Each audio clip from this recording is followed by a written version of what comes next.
I woke up livid this morning. Yesterday, I took up counsel with one of my friends who is new to helping survivors. And the conversation was great. She helped me out a lot. But my alters started coming forward. And they're still forward. I woke up livid this morning. I just don't care. I really don't. I mean, why bother caring? Why? For what? For what purpose? Emotions and feelings are completely overrated. I lose subscribers because I'm too honest and they don't like it. Good. Because I'm after the truth and his name is Yeshua HaMashiach. So, as far as I'm concerned, every man is a liar. Every man's a liar. I can't be honest without losing friends because I gotta be a powder puff glosser. I have to gloss over everything to make everybody else feel better. I can't be raw. I can't just say things the way they are. I can't be Holly. I can't do that at all. But I can gloss over things and use that sugarcoating wand and, oh, Holly, you're too raw. You should say it in a nicer manner. What? I can't say I was gangbanged by a bunch of politicians. I mean, it is the truth. Yeah, but Holly, using those words makes other people feel uncomfortable for what happened to you.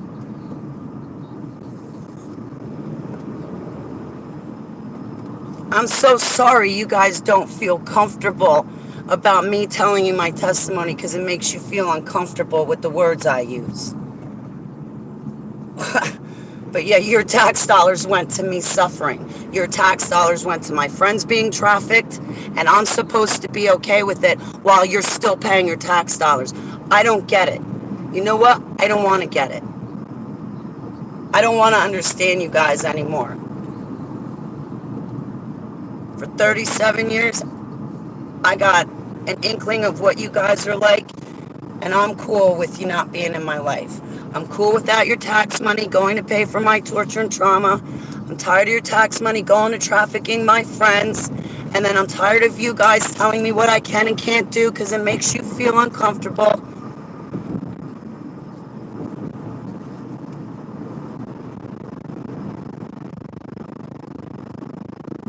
Yes, I hold we the people accountable for what happened to me and my friends. I do. And I'm not going to lie to you guys anymore. Every taxpayer, I hold you accountable for what happened to me and my friends because your money went to me and my friends being trafficked, being used in Pizzagate, being used by these politicians. And are you doing anything about it? No. Because you're still paying your taxes wrongly. Did you defund the IRS? I mean, for the past 7 years, I've been telling you my testimony. Have you defunded the IRS?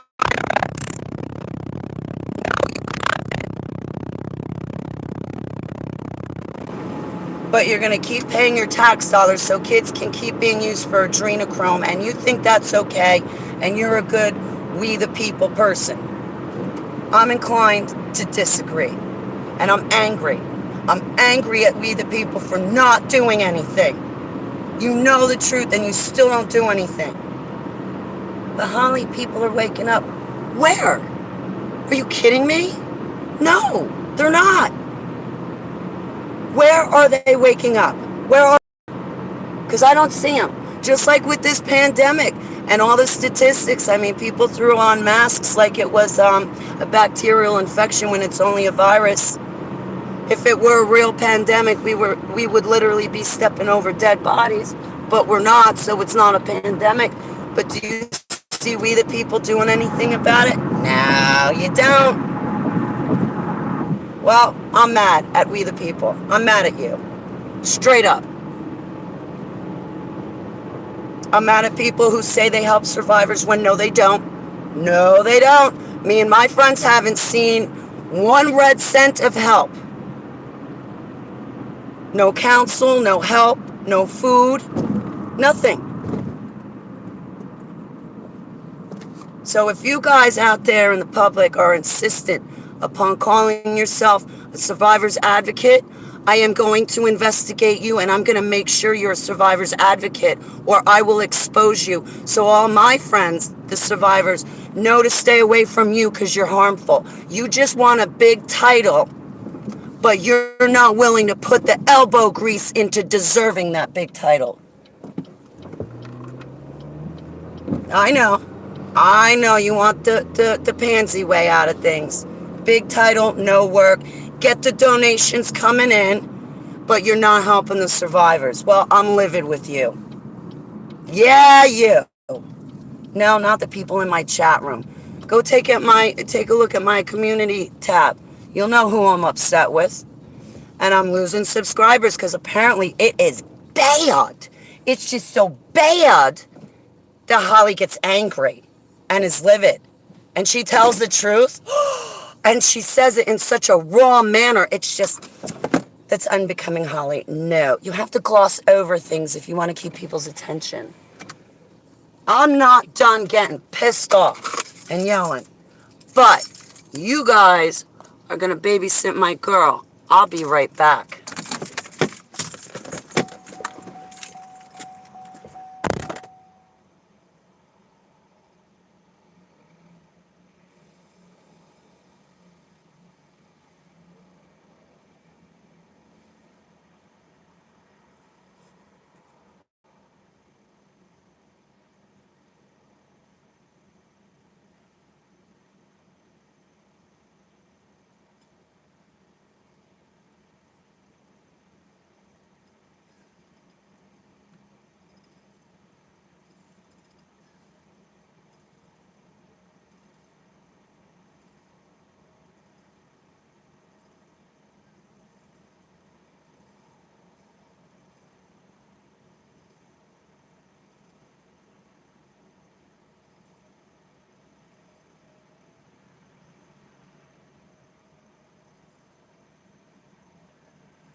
I just got offered a job.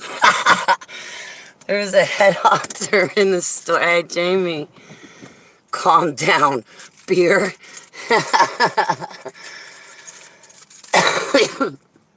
Nah, man, I haven't been drinking. I've been wanting to, but I told Mrs. Cravens that I wouldn't do it. So I've been holding strong to my word to her. Now, if it was 10 o'clock at night or 1 a.m. and I woke up and I wanted to go back to sleep, then I might consider having a beer. Because it's late at night and I'm just going straight back to bed. There's not too much, well, yeah. I was about to say there's not too much damage I can do at 10 o'clock at night if I'm going straight back to bed, but that would be a sheer lie because there's a lot of damage I could still do.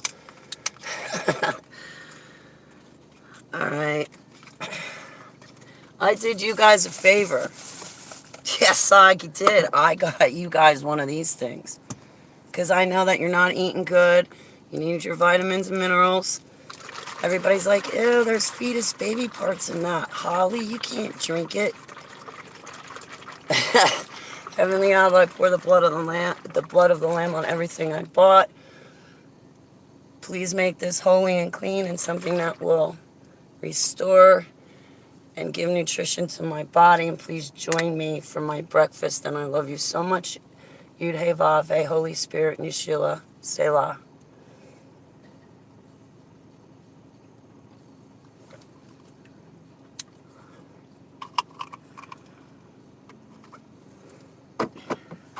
That's probably about the healthiest thing I will eat all day today. Jacob Sinclair, how are you? Jacob, I was thinking about you last night. Jacob, I saw your videos on YouTube. I started thinking about you. And I thought I need to reach out to Jacob to see how he's doing. How are you, sweetheart? Blessings to you and yours. It's great to see you, Jacob.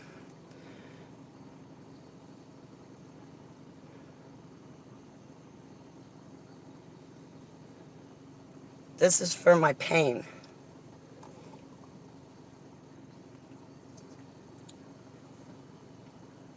Ugh.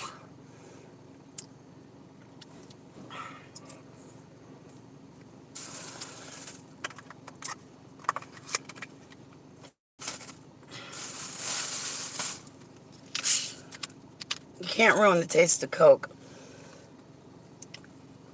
Ugh. Oh, that just made it taste worse.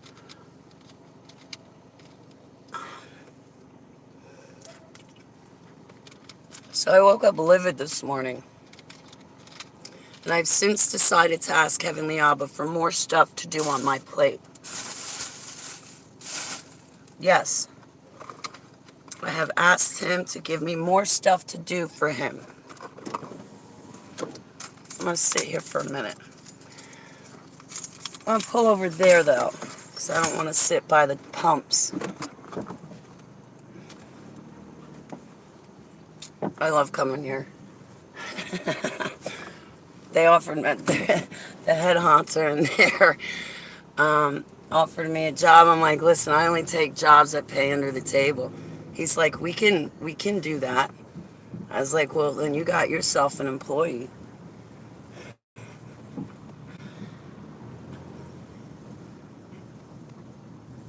I'm not getting a job. Not unless it's 1 or 2 days a week. I can't do more than 1 or 2 days a week of work. And I really only need 1 or 2 days a week of work to supplement my income. Because a day of work for me, I should be bringing home, I used to bring home $120 for a 7-hour day. Sometimes an 8-hour day. I miss my attorney a lot.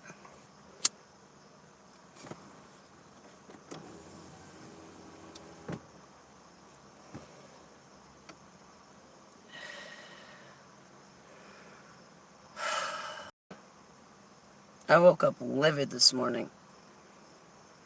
Absolutely angry. I hope I calm down.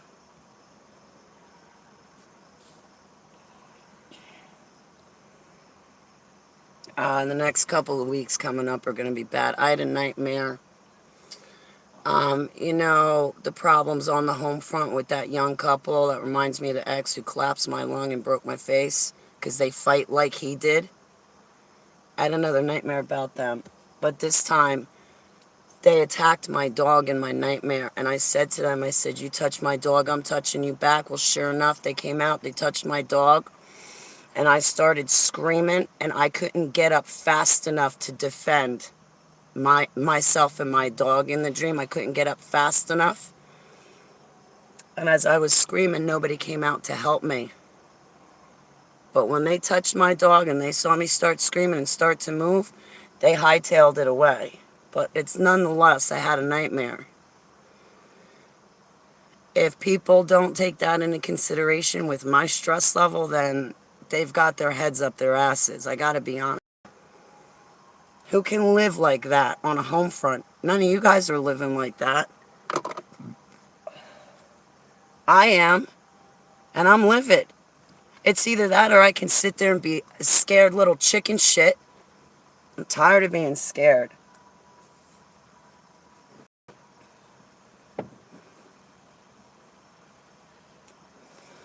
My ex took my weapons from me, but he kept his paintballs, right? And he can collapse along, and that's okay by judges. I got a shoddy judge. The only reason why I didn't appeal the shoddy judge's decision is because I didn't have the cash to do it. And when I was offered the cash to do it by these plastic Christians, they would have had their fingers in the case and it would have fucked the whole case up and I would have lost it. So I was like, keep your money. I'd rather just have the shoddy judge's judgment right now, and then sometime down in the future, when you plastic Christians are nowhere around, if I ever have the money, then I'll go back into court and fix that shoddy judge's decision. So anyway, my friends that are cops, my friends had a problem with that. So my friends make sure that I'm safe. And my friends make sure that I have self-defense weapons on me at all times. And they have blessed me with gifts. Many gifts. To make sure I can protect myself.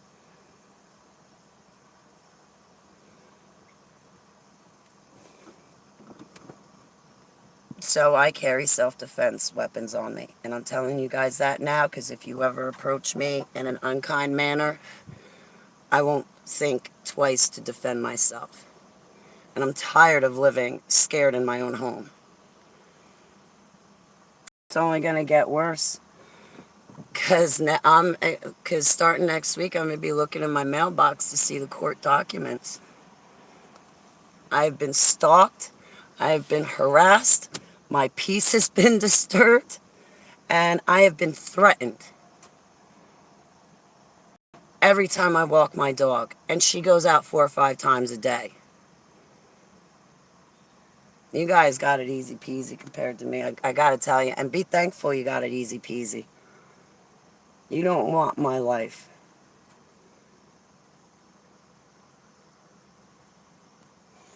But I'm telling you, people out there, if you call yourself a survivor's advocate, I am going to investigate you. And if you're not doing your job as a survivor's advocate, I will expose you for what you truly are. A grub, in my eyes. You want the big fancy title, but no elbow grease. You want people giving you donations, but you ain't giving them back to the survivors, are you?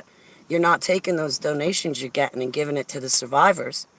No, you're not. I know, because I talk to the survivors, and we talk about you.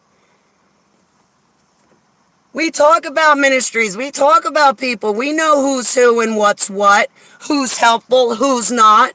You don't think us survivors don't get together and start talking to each other and saying, hey, this ministry is good, this ministry is bad. If you need help, you need food, don't go to a ministry because they ain't going to give you anything. You got to go ask your own friends. Guys, if you're out there and you're starving and you need food, give me your PayPal. I will take your PayPal link and I will put it across all my pages and I will ask them to my friends to help you. It's my friends that are literally taking food out of their mouth so I have something to put into mine. Do you think it's a famous ministry or church who is helping me? No, it's not any of them. It's no outreach program. It's no famous ministry. It's no church. It's nobody preaching from a pulpit that's helping us survivors. Not one.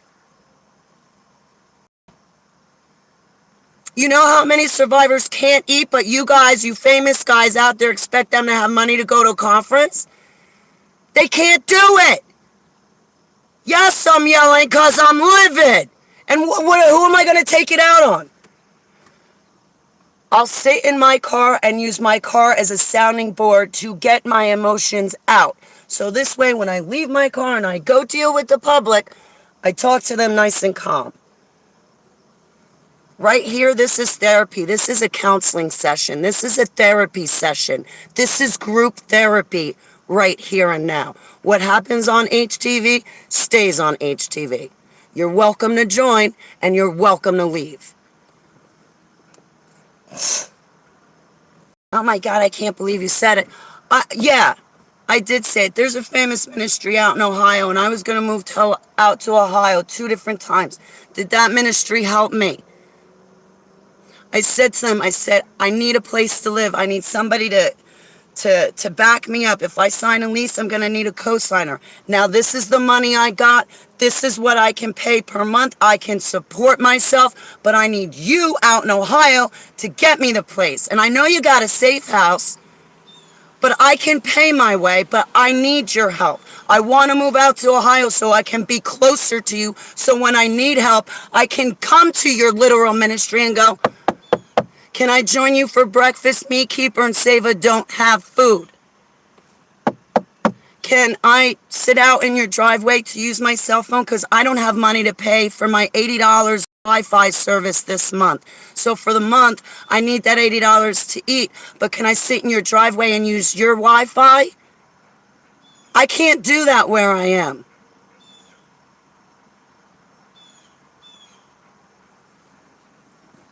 I had a conversation with someone last night. Now, I've had a friend, very close friend, since the year 2019. And her and I have spent a lot of time talking with each other. But it wasn't until yesterday that her and I really got in depth with our conversation. And we were talking about my finances. And I opened up to her about my finances. And she said to me, she said, Holly, you do all of these interviews. You do all of these broadcasts. You're going on different people's channels and stuff. You get paid for that, right? I was like, no, sweetheart, I don't get paid for any broadcast. I've done I stopped counting 2 years ago or 3 years ago. I used to count every interview I did. I lost count at 77. I just stopped counting. I've done over 100 interviews and broadcasts. Not one of them did I get paid money to do. Not one. Not one did I ever ask the host or hostess of said channel to pay me for said interview. I never asked for money. I was never offered money. Money was never a topic of discussion. What was a topic of discussion was, hey, let's do a broadcast for the survivors and get your testimony out there. All right, let's rock. And that was it. And we did the broadcast. We did the interview. I don't get paid for my work. I don't get paid for the shows I do. I never did. I never will. My channel's not monetized. I can't monetize my channel because if I monetize my channel, I can't say Yud Hey Vav Hey. I can't say Yeshua. I can't say what I want to say when I'm monetized because they censor you more when you're monetized. I can't even pay for hollybaglio.com per month. I can't pay for my Zoom account per month to have 100 of my friends hanging out with me all the time. I can't afford it. So how am I going to afford to have a Patreon?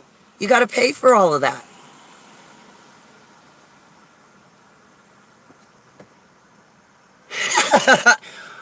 Fuck it.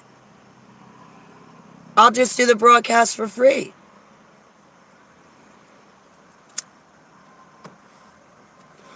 I don't want money for doing my testimony.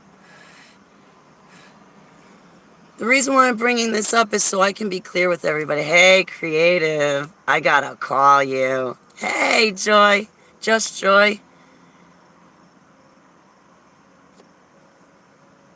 Yeah, my eyes are, yeah, you can tell it in my eyes, and you can tell it's my allergies to Regine. How are ya?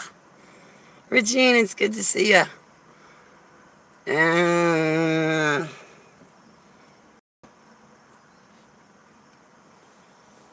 Heavenly Abba called me to give my testimony.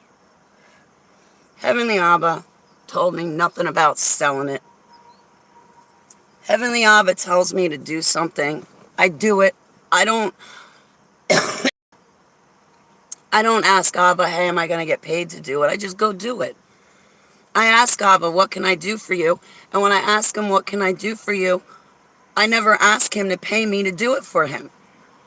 So I don't want money for my testimony. I want to work for free. I don't.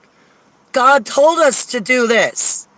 He called us to give our testimony. He said nothing about sales.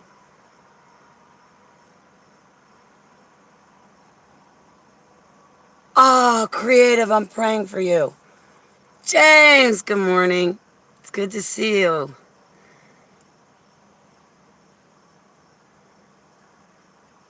She don't listen to me.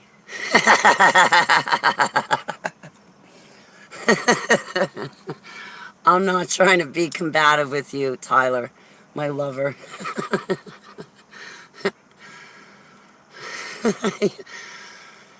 Thanks, Tyler.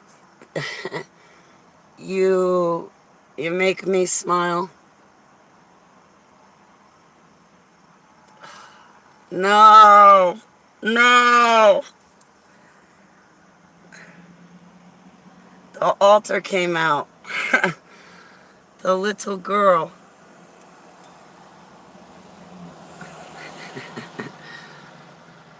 If you flatter me too much, she comes out. And I don't want her coming out because she doesn't talk very well. So,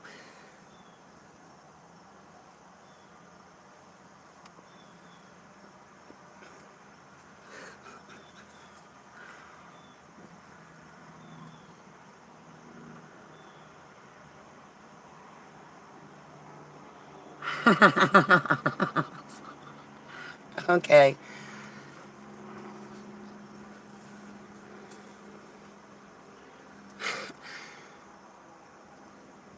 I have another memory of a politician who did something bad to me. I don't want to tell you who, and I don't want to talk about it yet.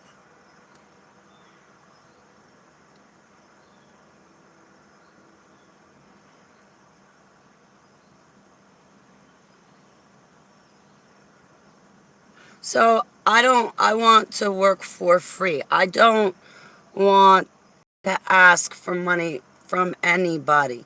I want to give you my autobiography for free, and I want to give you my drawings and their descriptions for free. I think that's the right thing to do. I can't afford to buy my friends' books. I'm a slow reader anyway, so it takes me a lot of time. Good morning, warning signs. So, like, Tom Horn has books I would want to read. Yeah? Steve Quayle? Yeah? Paul McGuire? Huh. Yeah. I can't afford them, though. I think they should give us their books for free, too. Because I want to know what the books say. Brooke, good morning, Brooke. Brooke, thank you for being my pillar and helping me. I have been confiding in you, Brooke, and you know Safi, Lily Duke, you two ladies. Yeah. Good morning, Seller. Brooke, yesterday I was talking about you, and everybody loves your book. You're brilliant. Tartaria. That kept popping in my head too, Brooke. It has been. I try to listen to Now You See TV and other channels about Taria. I don't know. Casbolt talks about it too. He says he's trying to break out of. I never got into it. I couldn't understand it. So I put it down, Brooke. I never got into that. I thought maybe it's a distraction. When I couldn't understand it, I figured it was confusion. That's Lucy. And I put it down. But I got talking with, you know her. I don't know if I'm allowed to say her. You know her, Brooke. You help her. She's got kids. They read your book too. And it's been helping them. Your book is brilliant.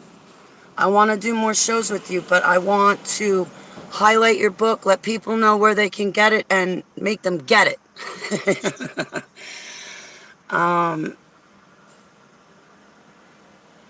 I keep thinking about what I talk about with you, Brooke. Your book is important for me to be reading. That's top priority. And plus with Project Untrigger, there's something about it that was to be hidden. I don't understand either. Casbolt in his letters said he was trying to break out at Tataria. I don't understand any of it. And where is Tataria? Then that just is a chain reaction of thoughts in my head, and now I'm thinking about, yay! Brooke's writing a second book. I'd rather kiss your ass and help you write it versus kicking it. There's other people's asses I want to kick, but yours ain't one. I'm teasing.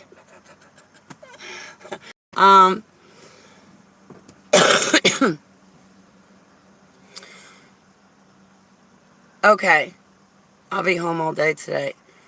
Critical doctrine of Christ. Crucial doctrine of Christ. Critical doctrine of Christ. My CDC is the critical or crucial doctrine of Christ. What's crucial? I repent to Yeshua, freedom, deliverance, being set free, serving him, loving him, showering my love on Abba. So my critical doctrine of Christ is my CDC. So when the news and public all start talking about CDC and the WHO, then I can forget this world CDC and I can remember the critical doctrine of Christ. And I can keep my focus on Yeshua. Hey, it's Sovereign. Don't worry, Tyler. Brooke's a female. And it was only over a book. You're the only one I kissed, Tyler. My lips are only for you. You're not involved in upset. Hey, Sovereign, does anyone know Project Arcturus is about? I remember some random lady I met when I was younger tell me about this story. Are you sure you're not talking about the Archons? Arcturian. My altar used to read the Anunnaki's languages. Anunnaki has languages. Like Thoth is a fallen angel. He's got the emerald tablets, and on those are his fallen angel. Arcturians have a language. I used to be able to read that. I don't know. Arcturus. You're in the perfect spot, Sovereign. Brooke would know. Brooke knows about all those projects. Brooke's the one I go to. Like when Labyrinth programming hit me and I couldn't even walk up the stairs or down the stairs, I didn't know what the hell was happening to me. I called up Brooke. I'm like, Brooke, I can't walk upstairs. Like the walls in my house move. The windows are in different spots. And it was Labyrinth programming. And I told her what is happening. And she knew right off the bat. She's like, Holly, I just went through this. It's called Labyrinth programming. You remember the movie Labyrinth by David Bowie? Brooke, that's Brooke's calling. That is so Brooke's calling. Jacob, I was thinking about Nibiru. Tataria's had its own language.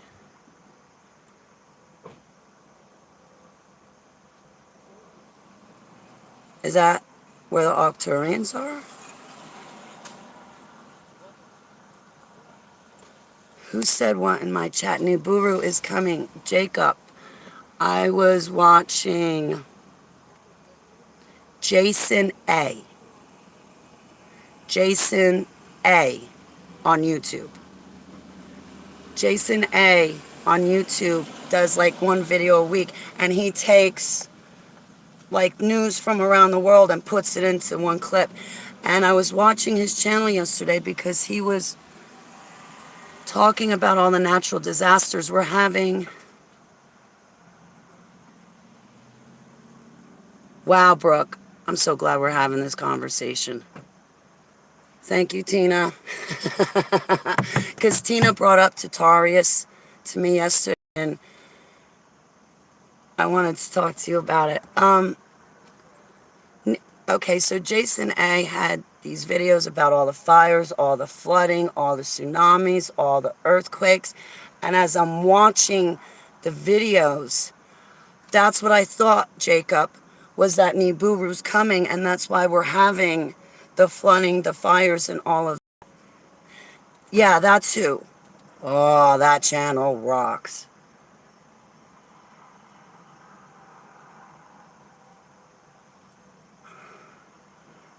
Look at these pretty little doggies. Oh, there's one. There's some more. They've got a whole mess of them. I love coming here because it's like a travel center, and it reminds me of 2019 when all I did, I was in 9 different states on the East Coast in a matter of a week. And for the rest of the year, I was pretty much constantly in those 9 states. So I'm really glad to be back to Jersey. Yeah, Brooke, when you come here, well, I got a small apartment and whatnot. If I can get my mom's house fixed up, I don't think she owns it anymore because of the liens on it. I got to do her paperwork. Now that mine's done, I want to go fix up my mom's house. I want to do her paperwork. I owe Renata an apology. I got to apologize to Renata. Big time, because I think I lost it on her. Even Babu. I get snippy with Babu. I hate when I'm snippy. I need to apologize to Renata and Babu, too. Good morning, Stalker Steve. It's good to see you. Is in a 28-day cycle around the sun. It is not broken out of it for 3 years, but I am sure it will. Infrared planet. We can't see it with our naked eye. Correct. Australian TV, ABC. Really, Jacob?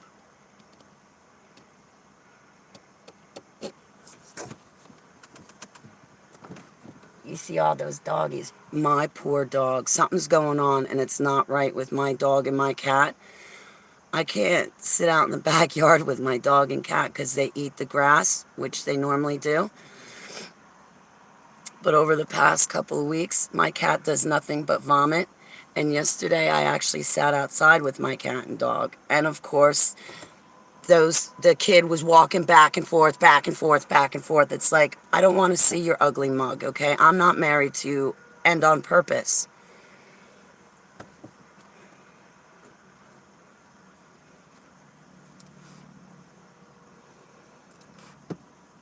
She came back inside and did nothing but vomit. This morning she ate her breakfast and it just came right back up. So I'm suspect in thinking that somebody put something on the grass that's making my animals sick.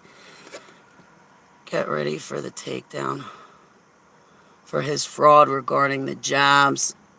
Right? I appreciate you too, warning.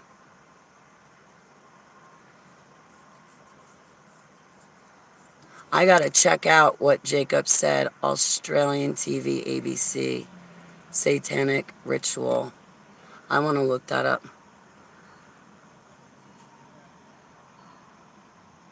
So Casbolt needs to get to the entrance of the underworld if he went that way. He'll have to come back that way. If I can ever talk to him again, Brooke, I'll tell him. So he's got to come back the same way he went. I hope he remembered the way.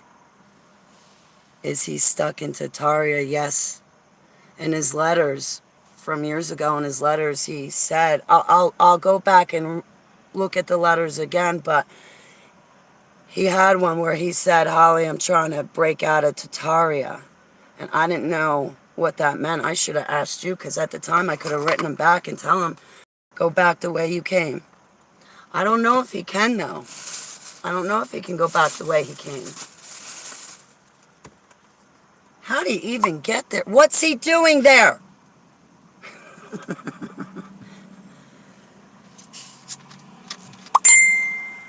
I thought I saw him in my dreams the other day.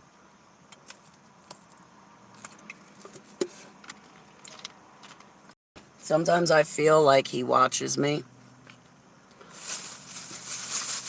Like a protective older brother would watch his sister. There have been many times in the past where I thought that he had astral traveled to me. No, it's not recent. But he's still there. I don't watch Lauren Pritchard's channel all the time, but I sparsely remember her saying that Casball is in Austin, Texas, working low profile as a homeless person. I'll ask Casbolt. Hey, Babu, I'm sorry for all the times I'm snippy and snotty at you, and I'm a jerk to you, Babu. I am sorry that I mistreat you and I snip at you, and that is wrong and uncalled for. There were times I would be snippy with my grandmother the way I get snippy with you, Babu, and I am truly sorry to you. I don't want to... I'm sorry, Babu, and I will try to do better. Greta is here! The hurricane in the Gulf strengthened last night due to a... You know, I saw that. That hurricane actually stuck out to me last night, too. And things usually don't stick out to me, but when they do. I joined Brooke in praying against the hurricane. Oh, this is where I was going, Brooke. Hey, listen. If I do go back to my mom's house, there's room for you there, too, Brooke. So say you come over here with your beautiful sons, and God forbid something happens. Well, like my mom's water pressure has to be fixed. I have to do her paperwork and get her in a better predicament, better position if that's the case. I'm not giving up my apartment where I'm being harassed to go move into a place that she doesn't own anymore. I think that would be setting myself up for a failure. And I've bounced around so much with the moving, but what I'm getting at is, Brooke, if you come here and something happens, there's a place for you and your kids to stay. I haven't asked my mom, but then again, I wouldn't ask her. I would just bring you there and then say, Mom, Brooke's staying with us.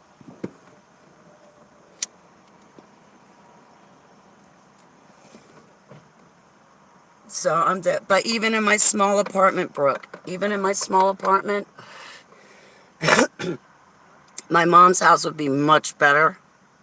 But I want you to know that whatever you decide, my doors are completely open to you. Completely.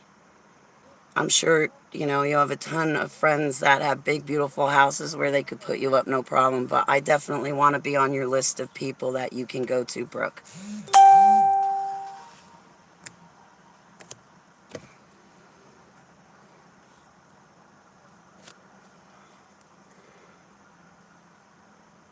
I pray for Louisiana.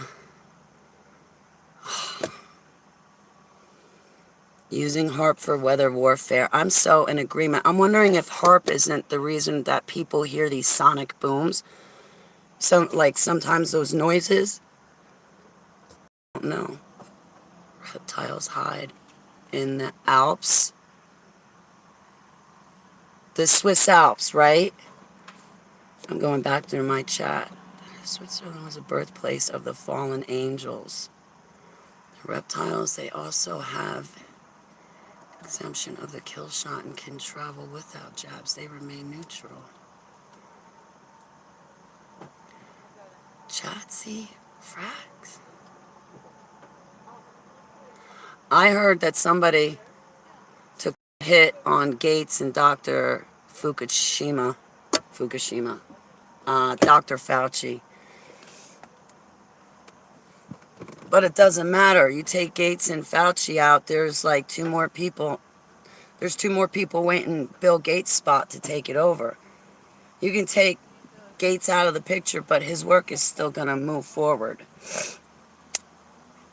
I don't know if it's true. I heard that from like the UFO super soldier community.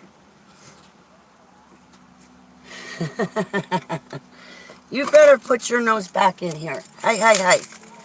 Hi, hi, hi.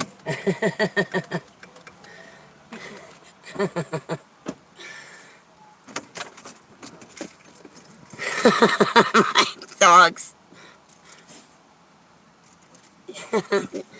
You trying to lick everybody. You trying to lick everybody.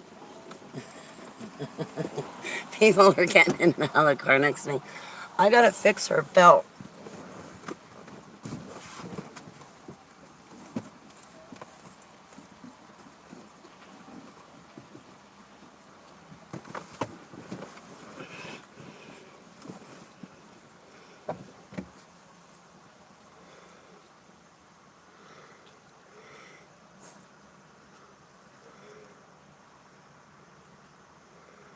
I think you're right, Babu. I'd be another Katrina. Apparently the DS have been taken.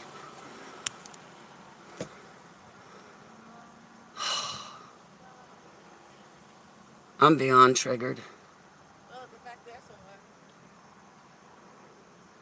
Oh, Paul. Paul brought up A, B, C. 1, 2, 3. It wasn't meaningless. This is going back to a conversation yesterday on a live stream. They did that to me, and I thought I was looking at symbols. One of my altars was looking at Greek letters. And to learn it, it was like A, B, C, 1, 2, 3, and then the Greek. The thing that Paul said was delta. Delta means change, right? Now we have that variant, and even Delta Airlines is saying you can't fly with Delta without getting the punch in the arm. And we got that variant, Delta. Well, I guess the Greek letter for Delta means change. So maybe I should use Samuel, the story for Samuel. I don't know. I still got to work on this project on Trigger. Tyler! Tyler, I love you too.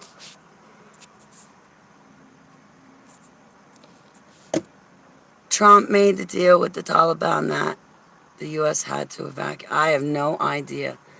I got ABC 1, 2, 3 and felt it was significant, but had no idea why. Me too. ABC 1, 2, 3, and then I think they would go into the Greek letters.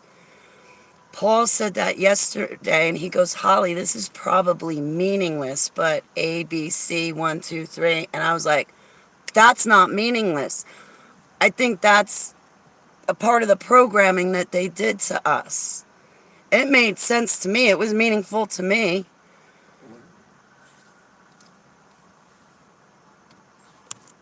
They crumble in Daniel 2. Go back to the Hebrew. So like the Alf and the Tav. I'll go back to the Hebrew, Brooke.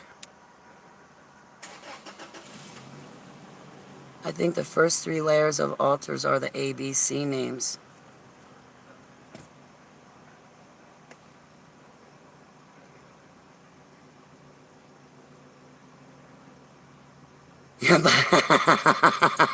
Biden could use a sound mind. 3 by 13. I got the 3 by 13 system. That 313 always stands out to me. I grew up on 313 White Neck Road. So like Max's numbers were 222. Mine are 313. Each layer has 13 parts. 3 layers.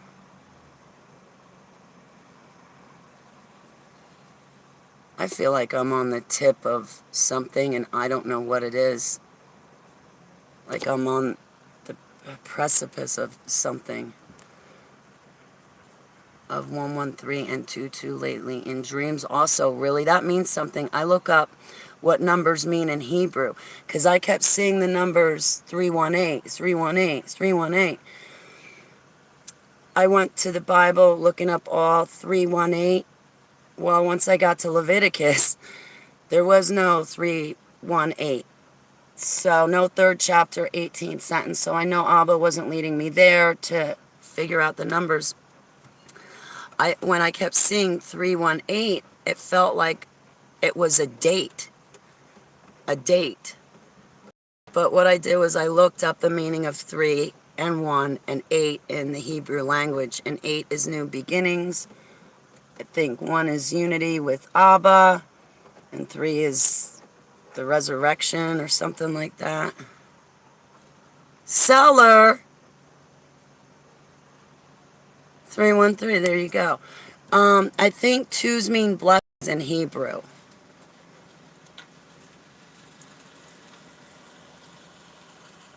Epsilon and lambda. I can't remember. Yeah, isn't there an epsilon and an ipsilon? I was in those, but I don't. I remember coming out of epsilon and thinking, oh, that was pretty easy. That was epsilon. There wasn't that much to it. But I don't remember what happened in epsilon. Like, it's just blank. But you know, Brooke, there's stuff hidden and unknown to me about my programming, so... But I think the gatekeeper is gonna work with me again. I think she took down the barbed wire and the electrocution because she electrified the library of... Like, in the library, all my memories are held in the books in the library in my mind, and I think the gatekeeper is gonna start working with me again. I didn't do anything to offend her that I know of, but I think she just got pissed off at the whole situation that transpired and was like, I'm not letting anybody in, including myself. And so for like the past over a year, she's been shut. But she came to me the other morning and she said, I like the way you handled Biden. And I was saying the F-bomb and the D-bomb and the... You've heard my mouth, you see my posts. But apparently she was happy how I handled it. So if my Christian friends have a problem with me, well, they're just going to have a problem with me because you know what? I'm happy with me. So if me being happy with me is a problem for someone else, they can go pound salt. And as much as they pound it, it's not going to put flavor in it. Oh, Babu, I'm sorry. I hope you feel better.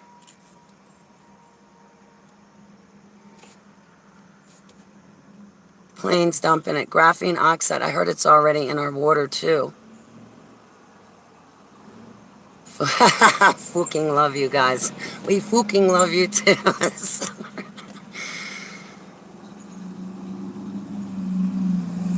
Yeah, the gatekeeper. She's pretty. She's strong. I like her. I like her.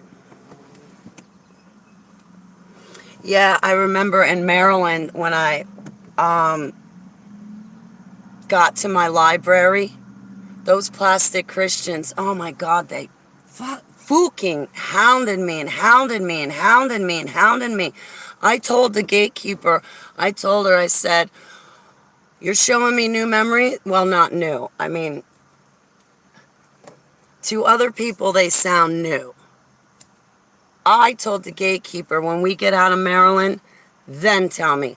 I don't want to be around these people for all of that because they're sensationalized. They got stars in their eyes. They're fans. They're not friends. They're fans. Fans blow this way, and then they blow the other way. Fans blow this way, then they blow the other way. I don't want fans. I want friends and family.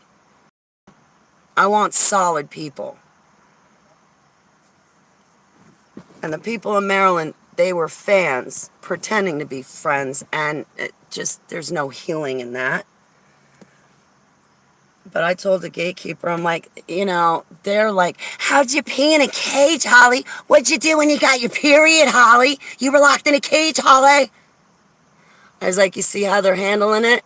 I was like, gatekeeper, whatever you got to tell me, wait till we're out of here to tell me, because they can't even look at how they act about the memories I've already shared with them. They got stars in their eyes.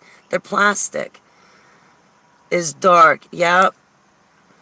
I was 30 minutes. I lived in Germantown. That was my mailing address where I received my mail. Where I received my mail was Germantown, Maryland. The prosecutor's office and Social Security knew that I was dealing with severe battered women syndrome and everything was temporary, but I still had Social Security knowing where I was, and that's where they mailed my stuff to me. Townsend, Tennessee, right below the Rockies, right? Smoky Mountains, sorry. I lived in Townsend, Tennessee temporarily, and then I lived in Germantown, Maryland temporarily, and now I'm back home. So that's where I was when I was dealing with battered women syndrome, is Townsend, Tennessee, and Germantown, Maryland. Now, I'm allowed to tell you where I've lived. Don't you tell me, oh my God, Holly, you mentioned where you live. Somebody can sue you for that. Sue me for a previous address I've had? Get the fuck out of here with that crap. Townsend, Tennessee, and Germantown. That's where I was miserable. I wrote my book in Townsend, Tennessee. When I got to Germantown, Maryland, those people interfered with my book so much that somebody else edited it. And when the other person edited it, the very thing I didn't want to happen happened, and my voice was taken out of it. My altar's voices were taken out of it. I'm re-editing my book because I'm not happy with my own voice being out of my autobiography. But those plastic Christians, they had to have my autobiography their way.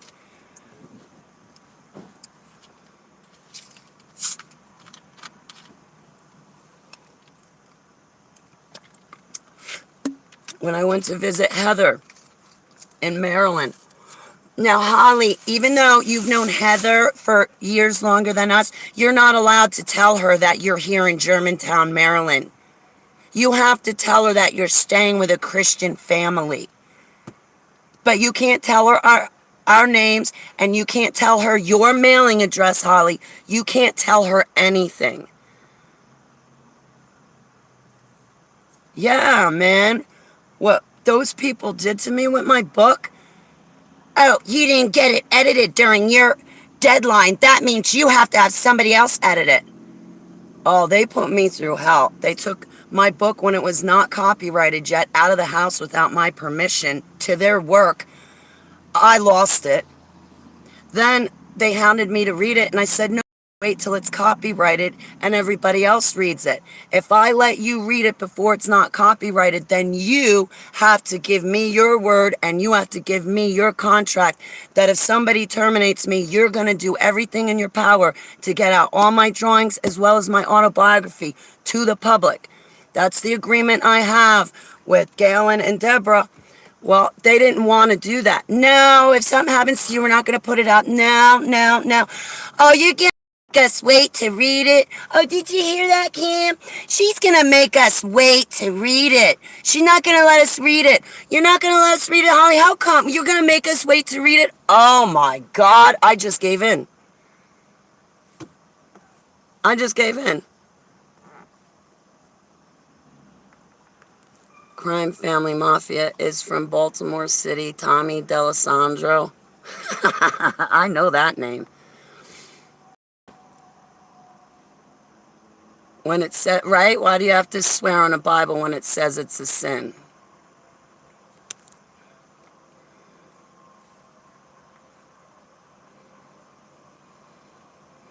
Heaven is the Lord's throne and the earth is his footstool, and you aren't supposed to swear on it. Selah. The Bible. Man. Oh, Holly, you can't tell people you're going to see Russ Dizdar and that you're going to a conference out in Ohio. You can't tell anybody. Well, why not? Oh, you can't tell anybody. You're a celebrity now. You can't tell anybody. But if I don't tell people I'm going to this conference, then they can't make the arrangements to meet me at the conference. And I'm going to this conference to meet people. I'm not a celebrity. I'm not living like it. And if somebody wants to treat me like that, you're not my friend. You're a fan. Get away from me. I don't have time for you. Hey, how you doing, Jennifer?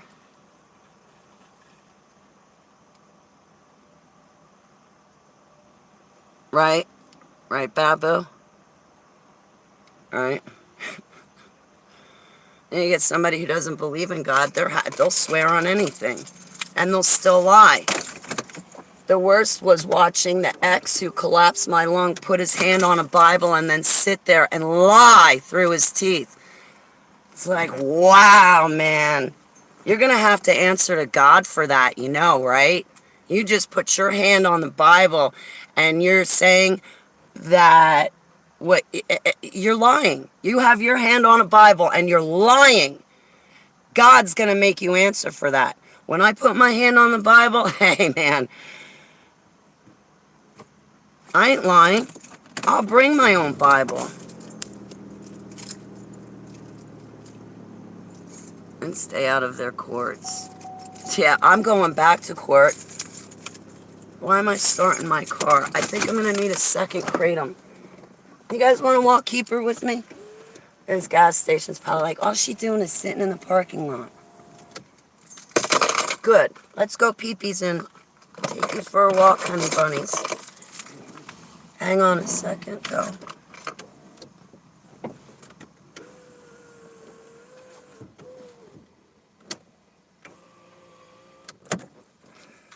We're going to go for a walk.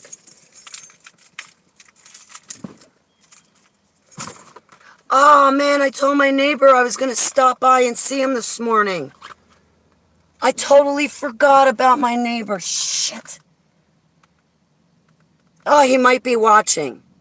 If my neighbor's watching. I didn't forget about you. I almost forgot about you, but I just remembered. I'll still be by. Come on.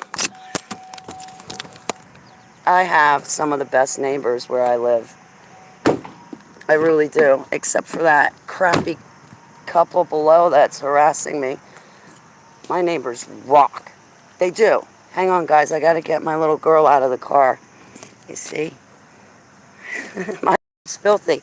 My car hasn't been cleaned in a year. It takes money for stuff like that. I'm not wasting money on the car.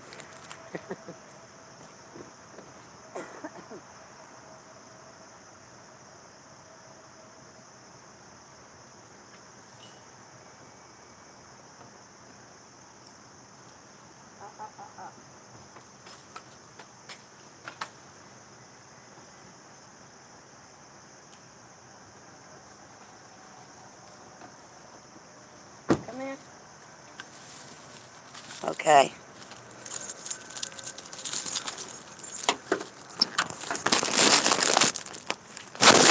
Haha.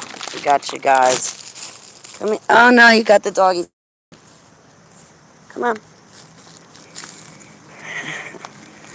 I'm hoping, Brooke, that you decide to come to America and then you get stuck here. You're like, gee, thanks, Holly. But yeah, come here.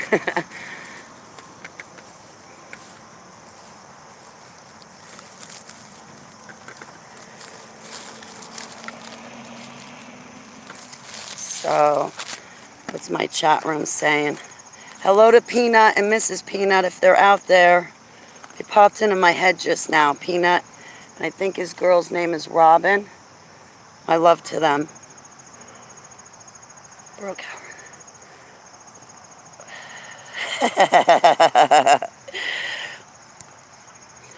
That is worshiping Baphomet, and to do that stupid ritual in court, right, Babu? Now that you mention it.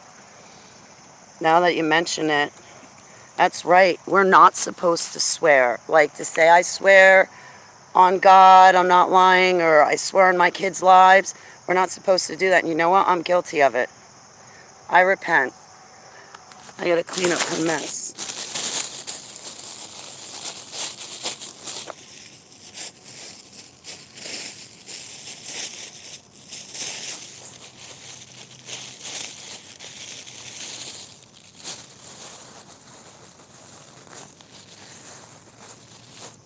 It's probably better I didn't visit my neighbor when I was irate this morning, because I don't think my neighbor really truly understands what I go through. Although, every time I have a conversation with my neighbor, he's an older gentleman. I gotta tell you, every time I have a conversation with him, he knows what I'm talking about. I think he watches Nori on Coast to Coast.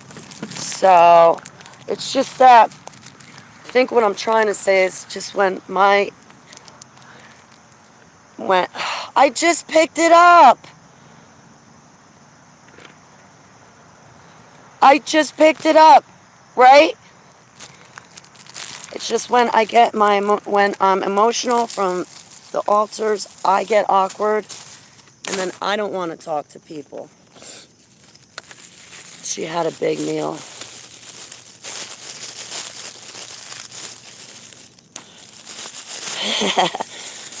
I don't know. Hey, River.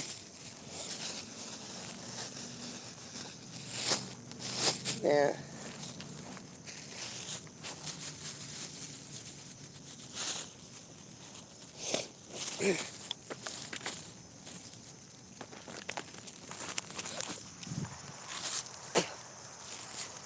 You're funny, River. You crack me up.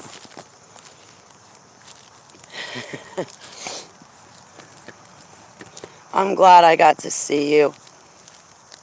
Oh, that was for Greta?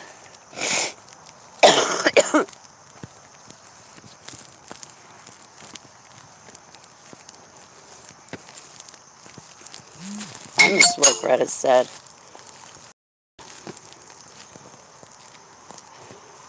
Screw reptilian maritime, right?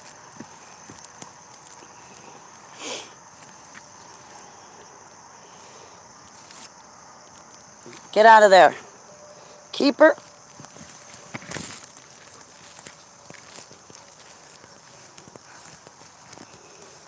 I'm looking at the chat room. No, not on Coast to Coast last night. I don't know. Well, I was just talking about who my neighbor watches, I guess. Like, that's one of the shows he watches. I don't know. Mary. Right? I gotta get rid of Nightbot. Actually, I'm gonna reprogram Nightbot. I'm gonna reprogram Nightbot to yell at Tyler when Tyler calls me his lover. This is gonna be fun. Nightbot can be like, now, listen, you Tyler, no calling Holly your lover. She's my lover.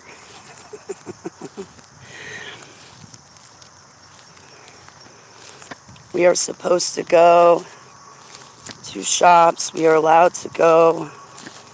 We are allowed to go walk in our bubble of 5 feet.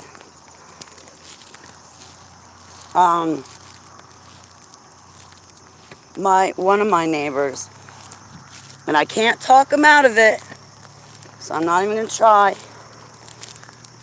But I have respect for my neighbors. Like I said, I really like them. We have different opinions, but I think, Keeper, stop with the pulling. I hate when you pull like that. Man. So, my neighbor and I were talking about the punch in the arm, and he goes, well, you know, someone out of the family is going to have to take it just to be able to go to the store. I was like, you know, if you take that, you are jeopardizing your destination to heaven for eternity. Well, you know, you got to eat. Listen, guys, I don't understand human beings. When they get hungry, they can't take the hunger pains.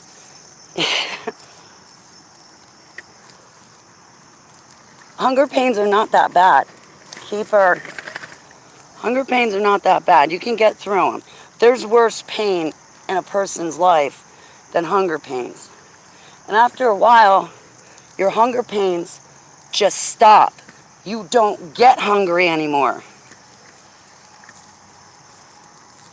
I would rather live to death on this earth than to jeopardize my station in heaven for eternity with Abba.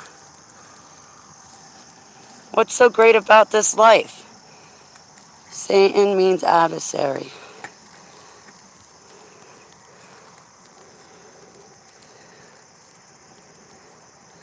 So that's the two types of worship. Wow.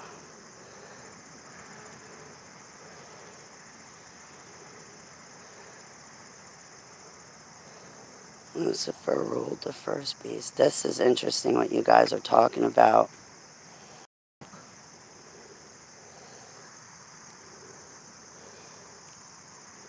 I pray for Australia and New Zealand. And I also pray for that landmass to the west of Australia that's not on our maps, but it exists on our earth. That was the other thing I meant to say that had popped in my head before. We have New Schwabenland. That's Antarctica, right? I can't even get into that conversation. Like, even if we have a round earth, say, okay, I understand both models, round and flat. I just decided to understand both so I can carry on conversations with people regardless what model of the earth they believe. But if we have a round earth, why are there land masses on our earth that are not on our maps and that we weren't taught about? You saving land? Interdimensional land masses. Now, that's interesting because that could be like, you ever see that TV series Island? Was it Island? No. It eludes me.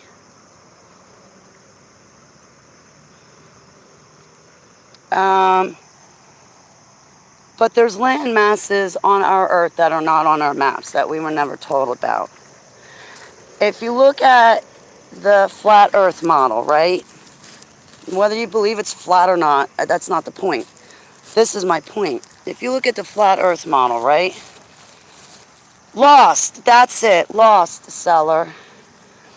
So we know there's land masses on our round earth that are not on the maps that nobody shows us.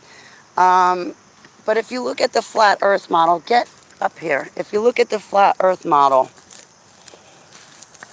come on. If you look at the flat earth model, I want to know who put the ice ring there.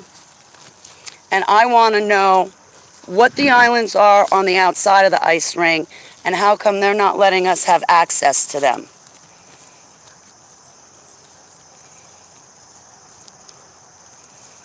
Right? So whether you believe it's round or flat is irrelevant. That's Tataria.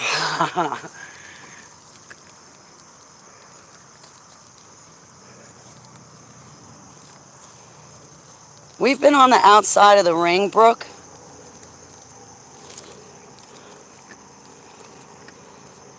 Seemed around to me, right? Yeah, I'm not trying to debate round or flat at all. But just to bring up the point of our maps and what we've been taught about the land masses on our map, whether round or flat, there's land masses out there they're not telling us about. Keep, you feel me pulling?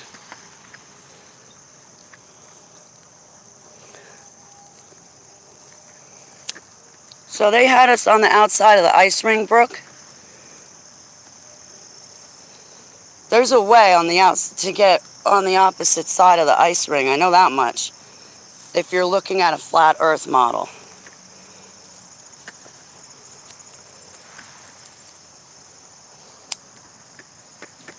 When I was in the secret space program, and I was in that hospital in the swastika-shaped building on the moon, when I turned around from the moon, I was about, 13 years old? So when I was in the hospital on the moon, and I turned around on the moon and I looked down at Earth, it looked round to me. It looked round to me. Now, other people have said to me, come here, Keith. Oh, Holly, you saw the firmament, and the firmament is round. Whatever. Whatever. Well, why would we have a round firmament on a flat Earth? So, if you're trying to say that that was the firmament that I looked at that was round, why would we have a round firmament on a flat Earth?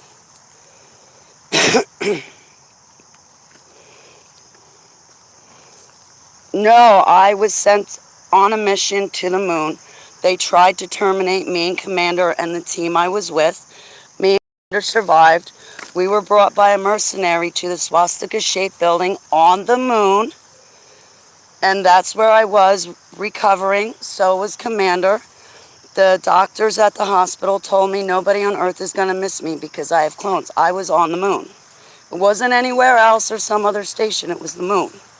I have pictures that I drew for you guys of the inside of the swastika-shaped building, and I have pictures that I've shown you and drawn for you of the surface of the moon when I was on it and what was on the moon. I was literally on the moon. It wasn't a station. It was the moon. But when I looked back on the Earth looked round. I mean, we look up in the sky and we see a round sun, a round moon, supposedly. I don't know. See, I'm starting...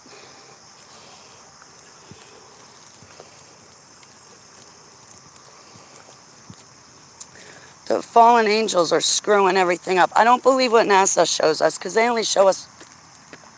They don't show us everything. So we know they're lying. They never landed on the moon. Buzz Aldrin even said he never landed on the moon. Oh no, Holly, I heard the moon landing. I heard it. It was all over TV. You can't tell me that was fake, Holly. You can't tell me the moon landing was fake. I remember that when I was a kid. Well, did I lose my lighter? Yes, I did. Damn it. Yes, I did. Shoot. It's all right. I got matches in the car. my neighbor, John. Oh, I know it was real. It was on the radio. I was a kid. I remember it, Holly. You're not telling me that moon landing wasn't real. You're not telling me that moon landing is fake. I heard it on the radio. Everybody did. Well, then everybody fell for the biggest lie and hoax there ever was. I said to my neighbor, I said, listen, John, Buzz Aldrin even admitted that he never went to the moon. So if he admitted he didn't go to the moon, then what you thought you heard isn't real at all. 23rd. How many dimensions we got? Hey, Scribble, how are you?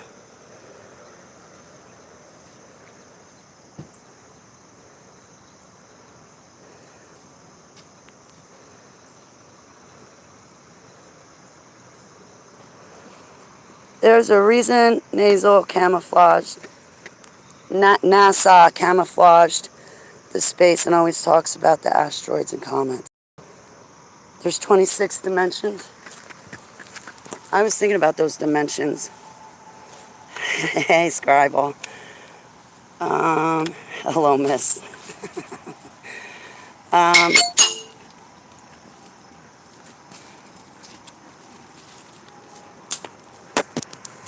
26 dimensions. I was thinking about those dimensions. I was listening to somebody talk about, I think it's that Rogan guy, a couple of people. I bumped into a video yesterday and they were talking about, come here, Kate.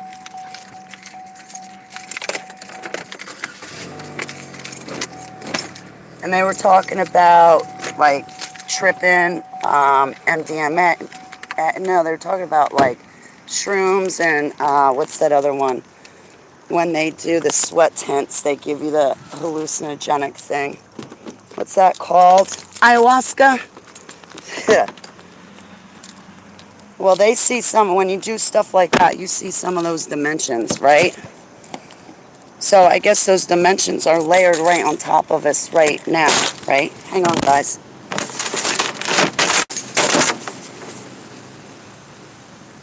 Stop. Stop. Stay.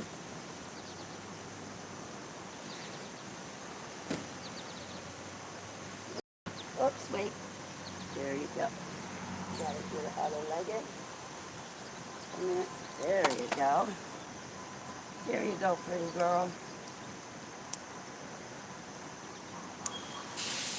I'll put you in your car seat. Wait, wait, wait, wait.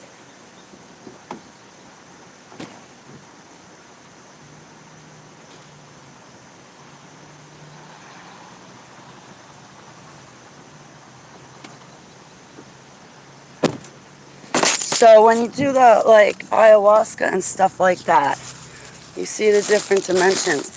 There's a dimension where, like, these beings got, like, flat, rectangular, like, heads.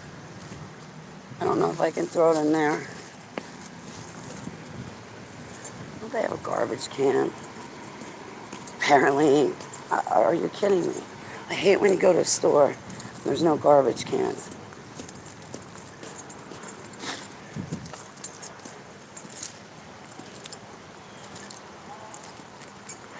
But in this one dimension, there's these beings. They got flat, kind of rectangular heads. It's not like a perfect rectangle. They're like awkward looking. But I was thinking about those dimensions. There's 26 dimensions.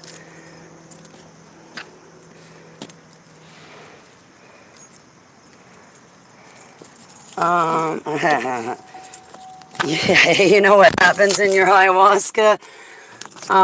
When you do ayahuasca, listen, when I was in my 20s and clubbing, yeah, man, I did shroom. I hated acid, but I enjoyed gel tabs and definitely shrooms. But before you do that, maybe I could give you a warning first, if you don't mind. It's probably going to make you want to do it even more, but I would prefer if you rethink your stance. But I want to tell you something, if you don't mind, Scribble. I don't know if you should trust... Well, are you going to, what's that, the dark web to get it? Well, what happens when you take ayahuasca? You go into a sweat tent with a bunch of people.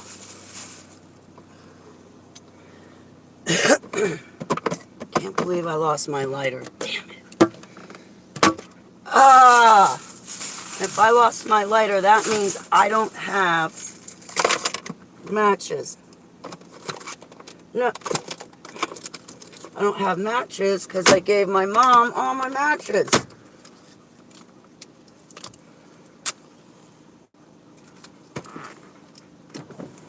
Well, what happens, you guys? You go into a sweat tent, right? You take the ayahuasca.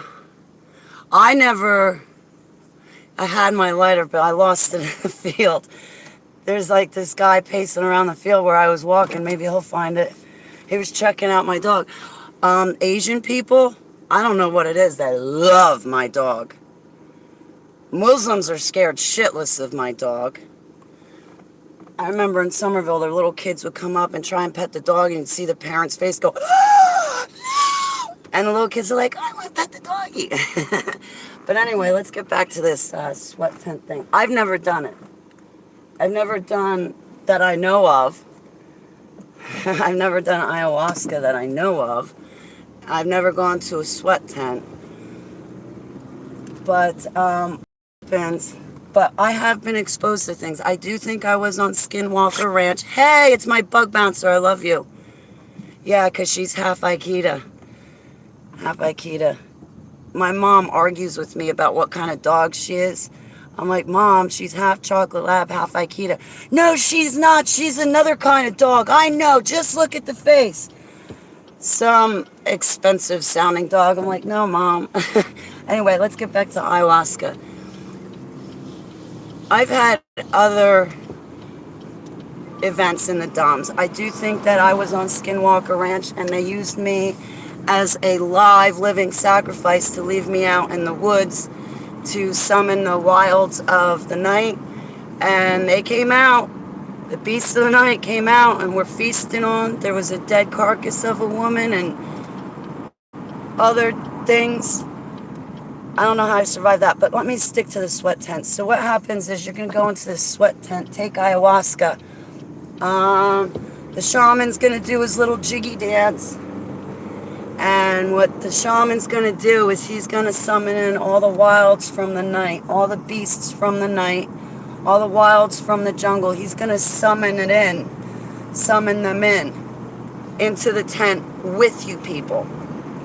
So you're going to take your ayahuasca, he's going to do his little shamanic dance, whatever, and he's going to summon in the wilds of the night.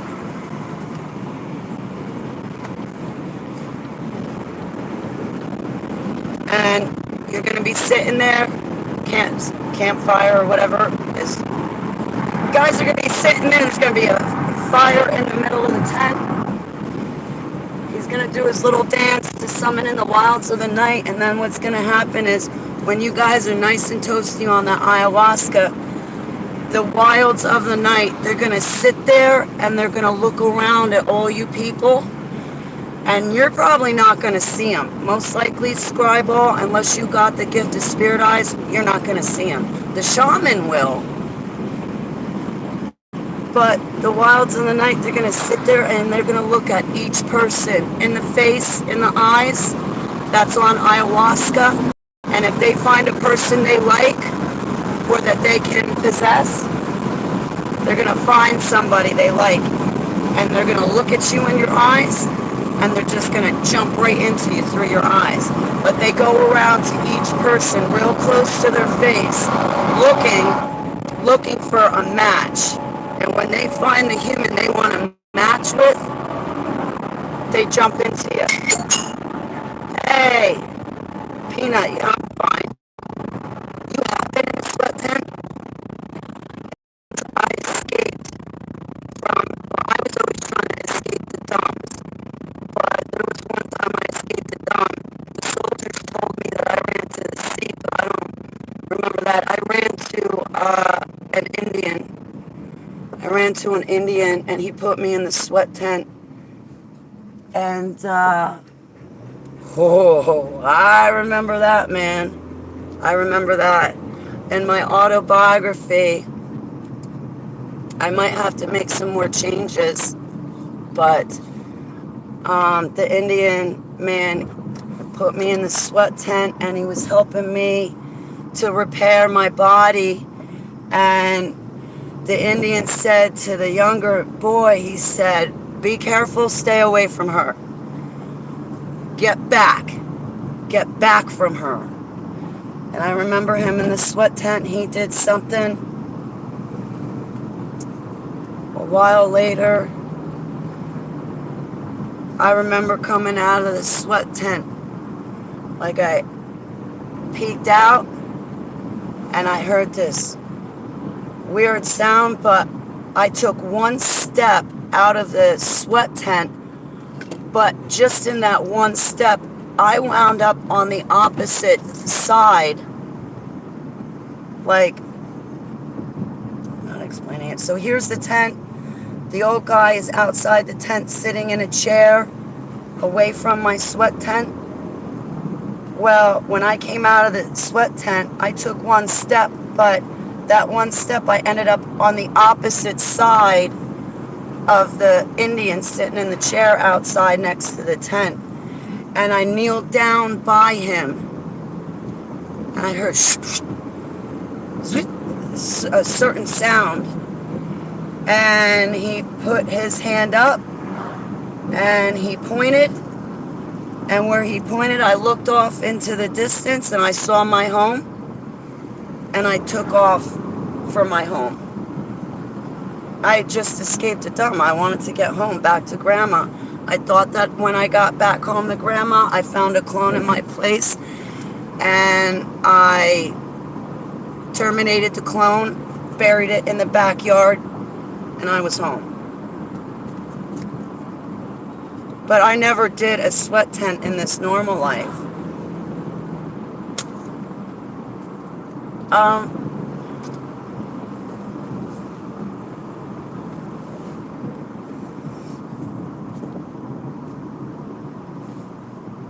I heard that they use ketamine now for depression. That was my doc back in my clubbing days.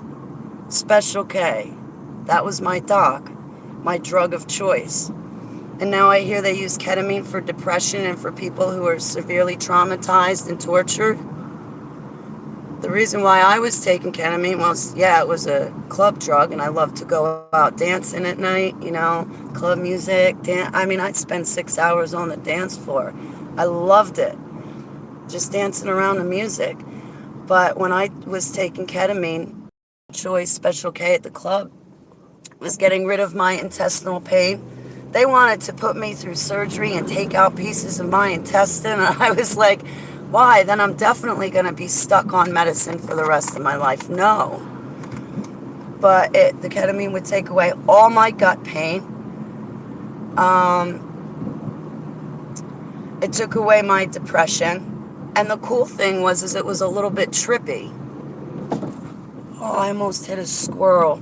I didn't, though. But yeah, back in my 20s.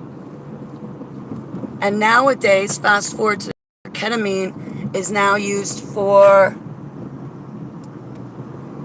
Okay, good. He's not sitting outside waiting for me. Okay.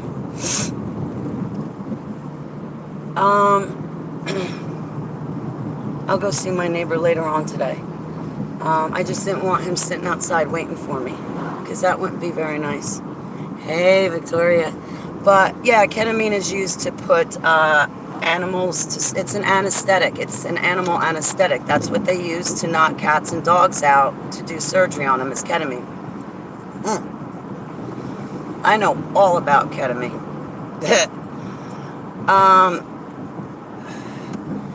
But now it's used for depression. Sorry, I'm driving. Can demonic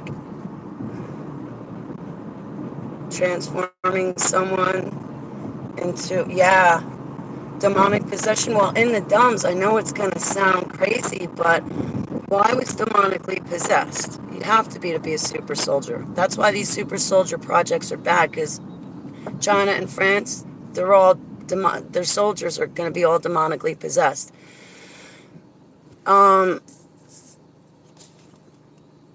Would you say? Yeah.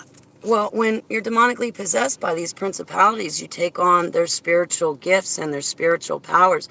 And I had morphing abilities. I remember morphing on a couple of assignments. And same with the other soldiers next to me. They morphed into like a bigger, stronger soldier. And we all had like morphing abilities. I don't know what you call it, but that was because Satan's space program, right? But I don't know if I explained it right.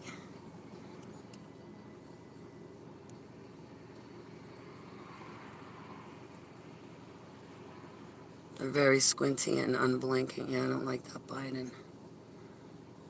Shambhala demonic. Ooh, that's a good question. Is Brooke still here? Something jumped in. Yes, James. It does. Yes, yes. Well, I can't look at Biden, James, because I see that thing in him. And when that thing postures itself and, oh, man.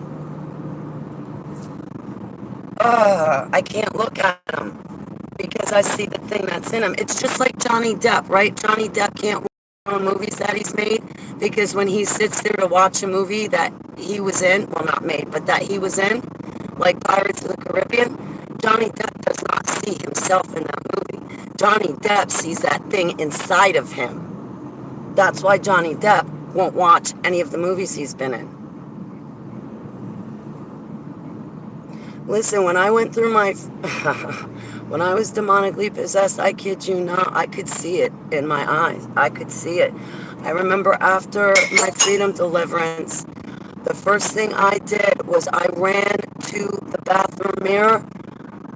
I even got a flashlight and everything. I was like, the first thing I did was look at my eyes and I'm shining the flashlight in it. And I thought to myself, oh my God, Holly, you have the most beautiful brown eyes and they've got yellow specks in them. And you know what else? There's nothing in them that's looking back out at me in the mirror. It's just me looking at me in the mirror, and I could see the difference. There was one time in the winter of 2014, 2015, I reached out to Trey Smith and I was like, Trey Smith, he didn't get the message. I wish I had all the emails I had sent to him because that in itself, what I sent to Trey Smith when I was waking up, holy shit, that in itself would have been a book. And it would have been great because you would have seen all the altars and everything they said. But anyway, I remember writing to Trey Smith on Google Hangouts, and I was like, Trey, there's something wrong with me. I'm breathing out my eyes. My eyes, when they blink this way, not that way, right? Like, when I blink, I'm blinking like that. Well, my eyes were blinking like this. I'm not talking about my eyelids, like underneath my eyelids, they would. And I think a few months later is when I had, finally bumped into Rusta's Star, and I just glued myself to his videos. I knew he was praying over his videos, so if I joined in prayer, then that would make two of us. I had my dog and cat, so they're my witnesses. They're life. I cover my cat and dog in the blood of the Lamb. They're saved and baptized and ordained to Yeshua HaMashiach, just like I am. So I use them as my witnesses. But yeah, when I went through that freedom deliverance, man, the first thing I did was run to the mirror and look in my eyes. I remember the hysterics of demonic possession. When people get laughing uncontrollably, you see some of these people in ministries, they think that they're Holy Spirit filled and led, but they're not. They just stand there laughing uncontrollably, or like jerking their head like this uncontrollably.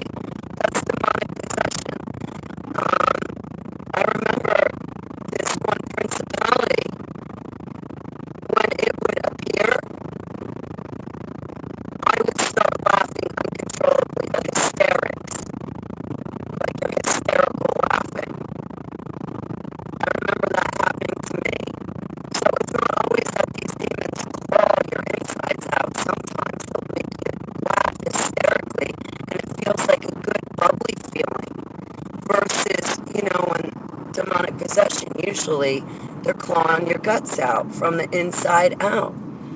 But sometimes these principalities, when they affect you, it's different. When you're laughing, laughter's medicine, right? So, not when these things make you laugh hysterically.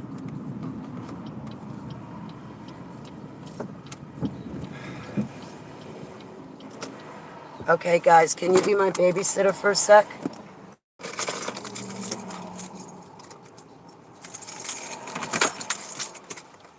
You guys are like, what is Holly doing? What am I doing? I'm trying to get rid of my pain is what I'm trying to do. Okay! Kay's here. Oh my God, I love you, Kay. It's so great to see you. Gotta go for 5 minutes. Drive safe. I'll be back soon. I love you, Brooke. Gabrielle, it's great to see you. Mason Tipsword, how are you? Okay, guys, give me a minute. You blacked out? I lost a little bit of time last night. Again, I lost time last night. I've been trying hard at night. Like tonight, I'm going to have to call Safi or one of you or Bug Bouncer and keep you on the phone with me in the evening to help me hang on so I don't lose that time, so I don't have the blackout. Like, I'm struggling right now. This is not easy for me. This is I'm highly triggered. I can't stress that enough. This is one of the hardest times of triggering I've ever been through. Okay, guys, you can babysit for me. Keepies? You be a good girl. Can you see her? Okay. If anybody touches you, bite them.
Kratom.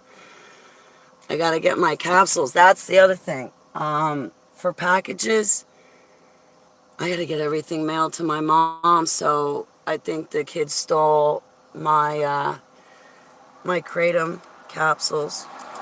So now when I go to order stuff, I gotta order it and have it sent somewhere else. And my mom lives 30 minutes away from me.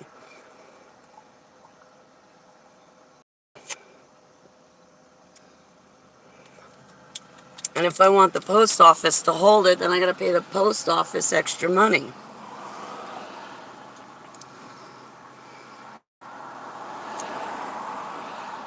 Oh, Victoria, I'm praying for you.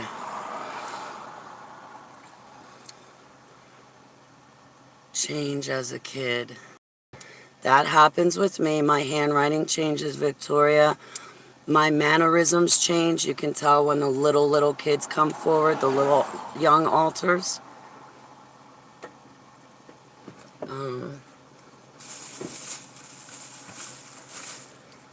It's gonna be okay, Victoria. It's gonna be okay.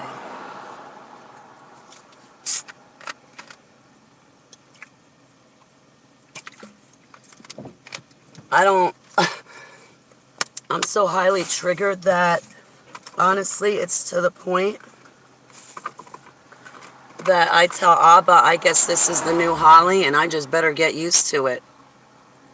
I just better get used to it. I don't even know who the core is anymore because I'm so highly triggered. Everything's just running together. It's like there's no separation from my dream and reality. My dream and reality have already joined into one.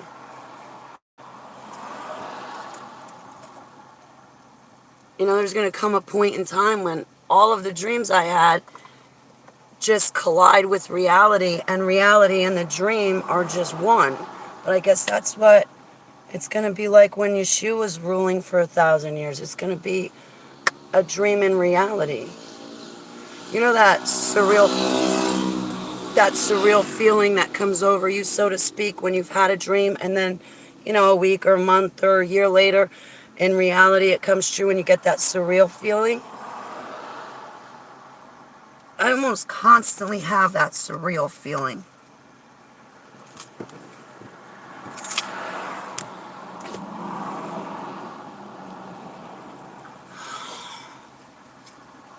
I had an altar, oh man, that would get lonely, and she would summon an entity to keep her company. And it took me a while to get right with that. And this is a very new thing. Usually I wait like 6 months.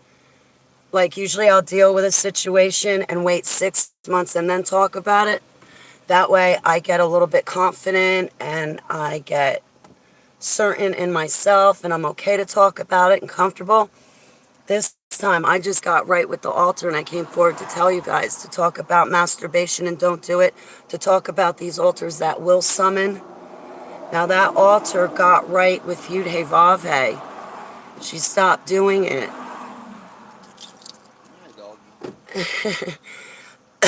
She stopped doing it. She had a dream once. This was recently. This was only a couple days ago. She had a dream. And in the dream, I remember she's saying, no, I'm not going to masturbate. No, I'm not going to masturbate. No, no, no, you're not going to make me do it. No sex, no. She didn't call out Yeshua's name, but she's sitting there screaming, no, I'm not going to do that. I'm not going to summon this one. I'm not going to do that. I'm not. No, no, no. Yesterday, I go lay down for a nap. That thing kept me asleep for 3.5 hours, and then it proceeded to, you know, incubus.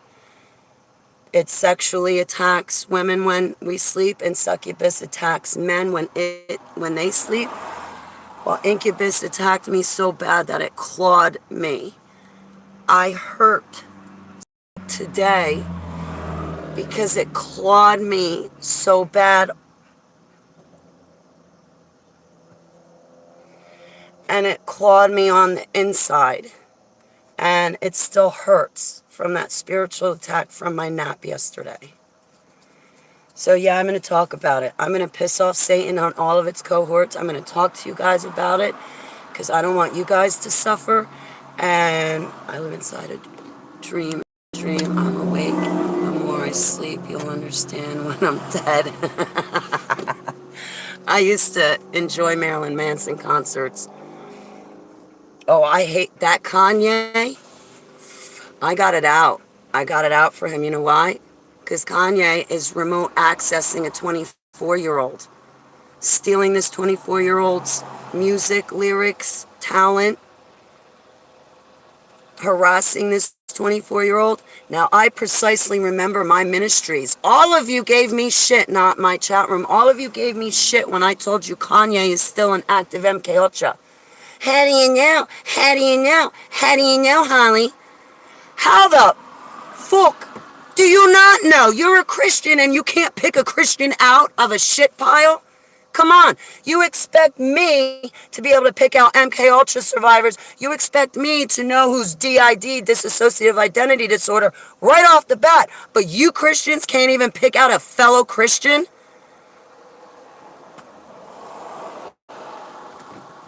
Kanye West is there to drive forward the one world religion. He's not saved. How do I know? Because if he was saved to Yeshua and he really did turn his life around to Yeshua, he would have had to leave the music industry. Somebody took a like away from me. Yes, it's true. Even a non-believer can get someone to believe in Yeshua HaMashiach. Yes, that's true. But when you're going into church and when you're standing at the pulpit and you're doing stuff like Kanye West is, it's a no-brainer he's not saved. He dresses his kids and wife up as worms and flies. Well, that's not Christian-like. Christians don't celebrate Halloween. They don't go out on Halloween. Like somebody that truly loves Yeshua HaMashiach does not engage in Halloween.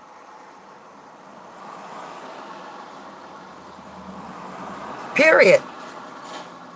You truly love Yeshua, then you don't engage on Krampus Day saying, well, to me, I'm going to celebrate Jesus' birthday today, even though I know it's Krampus's birthday. No. If you love Yeshua, then you call him by his name, then you celebrate his birthday on the right day, on his birthday, not on Krampus's day, not on Ishtar's day, not on some other pagan holiday. It's not what you make it. You're supposed to be following him. You're supposed to be making him feel loved.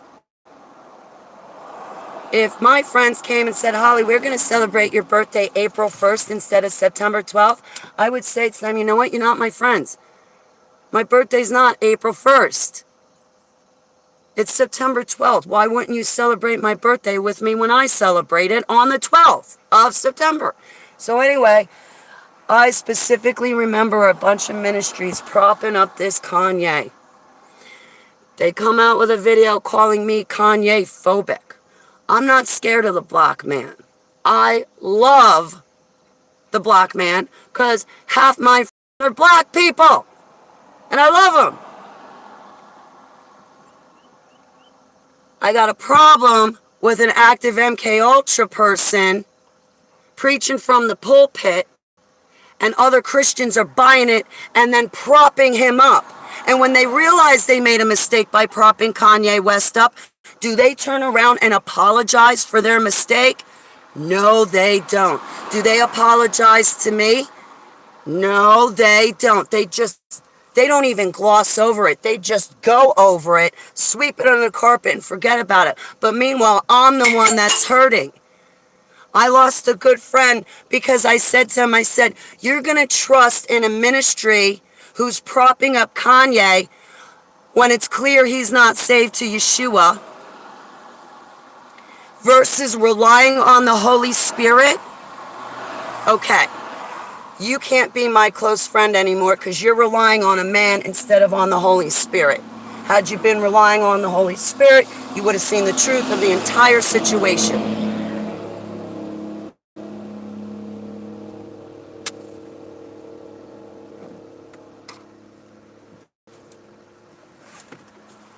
Right? Right? Right. Right. I know.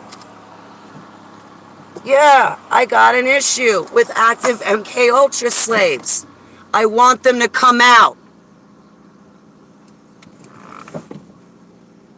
I don't want them damaging our youth anymore. I don't want this Kanye, my 24-year-old friend. Are ministries protecting my 24-year-old friend from Kanye West? No, they are not. Trust me, I'm paying attention. I asked Abba this morning if I could become a survivor's advocate. I want the title because I want to put the work into it. I said, Heavenly Abba, I'm done. I've had it. I'll do it myself. Heavenly Abba, may I please be a survivor's advocate. However, I'm going to need some purse strings with that because as an advocate, I know what advocates are supposed to do. They're supposed to make sure these survivors have food, their bills paid, have a safe place to live.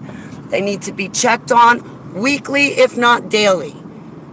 They are to be given emotional support, prayers, help, time, I'm already doing the help, time, prayers, and emotional support. But to be a survivor's advocate, I need the purse to go along with it so I can make sure that I am there financially for these survivors. I can't half-ass it. I can't call myself a survivor's advocate and half-ass it and only be able to give them time and emotion, but not be able to help them financially. If I can't help them all around, then I'm not a survivor's advocate. I'm joking myself. So as a survivor's advocate, yeah, man, you gotta make sure they have their finances. Family, you gotta be certain of it. You gotta take care of them.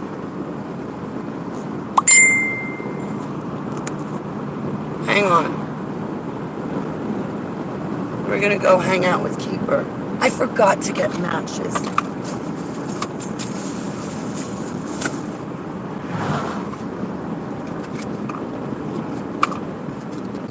Doesn't matter. I shouldn't be smoking anyway. Where's my, oh, I left my e-cig at home. I broke one of my e-cigs. I'm so ticked off about it. So ticked off. I can't see my chat room. We're gonna hang out for a while. I'm highly triggered. What else am I gonna do with myself, guys? Yes, I've been reading my Holy Bible. Yes, I have. Like, my altars, like, just found a whole new love and appreciation for my Bible. I think I gotta start putting distance between me and my ministries. I think I've been putting too much stock in all of my ministries for way too long. I noticed it in 2017 and 2018 when I was in Dark Skywatcher's chat room. Somebody had said to me there, Holly, you're putting too much stock in Trey Smith. Holly, you're putting too much stock in these ministries. You're putting too much stock in these men. And I was combative with that person. And I'm like, no, I'm not. And I'm argumentative. Well, fast forward to 2021, you know what? That person's right. I've been putting way too much stock in man. I've been putting man on a pedestal. I've been putting these famous ministries on a pedestal. And it's only one way. It's only one way. It's not mutually given back.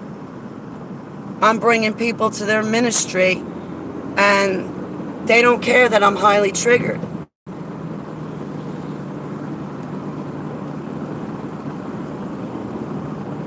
You know, it's always been just me with my posts, me with my diary. I guess it's going to stay that way. Oh, Holly, you put up the bad post. You put up the bad post. You know what? Well, your post is a platitude. Sounds great, but there's no meat. There's no substance to really help you, but it sounds really great. Sounds profound, but it's useless to help me out of the situation I'm stuck in. Your platitude sounds great, but it didn't untrigger me. It didn't make my altar feel any better. Holly, you're just too mad and too abrasive. You're right, I am. I was programmed. I'm a programmed individual. If you have a problem, then please go to your government and ask them for a refund of your tax dollar money. Hey, it's Shauna.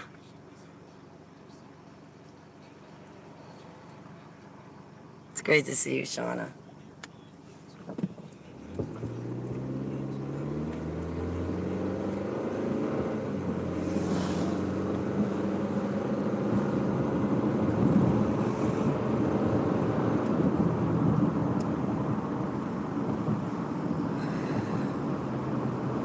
I can't believe I'm highly triggered. I can't believe I'm programmed. I can't believe I'm an ex-super soldier. No wonder why I'm angry. Man, how could any of you super soldiers not be angry? I'm angry. But see, I can do something with anger.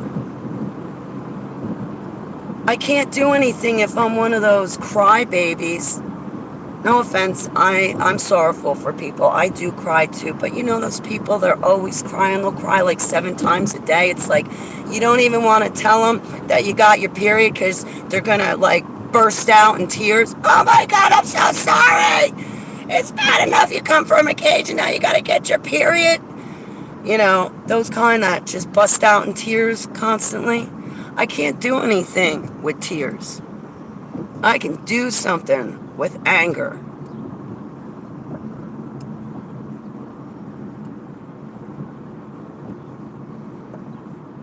I don't want to go home. I feel like I'm back with my ex or back in Maryland again because I'm like, I don't want to go home. I don't want to go home. I remember that when I was with my ex, I would take the long way home all the time. Hang on.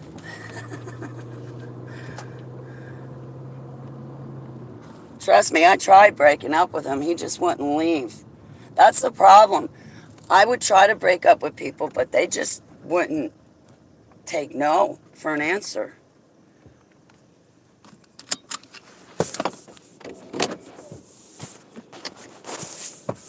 Watch. You know what? I should probably pull in there.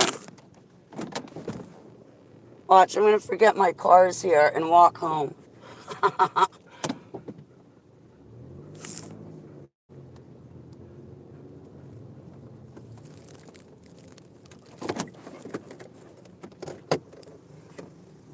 We're going.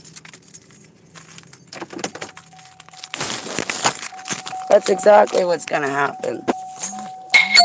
Hang on a second. I had a dream about you. Ah, shit.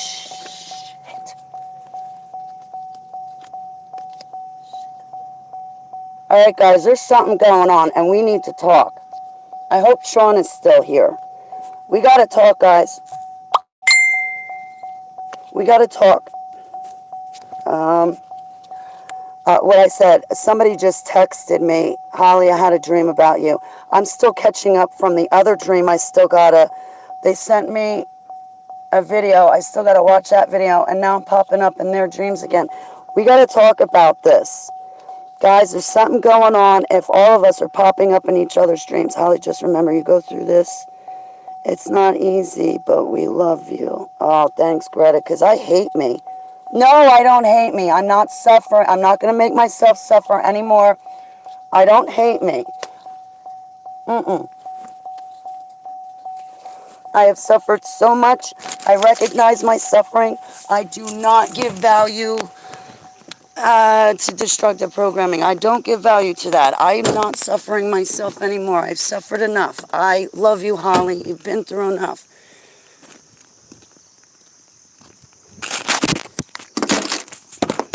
Hang on.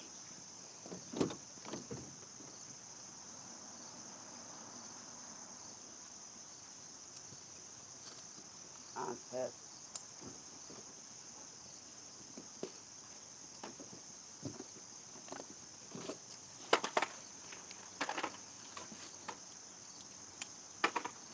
Yeah.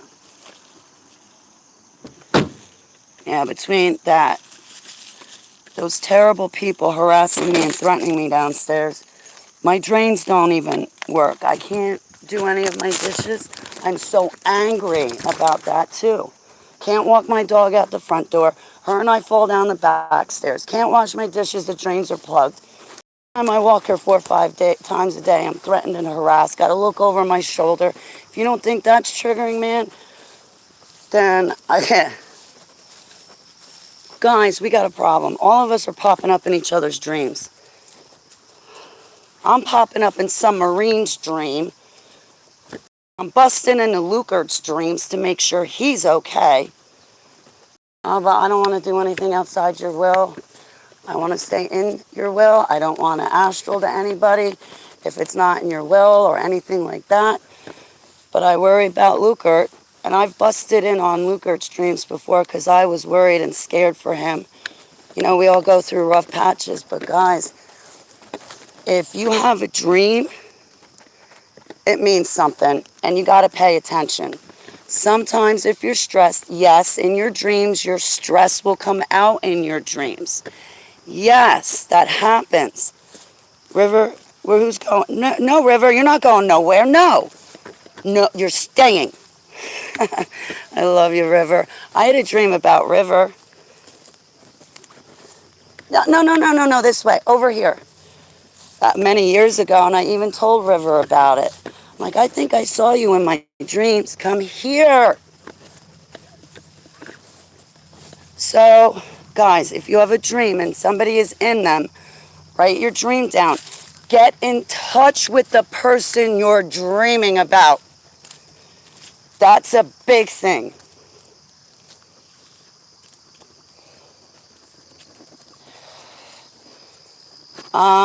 And just because you have a dream about me does not mean I'm astraling to you. It doesn't mean I busted into your dream.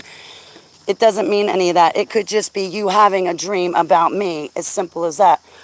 In Maryland, those plastics were constantly, oh, you busted in my dream. I know you did, Holly. No, I didn't.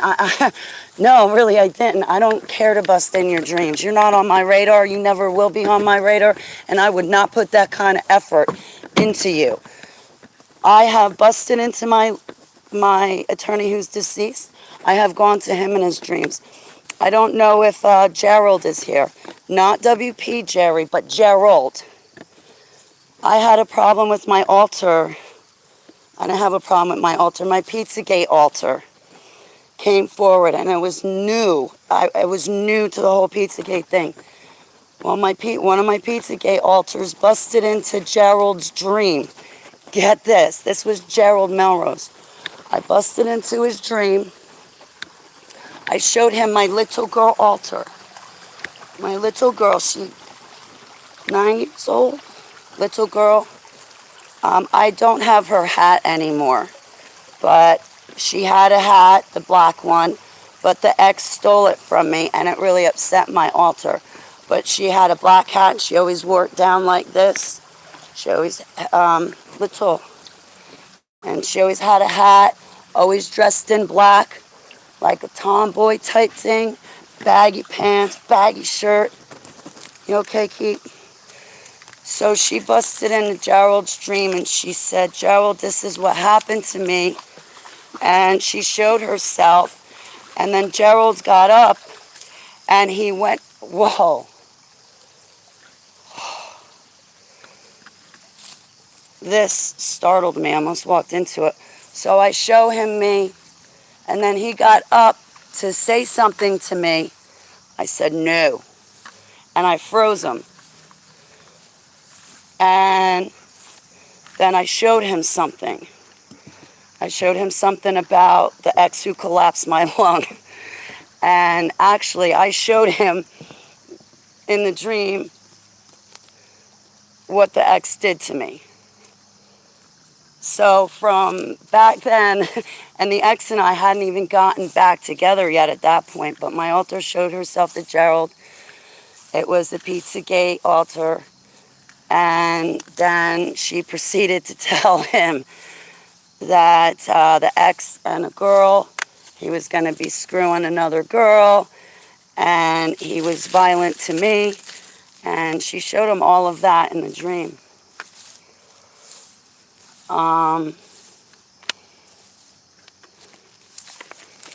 But if we're having dreams about each other,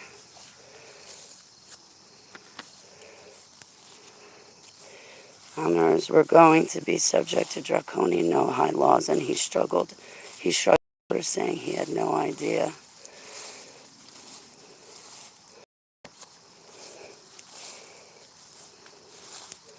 In the dream, he was walking right next to me.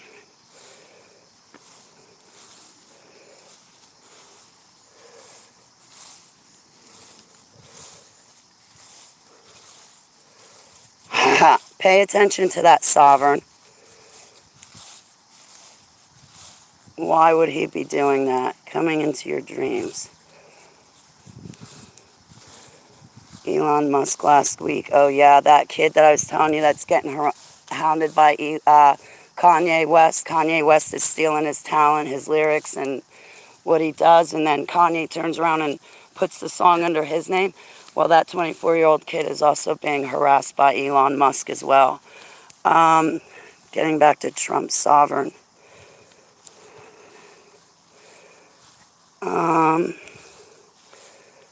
We're going to be subject. Yeah, sovereign. I'm having trouble interpreting it. He's come into my dream one time before.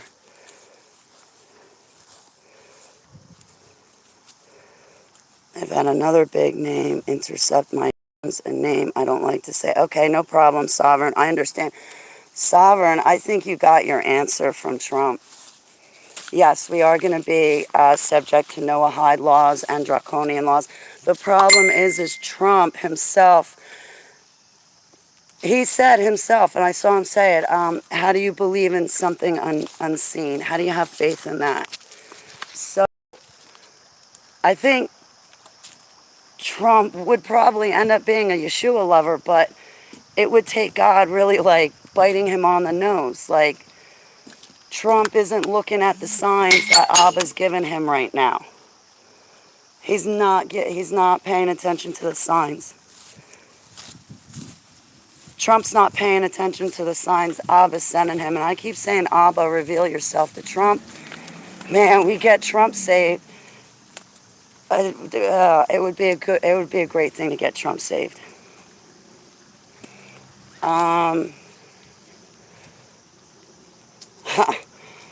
I don't know, though, to get these bloodliners saved, because you know Trump's a bloodliner, right? You know, he has Tesla's technology. His bloodline has that. I was just talking about the bloodlines last night with Tina. I told her, I said, you know, Kennedy's been sticking out to me. I think, I thought it was because Kennedy did something wrong, but I'm thinking now that, you know how we have 13 Illuminati bloodlines, right, guys? Well, in Revelation, it talks about 10 kings. They don't have a kingdom or a place, right? Like they don't have a White House like Trump has White House. But if you go to Revelation and you read about the 10 kings, that's the thing. We have 13 Illuminati families, but let's look at it. 3 families get taken out, right? I think Kennedy's going to get taken out. It's only Carolyn anyway that I know of. Hey, Huntress, I love you. Hey, get out of there. I think Kennedy gets taken out. And I'm suspect to think, I'm probably wrong, but I think Collins gets taken out. Because, not terminated, but just taken out of the equation, so to speak. Collins is not a bloodline per se, like Rothschild is a bloodline. Collins is a group of people that have come together. They may be bloodliners in and of themselves, but the Collins itself is not a bloodline. It's a group of people. Like Majestic 12. You guys heard of Majestic 12, right? Okay, well, I look at Cullen's bloodline as being like Majestic 12. Of course, I come here and everybody else is pulling in the parking lot. Come on, Keith. So that gets us down to 11 bloodlines. Who do you guys think is going to be the 3rd bloodline that goes down? The whole Tesla thing is under the green hogwash. It's controlled. I saw that too, Holly. Trump is not for us. Yes, for him to repent. People say they have a video of him. No, they haven't. No, they have not. No, this is Christians not paying attention is what that is. Trump clearly said, why would I apologize to God? I'll just do better tomorrow. What do I got to be sorry for? What's the first thing you got to do with Yeshua HaMashiach to get him in your life? You've got to say, I'm sorry, Yeshua. I apologize to Yeshua. I repent, Yeshua. Trump did not do that. There is no video of Trump saying he's a Yeshua lover. He's gotten saved. That's all hogwash. Horse shit. Now, Christians are looking for a savior. They put all their stock in Trump. Well, Holly, we know Trump's not Yeshua, but He's Trump and he's going to bring America back again. Meanwhile, he's wearing MAGA. I just found out recently, thank you, Brooke, or no, it was someone in the room. One of you said it. Maybe it was Warning Signs. I think Warning Signs said it. MAGA, M-A-G-A, staring us right in the face. That's what, the fifth level of Satanism? Satanism! And he's wearing a hat with Satanism. Hey guys, does this look like a hat with Satanism? Does this say M-A-G-A? Make America Great Again? MAGA in itself is, what did Warning Signs say? It's the fifth level of Satanism. The highest level of it is MAGA. M-A-G-A. And he's wearing that hat. Hey guys, I'm wearing this hat. You can already tell there's a big difference. When somebody says God, you have to make sure that they're talking about our God from the Bible and not their God from somewhere else. It's just like when people say, well, Holly, my God is love. No, the God of love is the moon, or Isis. My God is Yeshua HaMashiach, and he's in the Bible. You can have your God of love, but I reject, renounce, and rebuke that God of love. And I take up my cross and I go with Yeshua HaMashiach. No, I don't think it says kill the Lord. I see it differently than that, Babu. But also, think about it. Yeshua HaMashiach was used as a satanic sacrifice. I was used in sacrifices in the dumps. So, this was his cross. Well, I pick up my cross and I bear it too. I don't want Yeshua HaMashiach to suffer for me anymore. I want to do better and I don't want to be a sinner. And when I sin, I make Yeshua suffer. So, I don't know. I don't know, Babu. It's interesting you say that, though. But, yeah, like, I don't like this. Well, my God is love. Oh, so you're giving your allegiance to Isis, to the moon. Well, I give my allegiance to Yeshua HaMashiach. My God is everything. My God is not confined to love. Of Odo. Magus is a level of the OTO, Odo. I know somebody in Odo. They ran a bunch of videos with me, too. I told you I got friends of all shapes, sizes, colors, backgrounds. And not all of them are Yeshua lovers either. I do not have any friends that sacrifice people. I'm not pleased with OTO, because I hear they do animal sacrifices. I disagree with it.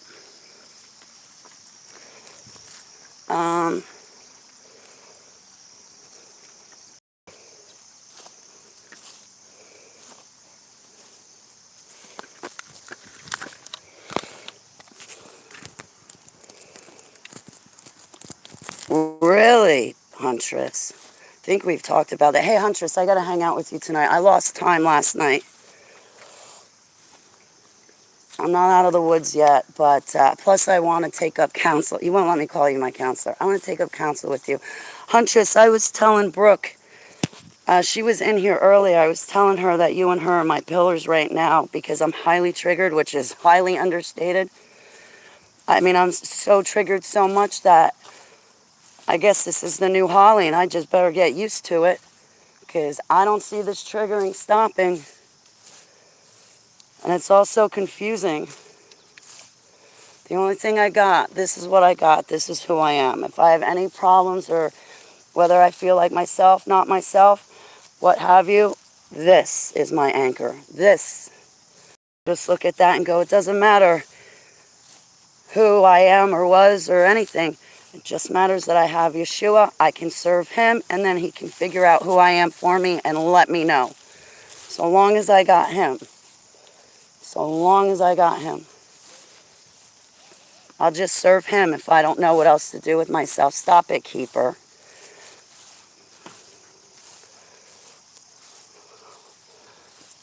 Come on. You got your ring? No, not yet. September 11th. Colleen, I have not seen you in forever. I love you.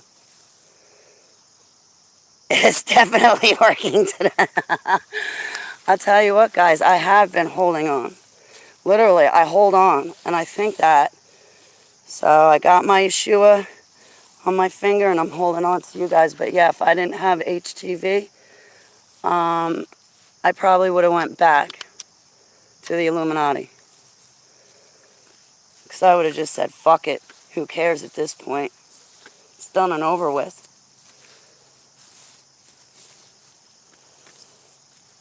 I'm not exaggerating either. Everybody's like, well, where would you go back? Well, where are they?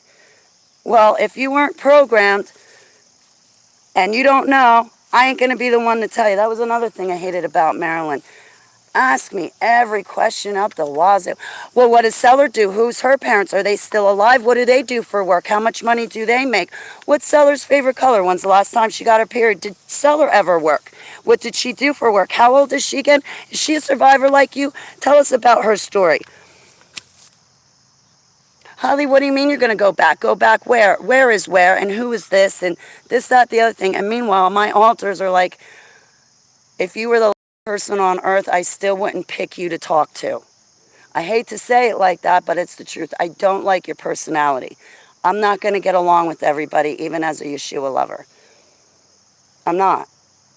And I'm not going to just willingly have anybody in my life anymore. Oh, yeah. And you know what? I'm sorry to con Coach. Hang on.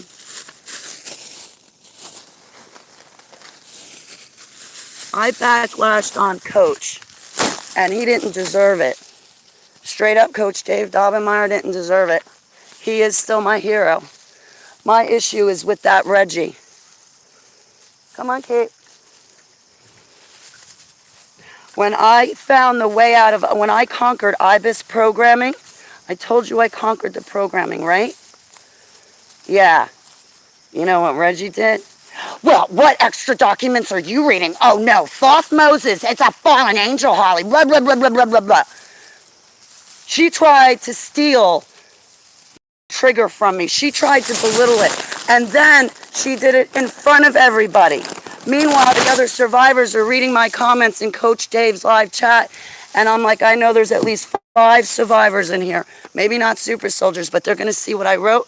They're going to go find Thoth Moses, follow him out of Egypt. Yudhe gave them instruction. They're going to follow him right into the Old Testament with Aaron, right out through the Red Sea. They're going to be reading the Bible, and then they're going to time travel to the New Testament with Moses to meet Yeshua, his 3 apostles, and everything else.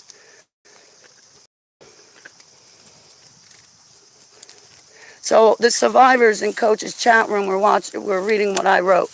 But then there she comes. Oh, what are you reading these extra documents? Where do you get your information? And I was like, I have a personal, intimate, active relationship with Yudhe. I listen to Yudhe. I listen to the dreams and visions he gives me. And I only read the Holy Bible, Reggie. And I know that she said stuff after that.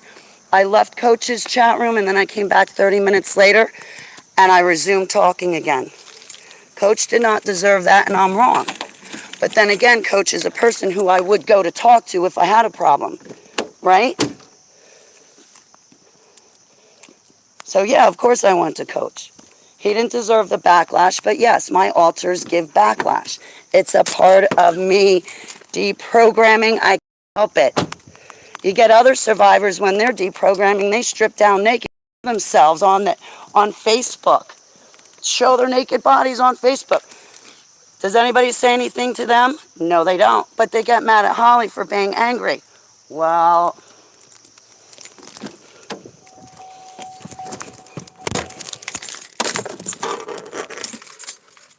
thank you, Colleen.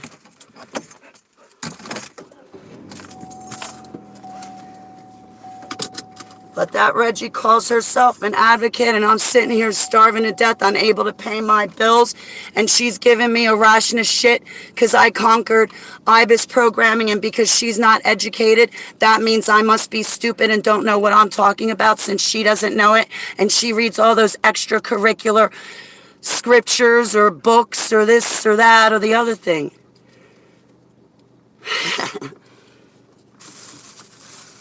We're going to go inside, guys.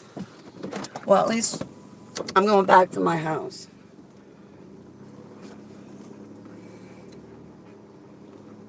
I got to put the cell phone down for a sec. Shit, Reggie gets up there talking about being a survivor's advocate. Oh, wait, this is a one-way. I'm sorry. I didn't see. I'm sorry. Sorry. I've only been in this church parking lot a gazillion times. And I didn't realize it was a one-way. But then again, I've only walked through the parking lot. I can't drive. My altar just kicked in. I can't drive. I can't drive. I got to go home.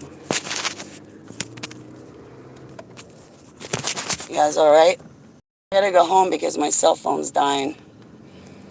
Which reminds me. Yeah, some of my altars, they don't drive. They all know how to, but they just don't drive. And sometimes I don't want to operate heavy machinery when I'm highly triggered like this.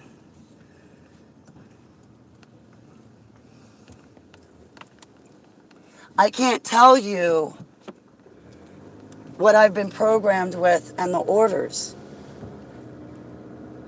So if somebody's asking me, well, where are you going to go back, Holly? How are you going to get there? Where are they? Who are they? I can't tell you guys any of that. If you haven't been programmed with it, then you don't need to know. And why would an average person need to know? It's not like they're going to go and show up at the place and arrest everybody for, traumatizing and torturing me and the other kids. So if you're not going to go and clean the place out and arrest all the bad guys, then there's no point in telling you where they are.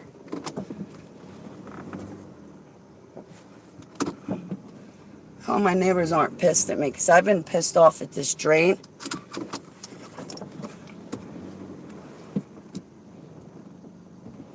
And I complained. I'm pissed.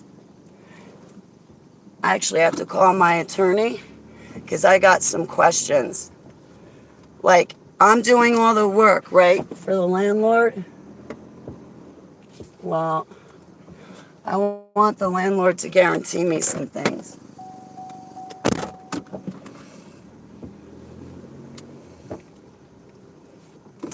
I want him to guarantee me that he will never raise my rent.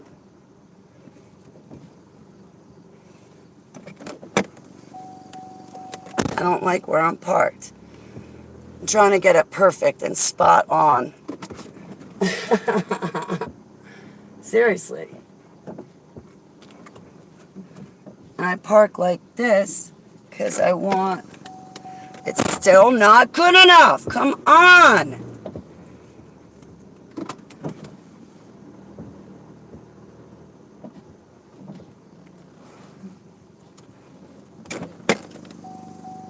It's still not good enough. It's not good enough.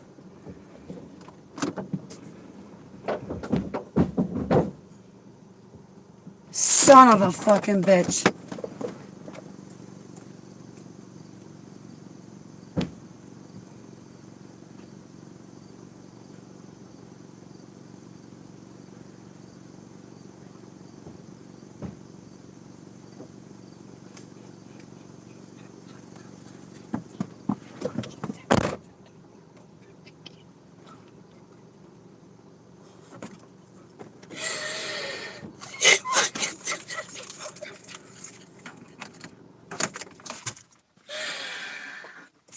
My bumper hit the back, right? My bumper is already falling apart because twice somebody rear-ended me, right? Well, now the bumper pulled apart from my car and it's got to be pushed back in and I don't have anybody to help me.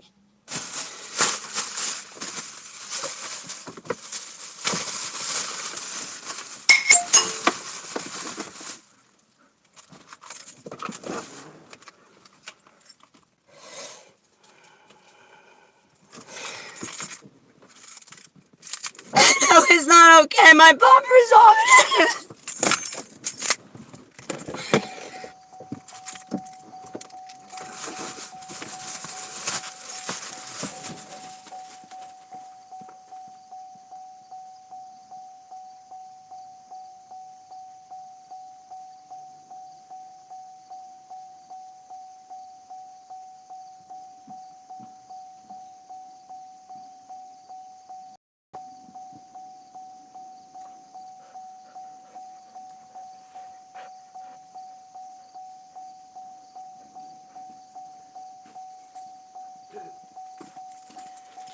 Why do I park my car here like this? Because my gas tank is on that side facing the cameras, not on the other side, so that way it makes it harder for those kids to ruin my car and drop something in the gas tank. I love it, right? This is like great.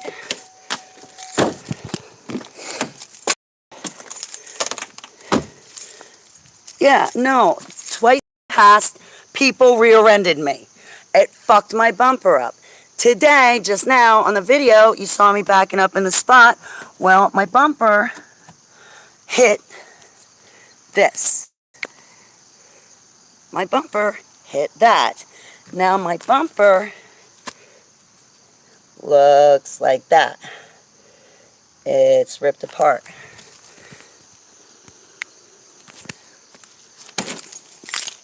Where's the battle axe? She can put it back together. She's a battle axe. She's a survivor's advocate. You think she's going to help me clean my car or put my bumper together? No, but that's exactly the type of things a survivor's advocate would do.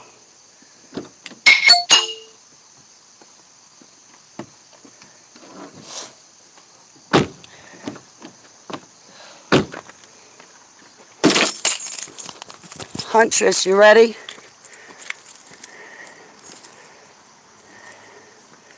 I don't got money to get a lock. And then who's going to put it in for me? If I got to pay somebody, that costs money. No, it's not. Obviously, Babu, it's not. Are you going to tell me my bumper didn't get ripped off by the thing I just showed you when you heard it? And the bumper wasn't... Why are you telling me I don't know what happened to my car when you were there to hear it? My bumper hit that, and now my bumper is partially ripped off. Huntress, I got to walk in the house. Can you get ready with the phone numbers? Guys ready?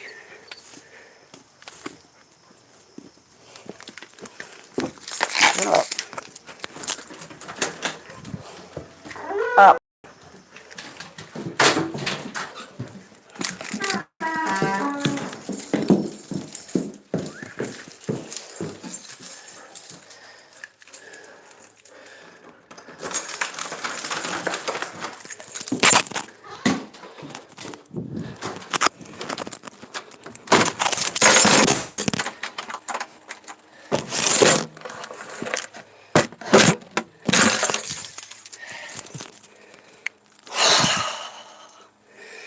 Great way to live.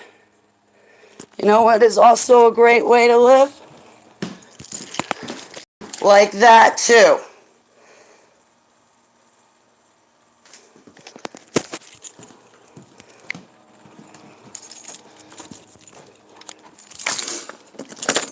Thanks, Huntress.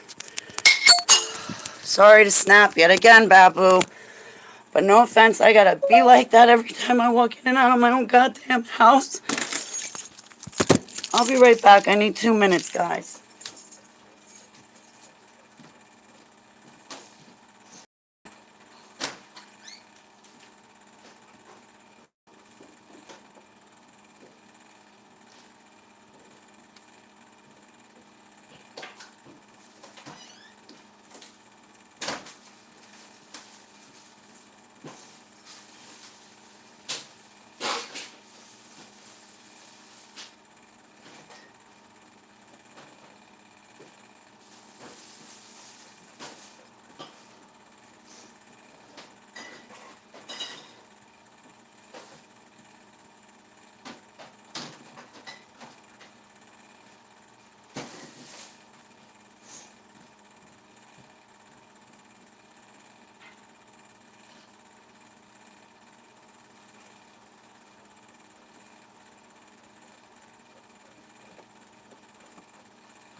Hang on. I'm coming, guys.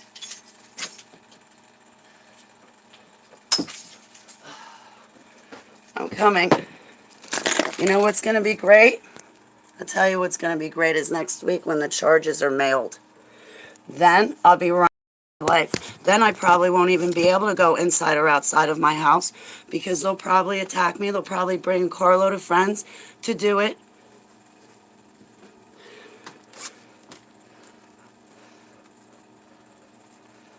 So once they find out charges are pressed on them, it's only going to get worse for me.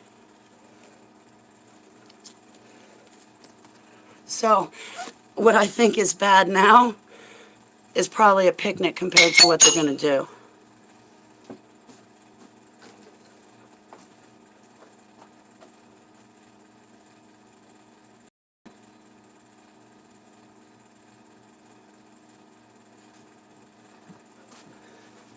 So it's only going to get worse.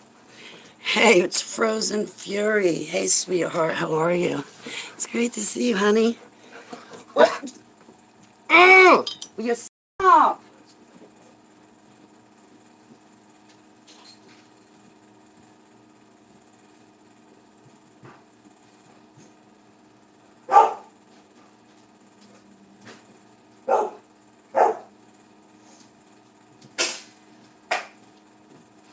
Fucking hate living like this. I hate living like this. And it's only going to get worse. Great, right?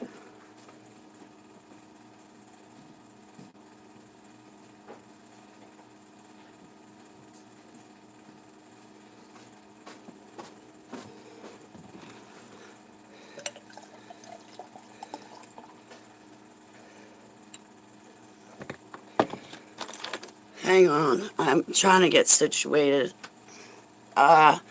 It doesn't look like I'm going anywhere. I apologize to Babu. I'm sorry.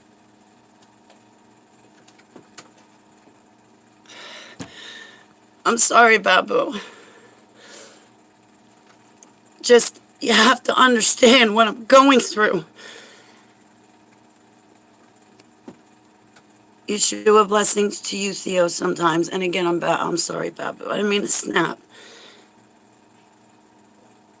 But I'm snapping. And I don't want to be. And I don't want to be snippy to you, and I'm sorry.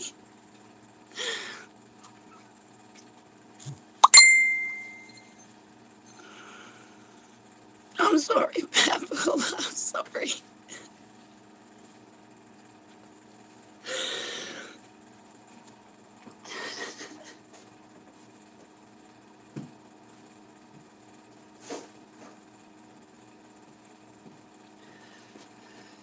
So, I'm gonna sit here with you guys today.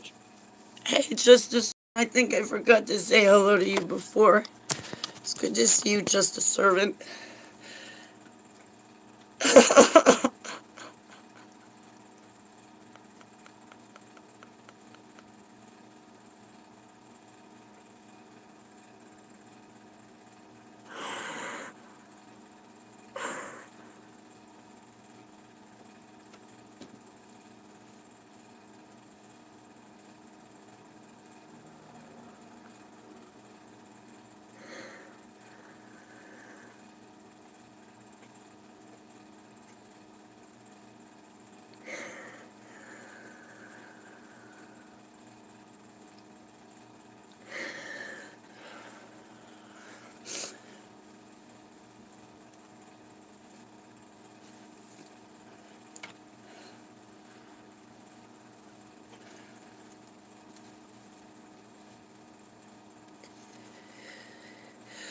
Boy, Jade, you got more faith in me than I do. I don't.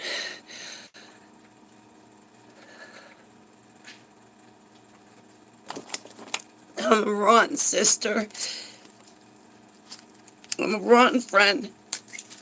No, I'm not. No, I'm not. I'm not giving it to the destruction programming. I'm not giving it. I'm not giving it to the destruction programming. I have suffered enough. I am not going to make myself suffer anymore. I am not doing that to myself. Destruction programming, you can go bounce. I love Holly. She's suffered enough. I'm not making it worse on her. She's a good sister. She's a good friend. She just got her work cut out for her right now.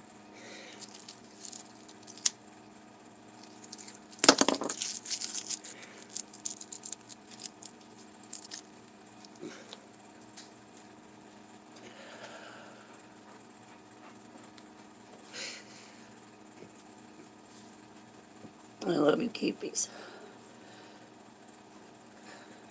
I'll hold on. I'm going to sit with you guys today and hold on. If you want to, today would be a perfect day to do panels. Okay, Keep, can you give me a little bit, please? 1 second, I got to go find tissues.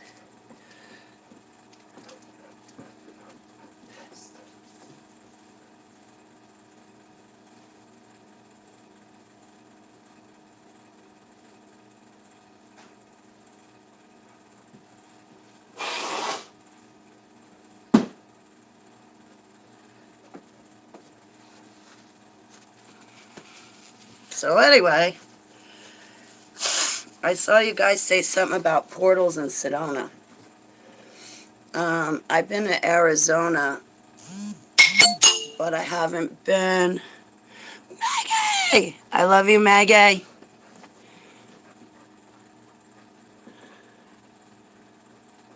Bullshit. You're an amazing sister, Safi, because without you, you've been helping me a lot. Remember that day we sat on the phone for 3 hours? I mean, there's not really too much I can do with myself when I'm triggered. I mean, what am I going to do with myself?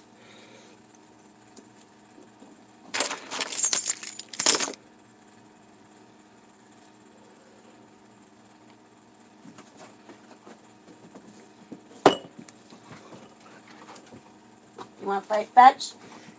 Fetch it! Yes, we play fetch in the house. I love that. I left my ex. He would never let me play with my pets in the house. And it ticked me off. Because I would play fetch.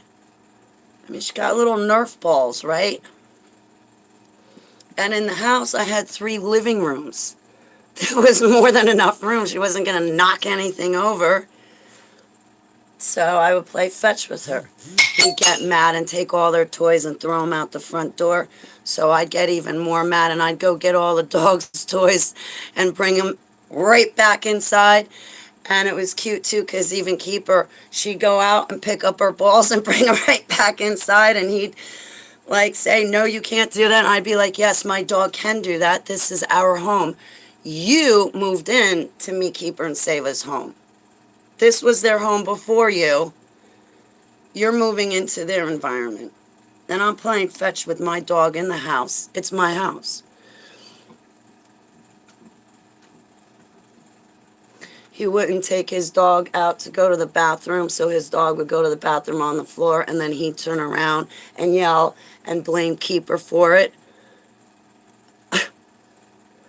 You're the one that's not taking... You and your kid are not taking care of your pet, and you want to blame Keeper?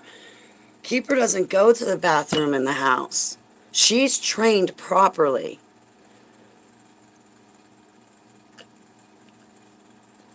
Sovereign, me too. You bring up a good point. Bonnie! I love you, Bonnie. You bring up a good point. I was thinking about, you know, the giants in the flood. Well, their bodies, what? Their organs, their blood. I think their blood turns into gold. And then, like, their other organs turn into minerals. So, like, the giants, I think they were petrified. But, like, even trees that are petrified. But, like, if humans die, we go back to the earth. Like, our bodies go back to the ground, right? So we would turn into... Field trip to the petrified forest! I wanted to go to that when I went cross-country, but I didn't have enough time. When I went cross-country, my one objective was to go to every single national park I could possibly get to.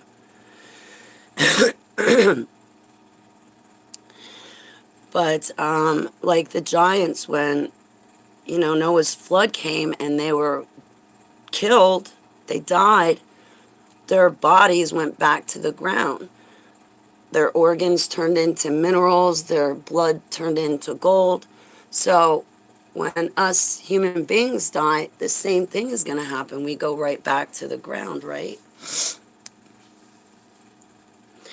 Which brings me to another conclusion. If you're a rapturist, well, how's God going to resurrect you? Like, so the Bible talks about 2 resurrections at the 7th trumpet. Well, how's he going to resurrect you if you raptured out of here? We're made from the ground. We'll go back to the ground, so to speak, in layman's terms. So if you're raptured out of here and not here, how's he going to resurrect you? You're going to be floating somewhere up in the air, which is not on the ground, so he can't resurrect you. Because what's in the ground is not the same as what's in the air. And the Bible talks about 2 resurrections, right? All I know is I'm keeping my feet on this earth so he can resurrect me. I want to be resurrected. Wow. I always wanted to live out west, like New Mexico, Texas, Utah. It's beautiful out there.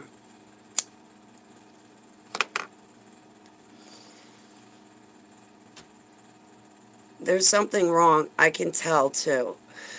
Like my altars, their handwritings are different. Well, I don't just... There's something in my eyes, right? I know when altars come forward, their vision changes. Sometimes it can get better, sometimes it can get worse, but when an altar comes forward, their vision changes. Well, my flowers over here, you guys see yellow flowers, right?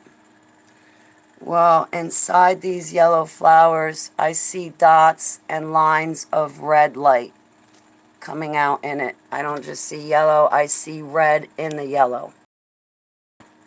You see a solid yellow, but I see specks of red.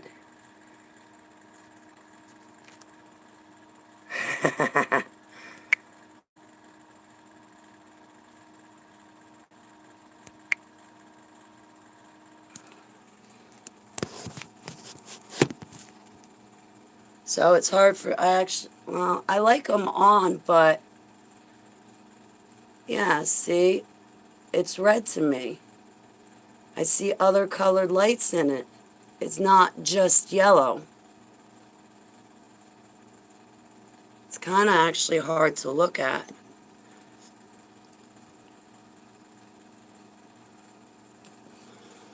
Pixelation at night, it's like watching an old fuzzy TV screen. Pixelation, oh, right?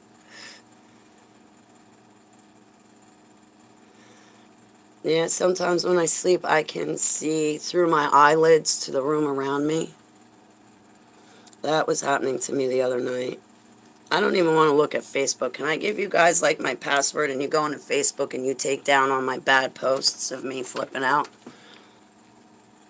I've cleaned it up a million times. It's to the point, what's to clean up? I'm a mess. And I'm tired of trying to hide it and cover it up and pretend I'm okay when I'm really falling to pieces.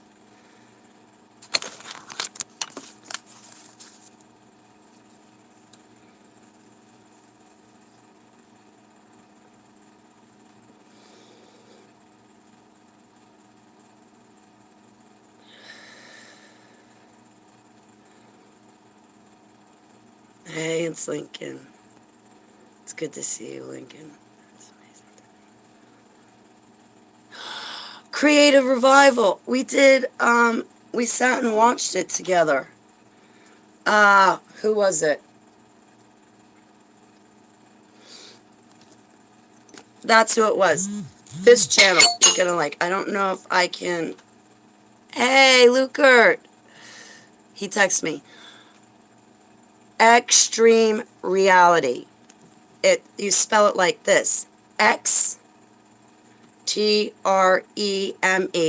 Extreme.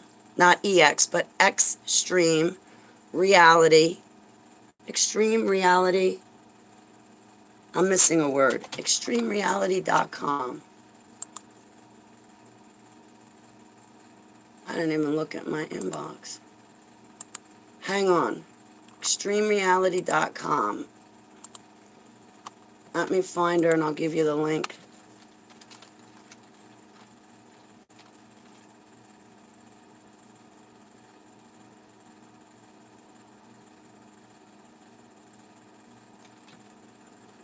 Extreme reality. That's it. Extreme reality check.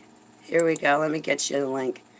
You've got to check her out. Like, go through her videos. Wait a minute.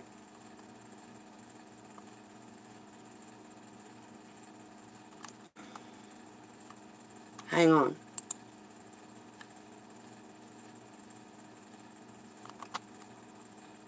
The biggest secret hidden in plain sight. Here.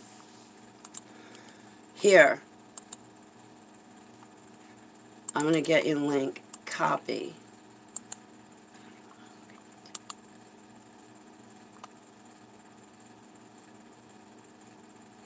Holly. Holly.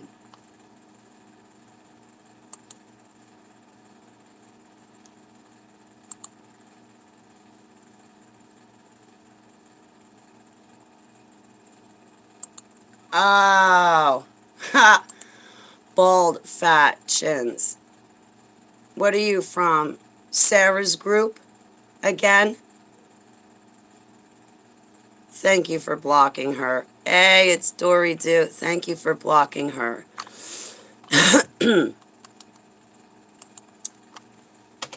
That's Sarah Rachel Adams' group right there. Don't listen to that crap. Okay, the link I just dropped in there. Hey, Becca R. You're gonna like that. She talks about the petrified trees, like how mountain ranges look like tree stumps, but even like you gotta watch it. It's awesome. That link. It's an hour long, but it's awesome. And no, I'm celibate. I don't fornicate. So obviously you don't know what you're talking about. Stop trolling and gaslighting and gang stalking. It's a felony. You've been told by police to leave me alone. And you still don't listen. So what about smoking cigarettes? What's your fucking point? Oh my God, Holly said a bad word. Who's to say that it's a bad word?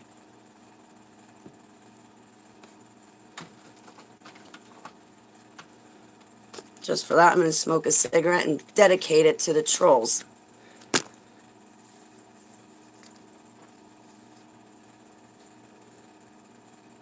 And I'm not a reverend. You're an idiot. My name is Holly Baglio. I don't have a title. It's Holly Baglio. I'm not a reverend. Again, get out of my chat room. Evita B, get out of my chat room. You're doing it again. So I'm glad you guys have new accounts to come and troll me because I've blocked all your other accounts. And I'm so glad that you found one sentence that you were able to write out so you can copy and paste it and not have to do any real thinking. You're an idiot.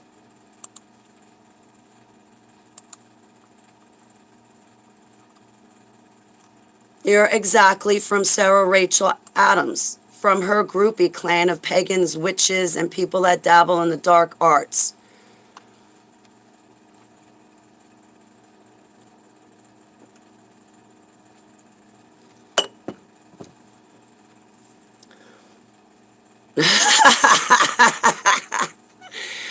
Hey, Scott, welcome. Yeah, I woke up livid. I woke up livid.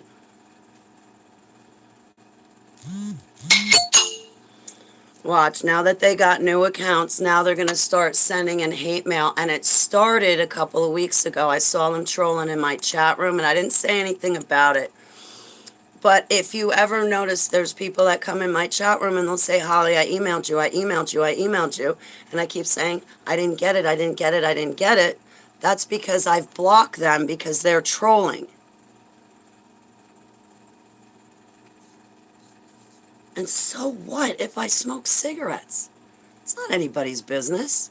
It doesn't matter. It's not.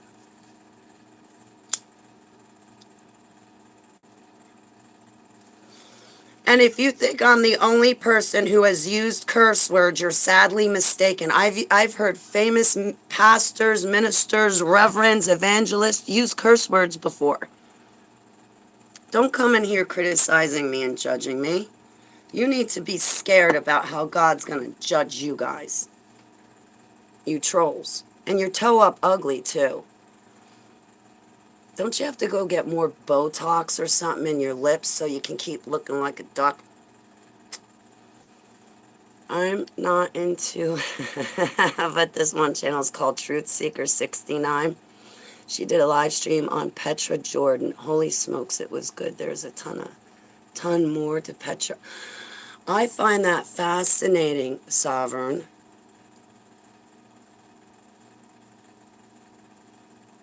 Thank you, Victoria. Yeah, right. I know.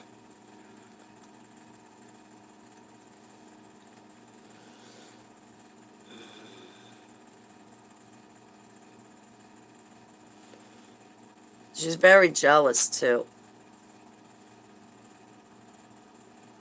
You could tell when she gets scared and nervous because then her and her groupies start trolling me.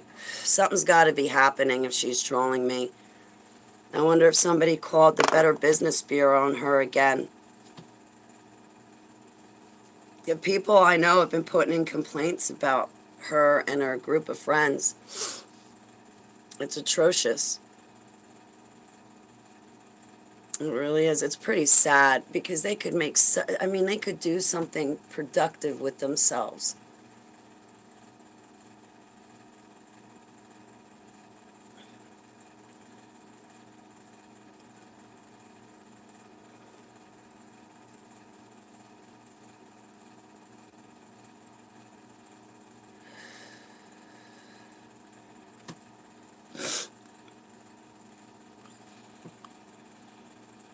I woke up livid. I woke up highly triggered. Sovereign. I'm reading your comments.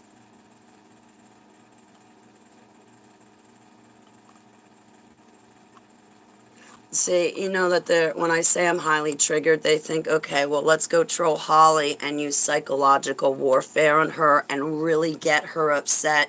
If she's already exacerbated at this point, we can really throw her over the edge. So let's go attack her now because we want to throw her over the edge. Except they don't realize that their psychological warfare doesn't work on me anymore. They're trolling me when I'm upset doesn't give me a bad day anymore.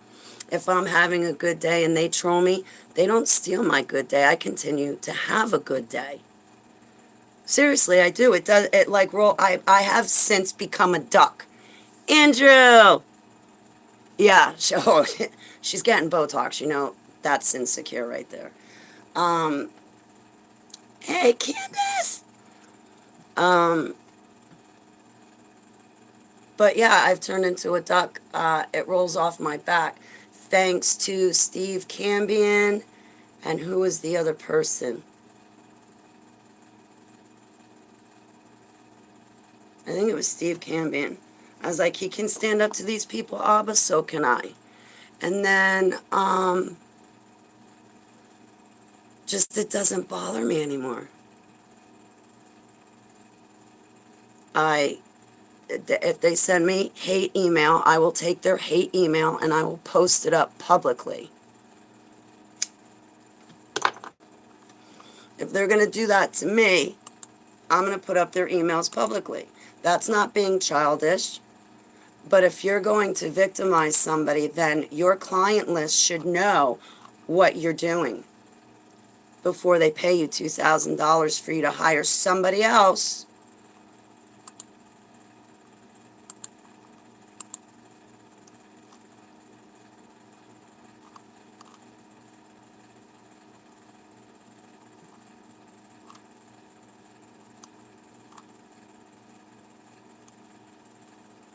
I'm not cleaning up my page. I just don't care.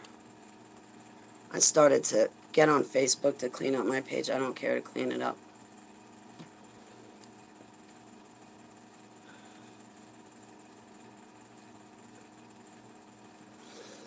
I don't think, I think moving forward, I've just put too much stock in the wrong people. I say how great people are, but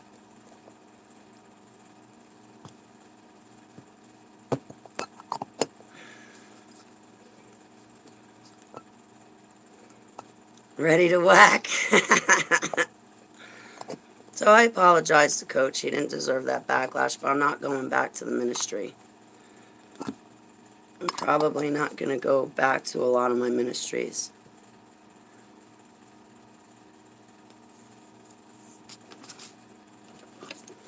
Abba has work for me to do anyway, and I can do my Bible studies with him, and I learn more faster, and I learn it better when I just do my Bible studies for him, with him. I want to still go to Plain Flyer. I missed Plain Flyer yesterday. But I mean, like these famous ministries, I ain't doing any anymore. I'm not putting stock in them like I used to.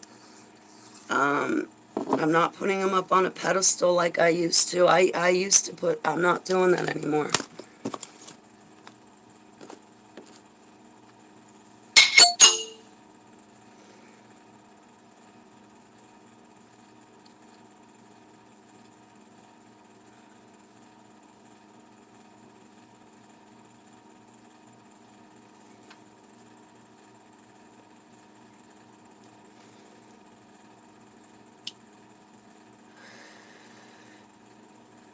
I mean, I can't also, the other problem is these ministries are still preaching about a rapture and talking about a rapture, and it's like, oh my God, I can't do it anymore. I really can't. You're not waking up out of the false doctrine, you're still perpetuating false doctrine. You say you left the church, but you're still upholding the traditions and the false doctrine of the church. I cannot be around that anymore. I'm sorry to let you guys know, but oh, Candace, thank you. I'm humbled.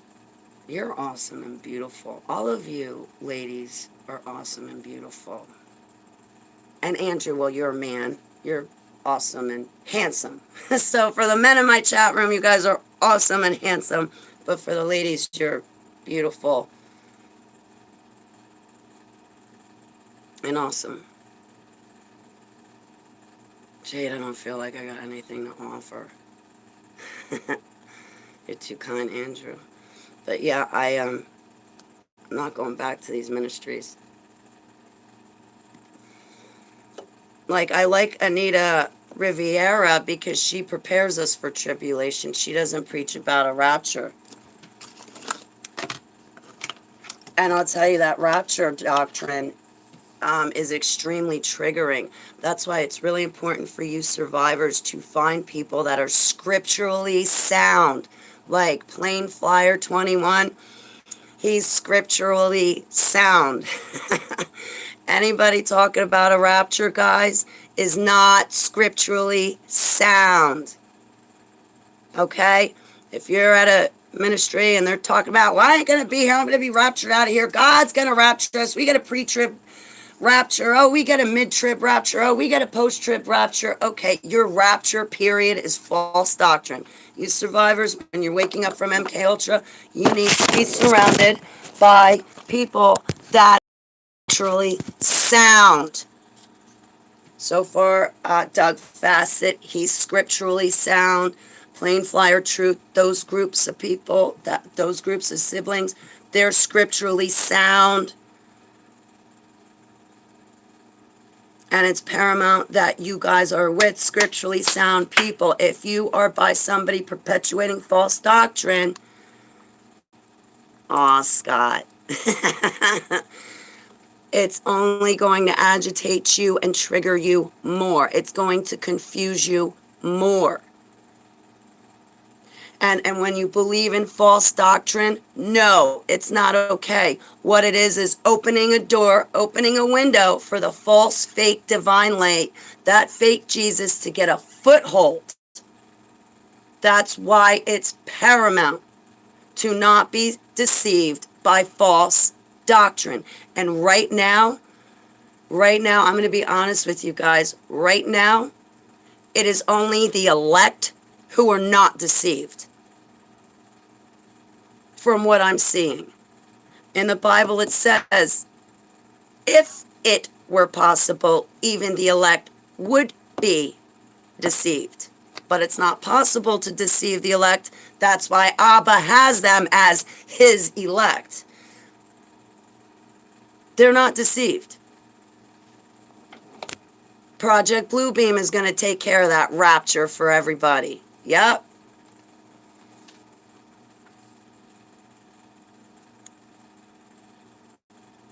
Yep.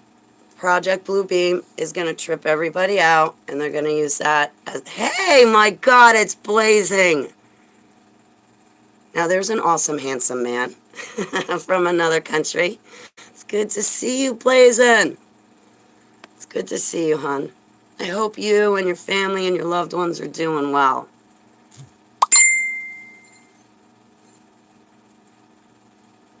There's my neighbor. I got to call my neighbor.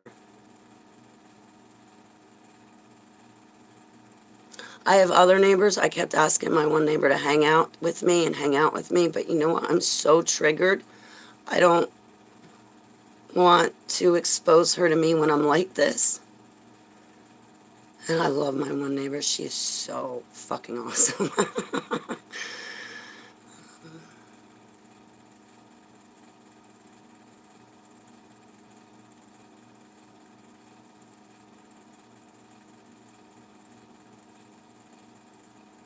That fan, I gotta turn that fan off. Guys, I don't want you to go anywhere. I want you to hang out with me. We should do panels since I'm gonna be sitting here all day long with you.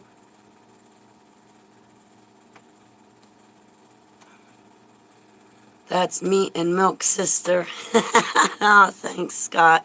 You know how much heat I take with that rapture? I take so much heat that when I do go into a ministry and they see my name, it's like they purposely bring up the rapture and drill it in, and it's like, click, I'm leaving.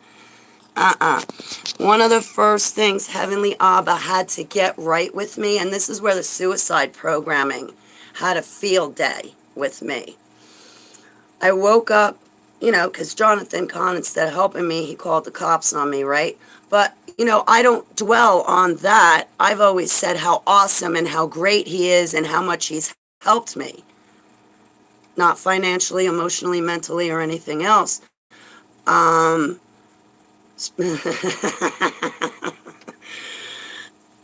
So, yeah, I just conveniently left out the part where he brushed me off. He did. There's police reports saying how I'm not allowed to go back because that's his outreach program and how helpful he is. But see, this whole rapture thing, when I first heard it, yes, I put my ministries up on a pedestal and I tell you how great they are. And meanwhile, they send the cops at me to deal with me when I'm dealing with suicide programming instead of themselves coming to help me compassionately. But I still say how great and wonderful they are, even though they hurt, even though they're really not helping, even though they're making it worse. I heard about the rapture doctrine through a Baptist church when I was 18 and I first got saved to Yeshua HaMashiach because I sought him out. And when I was presented with this doctrine of rapture, I was like, oh great, so you guys are getting raptured out of here But I missed your comment, Justice Servant. You guys are going to get raptured out of here, but you're going to leave. So you Baptists are special. You're going to be raptured out of here, but you're going to leave all the other people down here to rot on earth? That doesn't sound right to me. And then they proceeded to go, yes, Holly, everybody else is going to sit on earth and rot down here. But, we're Baptists. We're special. We got raptured out of here. But nobody else from any other religion or any other denomination gets raptured out of here. Only us. Because we believe it. Then they proceeded to tell me that when they die and they're up in heaven and they look down and they see people in hell, that eventually, with time, those people from hell will join us in heaven. So, when I was 18, I was presented with the rapture doctrine, and it didn't sit right. Fast forward to December 2014, I woke up from MK Ultra programming. I said, Heavenly Abba, there is no rapture. I don't believe it. And he said, correct, Holly, there is no rapture. Well, at that point, the suicide programming kicked in full throttle. And one day between December 12th and December 20th, during the year 2014, I woke up with the suicide programming so triggered, I literally put on my slippers, ran out the door in my night clothes, and drove to Jonathan Cahn's ministry seeking help. Because the suicide programming, my altar was telling me, I can stop your heart beating, I can shut your organs down, I can stop you living, Holly, I can do that. And then the other part of me is going, well, I don't believe in a rapture, so we're going to just be tortured and brutalized and traumatized all over again like I was in the dumps. And yeah, I wanted to die, so I ran to Cots for help. He never talked to me, and he never even called to see if I was okay. Finally, after about 30 minutes, I left his ministry and I went back home. And I struggle with suicide programming by myself. And when I know that the rapture's not gonna happen, then it makes the suicide programming worse. And yet I just say nice things about my ministries. I don't tell you the real truth. Because I tell you the real truth and you tell me I'm not Christian.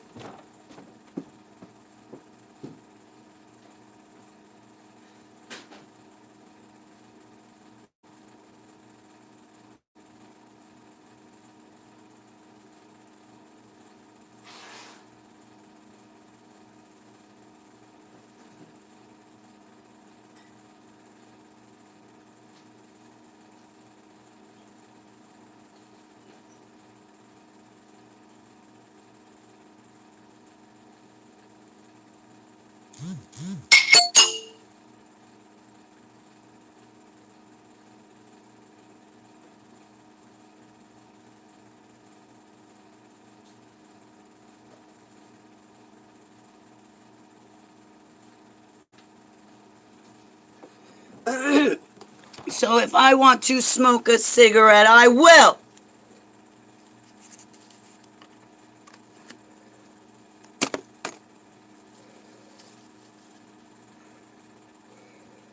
Maybe, Babu. But once he found out, do you think he came back to me and said, holy shit, Hall, I had no idea. Is there something I can do for you now? No. No.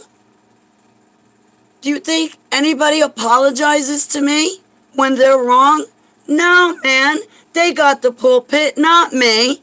They ain't gonna apologize when they're wrong. They're not gonna admit it. I'll admit it to you.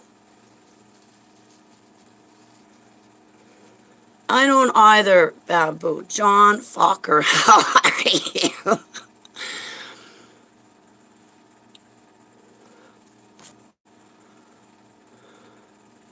their rewards in heaven, write their rewards in heaven, just like the plastic Christians. Well, Holly, we are helping you because if we help you, then we'll get a prophet's reward. What do you mean if you help me, Holly, you'll get a prophet's reward? Well, yeah, Holly, you're a prophet, so we're only helping you because if we help you, then God's going to give us your dreams and visions, a prophet's reward. So we'll become prophets and prophetesses too. That's why we're helping you.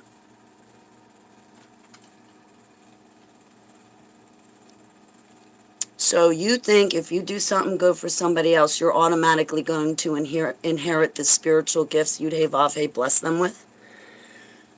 And as far as your prophet's reward, I gave you the reward already. I told you to get out of your rapture. I told you that your prayers fall to the floor. I told you there's certain things off and wrong. I told you you got Satan running through your house playing with your baby toys. You even see the toys and sirens going off and you pay no mind. I gave you the reward. I told you what I saw. I told you what I heard. I told you what Abba gave to me. I told you what he showed me. You didn't listen. You didn't want to listen. You just wanted to help me because you thought you were going to get dreams and visions like I got. That's not how that works. And number 2, number 3, number 4, number 5, I am not a prophet. I'm not a prophet. Don't help me because you think you're going to get a prophet's reward. I'll tell you right now, I'm not a prophet. And if you're going to help somebody because you think that you're going to turn into a prophet because you helped a prophet, you're strongly diluted. Diluted.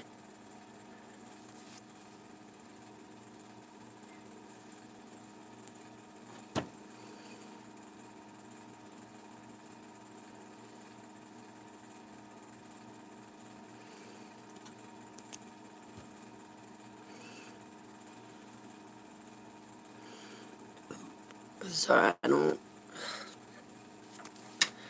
When I heard that, when I heard those plastic Christians say that to me, I kid you not, I ran back to all my friends and I'm like, explain to me what this prophet's reward is. Explain to me what these people are talking about.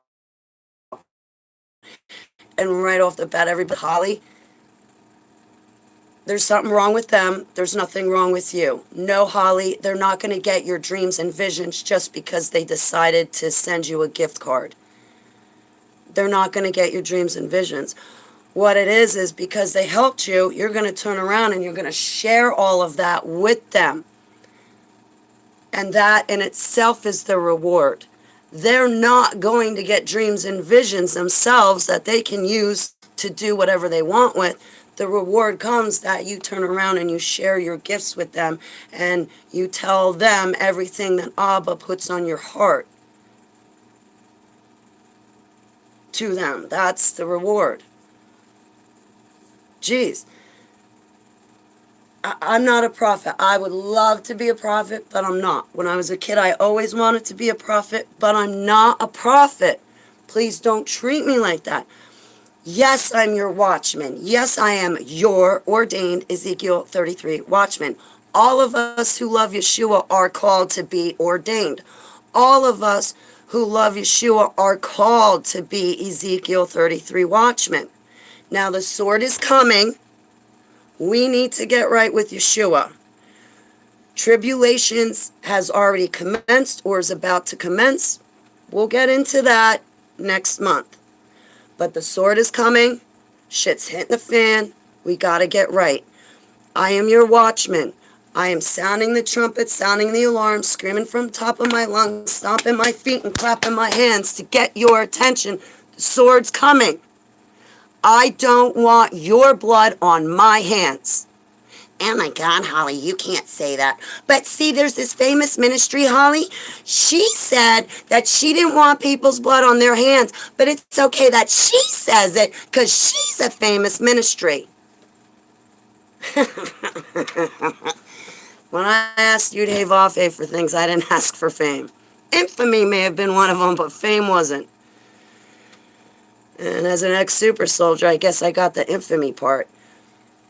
Listen. I don't care whether I am a peon or I'm more powerful and more popular than the president when we had Trump as president.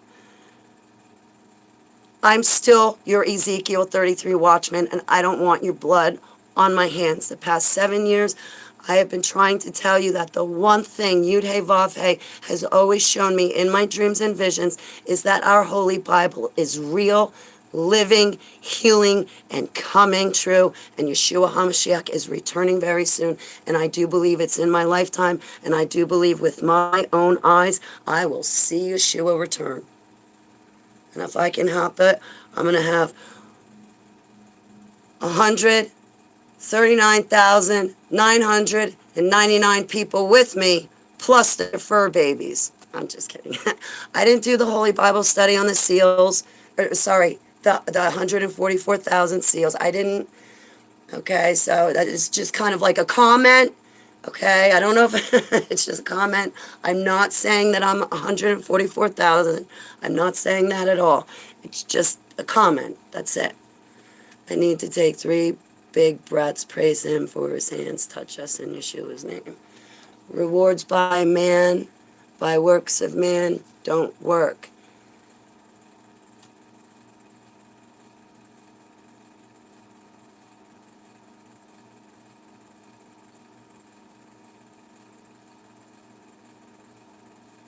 Huntress is, she's a survivor just like me.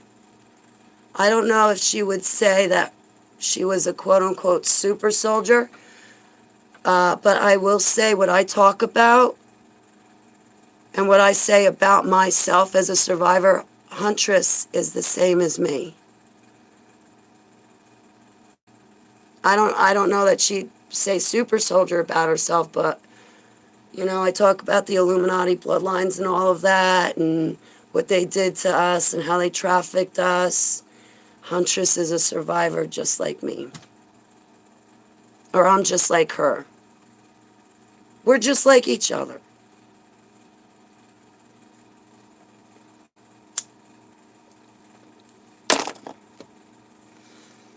Yeah, that was pretty scary. I never knew what an alter was. December 2014, I had heard of alters or multiple personality disorder, but I didn't know I had them. So when that alter was saying, Holly, I can shut your heart down, I can stop your heart from beating, I can shut down your organs just by the sheer thought of it, that was odd for me to hear at that time. And that was a suicide program.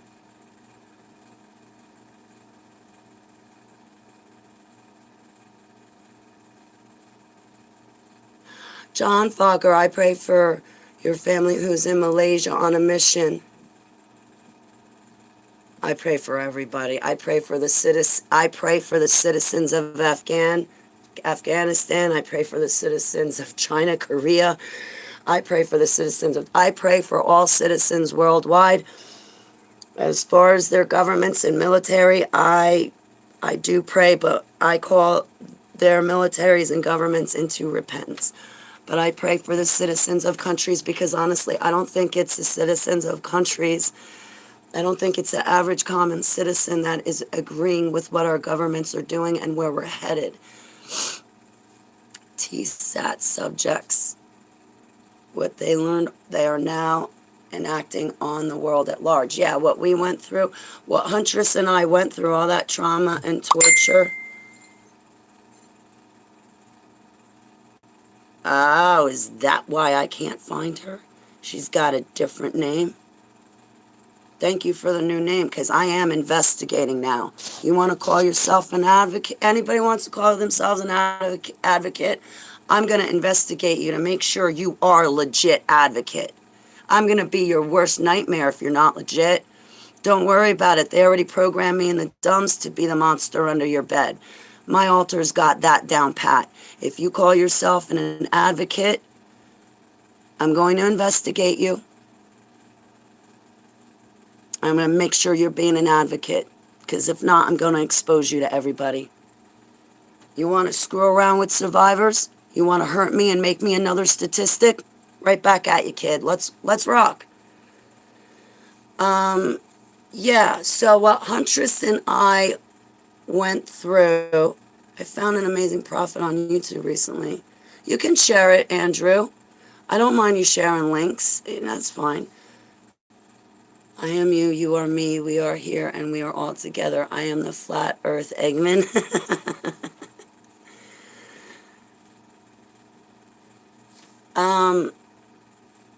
So what Huntress and I went through, the trauma and torture techniques, well, they have aced it.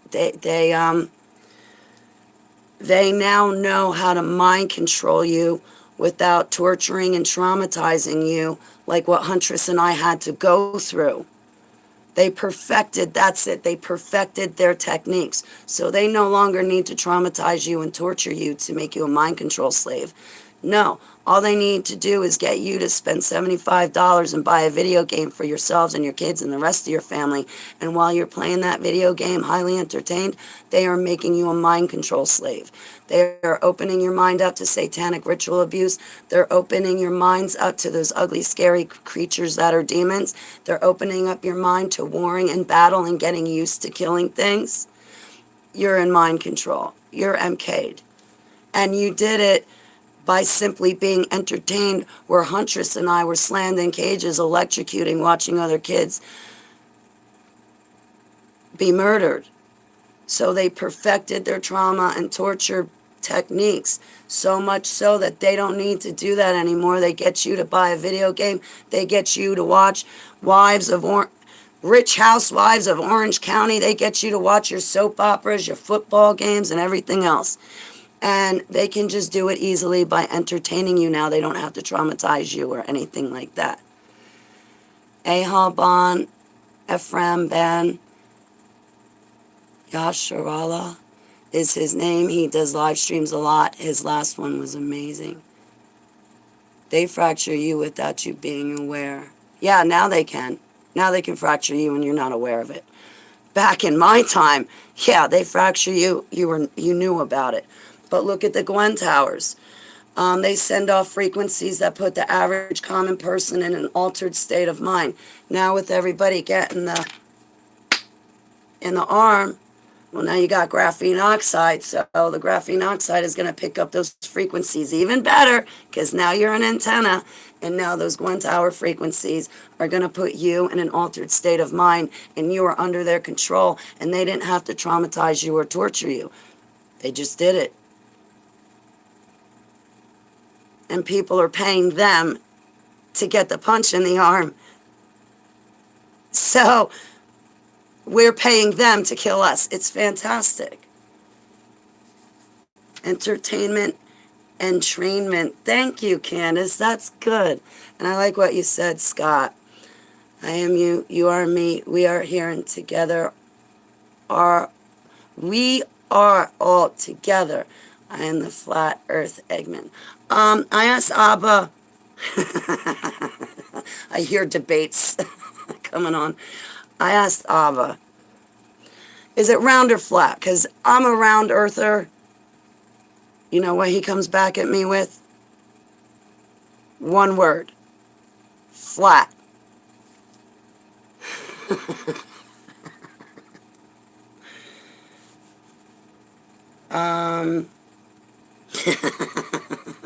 Is that a joke? I don't think he's joking. I really don't think he's joking. When Abba answers me, he's always serious. But I can feel Abba chuckle sometimes, or I'll feel a little tickle on my ribs. And when I feel that, I test the spirits in Yeshua's name and bind and cast everything down. But then I'll have a vision of Archangel Michael, and he comes by me and he tickles my ribs a little bit. Let me know he's there. But I see those angels. I don't talk to them. Really, John? I believe you.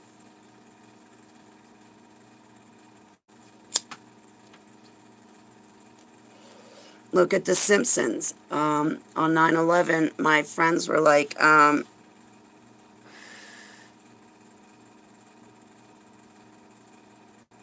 Holly, did I know that this was going to happen when the towers fell? Because, Holly, I feel like I have always known that this day, 9/11, with the towers falling, I've always felt like I've known about this and that I knew it was coming somehow. Yeah, because the symptoms, it's predictive programming. That's mind control. That's MK Ultra. Remember me telling you how I've noticed, Brooke and I noticed the commonalities and similarities between her programming and mine? Well, there's commonalities between my programming and, say, a woman who's 58 years old or 68 years old. There's commonalities with my programming with somebody that's 23. Because MK Ultra, they use the same storyline, the same fairy tales to program all of us. That it's not like, okay, Joseph Mengele used one style of techniques, and over there's another white lab coat, and he used a different style. No, they all use the same storylines. That's why there's so many commonalities and similarities between all of our programming. I've just been no, John, no, I understood what you meant. I didn't mean to change what you meant, but I'm not explaining myself right. I'm sorry.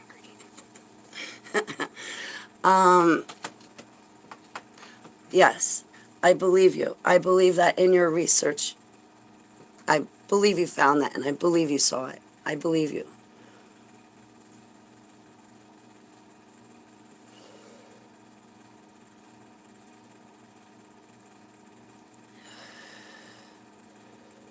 Man, 169 altars. Do you know I have a friend that's got 4,000? I was like, so they fractured you 4,000 times? I thought 169 was bad, man.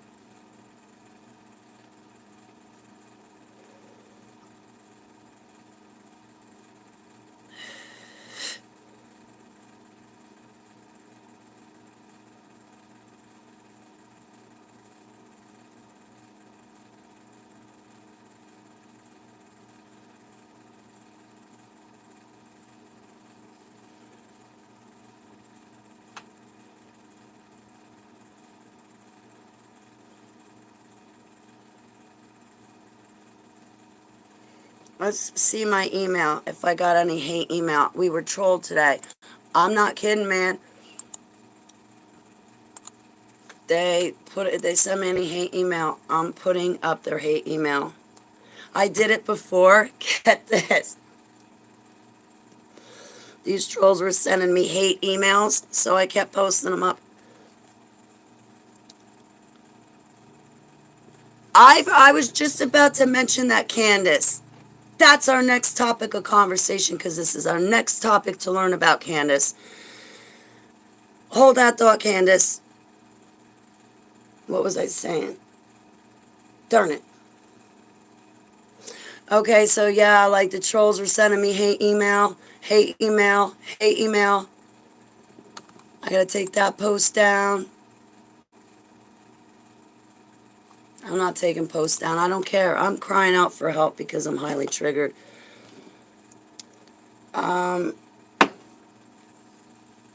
If I'm highly triggered, do you know how many other super soldiers, sleepers, and satanic chosen ones are highly triggered just like me?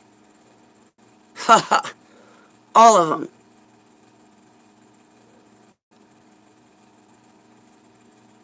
So there came a point in time, what was it, last year, I was getting hate emails, like 3 a day. People going, it doesn't matter. So anyway, what I started doing was posting up their entire their email address, whatever photos they sent me. I started posting up their emails to me. Sure as shit, when you know it. One of the people that were gang stalking me, in the group of people gang stalking me, one of them does a video and they go, it's very childish to put up videos or put up emails that you're sent when somebody, it's very childish that if you get trolled that you take their emails and post them up. It's very childish. You shouldn't be posting up hate email from someone else. Why? Because you be one of them sending me hate email and you don't like me giving you back your own medicine.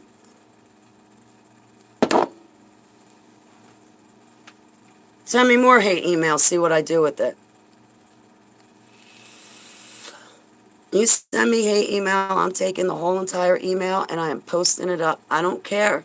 If you are going to be that deranged to do that to me, I'm not going to just absorb your kicks and punches. I'm not just going to absorb your shots. I'm going to stand there and give it back to you. What's wrong with you that you're treating me like that in the first place? Well, isn't that weird? So I see my comments here, but they're not coming up there.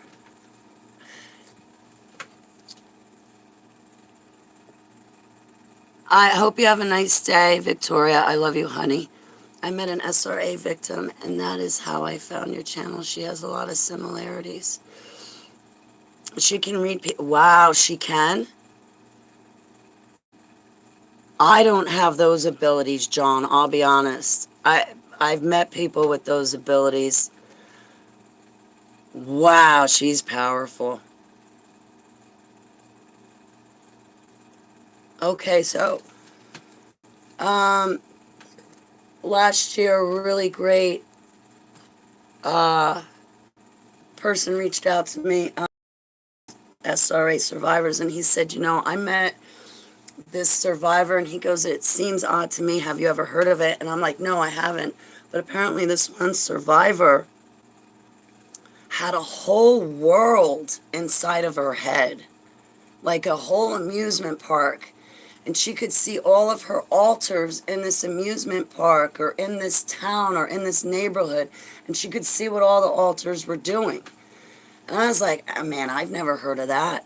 But apparently SRA survivors can be programmed with whole worlds in their head. Well, the gatekeeper keeps my memories and books in a library in my head, but that's the gatekeeper. The only place that I have in my head is my grandma's house, and it's no longer there. It doesn't stand, okay? You can go up and down White Neck Road all you want. My house isn't there anymore. There's another place in its spot, but so where I grew up, in that house with my grandparents, that property and that house is in my head, and that's where I go, is to my grandma's house in my head. And sometimes some of the dreams that Heavenly Abba gives to me have grandma's house in them. But he's trying to communicate with my altars, so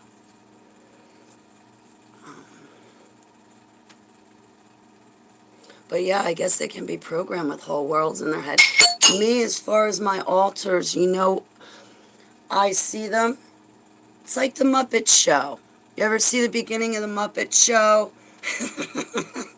And it's got like all the arches, and then the Muppets come through all the arches, and they're all there singing and bopping. It's at the beginning of the Muppet Show. That's when I see all of my altars. They're not under arches, but I see all of my altars like they're in squares. So I'll see all of them just standing there and looking at me. They're not necessarily in a world, but whack-a-moles.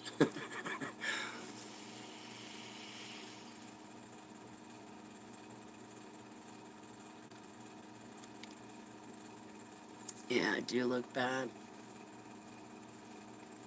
It's wearing on me.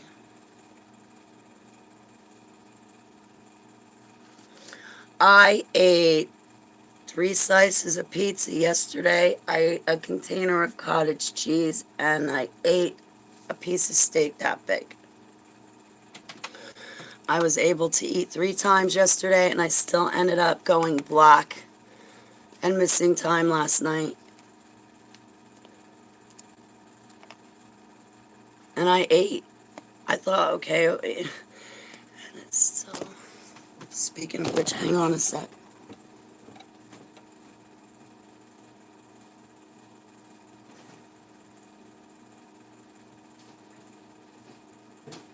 Yay!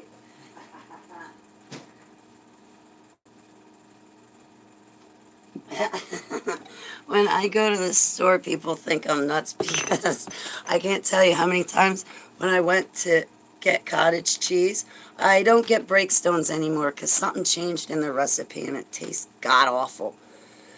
So I get good culture, but they always put only a couple good culture cottage cheese out, but you've got rows and rows and rows of like breakstones and different kinds. I always go and buy them all out. Like I buy all the good culture cottage cheese.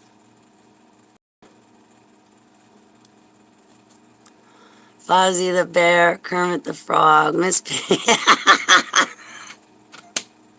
My favorite is Animal. But yeah, it's kind of like that, how I see my altars. You know, I see what they look like. I see what they're wearing. I can tell by their height. I'm at a different age, you know. That's how I tell their age, is by their height. A lot of time, I mean, I love ricotta cheese. Like Big City. I got a good recipe for Big City. Um, I,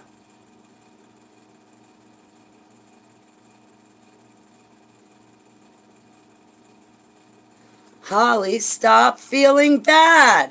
I keep beating myself up for the post I put up. No, it's time I speak up. Who cares, Holly? Who cares? Are you trolling them? Are you on their page? No, you're on your page. Who cares if you're upset with them? Be upset. You should be upset. And what do you care what other people think anyway, Holly? You're so worried to take down their posts, Holly. No, leave your post up. I don't want to hear any more about it. I'm livid. Enough.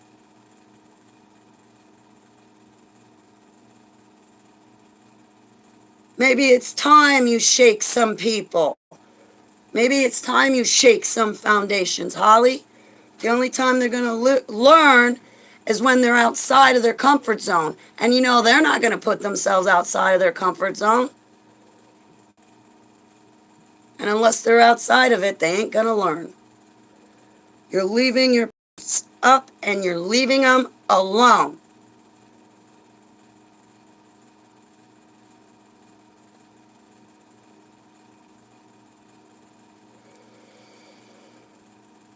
Yeah, I'm still on. I'm going to be here for a while, Stalker, because I'm highly triggered and there's nowhere else I feel comfortable to go. I'm staying right here with you guys. It sounds like that person would be polyfragmented. Leave them up. Leave them up. Yeah, leave them up. And all... Told you I was highly triggered. We're all here. We're all here. Even the ones that are unknown and hidden from me, they're here. I can see them. They're just not telling me anything about themselves. But I can see them here. I just haven't met them. Renata, I owe you an apology. Oh my God, Renata, I owe you like 3,000 apologies. I am sorry, Renata. I'm sorry, Renata. I snapped on you 2 different times. Somebody came to me and said, Holly, you're misunderstanding what Renata said, and I misunderstood. No, I do, and I misunderstood things that you said, and I snapped at you. I was mean, and I'm sorry. I mind, and I'm sorry, Renata. I was going to call you and apologize. I'll still do that, but now I see you. I've been wanting to apologize to you. My alters want to apologize to you because they're snippy, snappy.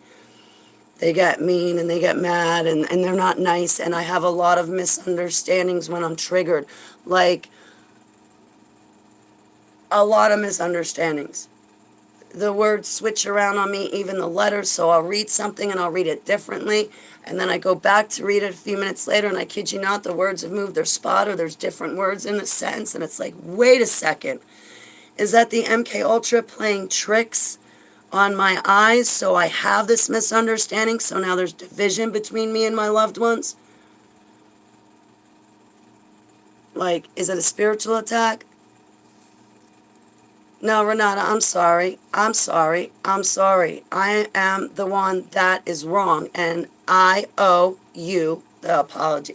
Yeah, but I'm wrong. I'm wrong to do that, and I don't want to hurt you.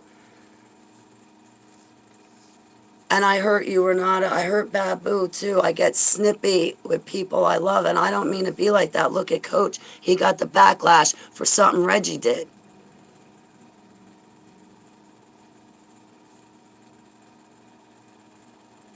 Holly, the altars are hurting and getting to express it for the first time. The first time. Yeah, some of them you're seeing for the first time. Tenacity is leaving the post up. What does tenacity mean? Hold on, let me get my dictionary. Tenacity. The quality or fact of being able to grip something firmly. Grip it. Determine. Oh, tenacity, determination, persistence. Okay, yeah. I'm going to leave it up, Scott. So Holly showing the truth about healing from MK Ultra in its entirety. Holly showing the truth about healing from MK Ultra in its entirety is help to other survivors. Okay, Huntress. Well then, I'm going to hold on. I'm going to sit here on HTV while I hold on. God bless. Abba bless you, Candace, and all your altars. I love you. No, I don't, Renata. I'm an asshole. No, I'm not putting me down.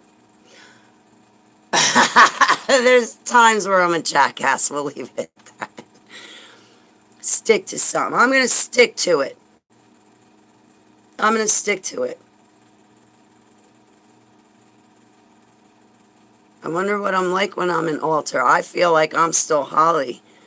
I must look so different to you. It shows a lot of guts.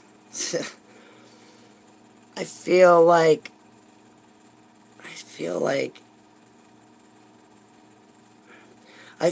I gotta be like a plastic Christian, take down the post, and then if I do put up a post, then I gotta gloss over things and use glossy words and finesse, and it's like, why can't I just be raw, uncut, and uncensored? Why can't I just be me all the time? I like it raw, I like it uncut, and I like it uncensored. I don't like when people like sugarcoat or gloss over things or make it like PG. Give me rated R, okay? I just, all of your altars were trained to act like you. I don't know what my altars act like. My altars, most of them don't have names. They answer to Holly. Some of them just don't answer at all because they don't have a name. But I would think, I don't know. I don't know what my altars are trained to act like.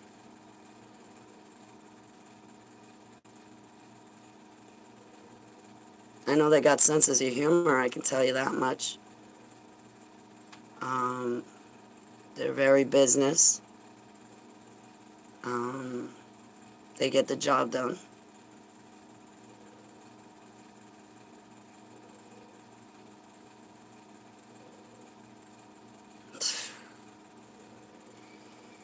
Satan loves you, make me not watch you, but Holly learned so much about. Oh, I love you, creative. I wish I had moved up near you back in 2019. I couldn't find a place fast enough, but I wanted to move up by you. So long as I'm not getting creative, I get you and Dawn and Garrett's fishing confused with each other. Sometimes it's just because I'm close with you, and she's in Florida, and I'm close with her. And I'm close with. I love you, Creative.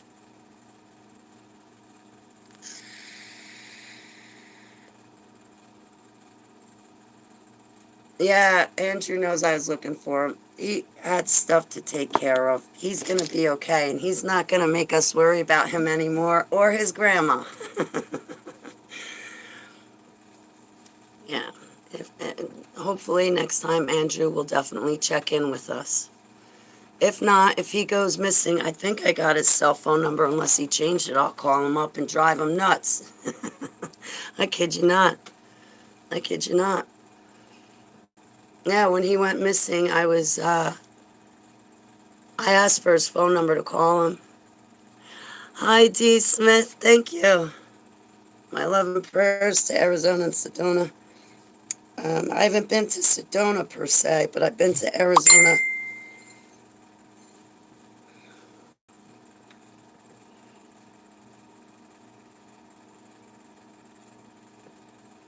Yeah, there's nothing wrong with going MIA in the wilderness. Sometimes we need peace and quiet.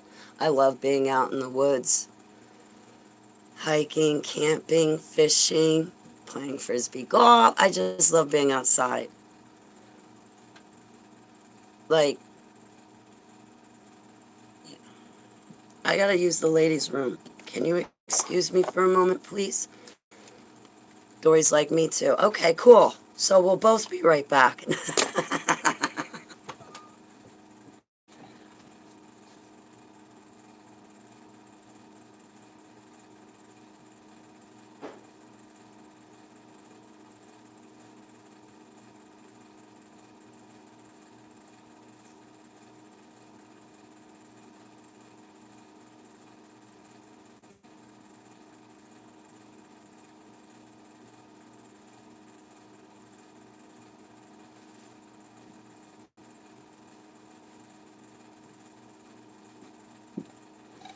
Yeah, Reggie calls herself a devil's advocate. She is a devil's advocate as far as I'm concerned, but she calls herself a survivor's advocate. But when this survivor comes to her and says, I conquered IBIS programming, she questions me on it, belittles me, and then rips it apart. She doesn't go, praise be to Yud Hey Vav Hey, because Abba gave Holly the storyline to help her get untriggered when she's targeted. No. She wanted to rip it apart. Reggie's no survivor's advocate, and I'm going to investigate her. I told you guys, you call yourself an advocate, from now on I'm investigating you. And I'm glad, actually, this part is glad I put up the post, because now I got a real name to look up and investigate.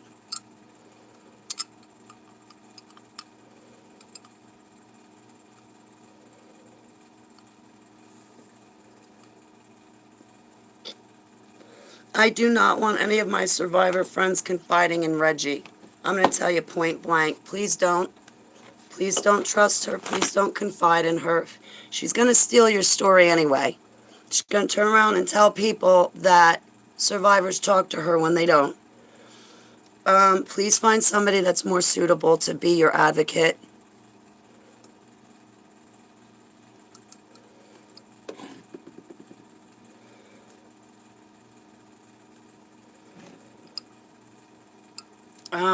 And she's infiltrated.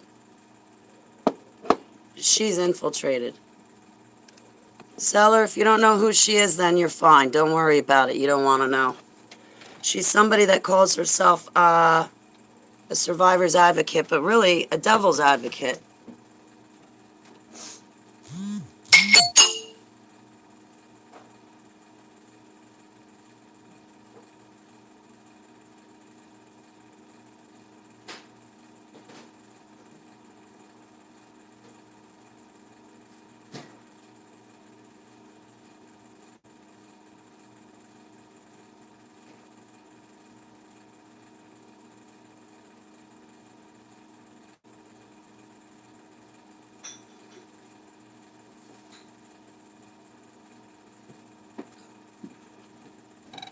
Seller, you don't worry who Reggie is. You just stay with Anna because Anna's got your best interests in mind.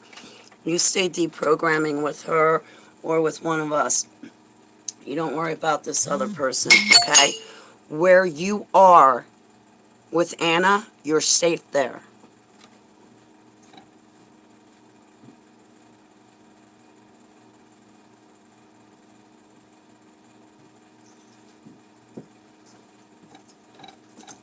I know Anna and I had a falling out and stuff, and I have my certain views and whatnot, but honestly, you're safe with her, so you stay there, Seller.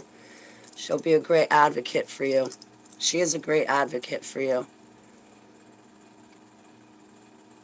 Don't, you, yeah, no, you, no, I'm real upset. My alters are real upset. You don't play with survivors. You don't do that to them. And I feel that she has. Okay. You are under my spell. You love Holly. I can do no wrong. I'm kidding. It's a bad attempt at a poor joke. But do you like my skeleton watch? I mean, I am Skeletor. I'm Skinny Minnie. You like my skeleton watch? I figured it'd be great. And look at that. I guess those are my organs. But see, those look like the little islands on the outside of the ice rink if you look in the flat earth. Thank you. You like ivy? This is kind of like, you know, it's not. I still got to give my neighbor money for it. It was like $10. But I love pocket watches. I usually get a real long chain and wear the pocket watch around my neck. But I need a clock. Not a cell phone, but an actual clock. With hands. Not a digital clock, but a clock with hands. Thank you. This way I can keep track of time, because I don't pay attention to clocks and analog. Yeah. Yeah, kids can't tell time unless they have a digital watch nowadays. Maybe that's why my neighbors are stalking me, is because they need me to tell them what time it is.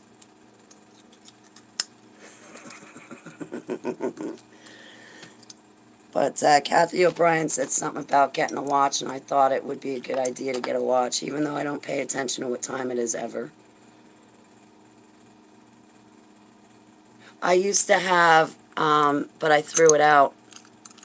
I used to have my all-time dream watch.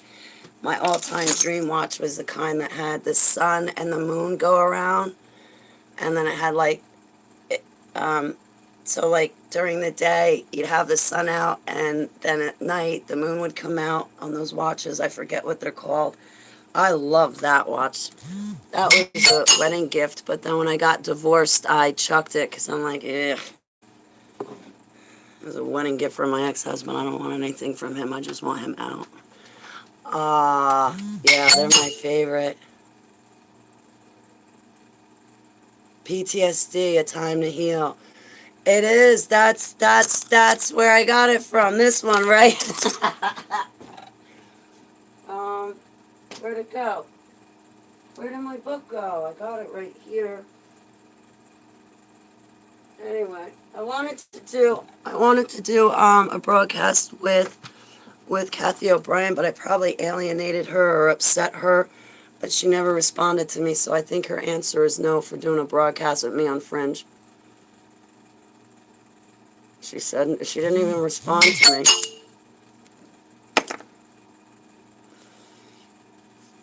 Well, it could be because I sent an email to her from a different one of my email addresses, but blimey, my typing. Blimey. I gotta remember that. Blimey. Bloody damn right. There's other words I could use when I want to curse. I think she is afraid of your truth, and her handlers are. Yeah, Huntress. Was it you or I think somebody else said something to me too. It wasn't just you. Somebody else. said something to me too that it was along the same lines. So it was you and someone else. They're like, nah, you're kind of they left me with the impression that I'm free and Kathy's not. Like, I mean, I'm free out of it, but I don't know.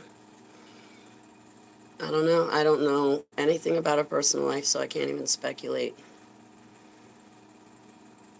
But I'll tell you, I appreciate her and her work. But yeah, I got PTSD, A Time to Heal. I didn't read her other books, but they're very useful. They're very good, and I suggest you guys watch them. Yeah, I think it's because I'm free. She's not.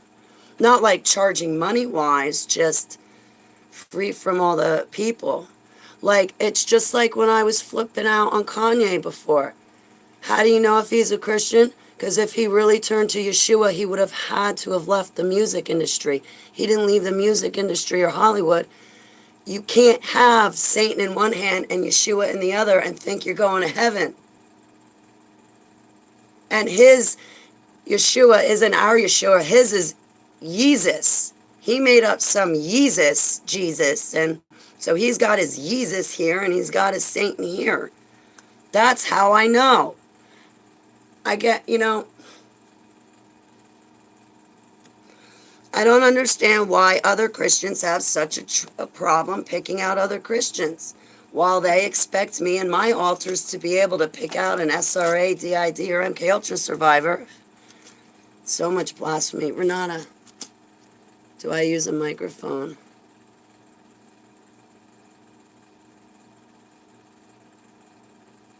Wow, Renata. You feel like Kanye's a clone of heavily brain-chipped. Could possibly. Probably, Renata. I don't know, but all I know is what we're looking at, that is not a Christian. And my ministry's made a video calling me Kanye phobic. I'm not afraid of the black man. But I am going to expose MK Ultra slaves regardless of their color, creed, background, religious beliefs, finances, status. Access denied. Oh, really? Maybe that's why my access was denied from reading her book. I love you, Renata. You're amazing. We love you. We love you too, Lincoln.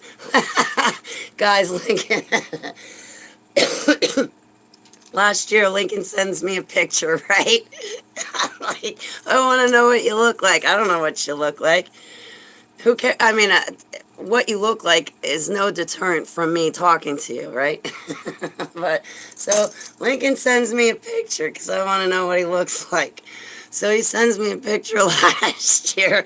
I think he's got like a hat on. He's got like a mask on and glasses. I'm like, geez, well, I know what you look like now.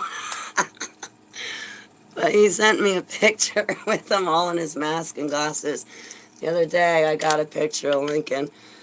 And he sent me like a picture where I saw his face. I was like, now I can get a proper look at you. But yeah, my altars were looking at Lincoln's picture, and the first thing I look for in a picture is death. I know that sounds god-awful, but people show me pictures, and right off the bat, I'm looking for death in it. All I saw is Yeshua HaMashiach shining through Lincoln. I didn't see anything bad in the picture.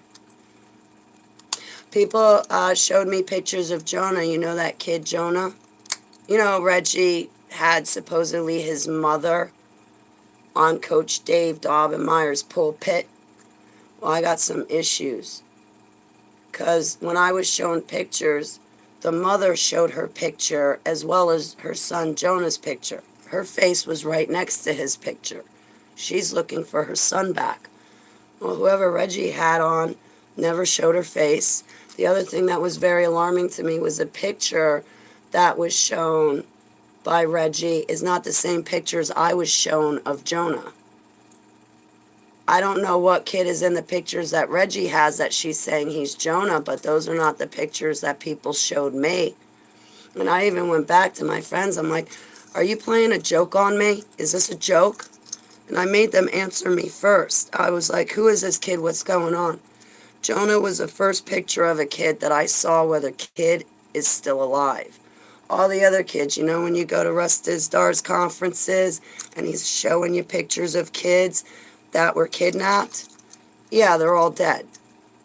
They're all dead. But then I saw Jonah's picture and I was like set back. I was like, this kid's still alive. And that's when they told me that the Rockefeller Foundation had them. Reggie's friend said that the Bilderberg bloodline took her son.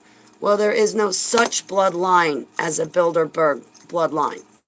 I mean, there might be a family somewhere in the world that has a last name of Bilderberg, but the Bilderbergs, when you talk about the Bilderbergs, that's a location. It's a name of a meeting. It's a group of people. It's not a bloodline per se. And no offense, what mother looking for her kid is going to mask her face? I guess your kid isn't missing if you're hiding your face.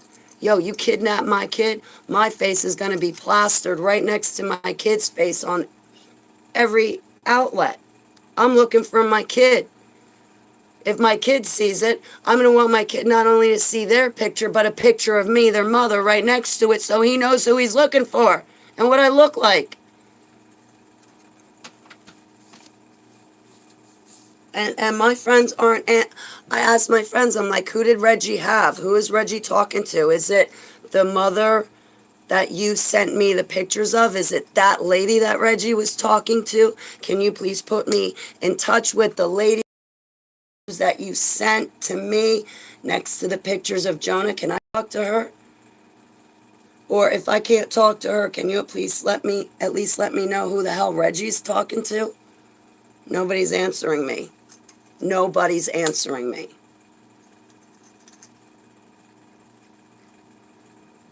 So what is this, a trick, a trap, infiltration? Did Reggie put someone up that was only there to trigger us? Generate donations? Because there is no Bilderberg bloodline. There's Rothschild, Rockefeller, but there's none called Bilderberg. And I was told the Rockefeller Foundation had them, which Hillary has them. And then when I asked Heavenly Abba about Jonah, Heavenly Abba said one word to me: lost. He's alive, but he's lost. Inside his mind, he's lost in the MK Ultra. But he's alive.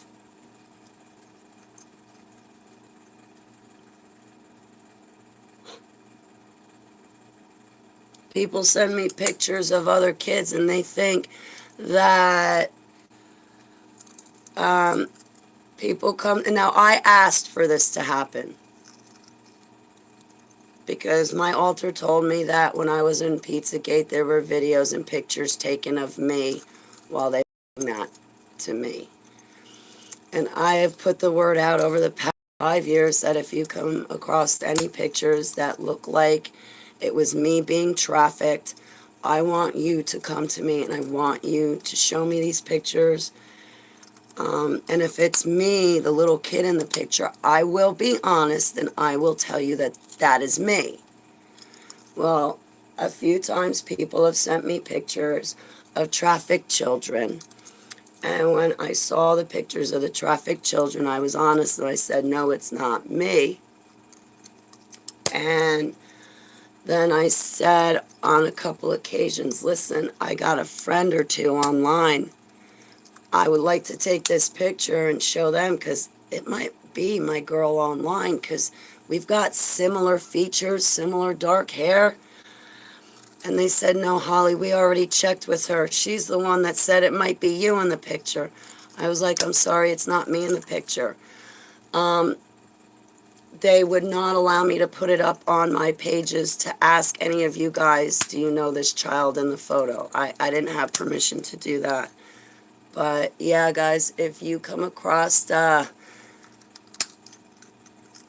types of things and you think it's me in the picture, I do expect you to come to me, show me the picture, and talk to me. I want you to do that. I want you to do that. All of me wants you to do that.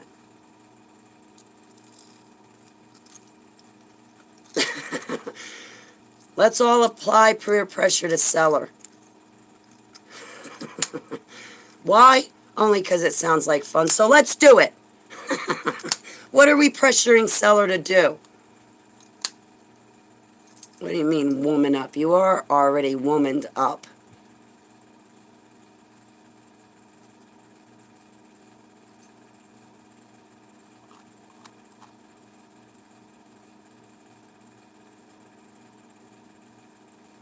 She's coming out. We had Seller Door on Fringe before. FringeRadioNetwork.com.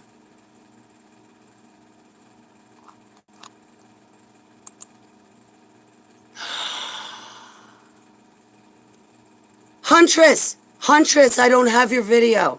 Huntress, I want to see your video. I want to see your debut, Huntress. I want to be in your corner. I know I'm your sister, friend, peer, fellow survivor, but I also want to be your fan.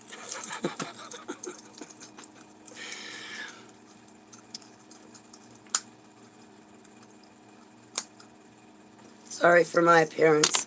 I'm actually a pretty girl when I, dress up and do my hair and makeup. Okay, I don't care if it's audio. I know what you look like, so... one way I know how someone's lying to me, the ex that I was with who collapsed my lung, he was always lying to me. There's different ways to tell, but one major way I can tell if someone's lying to me is when someone tells me a story, like if Renata or Huntress or Dory or Seller gives me their testimony or tells me an event or an experience that happened to them. While they're telling me, I'm listening, but in my mind's eye, it's playing out like a movie before me. Like I'm in their shoes and I'm going through it right there with them. And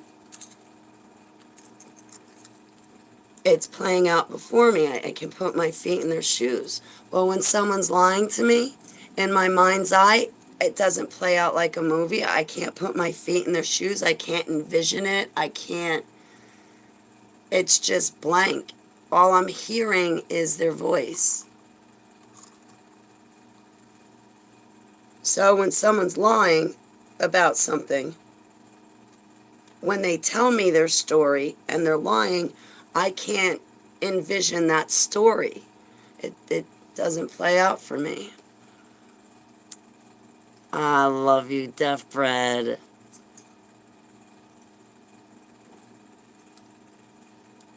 Lying is witchcraft. Lying's a sin. It's witchcraft. It's ugly. It's horrible. And I can't stand when people lie to me.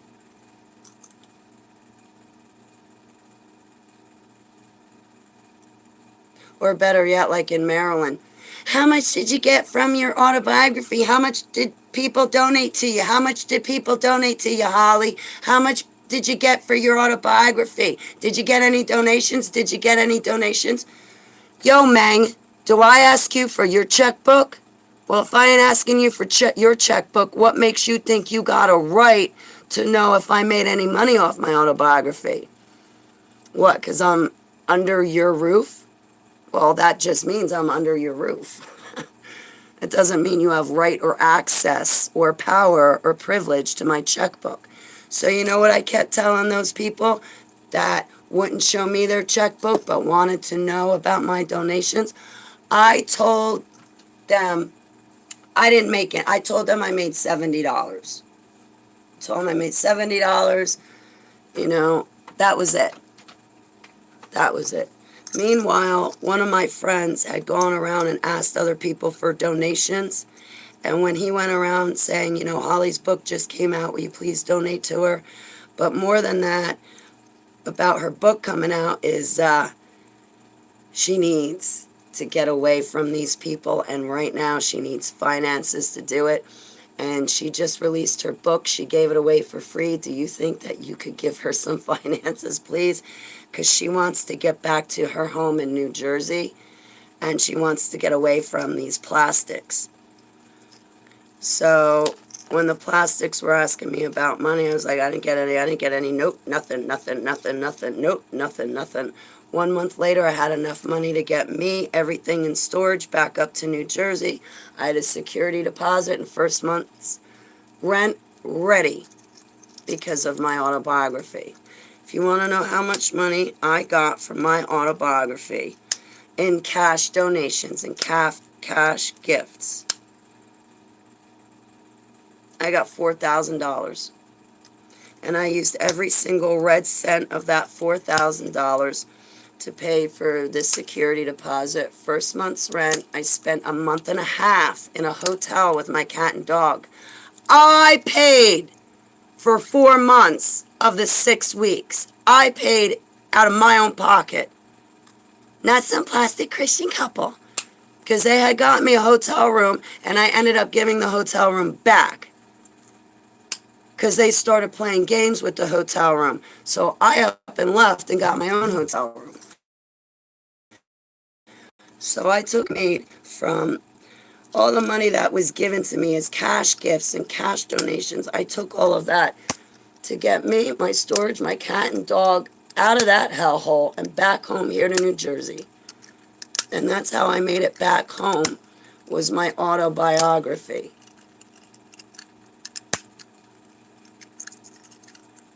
Otherwise, I gotta tell you, if I had to stay in Tennessee or Maryland any longer than I had to, I would have been happy to succumb to the suicide programming. I'm not exaggerating. There is no way I could have taken living isolated in Tennessee with a cousin that was threatening my life because she's a meth head, paid whore, compulsive liar. And there's no way I could have lived with plastic Christians like that who wouldn't give me a moment's peace. They acted like they knew me. They didn't know me. My mother knows me. You should have seen these people in Maryland. You want to know how they acted? Hang on, let me get my props.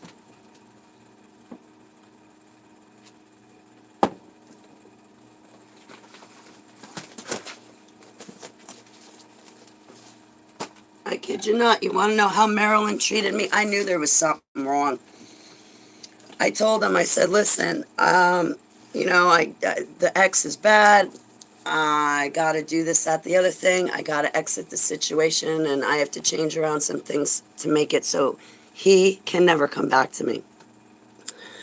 I wanted to put my stuff in storage, and I wanted to just stay in a hotel temporarily, and then I was going to come out of the hotel and go back to my house, and everything was going to be fine.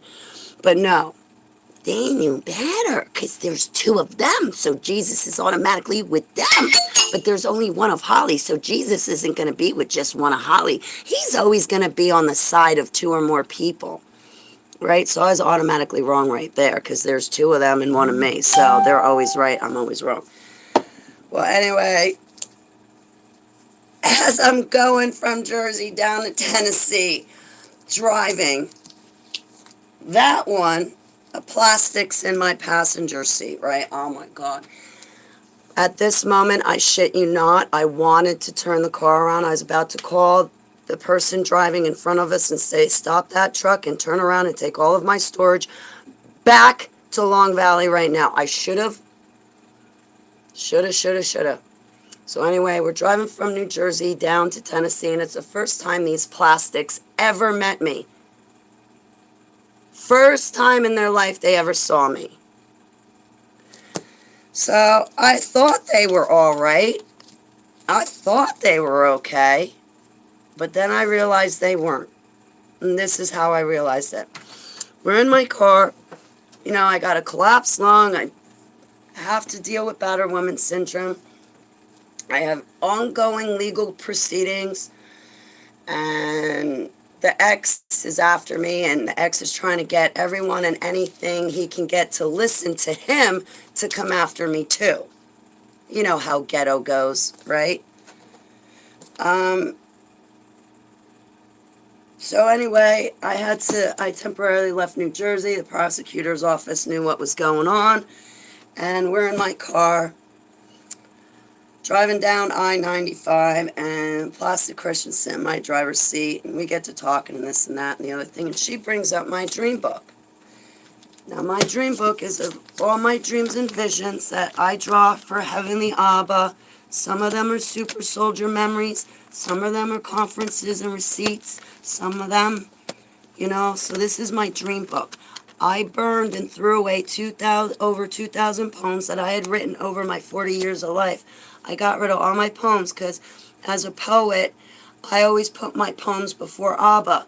So I made my gesture to Abba, and I burned all of those 2,000 poems, including the ones that are copyrighted and published in other books. I got rid of everything that I put before Heavenly Abba, and then I started in 2015. I started my dream book, so now I draw and I write for my Heavenly Abba. And now I have a dream book. So I've asked Heavenly Abba, when I die, can I bring 3 things to heaven with me? Keeper, Saver, and my dream book so I can give it to you. Because I'm making it for you, Heavenly Abba, in Yeshua's name. I'm making it for you, going to surrender it to Yeshua. This is for you. So now when I write, when I draw, it's for you, Heavenly Abba. So, right. So Plastic is sitting in my passenger seat. We were talking. I was like, oh yeah, you want to see my dream book? I love sharing stuff from my dream book. Let me show you some things.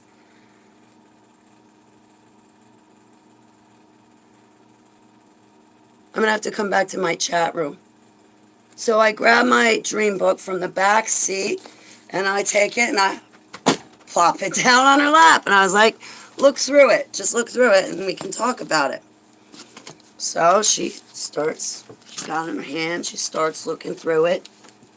Right.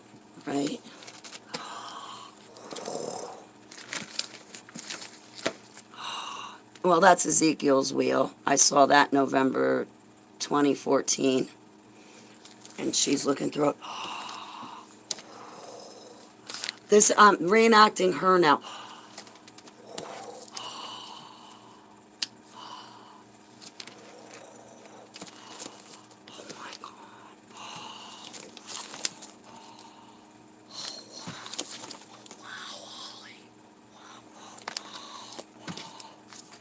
My cell phone rings.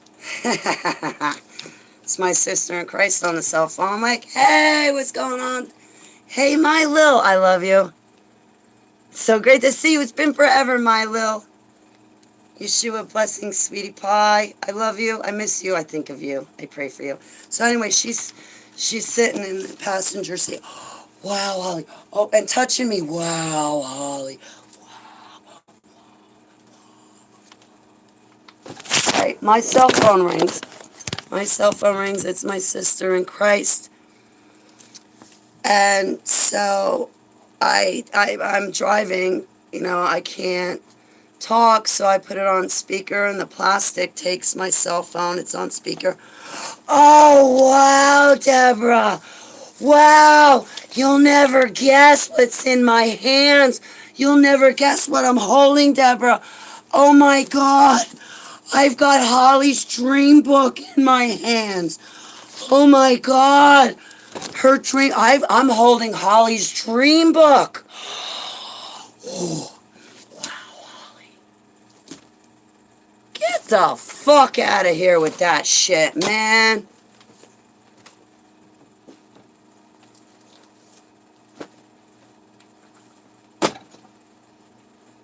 At that point, when she was like, I've got Holly's dream book, oh my God.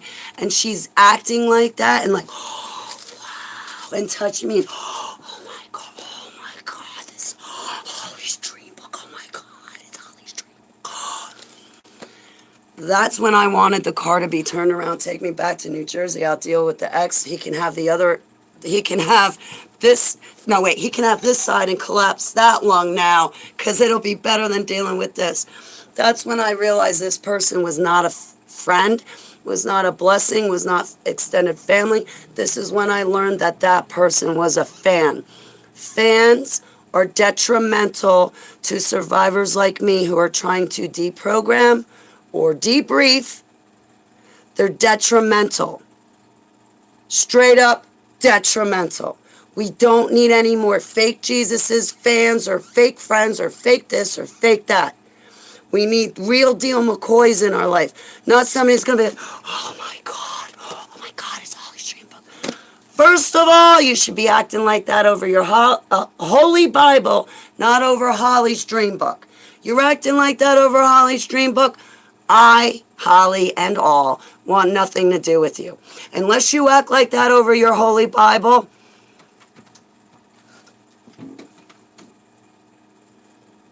no.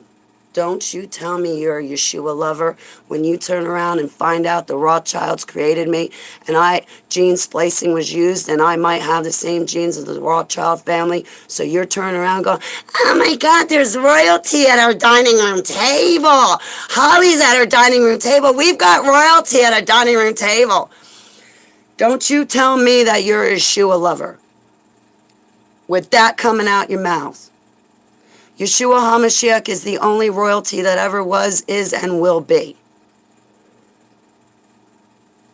And because he covers us with the blood of the Lamb, we are then benefactors of him being royalty. You want to call the Rothschilds royalty? You want to call Holly royalty? I don't want you in my life. You're a fan. You are a flaming fan. A flaming fucking fan. I don't want you in my life. I want the real deal McCoys in my life. That'll be like, oh yeah, it's Holly's dream book. That's cool. Hey, Hol, I like that picture. Cool. You know? Oh yeah, it's a nice picture. Cool. Not, oh my God. I've got Holly's dream book. My panties are getting wet. No. Unless you're going to be drooling over this book, you're not my friend. I don't want nothing to do with you. You're calling anything else but Yeshua HaMashiach royalty, I don't want you in my life. You're diluted. You're diluted.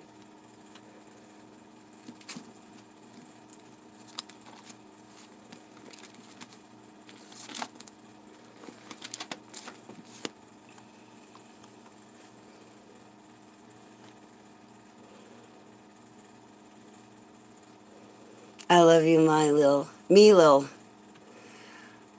To have a poem book in the day and they took it from you? Oh my little, you gotta start writing poetry again. Yeshua's gonna love it. I bet you were a great poet.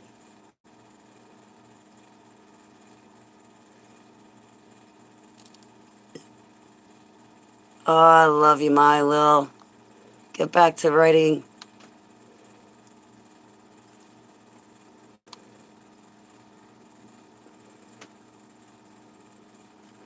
Yeah, Renata needs money. Hey, survivor's advocate. Renata needs help eating. What about her survivor's advocate? Or what, she doesn't count? I'm telling you, you call yourself a survivor's advocate, I'm investigating you. And I'm going to call all my friends that have those techniques, have the know-how, and have the power to investigate somebody. I'm going to say, here's the name of the person, help me investigate them. So I'm coming to live with you, Deaf Bread. I'm going to go grab a tent. We're going to go live in the backwoods of Maine. I'm teasing. No, Renata, I'm not investigating you. I'm trying to get them to send you money. But no, I'm talking about... Renata, I'm talking about people that stand on someone else's pulpit saying they're a survivor's advocate, but they brush me off, they treat me like crap, and they treated 3 other survivors that are close to me like garbage. And then they proceed to say how, well, survivors tell me this and that. No, they don't. You stole our testimony. We told you you can't use it. You stole it anyway, and now you're preaching from a pulpit. You're some advocate, but you're not helping Holly or the other people. And when Holly comes to you and says, hey, I broke IBIS programming, you don't say praise be to Abba. Instead, where'd you get that, Holly? God didn't give it to me, so that must be of Satan, because God gives me everything. I'm the devil's, the survivor's advocate. The survivor's advocate. I don't mean you, Renata. I'm not talking about you. If you're a survivor's advocate, I pray for you. I give you my blessings. But these other people, they're getting donations, but what are they doing with them? Because they ain't going to the other survivors. Well, I've got 6 kids and we live on one income. First of all, how much is that one income? And secondly, what are you doing with donations that you're given to help the little tiny hearts? Because this little tiny heart's broken and you haven't been fucking helping. Whatever. Hey, they're big and famous. They know better than me. I'm just a little peon. I'll be right back. This little peon needs a bathroom break.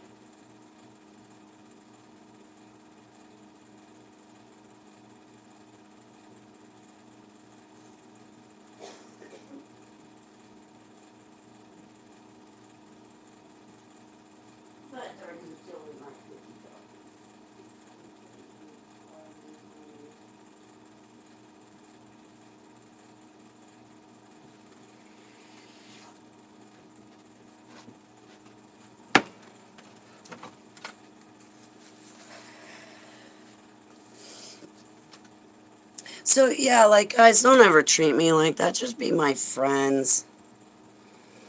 Like, real friends. Well, you guys in my chat room are my real friends. That was another thing.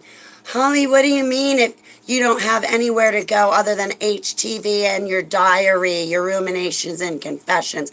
Yeah, it's the only place I got to go because that's what Yudhe gave me. You forced your way into my life and you want to rearrange my life. Well, I'm happy you want to rearrange it, but just because you want to rearrange it and you made yourself available doesn't mean that I'm comfortable leaving what Yudhe already gave me as therapy to come, entertain you. No, they are not. No, they are not. And I know they're watching me, and I know that they have a problem with me saying they're plastic, but they are. They were only being nice to me, helping me, because they thought if they helped me, because they thought I was a prophet, that they would get my dreams and visions.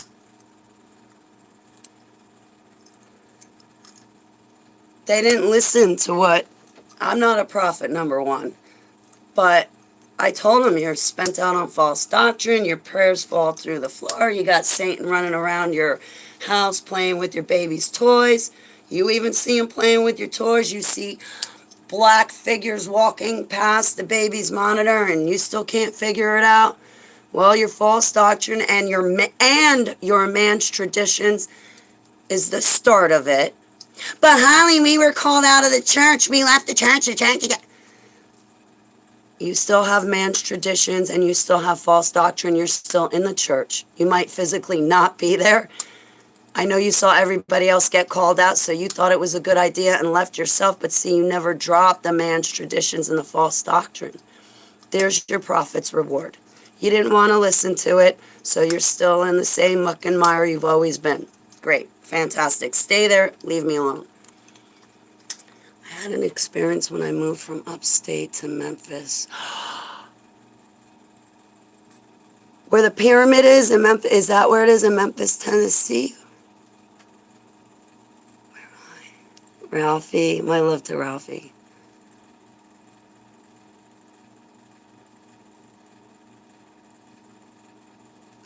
Scott Moore. I think I can still receive emails. I got a lot of computer work to clean it up. Scott, my email is hollybaglio11@gmail.com. Holly, Holly, Baglio, Baglio, 11@gmail.com. Shoot me an email and then I can shoot you back my number. Live up to all these ministers you've been in. K. Sounds like you have been living behind many lies for a long time and trying to live up to all these ministries you've been involved in. Every man will let you down, but not saver and not keeper. Kay, I think you are completely right.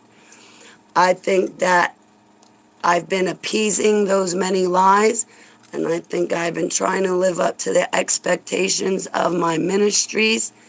And meanwhile, it got me to where I am today, and I've been let down, but Keeper and Saver didn't let me down. Kay, you did not let me down, and Seller and Deaf Bread, everybody that's in my chat room that stopped by today, you guys didn't let me down.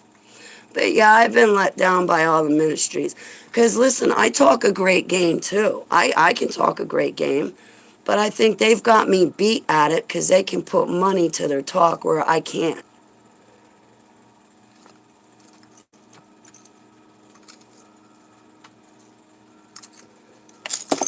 They can back it up. They can back up their talk with more lies and more money.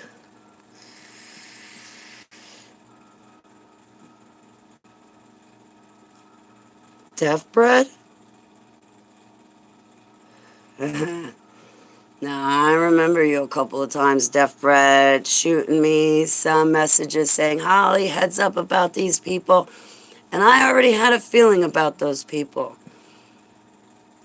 But, hey, Deaf Bread, I'm glad I got to the point that I am at now where I'm seeing through the bullshit. But it hurt me because now I feel more alone than ever. Well, not you. I got you guys, but I mean, as far as the ministries and churches, evangelists, pastors, and all that crap, I know they talk about survivors, but what are they doing for survivors?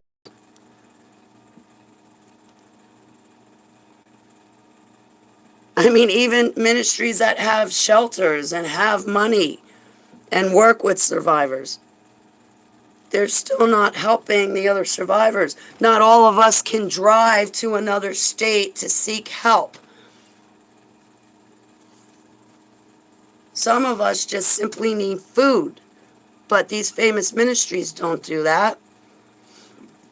There was many years ago, and it caused great upheaval.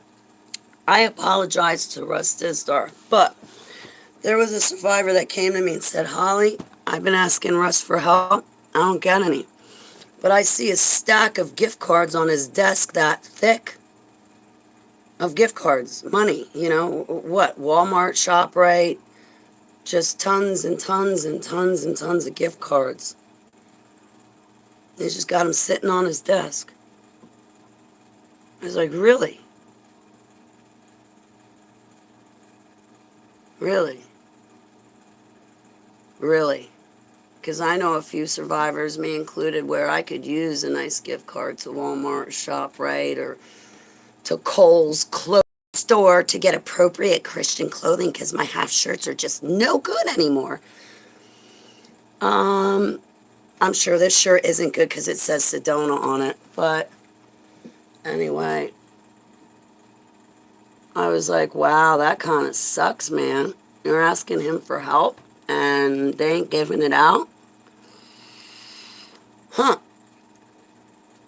Yeah, somebody drops a stack of gift cards on me like this, right? I'm calling you guys up, asking for your mailing address and giving it to you so I can help you get what you need. Whether it's prep food, food for prep your food, a tent, medicine, whatever.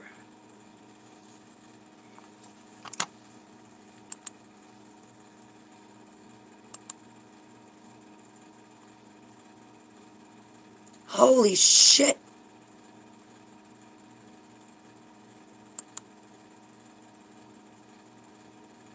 Holy, oh my God, I'm gonna start crying.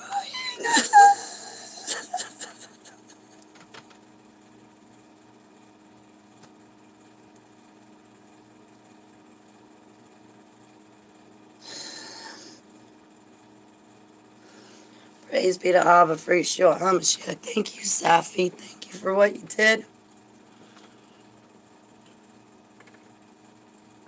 I'm good this month. I don't know what to say. I don't want to accept it. I want to give it back. Because you already give me too much. Thank you. Thank you. Thank you, Safi. Thank you, Clara. Thank you. Bass Pro Shops. Oh, I love Bass Pro Shops. Cabela's. Oh my gosh, you'll never get me out of that store. I go and I'm like, I don't want it. It's, I need this, I need that, I need that, I need that one too. I need that. I need. I love Cabela's. Get glass jars. Clara, thank you, Clara and Company. I will contact Clara. I was worried about that because she had asked me a few times. I'm like, no, because you need it for you and yours. We're all in the same boat. I can't take from you. I will reach out to Clara. I'm so humbled, Huntress. I feel bad. I don't want to take it from a fellow survivor. I want to take it from these famous ministries that got it to give, that it won't. They got it to give. I feel guilty taking it from other survivors because I know you guys are struggling too. But these famous ministries, they're not struggling. Not like us. I'll reach out to Claire. Oh my gosh, I'm so humbled.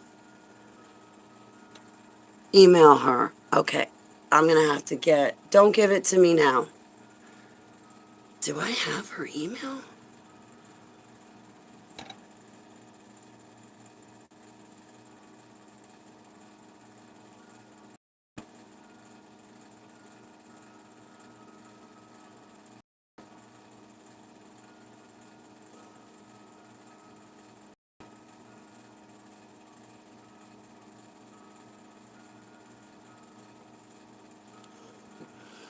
I'm really humbled.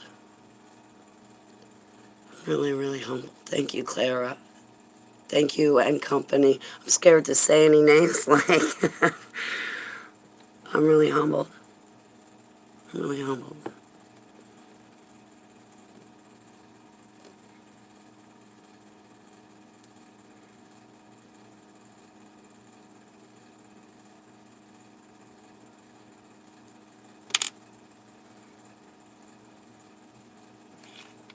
My fingers get sweaty. I'm really humbled. I'm really grateful.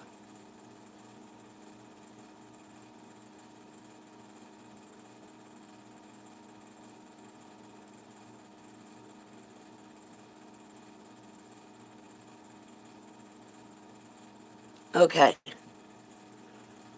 Yeah, but I'm going to talk to you later too, Huntress. Like, tonight, I can't get on and do a live stream at night when I'm triggered. It ain't gonna. Not when I'm losing time. There's too much that I can jeopardize. I don't know. Like, my posts aren't bad enough, but posts are one thing. Doing videos, I don't know. I don't want to lose time, though.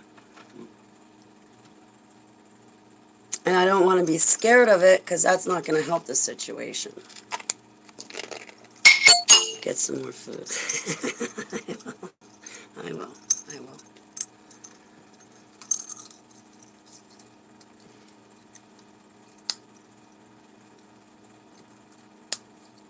Again.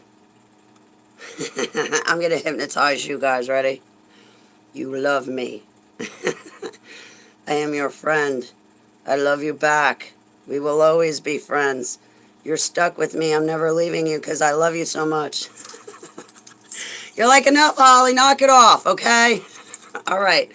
I'll put the pocket watch down. I'll stop trying to hypnotize you guys.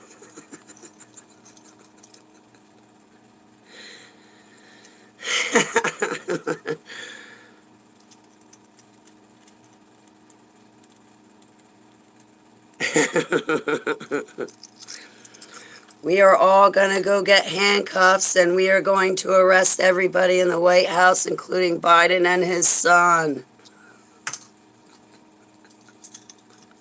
Tori's like, oh. We are going to take our country back.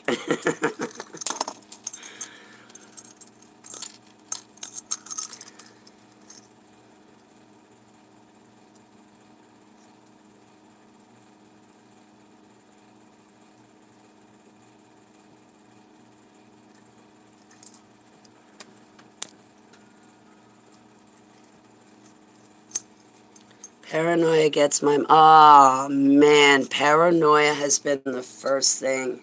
Honestly, Jennifer, that's been like the first thing for me is the paranoia. I get hit so bad with paranoia, and it ruins my friendships because I'm like, are you lying to me? You're lying to me. You're doing it on purpose. Like, yeah, that whole paranoia. I've been suffering from paranoia a lot. But see, the thing is it's really not paranoia if it's really happening. So if I'm really being stalked, gaslit, threatened, harassed, all of that, it's because it's really happening, so it goes beyond paranoia. I remember my counselor, a very long time ago, when I was filing for full disability, she put down one of my diagnoses as paranoia. I'm like, what do you mean paranoia? I don't walk around thinking people are out to get me. She's like, yeah, you kind of do. I'm like, no, I don't. There's nobody out to get me except the ex. He's like, well, there you go. The counselor's like, there you go. I'm like, yeah, but you're making me sound like, I'm running around thinking everybody's out to get me. Yeah. That was in 2012, 2013. Fast forward to 2014, 2015. Yeah, there's a good reason I'm paranoid. There's actually people after me. There's actually people after me. Just look what happened in my chat room. We had to block those 2 people that were after me, or it's one person with another profile. So far, they haven't sent me emails with their new profiles, but at any moment, they should be coming through. And I'm dead serious. You want to send me hate mail? I'm taking your email, your pictures, your phone numbers, whatever you send me in that message, and I'm putting it up online. That should be enough deterrent to get you to stop. I mean, the cops, when they told you and your friends to leave me alone, you didn't. I mean, how embarrassing is that you harass me so bad, the cops tell you to stop, and then you still don't listen?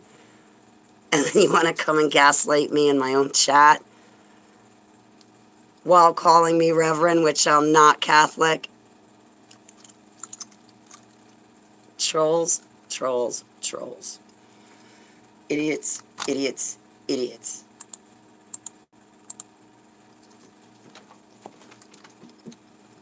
I get paranoia with people I love, too. I get paranoid with them.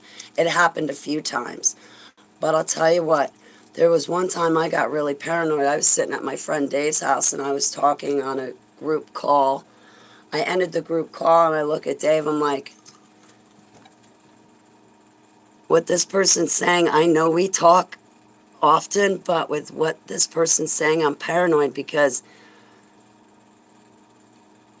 they've never spoken to me like this before. Holly Hill, really?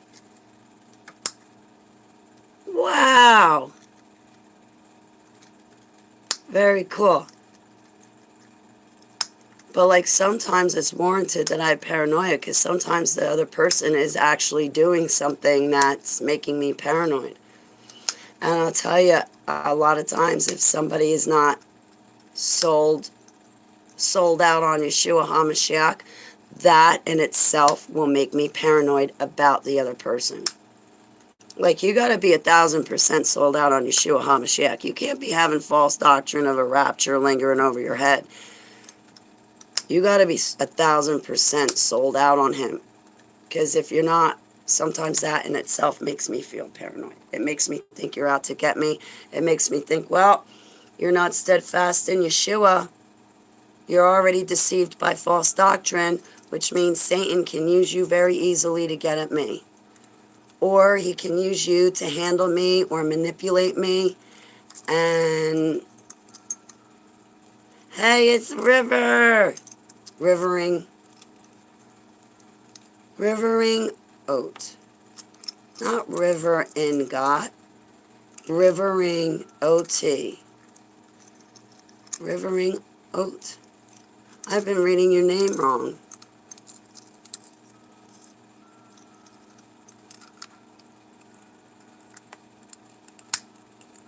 They are being used by Satan, right? Yeah.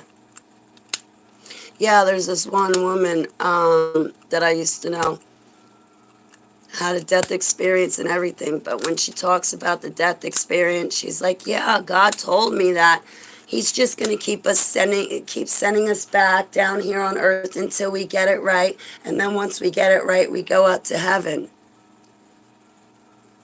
I know you call yourself a Christian, but that is nowhere in the Bible. So God didn't tell you that. You didn't test the spirits. And if you think that just because you have a death experience, you're automatically going to meet God, you're sadly mistaken. You still have to test those spirits because there's that fake divine light and the fake Jesus. Well, so far you've got them. And now you want to call yourself my best friend and tell me that you're going to protect me? You're not able or capable to do that. You're already deceived on false doctrine. You're already deceived on these spirits. You're not helpful to me. You actually are a liability and a huge risk to me as a survivor.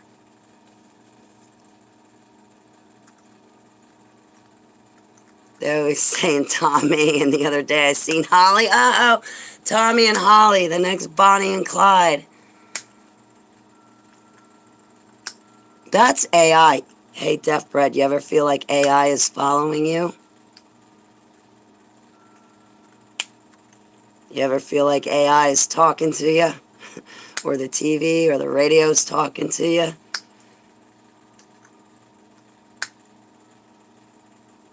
TV gaslighting me all the time? Yeah. I know it sounds crazy, but I mean, I guess the best way to explain it is the TV's gaslighting you is, I guess a better word would be, we're being followed by AI. So whatever's in the TV, computer, and radios is artificial intelligence, and it is following us. And it is speaking directly to us. That's artificial intelligence. I've had that happen to me back in 2014. And I would say, people, you hear the TV? The TV just entered into our conversation like it's a third party. Oh, yeah, Holly, it's just a commercial. No, dude, it's not just a commercial. You and I are talking about something, and the TV just cut in like it's a third. You're not paying attention. Oh, that's right, because your mama baptized you when you're a little baby. You think that's good enough, and you're just going to land in God's hands when you die. Okay, whatever. Okay, you know it all.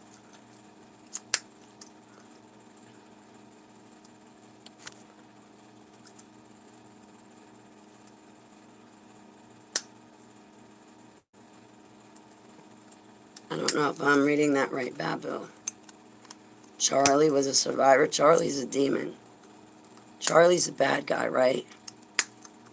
You know, with that Charlie challenge when they were...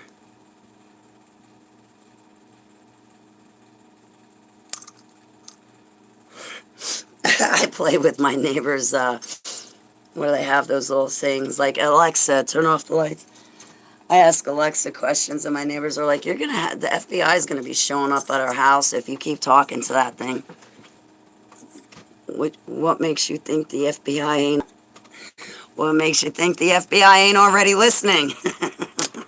Like, that was in a timely fashion, right? my cell phone said reconnecting. Like when I was saying, my neighbors say to me, Ollie, if you keep talking to Alexa, FBI is going to show up at the house. And then right at the same time, my live stream shuts down and says reconnecting, reconnecting, reconnecting. So again, what makes you think the FBI ain't already listening?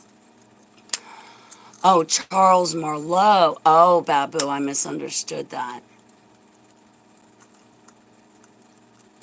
Even Jesus on the cross, save thyself.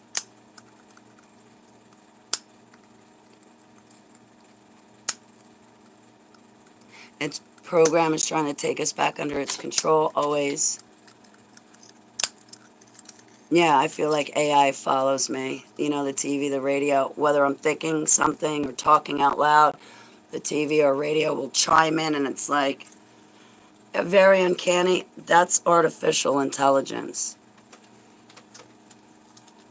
Oh, guys, I'm already an FBI confidential informant, but you knew that about me already, right? Okay, just so long as we know. But see, I only got involved with them because it was over a murder investigation. Some girl was beaten to death, and I wasn't standing for it. I remember the ex in Newark.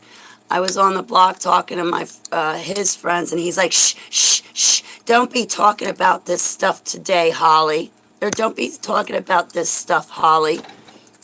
I'm like, what? You kidnap a kid? You murder somebody? Yeah, man. I'll grab the law and rain down hell on you for murdering someone else or child trafficking. I don't care what drugs you're doing. Have fun. Kill yourself off on the drugs. But you murder somebody, you hurt a kid, and meanwhile the ex's friends are going, you'd call the cops on me if I kidnapped a kid? And I mean, these guys are big guys. I mean, they tower over me. Like, my arm is the size of their thumb, okay? You'd call the cops on me if I trafficked a child or kidnapped a child? Yeah, I fucking would in a heartbeat, any day, any time. Show me where the dotted line is, I'll sign my name. You murder somebody, you hurt a kid, I'm coming for you. I don't care how big you think you are. You ain't bigger than Yeshua. He's gonna judge all of us.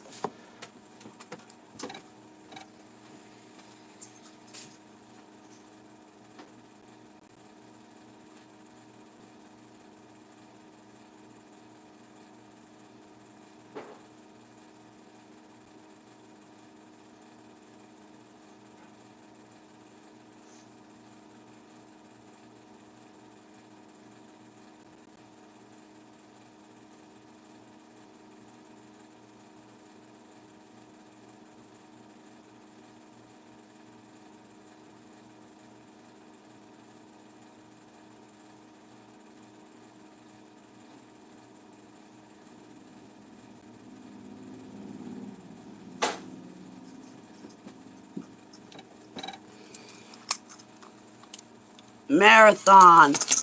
I never shared this on Facebook.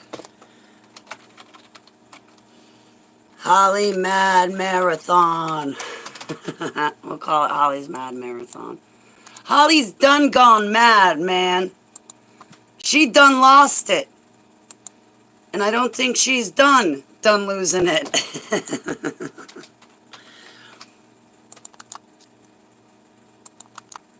But yeah, you guys knew I was a confidential informant. You guys knew all about that. That's no new news to you guys, right? No, this isn't something that happened recently. This is something that happened 2010, no, 2011, 2012, 2010. Maybe it was 2010. It was either 2010, 11, or 2012 that I became a confidential informant. And yeah, I'm fucking proud of it too. A girl was murdered. And I cared. I got involved. I met the killers. I did my part. I didn't turn a blind eye.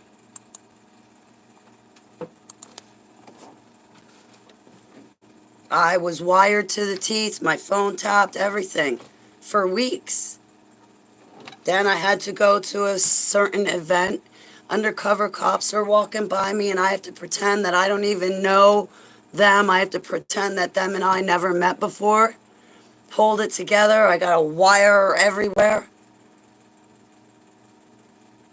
Yeah, man, I did that. I did that. A girl was murdered. I wasn't tolerating it. I asked the police to please send the girl's parents a message and let them know I'm sorry. I think I found them, but we ain't gonna prove it in court. I think I found their murderers, and please tell the parents that there's still somebody out there in the world that cares what happened to their child. Their child was abducted and brutally beaten to death. Rolled up and left, rolled up in a carpet and left. Rolled up in the carpet, and I'm gonna stop there.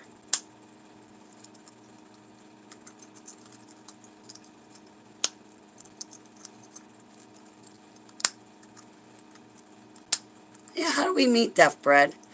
I know how we met. Collins, right? On Collins chat. I met all you great ones on Collins. Remember I used to joke around about, I think it was in there on Collins chat. Or was it somebody else's? We met somewhere, but on Collins chat, I used to joke around and be like, Superman's got a crush on me. I heard through the grapevine in the super soldier community, Superman has a crush on me, so you guys better not hit on me because you're going to make Superman jealous. So, how did I find? Babu and I live like very close to each other. Yeah, how did we meet, Babu? How'd I meet you, Dory? Speaking of which. Speaking of, hey, it's not sure. Not sure. It's great to see you, sweetheart. Happy belated birthday to Michael Jackson. Wow. It's good to see you, not sure. I'm sorry I didn't say hello to you sooner, honey.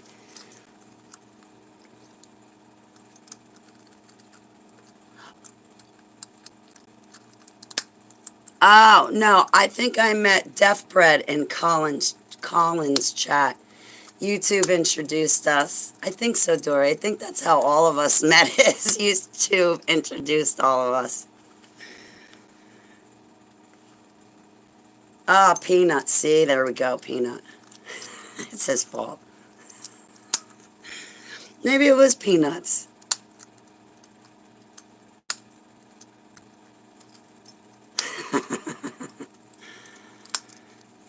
YouTube introduced us. Well, finally YouTube does something good.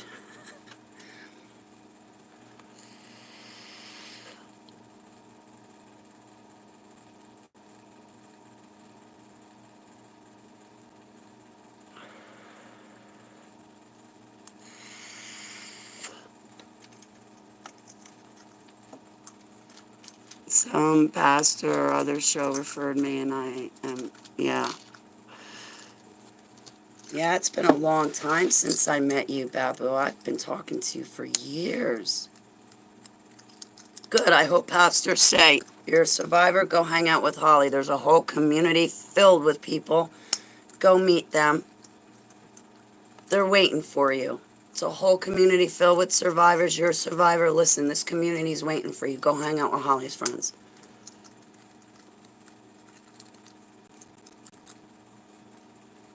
You're not alone.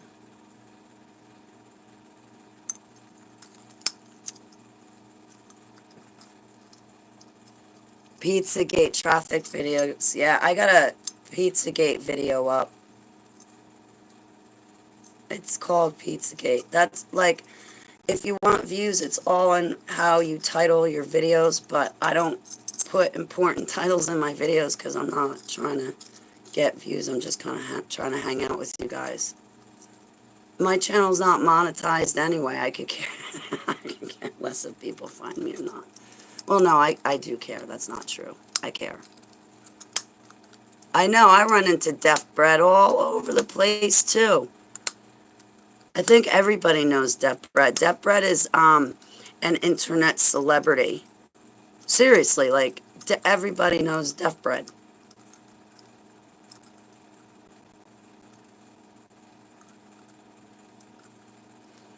At the monastery in Peapack on Lake Road. I remember I did a video on that monastery and some jerk. Oh, I looked up Peapack, Gladstone, New Jersey, the Blairsden Monastery, and I come across your garbage, Holly. What is this crap? Well, this crap is where your tax dollars went, and now you want to drive your little motorcycle around a monastery where kids were raped and murdered because you think it's pretty in a rich neighborhood.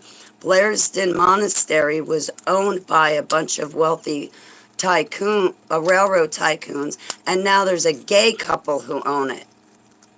And they've got more security on that monastery now than when the railroad tycoons owned it. Yeah, I bumped into your crap. Well, you want to drive around a monastery and think it's just so cute?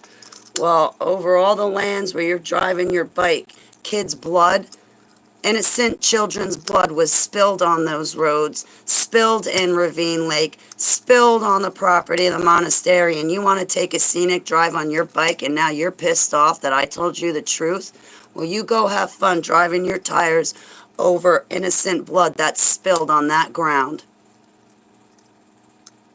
And the innocent blood that's spilled on that ground is my friend's blood. I was trafficked with those kids. So you go have your scenic motorcycle ride. And by the way, keep paying your tax dollars.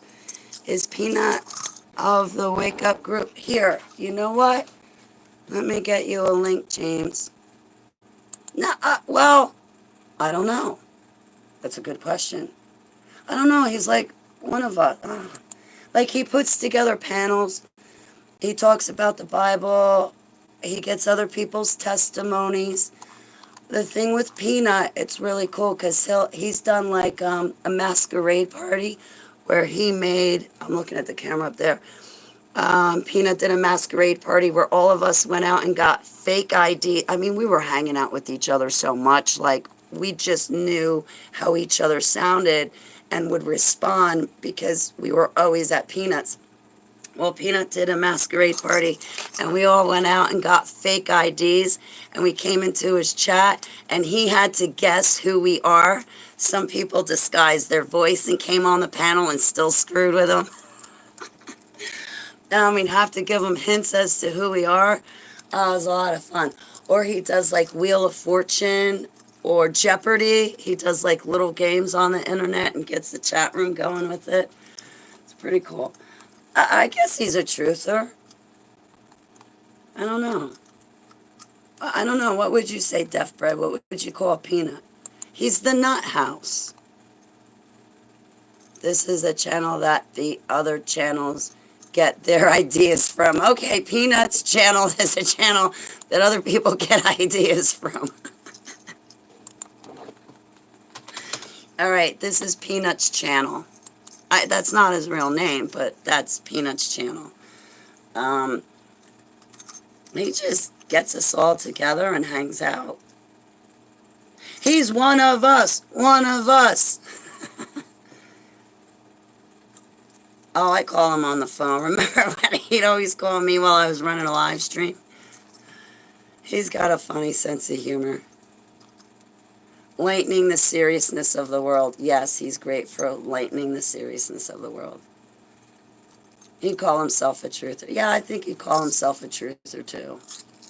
He definitely falls down rabbit holes, and when he does, he takes all of us with him, and I gotta love that. I know. His laugh's contagious, that's what it is. It is contagious.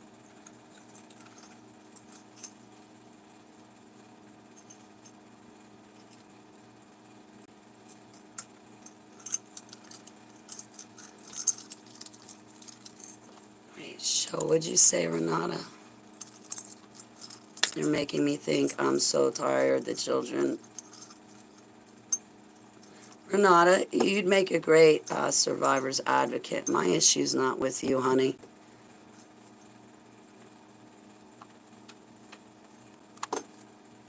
One of them said once that Kurt Cobain ate too much. That is why he died, and this other guy wouldn't talk to him anymore after that, saying he's too crazy. Here's a weird thing with Kurt Cobain. So, what's her name? Courtney murdered him. She's got his blood on her hands. She had an accomplice, a friend. So Courtney murdered him. I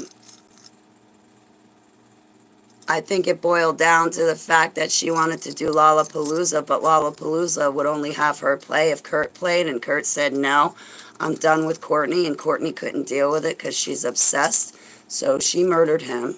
She got away with it, and she also got all of Kurt's money.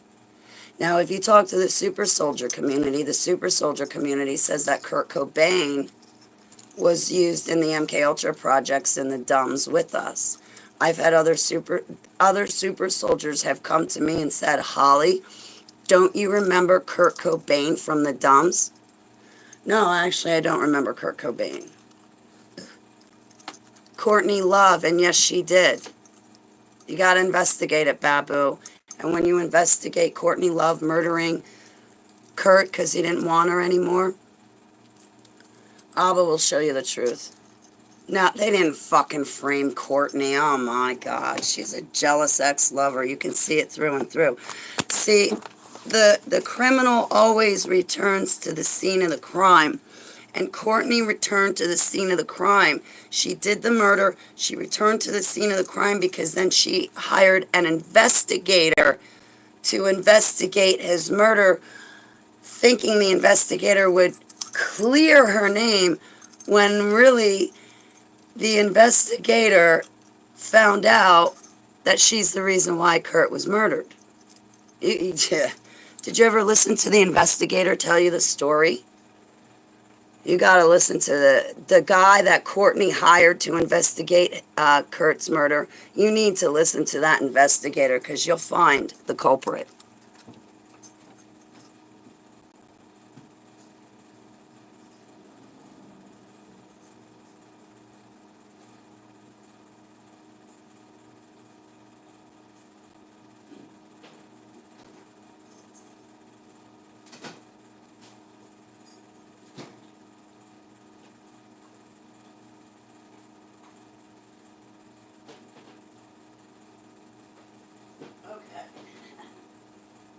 This is an interesting subject. Let's talk about celebrities.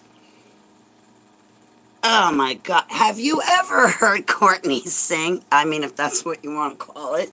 It's not talent.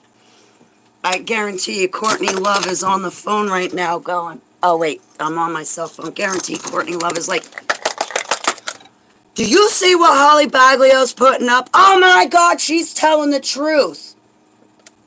It wasn't just the investigator I hired.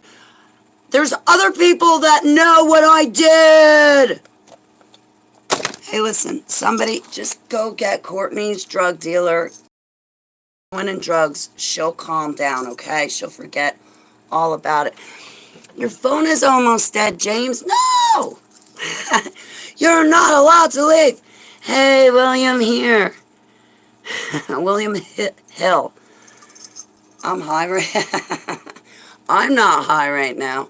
I wish I had sativa to be high, because it would help me with the MK Ultra triggering to calm it down and settle it down. Oh, I loved Alice in Chains, right? Right. Celebrities. Let's talk about celebrities. So, what I know about celebrities. I used to like Cher. I remember her from the Dons. Oh, Sea Love is high. I was like, hey, William. Yeah. Yeah. Yeah. Yeah, but Lollapalooza said, oh, sure, Courtney, you can play at Lollapalooza so long as Kurt plays. And he said, no, I'm divorcing Courtney. Courtney lost out on a lot of money, so she killed him and took his money anyway. Cher in the dumps. Cher, I wouldn't say that she was in the dumps, but I would say that she was a part of Pizzagate, her, Meryl Streep, Hillary Clinton. But Cher's a man. You saw her live at the Stone Pony. Oh my God, I have always loved Cher. I've always loved Cher. I've always thought that she was beautiful. I heard she was a man. But I remember one situation, Meryl Streep and Hillary had raped me. I don't remember if Cher raped me or not. I don't think she did. But I remember when they were done raping me, Cher started to sing and dance. And when Meryl and Hillary were done raping me, so like Cher started to sing and dance, and she picked me up off the floor, and I told her, I said, you're my favorite. I love your long dark hair, and you're so pretty. Very pretty. And I had only a shirt on, but I remember standing there, they're taking away my likes. I had 17 likes. You guys are taking away my likes. That's okay, fine. And I stood next to her, and I began to mimic her dancing, and I began to sing along with her, and she put a hat on, and I always liked Cher. I her. So Streep and Hillary definitely raped me. I don't remember that Cher did. I want to say no, she didn't. But I remember Cher was nice to me. She was nice, and I stood next to her singing and dancing, and she was nice to me. So I was nice back. Oh, you saw Courtney at the Stone Pony. Oh.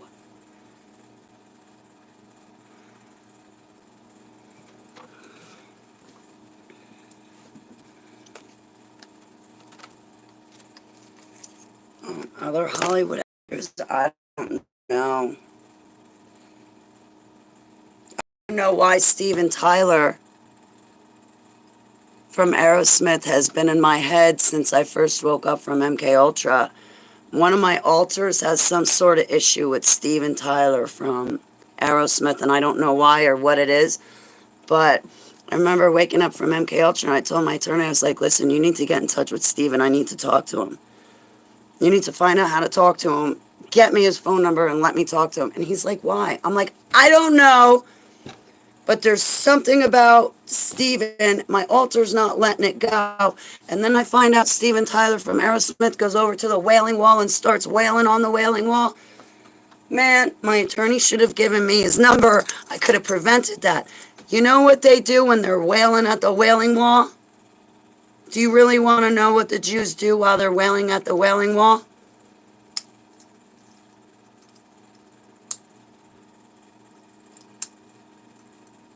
Is a Vic handler? Vic turned handler. What? Huntress? A Vic? What's a Vic? So I don't know what it was, but get it. You're going to explain that, Huntress, and I'm going to tell you guys what about the Wailing Wall. I know I'm going to get less likes, less subs, and less viewers, but do you really know? Now, I heard this on a video with a 13-year-old boy crying and speaking his testimony. So I saw this in a video, but there was this 13-year-old boy crying because he said, I don't want to do it, I don't want to do it, I don't want to go to the Wailing Wall, no, I feel bad. But they made that little boy do it anyway. Do you know what happens when you see the Jews standing there and there?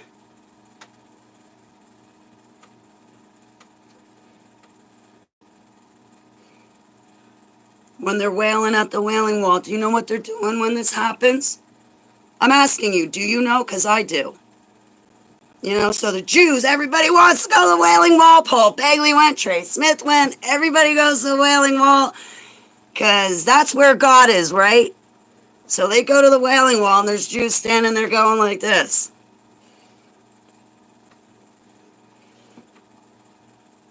Do you know what's happening while they're wailing at the Wailing Wall? Well, that little 13-year-old boy did not want to go to the Wailing Wall. He was embarrassed. He didn't want to do it. Because while the guys stand there wailing like this, it's a form of masturbation and they're actually ejaculating.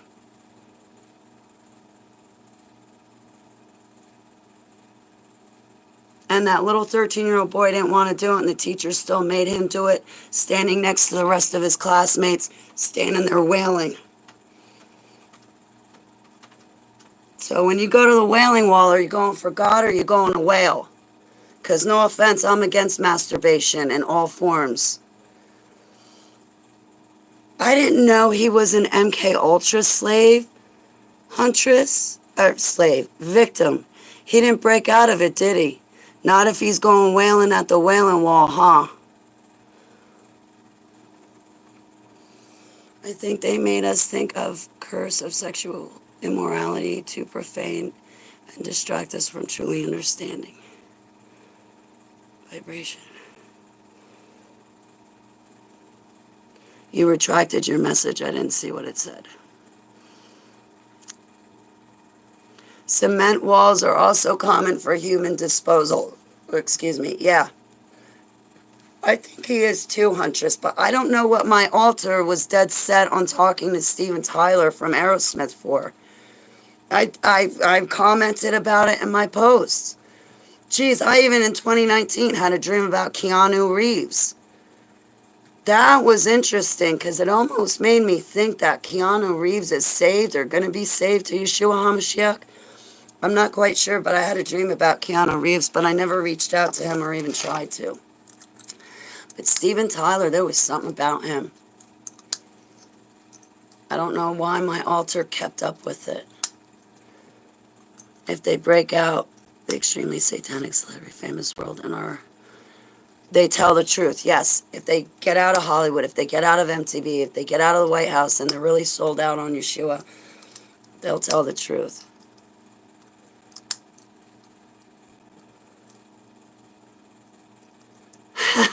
Really? Yeah, I almost tried to reach out to Keanu Reeves in 2019, but I'm like, you know how many times I've tried to reach out to people and they don't respond?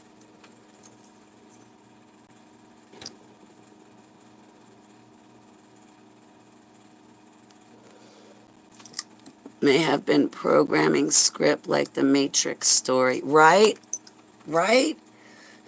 You know what, Huntress? The dream was so long ago I can't remember the details of it. I love that movie, The Devil's Advocate. Yeah, that's a good movie.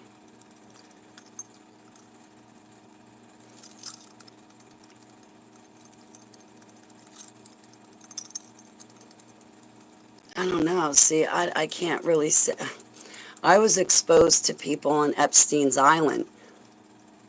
That's, well, you know, Renata, if I can win a soul for Yeshua, honestly, Renata, if I can win a soul for Yeshua, I will bother. But a lot of times with these celebrities, they just don't get back to you. It's like, I mean, look at Roseanne Barr. Hey, Roseanne, you want some help? I'm an ex-super soldier. I'd like to talk to you. No response. Okay, Roseanne, you just stay on that bottle of Xanax and whatever else you're on because you're doing a fantastic job staying a part of Hollywood, thinking that you're going to change Hollywood from the inside out, and you're not, because actually at this point, all of us have fattened the beast so much that it is only Yeshua HaMashiach that can correct all of our mistakes. Roseanne Barr doesn't want to get out. She wants to get back in, so just groom her up, reprogram her, and send her back in. She wants another show, probably Roseanne too. If you really, really want to get out, you'll get out. Partially woke is torture, right? That's why I was like, somebody, this was what, a year or two ago, I saw Roseanne pop up. I was like, get me in touch with Roseanne, get me in touch with Roseanne. So somebody comes back and says, oh, you got to talk to Charlie first. Oh, I got to talk to Charlie to get to Roseanne. Well, that defeats the purpose. There you go with the handler. If I got to go through somebody to get to you, you're being handled. You want to call Holly Baglio? I'm going to take a long time to respond to you, but you're reaching me. You're not going through anybody else to get me. You're getting me. Now, if you want to hurt me, you're going to have to go through Yeshua HaMashiach first.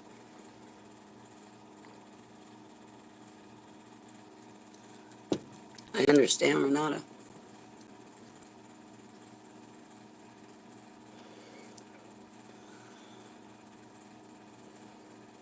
It is torture. Sometimes I feel like I'm partially woke unconscious because I only have part of my memories.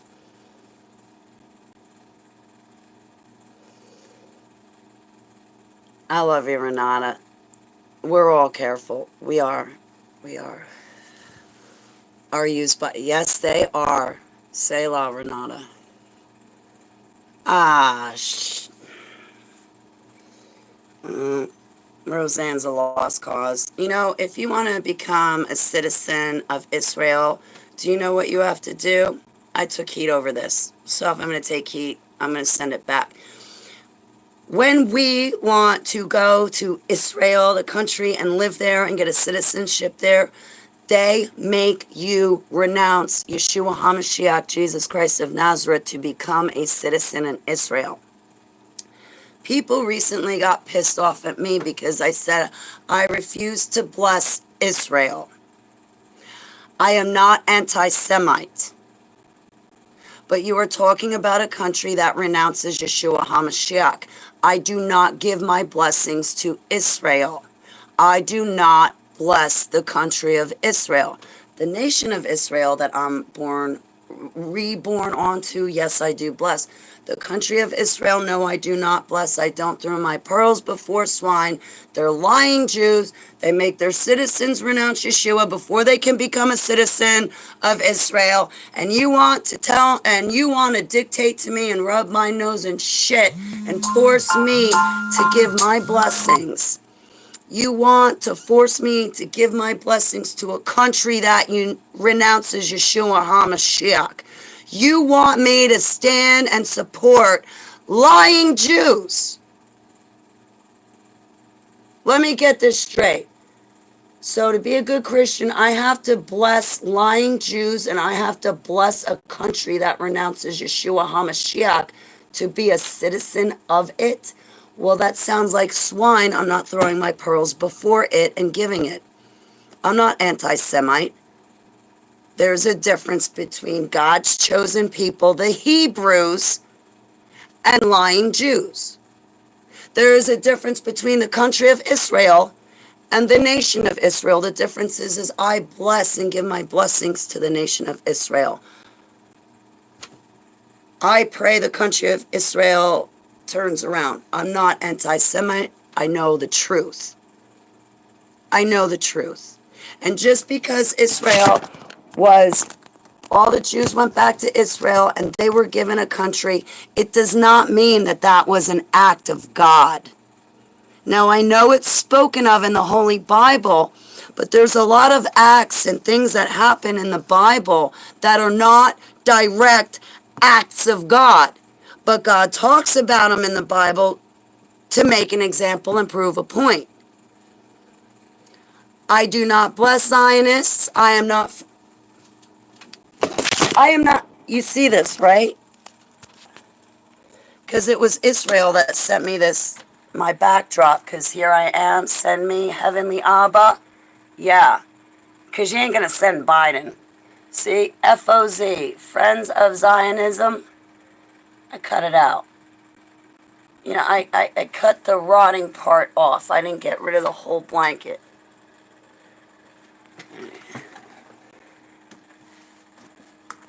Friend, yeah, no, I ain't your fucking friend. I'm not your fucking friend. I don't give you my blessings, and I'm not going to be pushed and overpowered by ministry saying, but Holly, unless you bless Israel, you're not a Christian.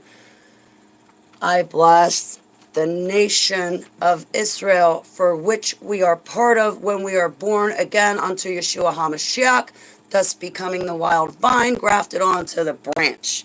There's a difference. Hey, it's Kelly Jean. I love you. Oh, I love this tapestry too. It's my favorite. I didn't want to cut it. But then I thought, Heavenly Abba, the symbols, the Zionism, the symbols, the Star of David, the Messianic seal of the Jerusalem Church, all these symbols are bad. I got to get rid of them. So I got rid of them. And honestly, Kelly G, when I got rid of the Star of David, there was a demonic entity hanging out in my bedroom because I had the Star of David hanging over my bed. I got rid of the Star of David and that demonic entity went away. The Star of David was given to the country of Israel. God didn't give it to him. The Star of David is Remphain. And I just learned this. And I was wrong over the past 7 years. It does not matter how you draw that Star of David. It doesn't matter if you take two triangles and you lay them on top of each other. It doesn't matter if you interweave the lines. It's Remphain. I'm susceptible to this because of what I went through in the dumps. Even the Messianic seal of the Jerusalem Church, that three-part symbol. It's got the menorah on top, Star of David in the middle, and the fish on the bottom. And supposedly the fish on the bottom is where your name is written with Yeshua HaMashiach. I had to get rid of all those symbols. It was triggering me, and it would trigger me to a point that it would open up my mind to open up a door and a window to let Remphain in. That's great. You understood to get rid of. Thanks, Kelly, because I'm still worried about stuff. I take a lot of heat for what I do. I take heat.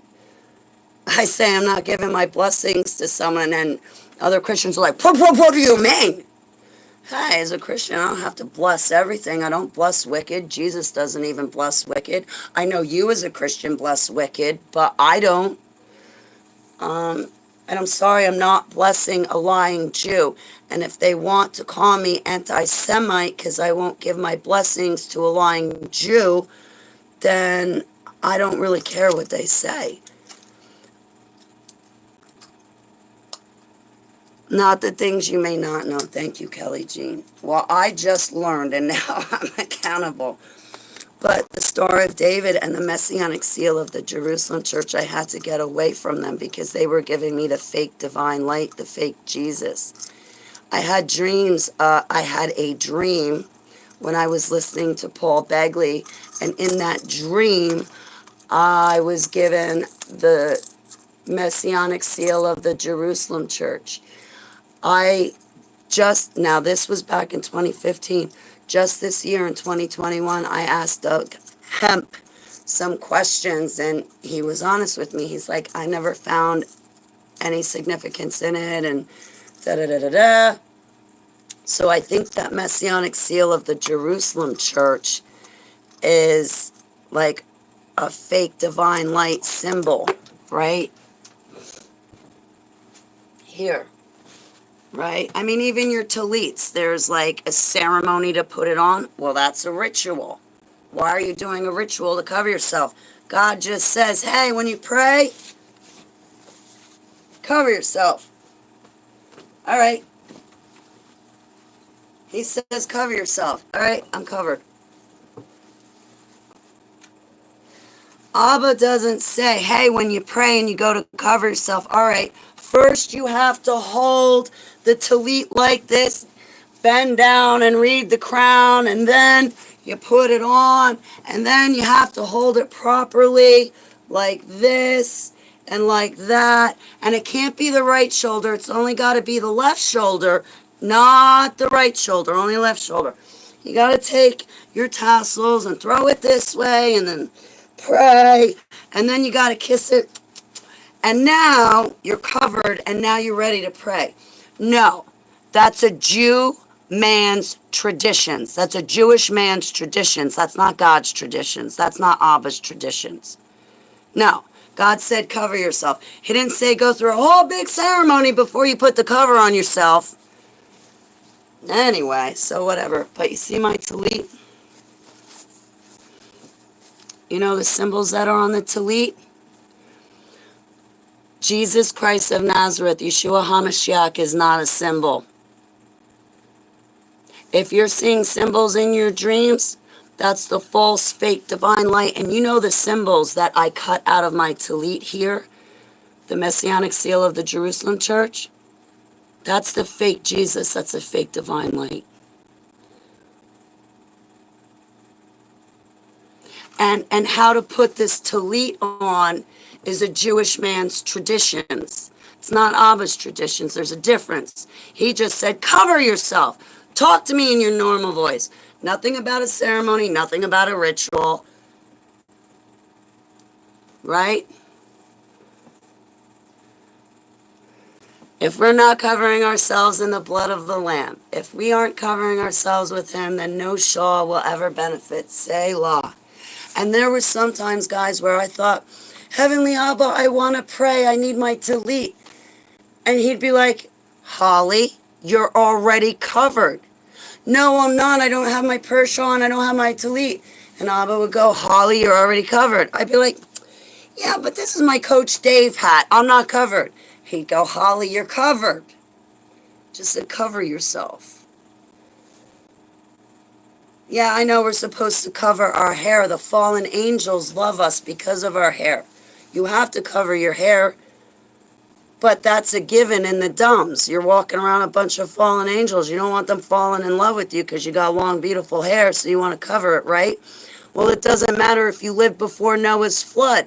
You had to cover your hair so the fallen angels don't fall in love with you. The same still applies today in the dumbs. Because they're still there and they still fall in love with you and they still have kids with you. They still mate with you. Right?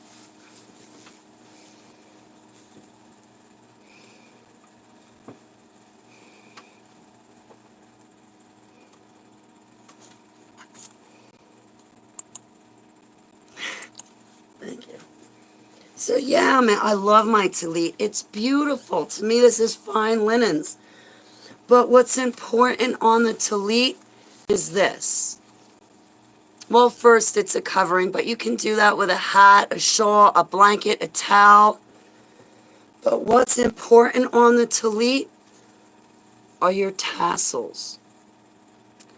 In Deuteronomy, I forget what number Hachi knows, but in Deuteronomy, it talks about the tassels. There's another place in the Bible, I forget where it talks about the tassel. These are prayers. This is important. When people buy tassels, they're supposed to get 4 tassels. You put one on each corner of your garment. Well, you could get a jacket, make these little tassels yourself, or buy these little tassels. You get 4 of them. You put one here on the front corner, one here, another one on the other side of your jacket, and one there. It's the tassels. So yeah, we're supposed to be covered, but this is the important part of it, is the tassels. So I don't care if you have a towel, blanket, sheet, hat, tallit, something else. Cover yourselves when you pray. There were times that Heavenly Abba told me to cover myself when I was sleeping. He told me to wrap my head in this tallit and go to sleep like that. Cover your head and go to sleep, Holly. And I listened to him. And when I listen to what he tells me to do, like that night, when I listened to him and I covered my hair and my head in this tallit, I didn't fall under demonic attack. And I told you in Maryland, Satan was running around their house, right? Yeah, well, I got sick and tired of being attacked by Satan, so Abba helped me out of it. So it didn't matter that I was in someone else's house that is a black backslid Christian, it didn't matter. Abba was still there with me, still protecting me.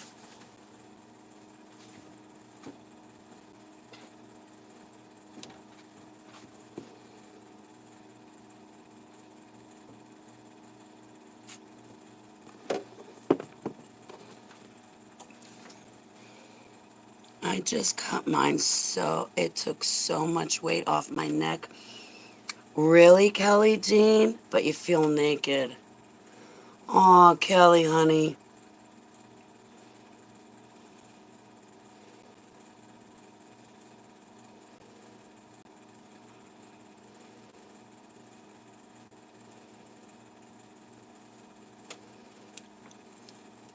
Which love to go in long clothing and love salutations in the marketplaces, right?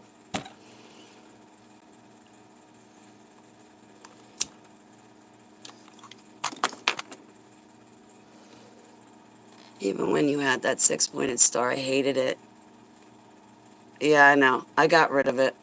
The Remphane, the Star of David, the country of Israel was given that star by the Illuminati families. That Star of David was not given to the country of Israel by Heavenly Abba, Yud-Heh-Vav-Heh. It was given to them by the Illuminati families who started the country up. Just because it's stated in the Bible the Jews get a country named Israel does not mean it's that God is the one that gave it to them. Doesn't mean that it's blessed. God is telling you something. Just because God tells you something, it doesn't mean, oh, well, this is my person, this is my country, and it's good because I'm talking about it. It's automatically blessed. No, it's God giving you a forewarning. Look at how many ministries. Oh, we got to support Israel. We got to support Israel. No. No. You got to renounce Jesus to become a citizen of Israel, and they're lying Jews in that country, and you want to support them and throw your pearls before swine, and Abba told you not to. Okay, you can go do that. I'm not joining you. Again, you got some false doctrine circling around in your head.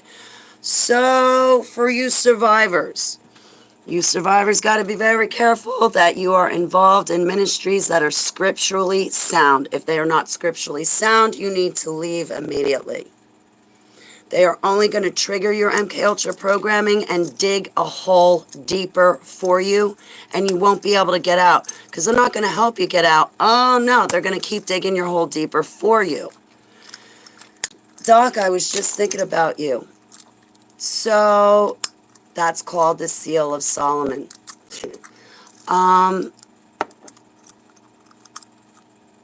Okay, you can post the link. What did Deaf Bread say?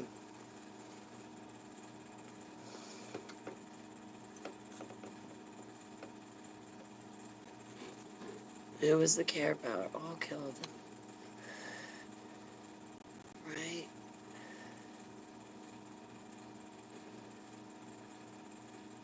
How do I save this chat?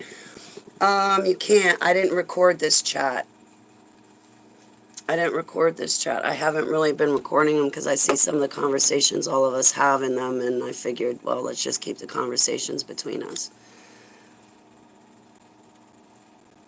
Well, they're lying Jews. They know they're lying to us. They're not stupid. They know they're lying to us. Just like Islam. In Islam, it's okay to lie if you're lying to an infiltrator. Or what is it? Not an infiltrator. An infidel. If there's an infidel, you're allowed to lie to them, and that's okay. You're allowed to be deceptive to an infidel. One a part of Islam, Muslim, whatever religious crap they're into.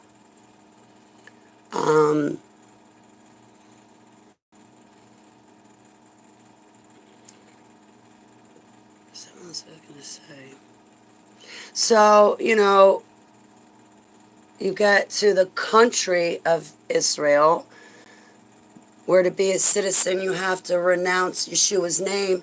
No wonder why Israel is going to be trampled under the Gentiles' feet, because you got to be a Gentile to even be able to be a citizen of it. Oh, wait, Gentile. Depends what your definition is. Well, assuming that the Jews in Israel are actually the Jews of Jesus, which they're not, they're lying Jews. But if they were the real Jews that Yeshua talks about in the Holy Bible, number one, I think he would have called them Hebrews or the Israelites. But hey, where was I going? I forgot my thought. That's Israel's already being trampled by the Gentiles, aka lying Jews. That's a Gentile, right? A lying Jew's a Gentile? I like how you say that, con.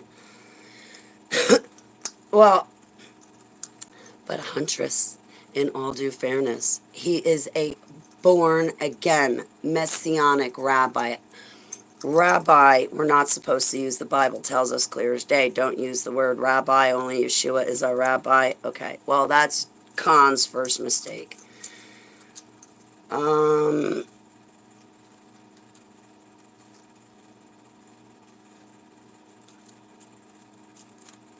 But he says that he's saved to Yeshua, so maybe he's saved to Yeshua. I'm not here to question someone's salvation. I'm not going to question your salvation. Everything else about you, yes, I will question. So will my altars. That's just a given. I mean, kids test their parents, right? Well, my altars are kids. James Klingon, how are you?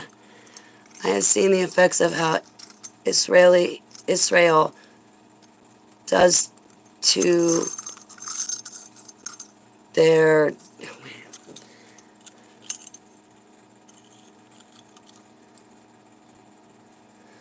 I've seen the effects of how Israel does deny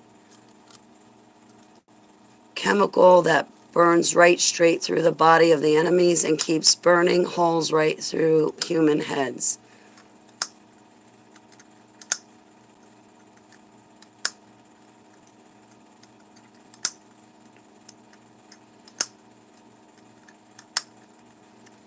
Well, if they're not caring about kids, Renata, they're collecting donations to fatten their fat bodies already. Or like Khan, right? Yeah, Khan. Kahn, C-A... Wait, Kahn, Chan. Oh, yeah, I know.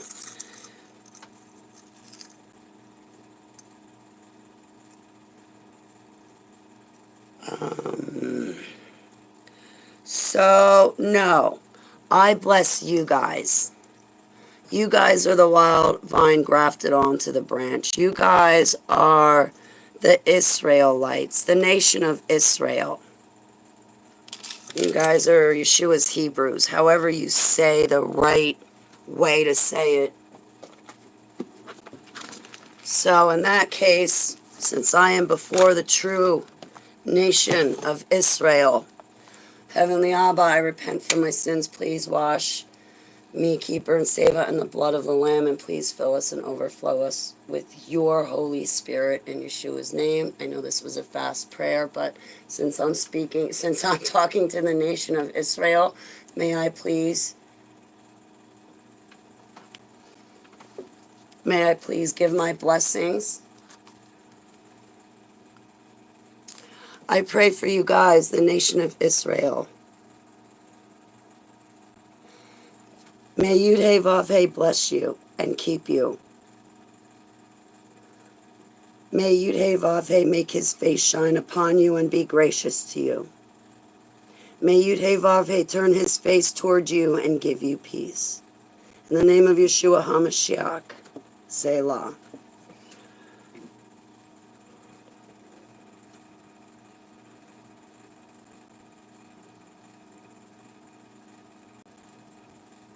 I give you guys my blessings. I give you guys my prayers. I give you guys, the nation of Israel, my blessings. I give you Jews and Hebrews of his, my blessings. Are there Jews in this chat? Most likely. Most likely. How do you know you don't have a little Jew in you, Babu? You know, all of us come, maybe that's the wrong word to use. Maybe it should be Hebrew. Because Jews have a religion and they also have a nationality.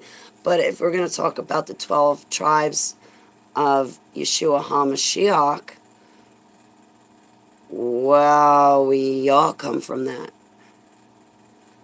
Just some people leave their tribe and take up station and position with Lucifer. Oh man, I love you guys. I will always give you guys my love, my blessings, and my prayers. But yes, lately I've been very cautious about who I bless, because I'm not blessing wicked, and I don't care what famous ministry wants to rub my nose in doo-doo. I'm not giving out my blessings to Israel because somehow they think it's the right thing to do without really truly knowing.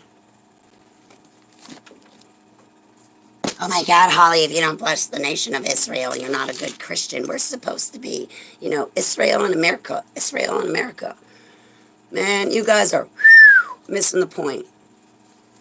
You guys are looking at countries. You're not looking at the people. No, I don't bless these countries. I don't bless their governments. I don't bless their military. I bless the citizens of every country that's on this map. The citizens themselves. I pray for the citizens themselves. I pray for their salvation and relationships with Yeshua, but as far as the country of Israel, no, I don't give my blessings or support or anything like that. Why would I? They're wicked.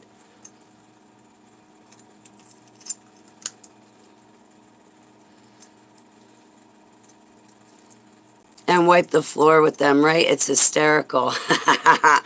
Right? To see a Muslim that has been born again onto Yeshua, man, they got power. I'm sorry, guys. I don't like John Ramirez. I know you all do, but I don't like that ministry.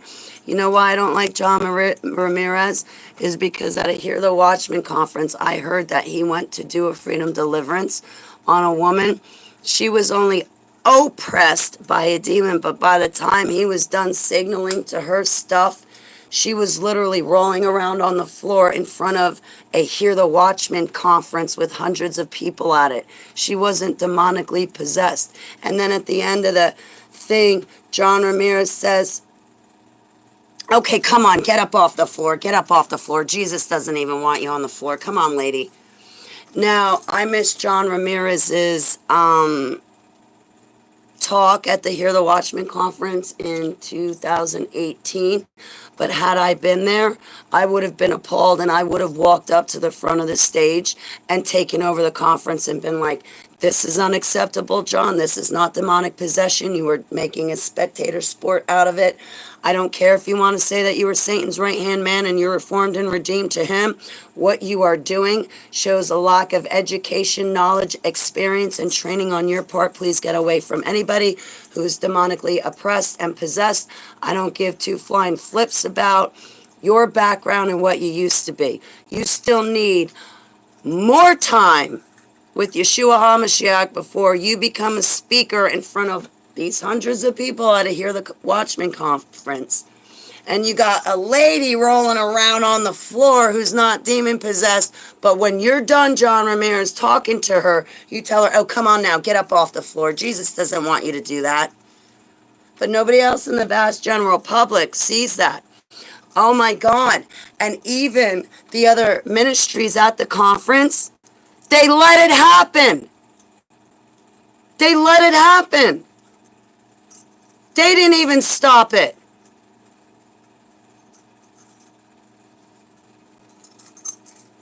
Ah, that John Ramirez, I don't know what the hell is with him. I'm not questioning his salvation, but he should not be speaking at a Hear the Watchman conference.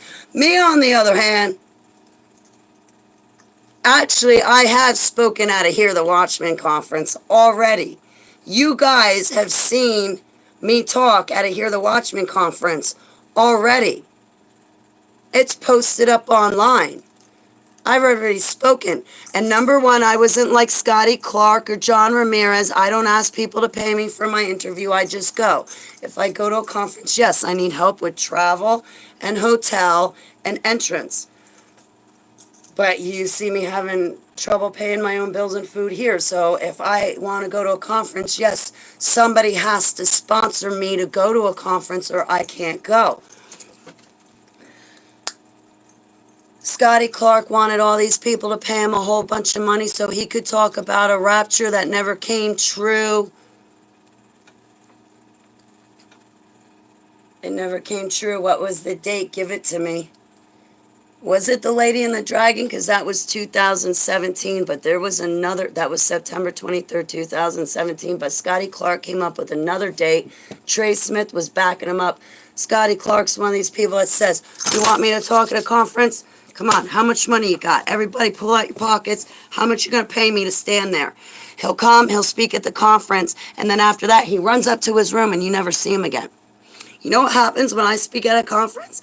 I'm hanging out in the lounge, I'm hanging out in the hallway, I'm hanging out in the front, I'm hanging out inside the conference itself. I am hanging out at a place that you can access me constantly. Do you want to hear more about these conferences and what happens? Because I could tell you a lot.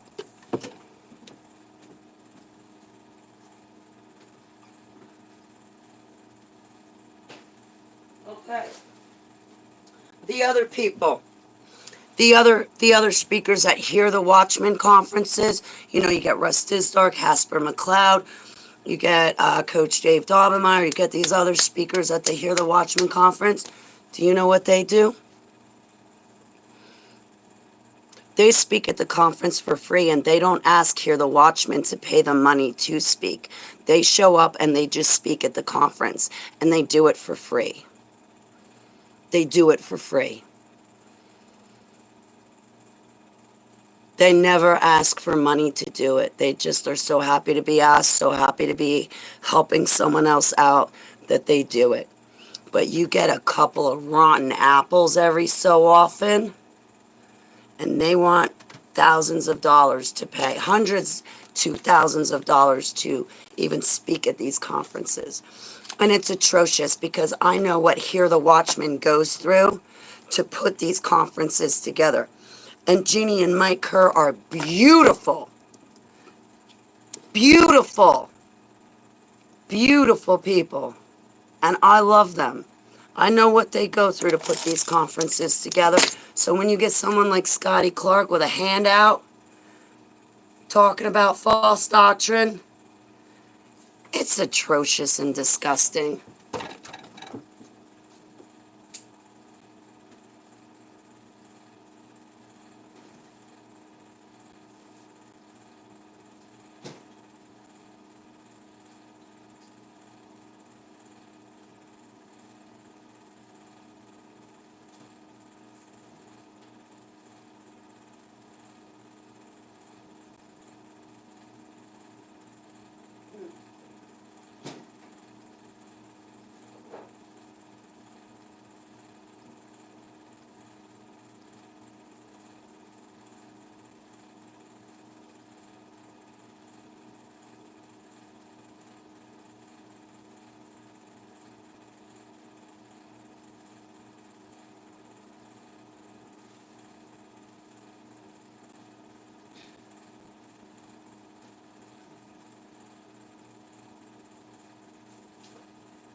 Yeah.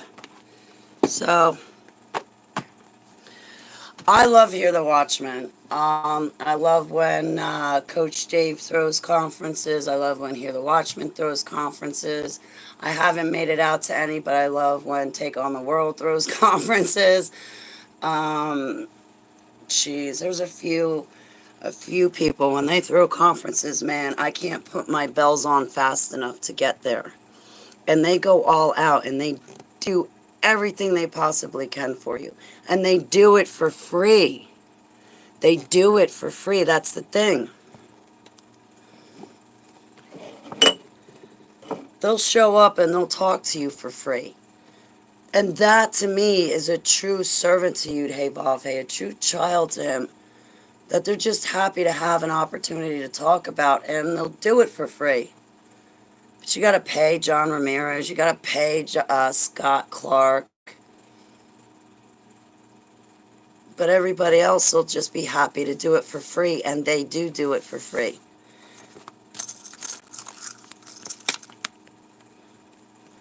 You guys are like, who's Scotty Clark? I don't know. He's somebody that Trey Smith put up on a pedestal. And so far, Scotty Clark's been completely wrong about his rapture. But hey, gotta love those date setters. Gotta love the rapturists, because they really do go all out. To go to a conference she's got to learn once. Through the Black with Tom Dunn and Rest Is Dar, shadowthedarkness.net. See what they're doing. Who else is good? She needs a freedom deliverance. I don't know what state you're in. Definitely go to Hear the Watchman. I don't know what state you're in. Kelly Jean, I know that you probably don't want to talk publicly, and I don't suggest it on my channel, but my email is hollybaglio1111, hollybaglio11@gmail.com. When there is, ask Coach Dave. He'll get you out to, Coach Dave Daubenmeier says this all the time. Coach Dave Daubenmeier says, Kelly Jean, listen to me. Coach Dave Daubenmeier says all the time, if you want to go to a conference, he will get you there. He will pay for it. Contact Coach Dave Daubenmeier. You got my number. The new one? Well, because the phone company changed it. Got to make sure you got the new one. Well, he says he'll pay for it if you want to go to a conference. You need to go to a conference, go to Coach, he'll pay for it. Even if Russ Dizdar is having a conference that Coach is not at, call Coach. He should pay for it to get you there for freedom deliverance. I'm dead serious, Kelly. He's always saying, you want to go to a conference? Call me. I'll help you get there. Yeah. If he's going to help you get there, take him up on his offer. I don't know when they're going to have a conference again, but reach out to him. Be like, I need a freedom deliverance. Jeez, you're in. Hang on a second.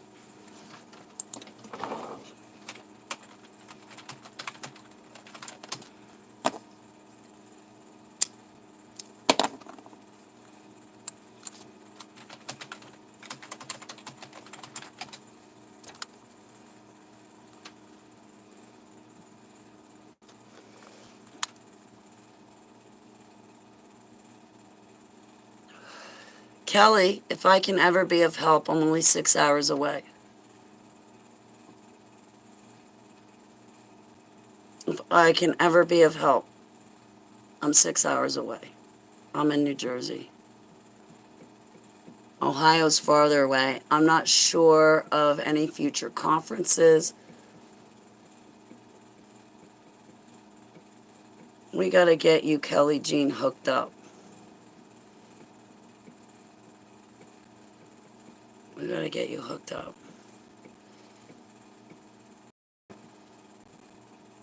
No, Renata, it does not. I love you, Renata. For the phone company to change my phone number, that's because I'm an ex-super soldier. I don't know how else to tell you. That's the phone company screwing with me. I wouldn't bother calling the phone company. Oh, you didn't know about Coach Dave Daubenmeier? Listen, he's not on YouTube anymore. This is what you got to do, Kelly. Kelly, go to CoachDaveLive.com.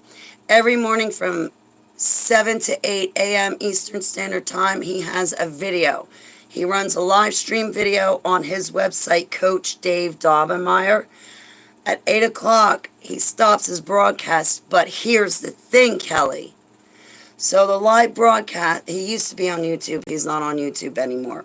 He's on his channel, CoachDaveLive.com. So he'll broadcast live for an hour. You can see it from his main webpage. But here's the trick to it. Kelly, download whatever software you need to download. But when you go to CoachDaveLive.com, click on Join the Queue. You want to click on Join the Queue between 7 and 8 a.m. when he's live. You click Join the Queue, mute. I always do. I mute my icon. I mute my mic. So Coach will broadcast for an hour and then he stops broadcasting. But here's the kicker, is for hours after that, he continues to broadcast. So now who's ever on his platform will have an opportunity to talk. Sometimes they go for 4 hours, longer than that. They talk about, oh my God, you got Craig Mickle in there, you got Silver in there, you got Vinny in there. Oh my God, you got Mark Trump in there. Oh God, you got to hear these men talk. You got to hear him talk. So he runs the show from 7 to 8, Monday through Friday, Eastern Standard Time, a.m. And it's live on his channel, but you don't want to just watch it. You want to join his queue, because then once he's done being live, whether he stays or leaves, it doesn't matter, because the rest of everybody's still in the queue. So you have the live chat room going, and you can unmute your mic and chime in. I call it the after party, Coach Dave's after party. But you can chime in and talk to them. So try that, Kelly. Just try it and see. But if I can ever be of help to you, I don't know who's close to you, but as far as a ministry, they're all spitfire. You don't want to be seen. Hide behind your icon. Get, whatever app you need. It asks you, open up a different email address that's different than yours, get a different ID, get a different icon, and then go into his chat room. A lot of people protect their identity, Kelly, and it's okay. What's Spitfire mean? What is spit? I mean, I've heard it before, don't get me wrong, but a Spitfire, does that mean they just spit fire at you versus helping? What is a Spitfire? I should know this.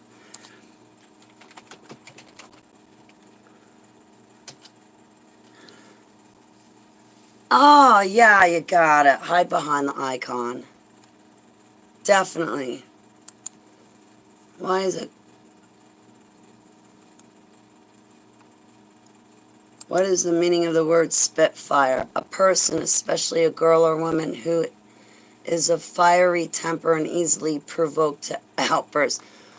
Kelly, that's me. If you can tolerate me, that's going to be easy for you. They're going to be easy. Got ya. Okay.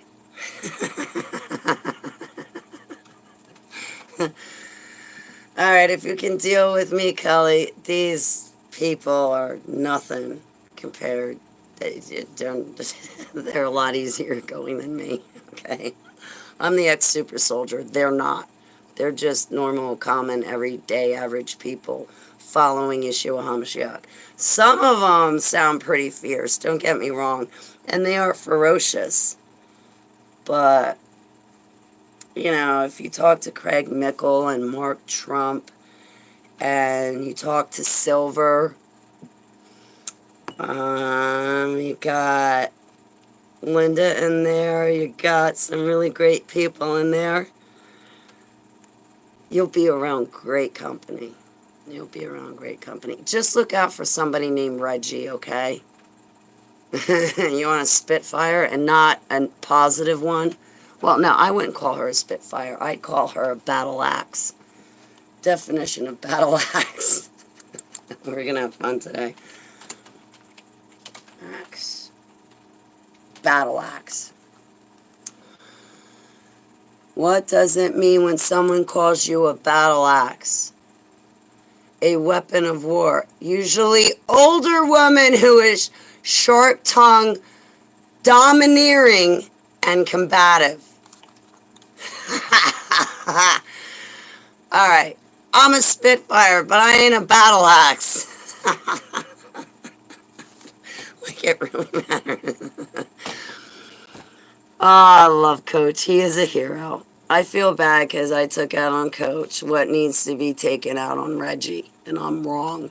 I'm wrong. I love Coach Dave Daubenmire more than I can express. Me and all my alters. I lashed out on him that he did not deserve, and it needs to go to Reggie, and I'm wrong.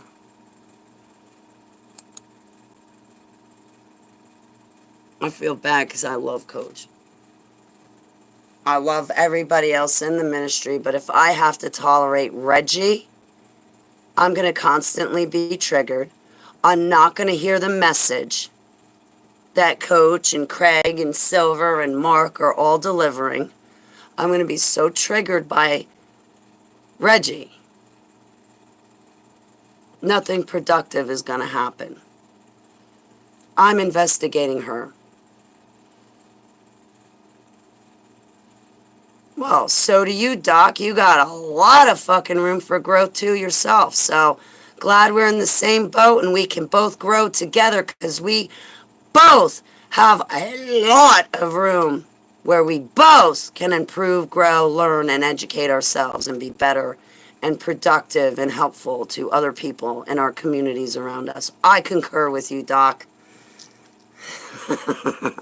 Doc's like, Holly, you took that and ran with it, didn't you? Yes, Doc, I did. I love you, Doc. It's all right. I'm not the only one that has a lot of room for growth potential. So do you guys. So how you're looking at me, don't you worry, because you still got 3 fingers pointing back at you. Here's one that has a room for growth for you. Room for growth for learning for you. Room for growth getting closer to Yeshua for you. So while you're pointing the finger at me saying, Holly, you need to do this and you need to do that, don't you worry, because so do you.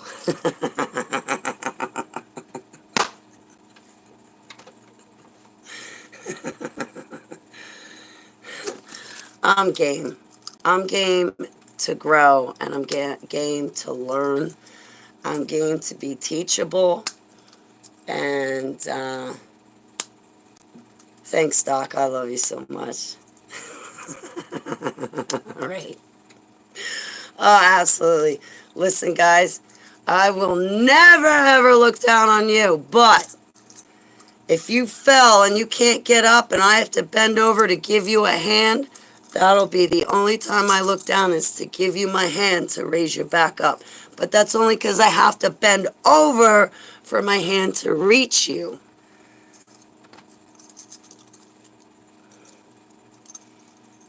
And so long as you're not my ex, then I'm not looking down on you.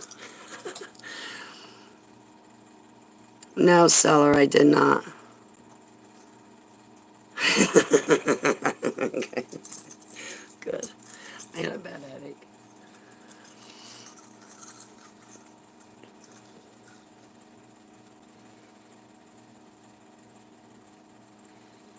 Now I can tell the kratom wore off because my headache's coming back.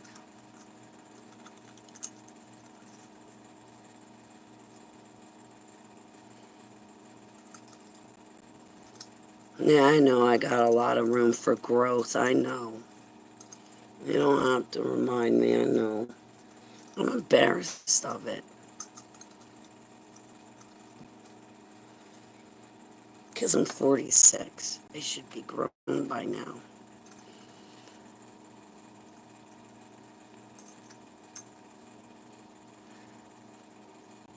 The nation is like a mighty lion. I pray for Coach Dave Daubenmire. He didn't deserve my lash out. Reggie does. And I'm not going to confront Reggie.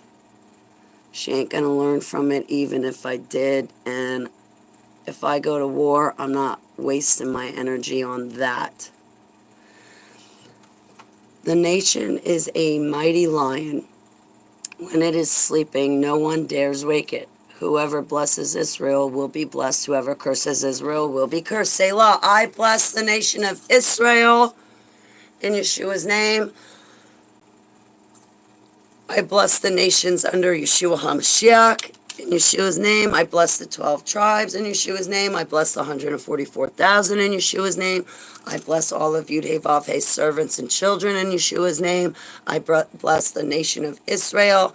I bless the branch, and I bless the wild vine that's grafted onto the branch. In Yeshua's name, Selah.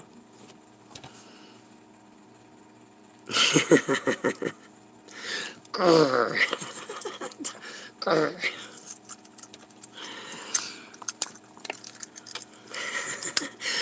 No, they're going to take all my likes away from me. But if you want me to bless the country of Israel that makes its citizens renounce Yeshua HaMashiach to be a citizen, you can go to your local hospital and get your head checked anytime you want. I'm not blessing wicked. And the country of Israel is wicked. The country of the United States of America is wicked.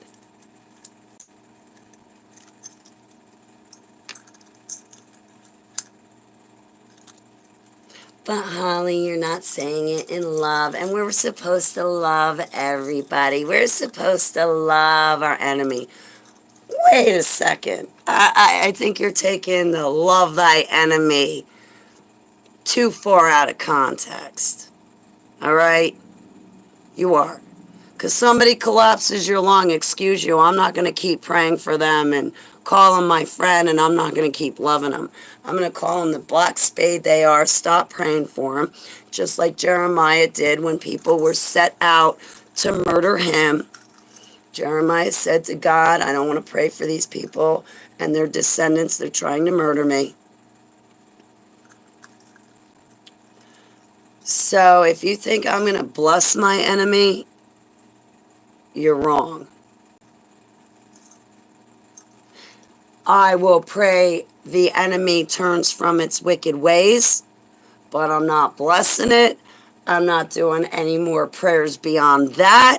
My attention is going to people and things that need it more. The wicked don't want Yeshua, so I'm not wasting 4 hours a day praying that Hillary gets saved. That's a waste of my prayers and time.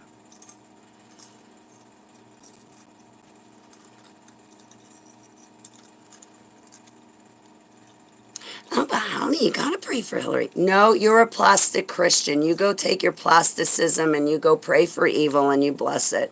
I'm not joining you, and it doesn't make me any less of a Christian. Listen, you guys are so, not you in my chat room. You, the public, is so worried about being a good Christian. Well, you've aced being a good Christian. See, the problem is, are you good for Yeshua HaMashiach, Jesus Christ of Nazareth?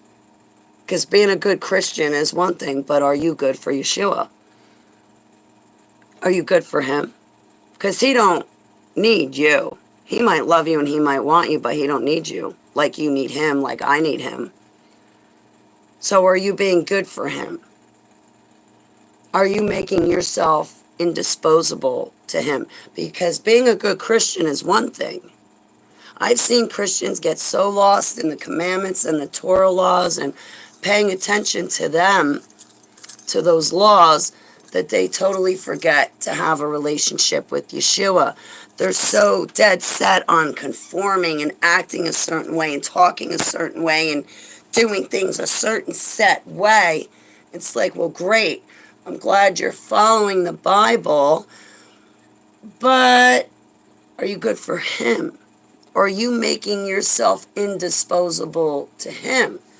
I know that you read the Bible and now you're trying to apply it to your life, and you're doing great because you and your husband and your whole house have conformed into everybody's happy with the joy of God. But are you good for God? Because there's a difference between being a good Christian for you and being good for Yeshua HaMashiach. So which one are you? Are you good for you, or are you good for Yeshua HaMashiach? I want to be good for Yeshua HaMashiach. I don't care what kind of Christian someone thinks I am or am not. Thank you. I was just going to approve Renata's.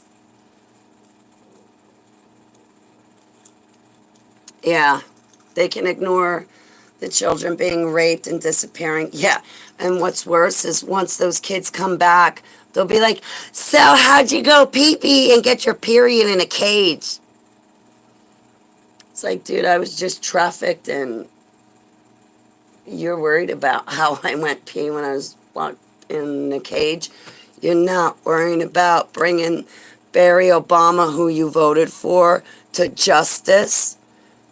And he's an active super soldier. You're not worried about these politicians like Epstein, but you're definitely honed in on me because I'm not conformed and acting like and talking like you. You've missed the whole boat. Forget about the point. You've missed the ship.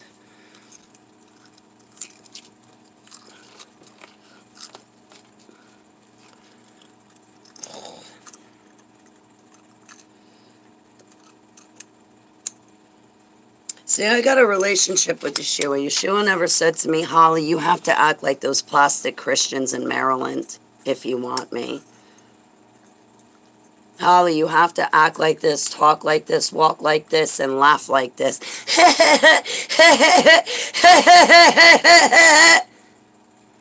And if you don't laugh like, then you're not a good enough Christian. You meet those people. Every day is Christmas because I just have the joy of the Lord in me.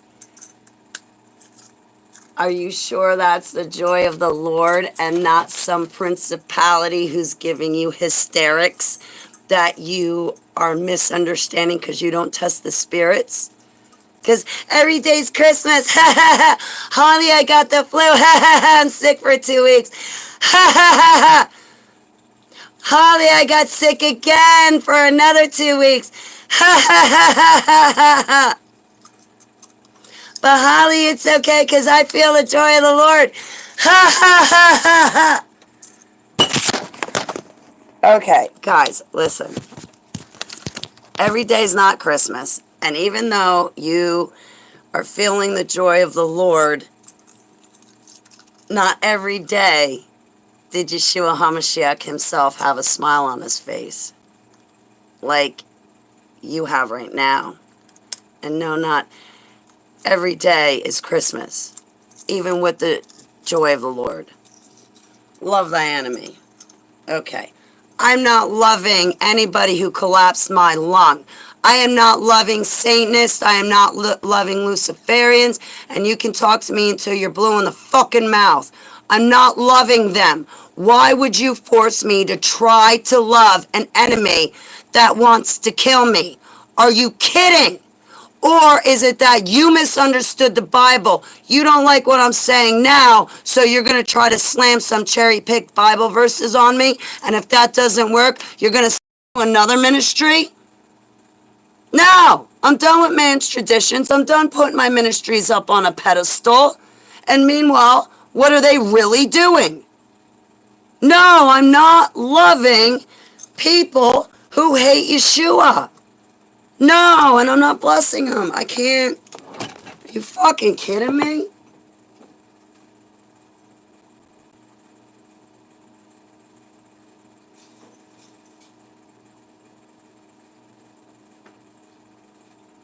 Love that.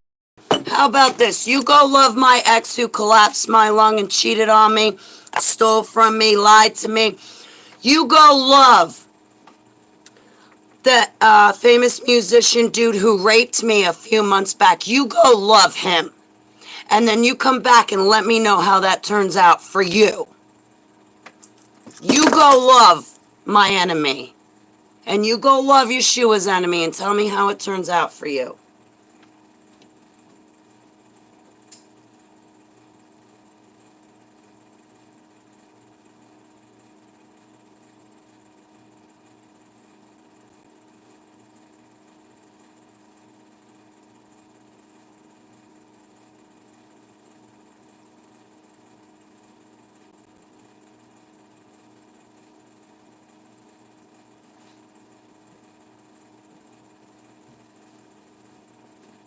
You go love. You explain this to me because I really fucking want to know right now. You go love those kids downstairs. I can't walk my dog without them threatening me, screaming at me, chasing me up the stairs, and then screaming at me on the other side of my apartment door. You go love those that are threatening me. You go love those that are screwing with my home. And you tell me how that works out for you. No. I will pray for my enemy. But if you think I'm going to love my enemy the way I love Kelly or Renata or Safi or Keeper or Seva, you got another thing coming. I am not loving the enemy the way I love Keeper and Seva when the enemy collapses my lungs. What message are you sending? Is it God's message or is it your message? Because you want to be a good Christian, but you're not worried about being good for Yeshua. I'm not loving somebody who raped me. What is wrong with you for telling me in my altars to love someone who raped me, who collapsed my lung? What is wrong with you? Or is it that you're taking the Bible out of context? Because that's what it sounds like to me that you're doing right now. You go love the ex who did that to me. I'm going to stop praying for the ex and their descendants, and I'm going to go focus on someone that really needs my time, attention, and love. Holly, you gotta love the rapist. Holly, you gotta love the pedophile. No, you know what? You go love it. Apparently you want to love that, so you go love it. I'm not joining you. And I'm not calling that of Yeshua. And if you don't like it, well, too bad. Don't be cherry picking Bible verses, and don't be taking the Bible out of context. I'll pray for my enemy. But I'm not loving the rapist. I'm not, love the sinner, but hate the sin, Holly. The Bible never says love the sinner, but hate the sin. The Bible says God hates the wicked, and now here you are telling me to love it. What is your game? Where are you coming from telling me to love the enemy? You trying to suck me back in? Because that's what it sounds like when you tell me to love somebody that collapsed my lung and raped me. When even the Bible says God does not love the wicked. Who are you to tell me to start loving the wicked when the Bible doesn't tell me to love the wicked? What is...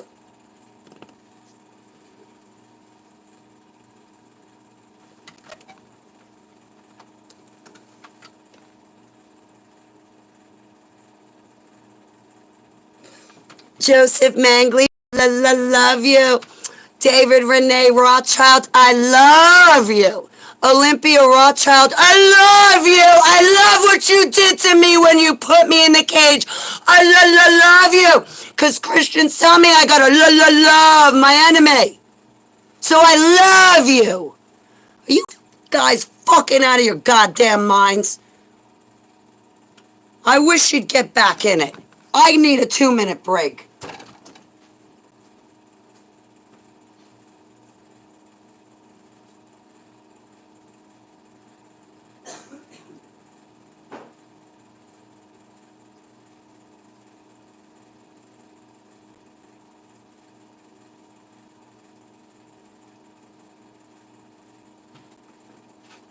I'm taking a 2-minute break. I gotta go calm down. Sorry, Doc, but glad you brought it up because this is an issue I got. We're gonna take care of it right now.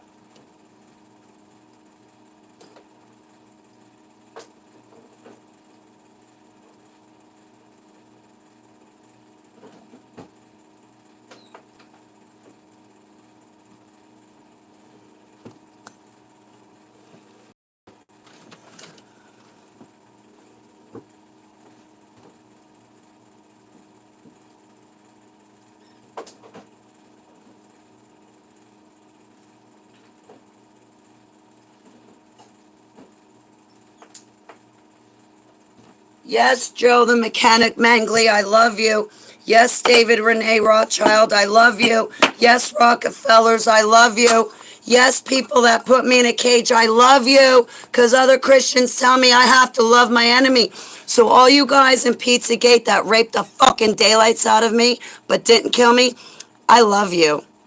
I love you. I love you.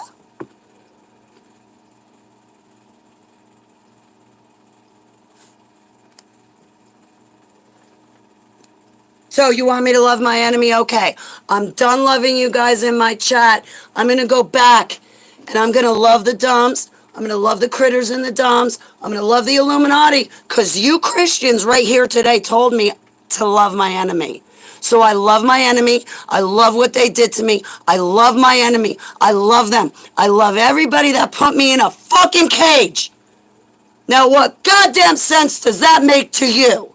That God would tell me to do that?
Hey, Eepies.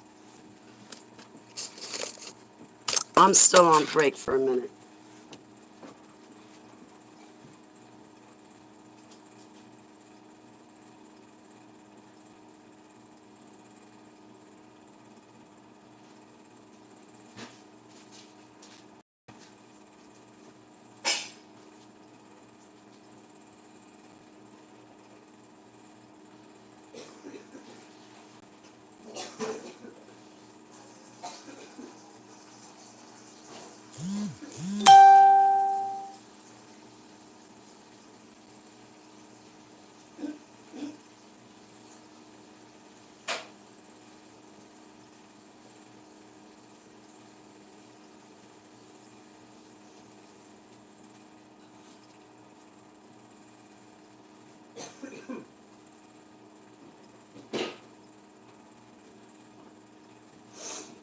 Love my enemy.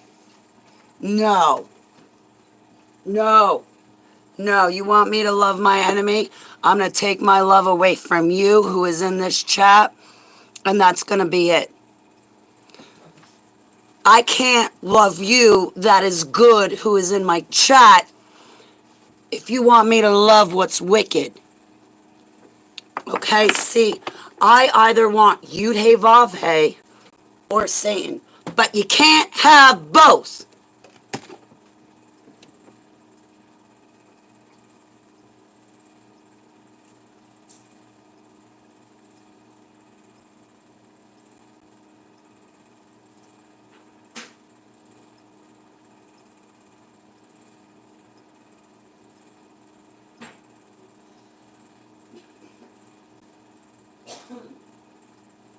No. No, see. I will pray for my enemy. I'll pray for my enemy. But I ain't gonna love it. I'm going to remember what Daniel said to me. Do you guys know who Pastor Dan is? Yeah, no, I bet you don't. Yeah, him and I only did an amazing interview with each other last year. I'm not going to take your advice and love my enemy. I'm going to listen to Pastor Dan, who is from a tribe. I'm going to listen to him when he says, Holly, no, you don't have to love your enemy. You're not supposed to bless your enemy. These Christians got you all mixed up. Love the sinner, but hate the sin. The Bible doesn't say it. Holly, no. These people did that to you. You don't love them. You don't bless them. You can pray that they move from their wicked ways, but listen, don't spend too much time on that, because Abba is going to turn them over to what they're seeking.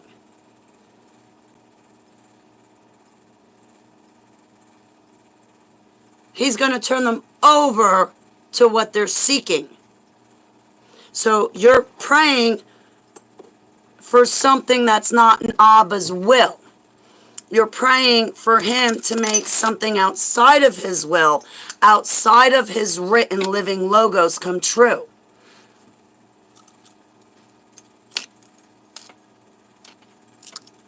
Listen, I want to love Huntress. I want to love Renata, Doc, Kelly. I want to love Def. I want to love Jennifer. But if you're going to tell me I have to love my enemy too, well, guess what? I was already a super soldier. And I loved my enemy more than I loved any of you guys. I cared less for you guys. You guys were only collateral damage. That was no sweat off my back. You just got in the way, so get out. I mean, that's what super soldiers are like. Let's be honest. And now here you are telling me I gotta love my enemy when I just was plucked away from my enemy by Yud-Heh-Vav-Heh. But here you are telling me I gotta go love my enemy. I'm telling you I want to stay an ex-super soldier. And I'm telling you I don't want to love the enemy anymore. I'm telling you I want to love Huntress and Babu and Renata and Seller. I'm telling you I don't want to love the Illuminati anymore. Why are you rubbing my nose in shit to love them? If I love them, I cannot love you. I cannot love Yeshua. Now, I want to love Yeshua. I'll pray for the enemy, but if you think I'm going to love them again, you got another thing coming. Because I stand corrected. I did take a title. I do have a title. My name is Holly Nancy Baglio, ex-super soldier. Ex-super soldier. I'm an ex-super soldier because I love Yeshua, I love his servants, and I love his children. Now, what I did back then, I didn't love any of you, so don't you tell me I gotta go back and start loving them. You guys really didn't fucking think things through, did you?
By the way, Renata, I already investigated you and you're fine. I went before Heavenly Abba and I said, Heavenly Abba, show me my sister Renata. And, yeah, you're good, Renata. So what I was talking about before with investigating people, you're fine. It's the other people. You know, they're ex-cops trying to say how they're helping people. No, you're still trying to get a bonus by pulling people over to give them a ticket. You're really not helping. Because I know police officers that really do serve and protect the community. And you as a ex-cop, well, you're not serving and protecting me, but you're a cop, right? And a survivor's advocate. I mean the devil's advocate. But as a cop, ex-cop, whatever cop, you're not here protecting me. So come on, Reggie, you're a cop. You see 2 little kids being abused by 2 adults. You see 2 adults abusing me. But where are you here protecting and serving the community to make sure it's okay for me to walk my dog inside and out 4 to 5 times a day? You're nowhere here, Reggie.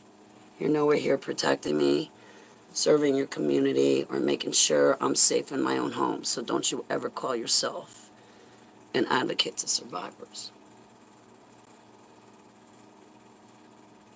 I saw what you did to the survivors.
Hey, Carrie, it's good to see you. Hey, King. King Hellcore. I'm giving the world hell today. Man, you might want to get out your notepad and take some notes. Hey, Scott. I am reminding myself I don't hate myself. And, King Hellcore, I'm highly triggered. I'm making my way through altars. And, it's not going so hot. So that's why I'm here running all these live streams, and that's why I'm going to be here even more running these live streams, because this is where Yudhe Vavhe gave me to go. Yudhe Vavhe gave me HTV. He gave me my Ruminations and Confessions, aka Diary on Facebook, which you guys see my RNC, Ruminations and Confessions. He gave me here to go, and I'm highly triggered. Do not underestimate those 2 words, okay? Don't underestimate them like I underestimate the MK Ultra programming. Highly triggered. I'm not okay. Getting a migraine and my neck and back is getting so stiff. I'm not sure I can run this video anymore, because I'm going to end up having to, like, lay on my floor and hang my head off the stairs so I can lay flat and just drop my head so my back can be flat. I keep looking down and my neck needs to... Oh my God, Vinny, I am making such a jackass out of myself, Vinny. You're going to take back having my 6. And if you do, Vinny, I don't blame you. And if you don't want to be my friend, Vinny, I understand. But I'm going to tell you something, Vinny. I'm going to love your guts out to the moon and back. I love you most. I love you more. And nothing's going to change. If you don't ever want to be my friend, Vinny, that's fine. But I'm going to love you. And my love's still going to keep growing for you every day that I'm alive. Just like even though Grandma, Papa, and Dad and Stepdad are dead, even though they died years ago, my love still grows for them every day I'm alive. So I can't take my own skin. Yes. Remember, guys, on another video, I told you that I had some edibles. I did eat them. And I ate a lot of them. And I hope they work.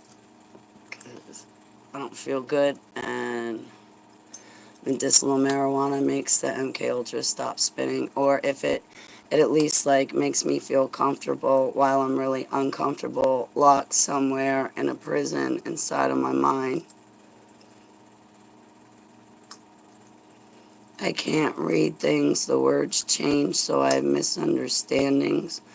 I'm apologizing to Babu and Renata and Coach Dave because he took the last shot I got on Reggie. And that's not fair to him, but I'm not coming back anyway because I put too much stock in people, and I need to start putting stock in my Bible. And I got a lot of flaws to me, Vinny. I got a lot of flaws to me.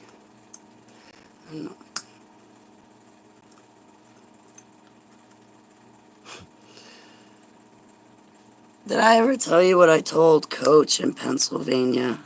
It was at one of his huddles out in PA. We stayed overnight at the Wilkins Lodge. Wilkins. Man, I loved it. I wish we could have just stayed there for a few more days. Was it John Diamond? I don't know. There were a bunch of people there. It was like the core of Coach's team there. Bobby Lee was there. And so we had... I told Coach, I told you guys, right? So I told Coach when we had that thing, what was it, January, February this year by the Wilkins Lodge in PA. I went up to him during the conference and I said, you know, Coach, I thought of this a couple of times, but I'm going to tell you, I don't know what to make of it. I'm just going to tell you. So I said, hey, Coach Dave, you know, I have memories of, like, I don't know what you say, a sniper, wherein, you know, I remember laying in the grass ambushing people or laying down and just, people would come in running across the field and I'd be like, pop, pop, and I'd just pick them off. And I would have no feeling behind it. And I'd see them come running across again. I'd be like, pop!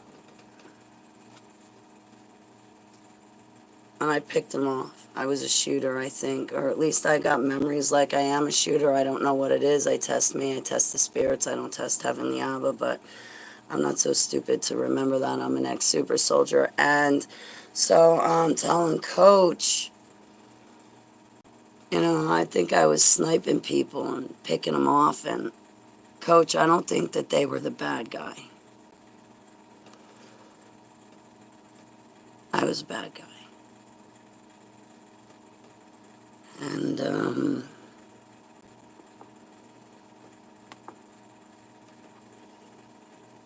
so as I sit here during this huddle today with that senator or congressman that I didn't get long enough to talk to because everybody else's comments were more important than mine, and meanwhile I'm the Pizzagate survivor, so you'd think people would have been like, oh man, congressman, we need you to talk to Holly, give her a shot first, she's a kid from a cage, she remembers Pizzagate, you're a congressman, what say you about it? But oh no, these Christians, their questions are way more important more than mine, because they're I don't know what they are, but they're definitely not from a cage or Pizzagate, right?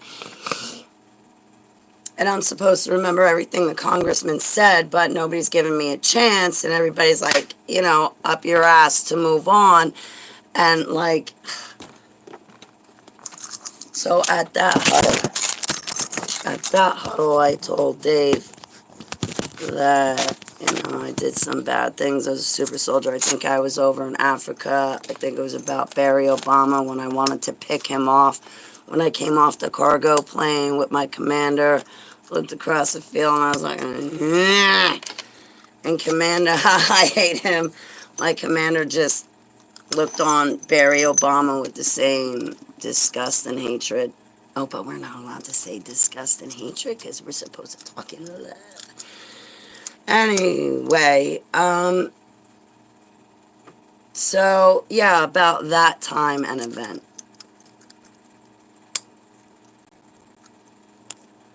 I'm sorry to hear that, SRI. It sounds familiar, like SRA.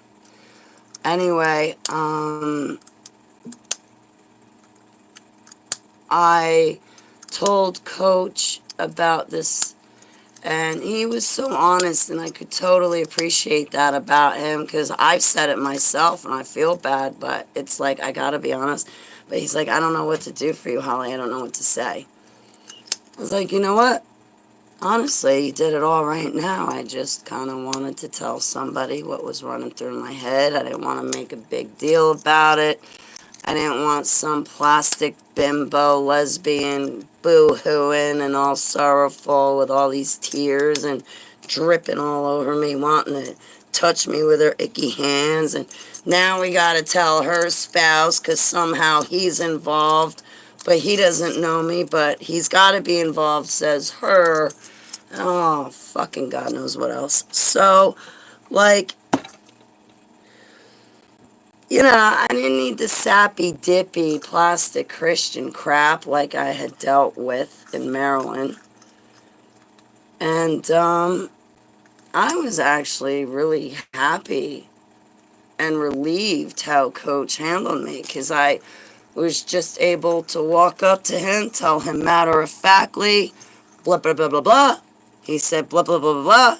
He knows, I know. I said, all right, may Yud-Heh-Vav Heh's will be done in our lives in Yeshua's name. And I surrendered to him in Yeshua's name. And then I went back to my seat at the conference table sitting next to Myra. I love Myra and Linda. Oh my God, I love them. You've got no idea how much I love them. And, like, that was it. That was it. But that's all that needed to happen. All that, crying and vomiting, I can do that by myself. I don't want you to see that. But thank you for letting me come to you and tell you what was going on, and we just spoke it for what it was. Those plastic Christian mans, they would ride my ass every couple of minutes or for whatever reason, bothering me in my room when I wanted to be left alone. Then they're judging me, telling me I can't do this, I can't do that, and if I do, I'm not Christian, and I'm this, and I'm that, and it's a bad pattern, says them, and their man's traditions, or who the fuck ever else they're talking to that they're getting advice from, that somehow they know something, as well as relying on a pastor who doesn't rely on the Holy Spirit, but said pastor relies on memory retrieval techniques and strange words. Again, somebody else that doesn't rely on Heavenly Abba's Holy Spirit. So instead of dealing with those sappy, dippy people, and bothering me all the time, oh my God, I couldn't deal with it, Vinny.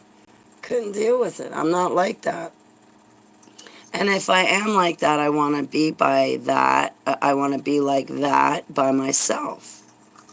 That's why I want to live alone, because I don't have anybody banging on my door, disturbing me, upsetting me, telling me I didn't eat enough, and telling me what to eat, what I can put up on Facebook, what I can't say on HTV.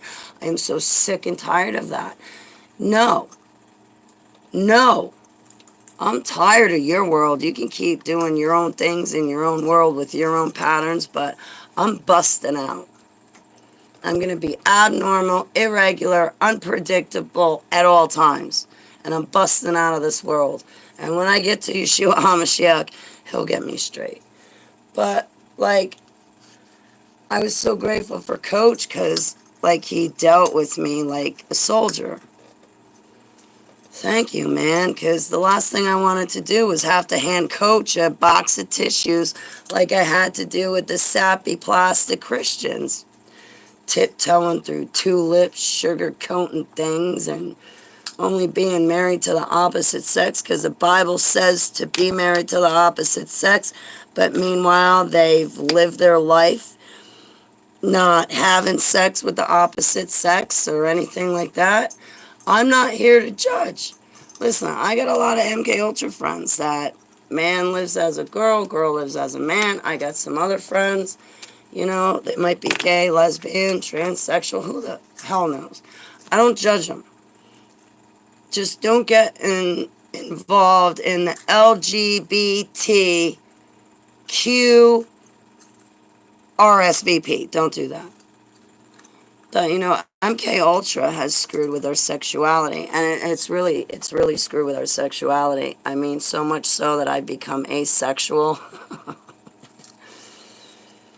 celibate. Like I'm not. It's you know. I'm not.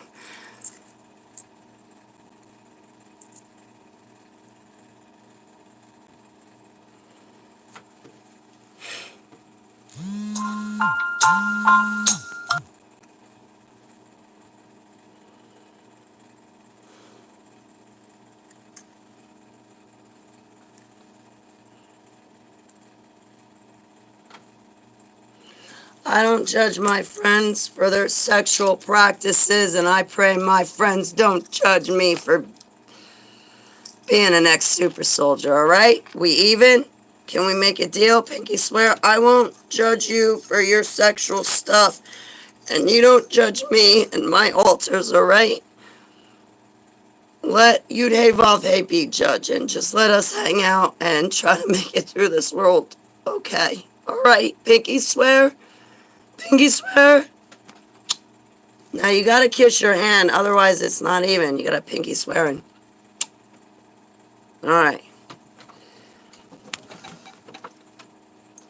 Yo, and I won't judge you for anything else in your life, whether say you're fine sexually, but you got some other problems. I won't judge you for them either. You just don't judge me for being an ex-super soldier.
Do you know what I found fascinating?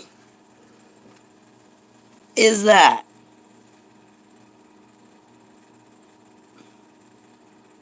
now, I just noticed that yesterday. No idea what happened, but today I just saw that. Does not that look like a thumbprint to you? Like somebody grabbed me. You know when you come up behind somebody and you grab them like that? I told you some spiritual attacks that I'm having. No, there's no guy beating me up, and don't be twisting my words around. Can't stand when you bitch ass people do that. To me, it looks like a spiritual attack. Where's the picture?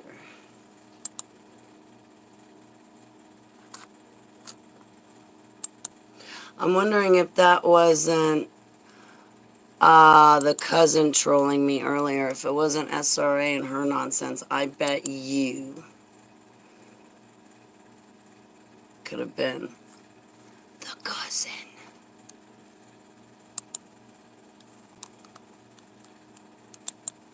Because she doesn't. She can get online and talk crap about me and say all kinds of crazy shit, but I'm not allowed to do it back to her. I kid you not. That's the towns in Tennessee. Ooh. Listen, honey. The entire family, your brothers included, my mom, my sister, all of us all told you to keep our names out of your mouth. Just a reminder, let me remind you, the only reason why you were at Grandma's funeral was because I allowed you to go to have the opportunity to grieve, because I didn't want to short you of that. Hindsight's always 20/20, and I wish I did. I wish I denied you that, because you're not worth it. What happened? Did Greg die?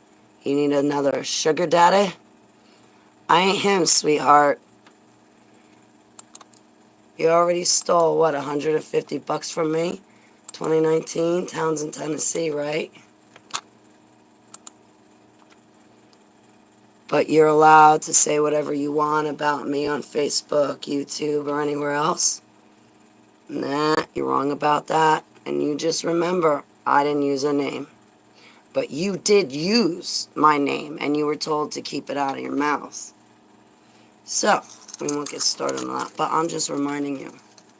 But then again, from my understanding, the cousin teamed up with SRA, so it's the same group of people.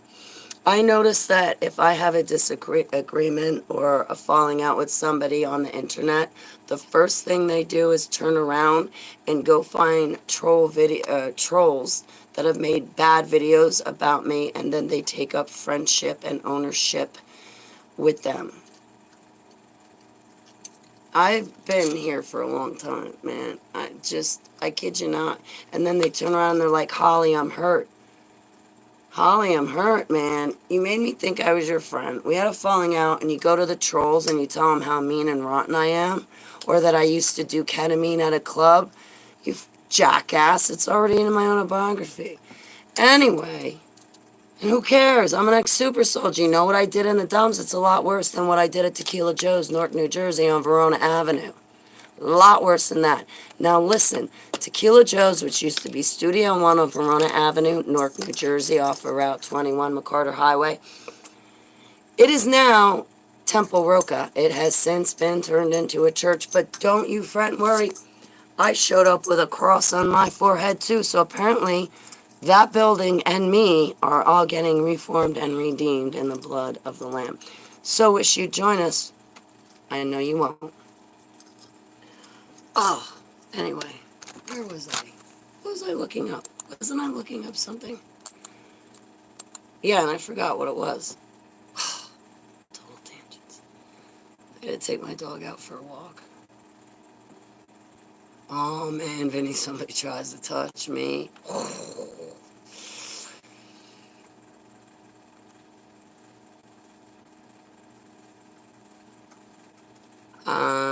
I would probably walk into their punch. I'd probably feed them. No, I take that back. No, I wouldn't. I'd put my eyes on I keep my eyes on their eyes, but let me tell you, I'd have my targets already laid out. As far as a man attacking me, you know, they come up behind you like a lion does a gazelle. It already happened in the stairwell, Vinny. When I walk in with Keeper and then all of a sudden I'm being chased up the stairs. Again, my back's to the enemy. The enemy only attacks me when my back's to them. They never come up to me face to face.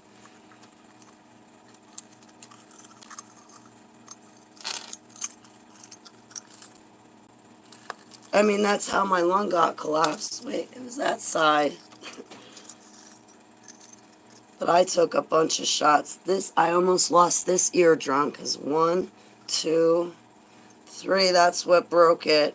4, 5, then it went into my lung, and I was like, I'm wrong, you're right, I give. I'm wrong, you're right, I give. I'm sorry, it's my fault. I had to apologize to him for punching me to get him to stop punching me. I'm sorry, I was wrong, you're right, I was wrong, you're right, I was wrong, you're right. And then he stopped punching me, but only when I said, I'm wrong, you're right, I'm wrong, you're right. But that's with everybody you get nowadays, right?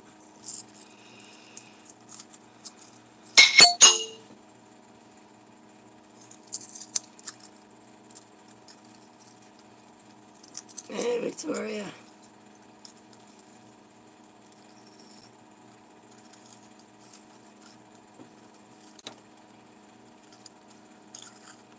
Sri, is that how I say your name? Sri. S-R-I.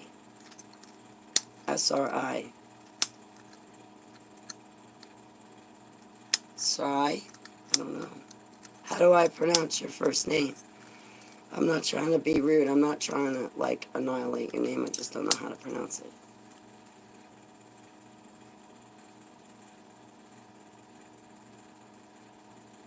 Sri. Sri.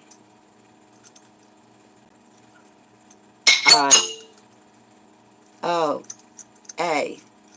Sri. Sri. I'll get it right. Sri. Okay. Phil. Oh, wow. Geez, you gotta make it difficult. My dad's name, my biological father, his first name was Philip. Everybody called him Phil. Well, they called him Bags.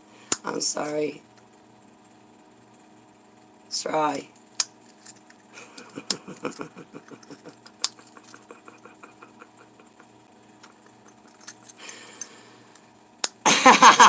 Alright.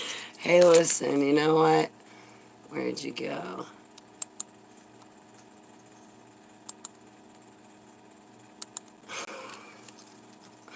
Oh, I'm like on my cell phone, but I'm looking at my computer.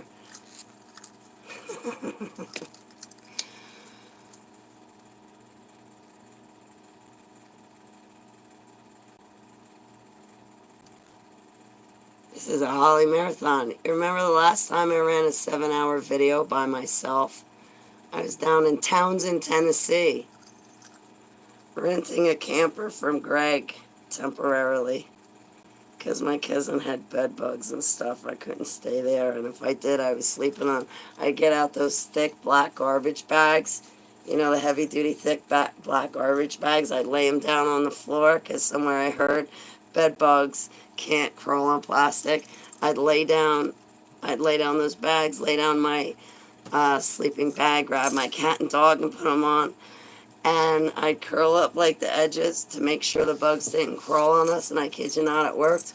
But I couldn't lay in the cousin's bed, man. Oh, man, I got tore up. I couldn't even let my dog or cat sit on that bed. It was terrible. I mean, like the bed bugs would fall off the lamp. You know, when you have a desk light? Oh, God, I couldn't stay. I didn't stay there. No, thank you.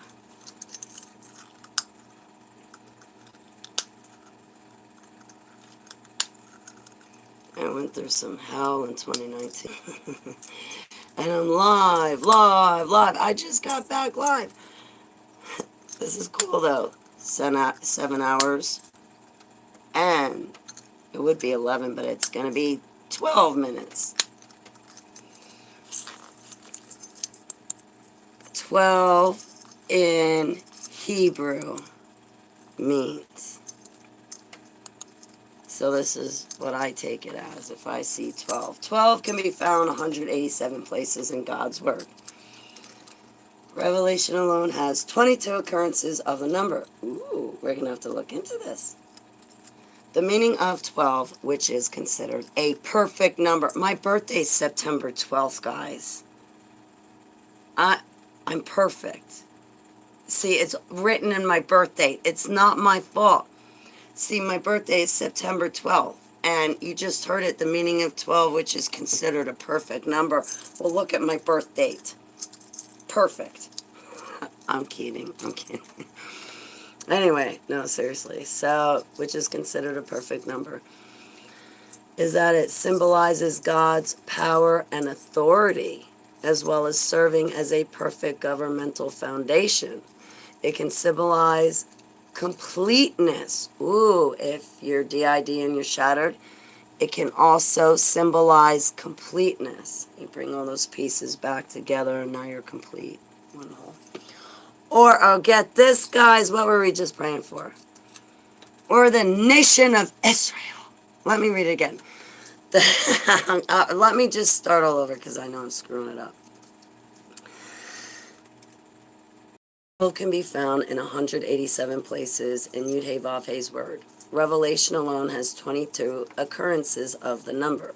The meaning of 12, which is considered a perfect number, is that it symbolizes Yud-Heh-Vav-Heh's power and authority, as well as serving as a governmental foundation.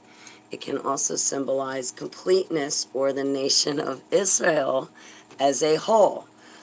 For example, Jacob, Israel, had 12 sons, each of which represented a tribe begun by a prince, for 12 princes total.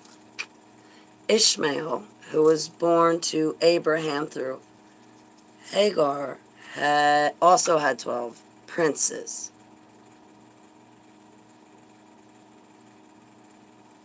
So Satan's got his bad 12 tribes. We got what? Yeah, okay. Anyway, Yud-Heh-Vav-Heh specified that 12 unleavened cakes of bread be placed every week in the temple with frankincense next to each of the 2 piles that were to be made.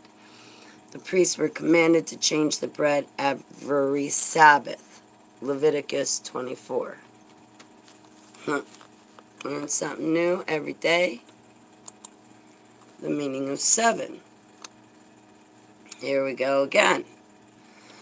Used. Hang on a second.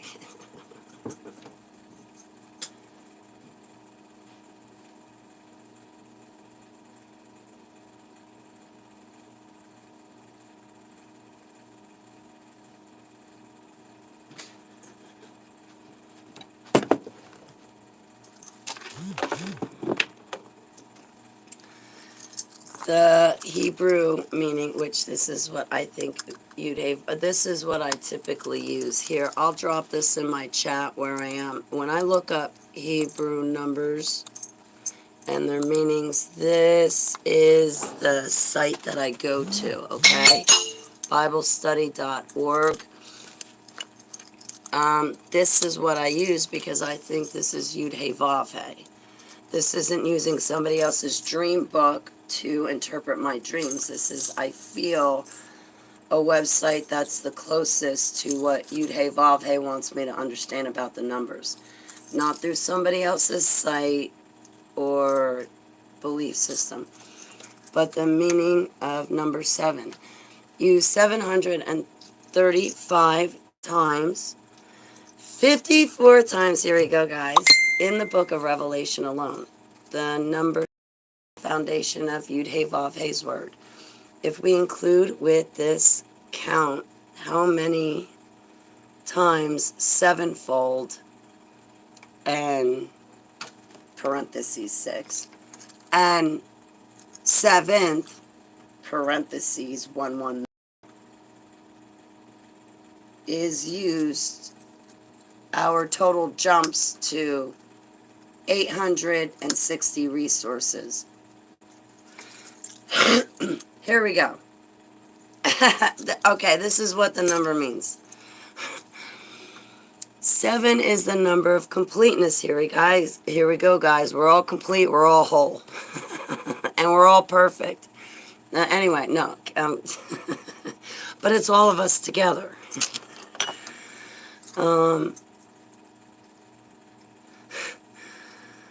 7 is the number of completeness and perfection, both physical and spiritual. When the dream meets reality. It derives much of its meaning from being tied directly to Yud-Heh-Vav-Heh's creation of all things. According to some Jewish traditions, the creation of Adam occurred on September 26th.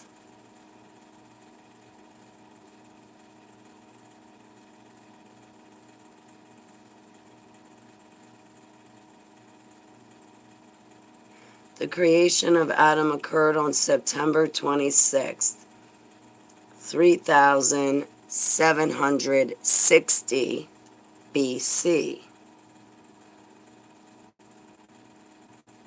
or the first day of Tishri, which is the 7th month on the Hebrew calendar. The word created is used 7 times describing Yud-Heh-Vav-Heh's creative work. Genesis 1:1. 21, 7, 3 times.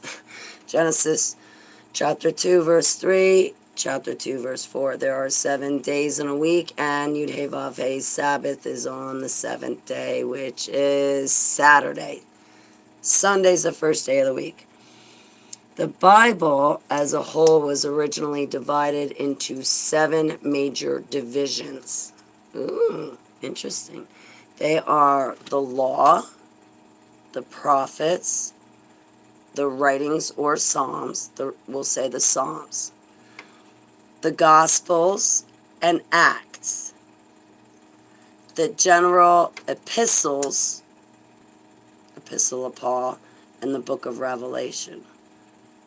Okay, so you have the law, prophets, psalms, gospels and acts, epistles of Paul, and the book of Revelation. What the heck is an epistle? And do you guys know? I don't. The total number of original inspired books was 49, or 7 times 7. Creating the absolute perfection of the word of Yud-Heh-Vav-Heh. Okay, you guys are here on the 7th hour. That was 12 minutes ago. We looked up the meanings. That's because you guys being here make me perfect. I'm kidding. Without you guys, I'm a complete disaster, mess, incorrect, terrible, and I can't survive and live. I need you. With you, I'm complete. How does that go in Jerry Maguire? You complete me.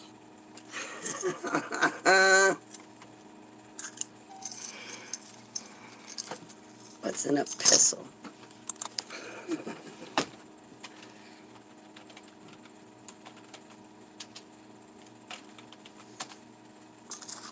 Epistle.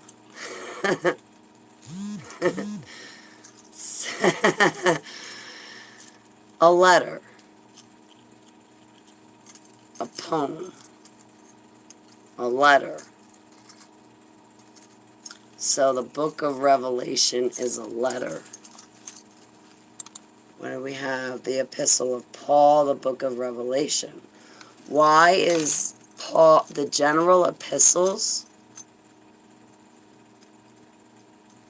What's another name for that? Where would I find these epistles? Is that like Chronicles or something like that? Here we go. I love the Bible. Show me the holy! Yes. Show me the hollows! Yes, I can show you. How about this? I'll show you the hollies, but I don't know about showing you the holly. The holly is buried. We buried her this morning. We went through this on the Facebook fiasco in my daily diary mess. You guys got to take me outside so I can walk my dog. I don't want to go out the back, but I don't want to go out the front.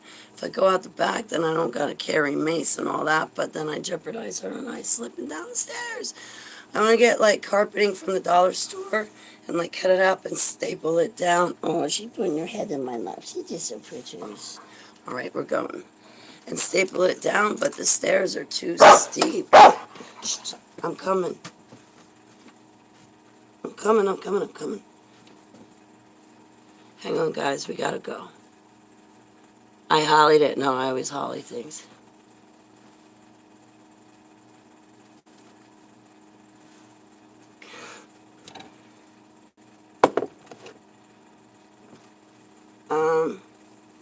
Hang on. Don't bark, because if you bark, it shatters my teeth, and then I forget my thought.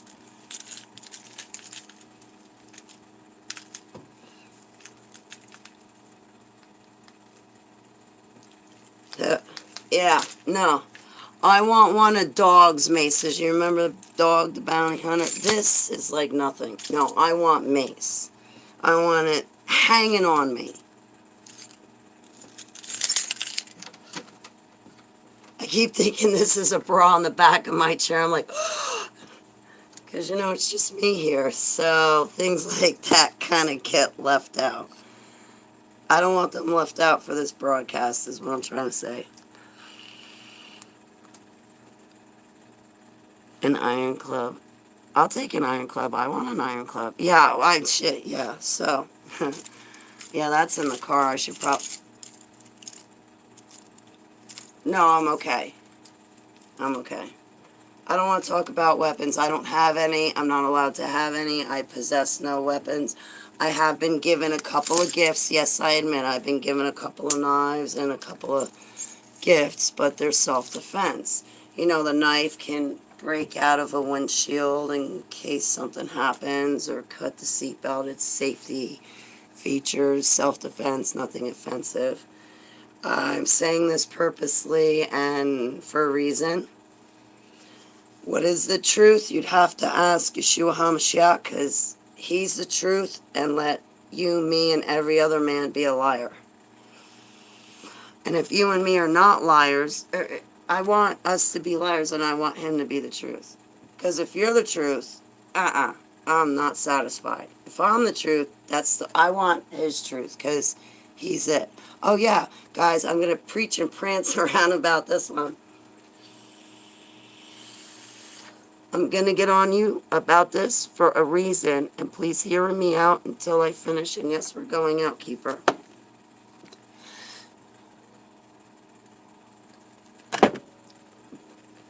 When I make fun, and I say in love, and say it in love, and the love gospel, listen.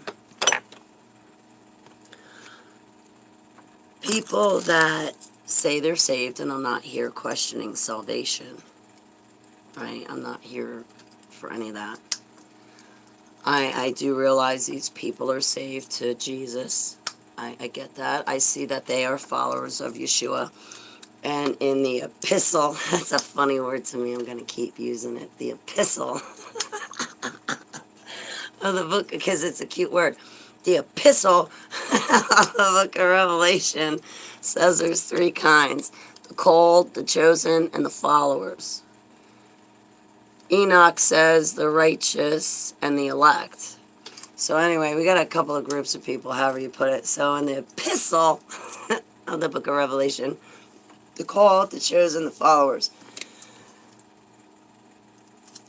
Where was I going with this? I totally forgot. What was I saying to you? Damn, I totally forgot. Because I got some of the epistles. There you go. Okay.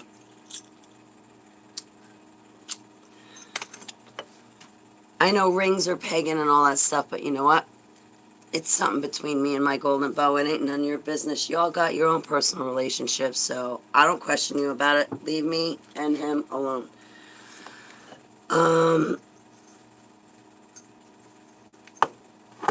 Holly, my God is love. I see many Christians, Jesus lovers, saying their God is love. Hear me out.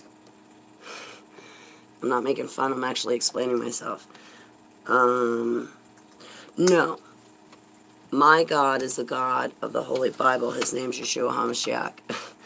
He is not only love, he's depression, happiness, laughter, sadness. He created it all. He's the truth. He's the creator of all of it. He's the way out. Yeah, he's love, but he's my salvation. Oh, man. So, okay. Holly, my God is love. It's a bad trigger and it's wrong and you have to recognize it for what it is. No. Your God is love. Holly, my God is love. Your God is love. I reject, rebuke, renounce, bind, and cast down your God of love. Your God of love is Isis / the moon. Your God of love, you Christians say your God is of love. Okay, your God of love is the moon. It's Isis. You see that deity inscribed on the pyramids? When you say, my God is love, that's who you're referring to. It is. And I see I'm losing viewers right now, and this is sad because this is the most important thing you have to recognize. Number one, you're triggering sleeper super soldiers that have been spun out and are demonically possessed on Isis, Osiris, Beelzebub, Thoth, and all this other stuff. Your God of love, the moon, Isis, yeah, she's possessing people. So your God of love, great. Do you know who the God of war is? Yeah, there's a God for that one. God of war. Well, I bind and cast down, reject and rebuke that. The God of war is Mars. So now, your God of love is the moon. Your God of war, because your God is love, right? So you best go with all the other gods. So you want to tell me your God is love? Okay, your God is the moon. And now your God of war is Mars, right? So you're spun out. You're diluted. No, your God is of the Holy Bible. He created everything. My God is love, laughter, truth. He's all of that because he created all of that. You're going to put God in one specific category and just say, my God is love, and I'm not budging from it. There's a fallen angel, God of love, out there, the moon, and you just gave your allegiance to it. Don't tell me you're saved to Yeshua, because I don't question that, but I'll say it.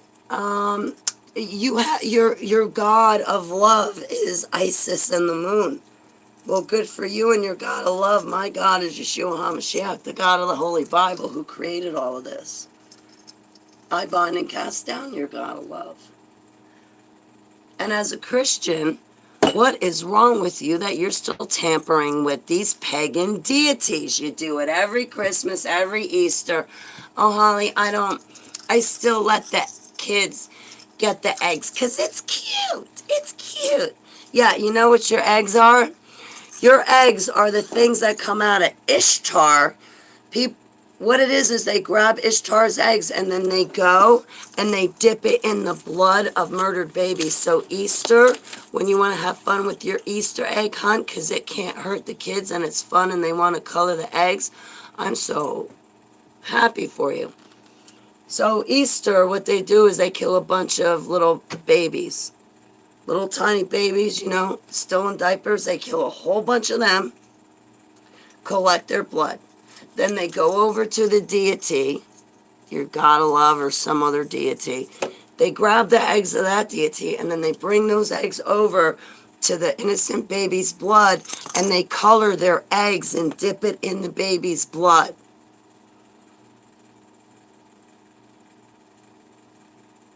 But Holly, my kid's coloring eggs and Easter egg finding it's harmless.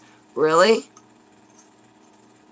So coloring your eggs is harmless because you want to put a new spin on it and because you're Christian, and you're calling me into repentance. Yeah, there's one word for that. Diluted.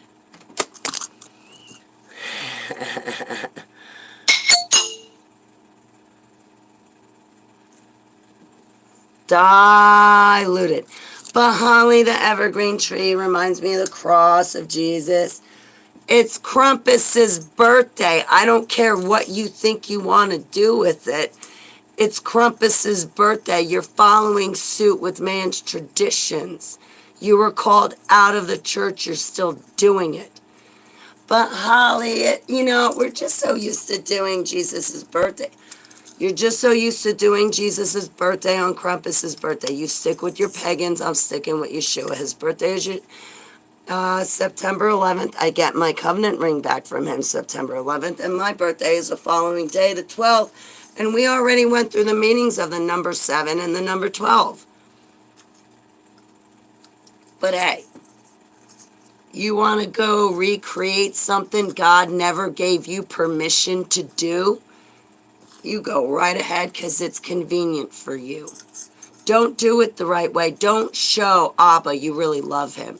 Stick with your pagan holidays and your man's traditions. Because that's what it is. I'm dropping viewers, right? Good. Well, because they don't want to give up their man's traditions and their pagan holidays. Let them go. Let them be turned over for what they seek. Do they seek Yeshua? Well, then they'll be happy with the truth when they find the truth out. They're not satisfied with them, so let them go have whatever it is they're doing otherwise.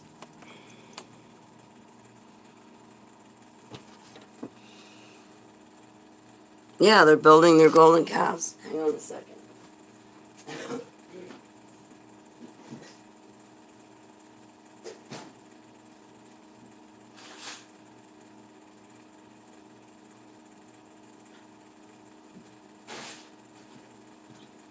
Like, no offense, if you call yourself my friend, you will celebrate my birthday with me on September 12th. Not March 18th, not December 22nd, not June 1st. You'll come celebrate my birthday with me when it's my birthday. My birthday is September 12th. Yeshua's birthday is September 11th, and now that you know and you have known his birthday is September 11th, what are you still doing tampering around in December?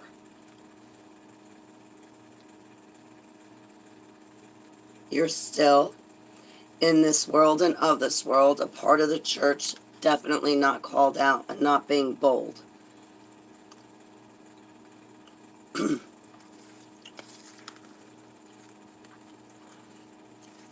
I can't stand for that. Mm-mm. Mm-mm. You survivors need people that are scripturally sound. Anybody talking about a rapture, leave them. Anybody saying that Satan, Lucifer, or whatever it is, the Antichrist, however they explain it, and whatever word they explain it, is locked up in heaven, no, it's not. The Prince of Persia is ruling this world. The adversary is already ruling this world. It gives power to different entities, but it's also going to rise and actually rule the entire world where we see it out in the open. The prison of Lucifer, Satan, the Antichrist spirit, whatever you want to say it is, or even those other ones like Abaddon, Apollyon, their prison is right here on earth. They're not locked up in the third heaven with Jesus, and then Archangel Michael's going to take them out and throw them to heaven or to earth. No, Satan, Lucifer, and all those people are not locked up in the third heaven. They're not locked up in the second heaven. Lucifer's prison, Satan's prison, the adversary's prison, the Antichrist's prison is right here on earth, and that's what the Bible says. Survivors, make sure you are listening to people with sound doctrine. Lucy's prison is here on earth. He's not locked up in heaven. There is no sort of rapture, whatever they say. Just read Revelation for what it says, what it means. Abba, because he's all-knowing and infinite, has to break down his intelligence and tell us in a fairy tale. Now, little kids love fairy tales that you read them at night to go to sleep. I mean, come on, look at The Who, or whatever that doctor is. It's a man with long blonde hair dressed up as a 2-year-old girl. I get that you adults don't want to give up your fairy tales and you want to live in fantasy land and create it around you. Yeah, anyway, where was I going with this? Heavenly Abba wrote Revelation like he is telling you a fairy tale. The dragon, hey look, there's a dragon. Hey look, there's a beast. There's 10 kings. Why are you so small and narrow-minded that you only look in the White House? So there's 10 kings on the face of the earth. He tells you in a fairy tale, and really easy and simple.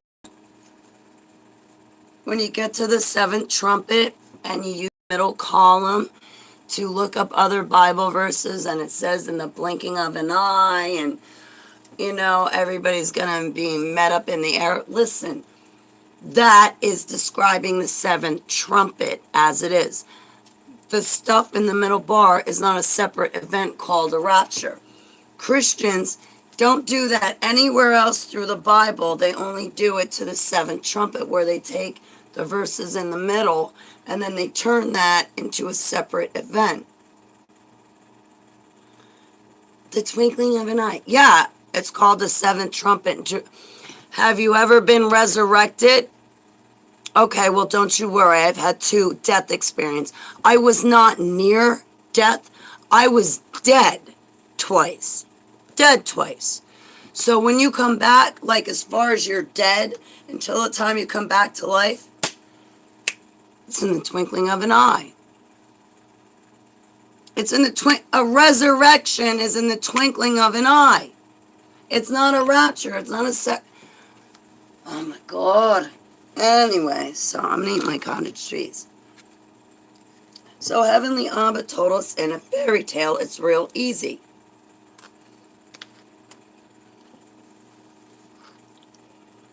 You guys can get into these intricate and complicated videos. You guys watch these like trifling housewives of Orange County and New York and New Jersey and Mafia Wives and all the other crap.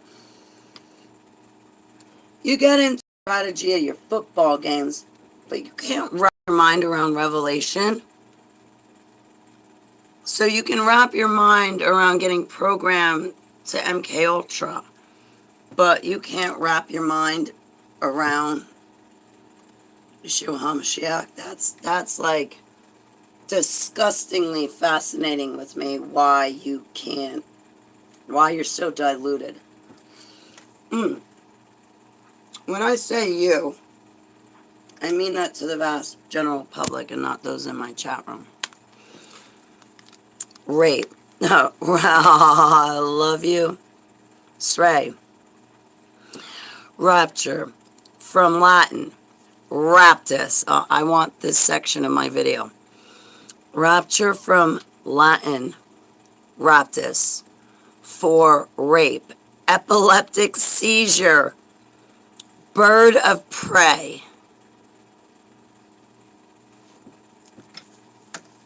Yes, resurrection is not the same as rapture. So you guys can have your resurrection. Hey, Monk Snack. You guys can have your hey, Shauna. You guys can, hey, Wolf. You guys can have your rapture from Latin raptus. You guys can have your rape, epileptic seizures, and bird of prey. I'm going to take Yeshua's resurrection if it's all the same. Yeah, have your rape, epileptic seizures, and birds of prey. From now on, when I hear...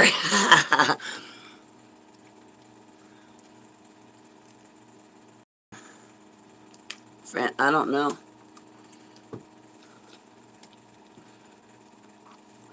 I don't know who Francis Bacon is.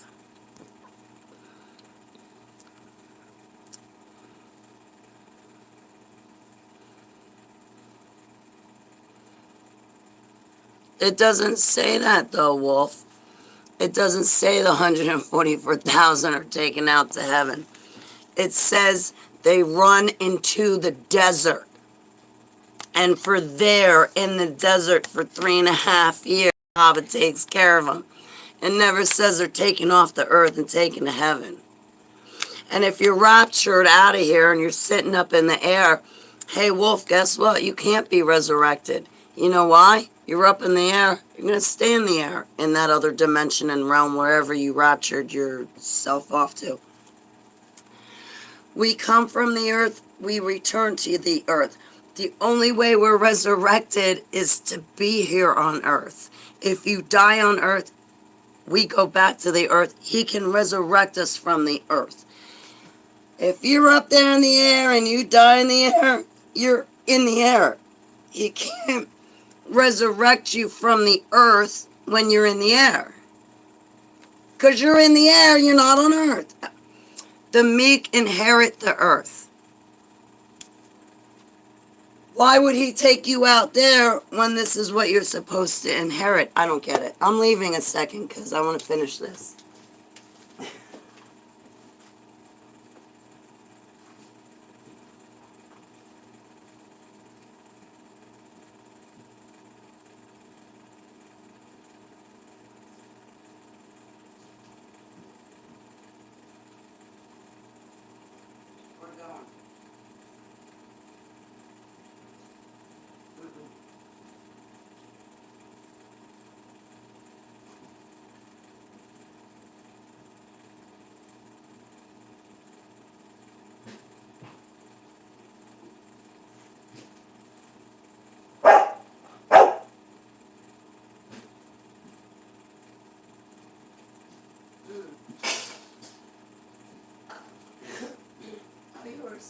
No, this is my food.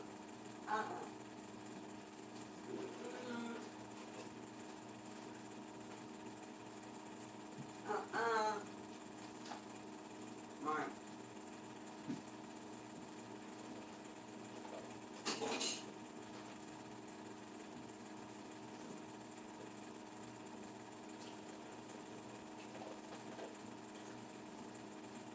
Aha. Oh my goodness, I'm hungry.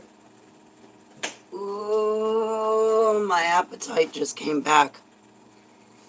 I kid you not, my appetite just came back. I'm hungry now. Like, now I want more food. I'm like, I don't know, sometimes later in the day, like, I'll eat 2 meals. But I can't wash my dishes, so I...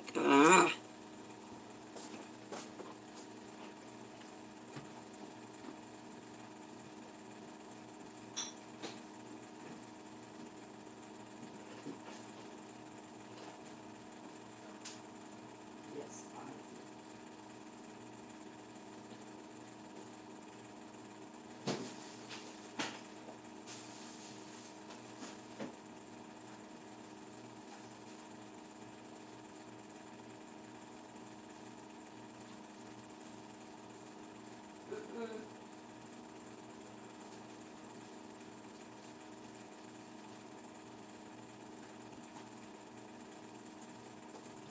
go,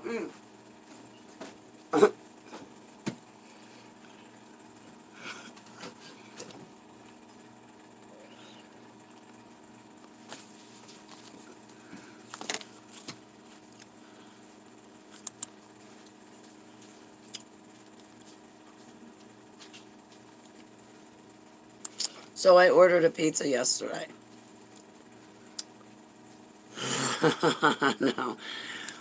No. No. My neighbor called me this morning, but so far I've been broadcasting for 7 hours and 46 minutes, so I haven't been able to pick up my telephone because I am on my telephone. Obviously, I'm not on my computer. I'm on Holly Mobile Television Studios.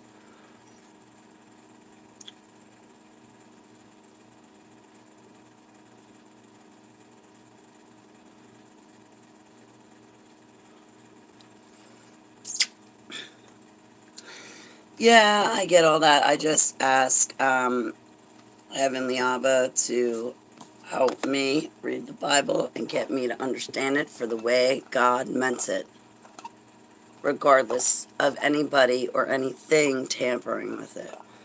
Besides what you said, Srey,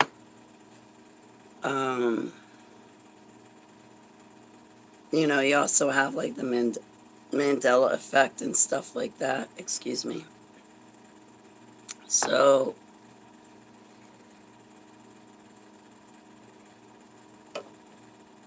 eventually I'm going to have to go, right?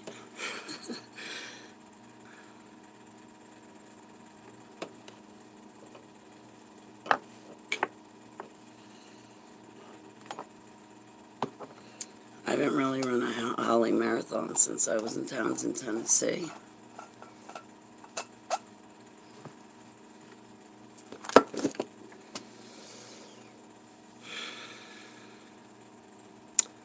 Is that what happened to it? Hang on a second.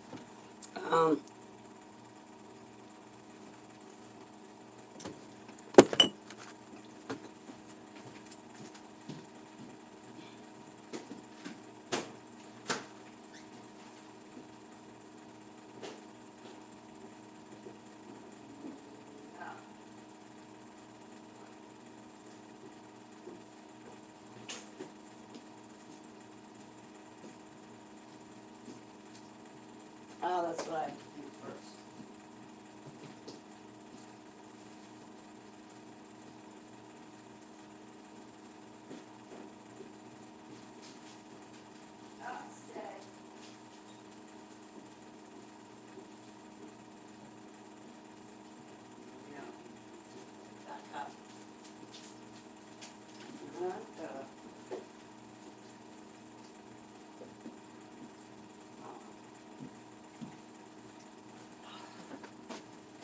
Here we go. Okay, we are traveling outside. You guys are staying in the hallway, though. You can't go outside. Keeper and I can go outside, but you can't. You're staying in the hallway, because if I don't keep you in the hallway, I won't get reception.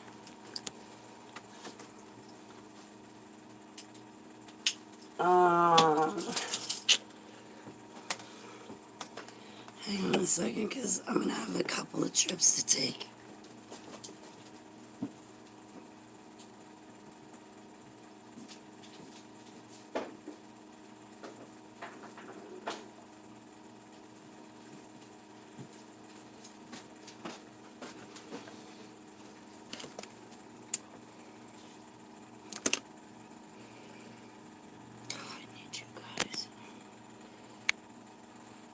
I'm not going out the front. I want to go out the front, it's easier, but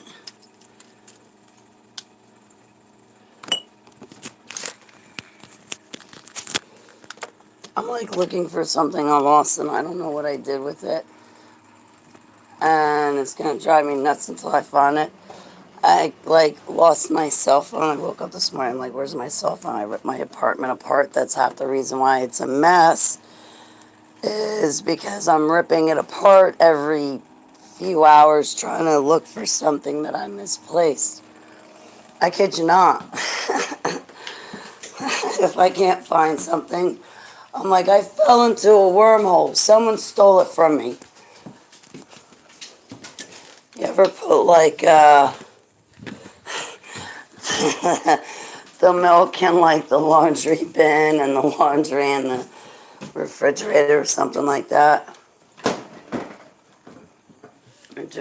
Or like better yet, like you walk into your room and you go to do something, so whatever is in your hand, you put it down, And then when you go back for it, hey, save up. Hang on a second before we go, kid. Like, so, oh, there's my fat cat. We're going outside, come on. So, like, you go in your bedroom to do something, whatever's in your hand, you put it down. Come on, save.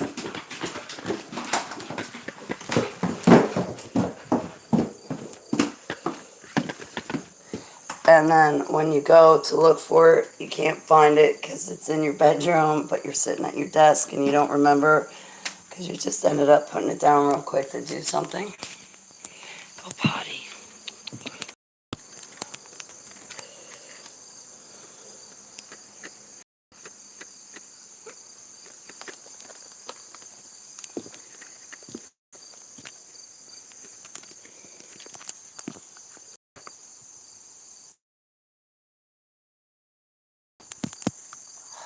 My hand recently. It's uncomfortable.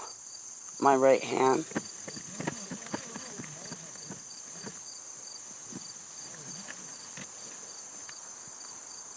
You want to sit in the garden.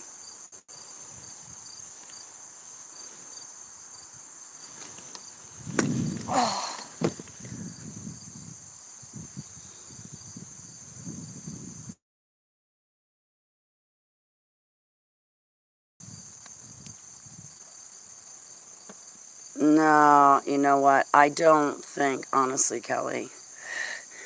You know what I think? Let's see, here we go. Here we go. Hang on, guys, because I got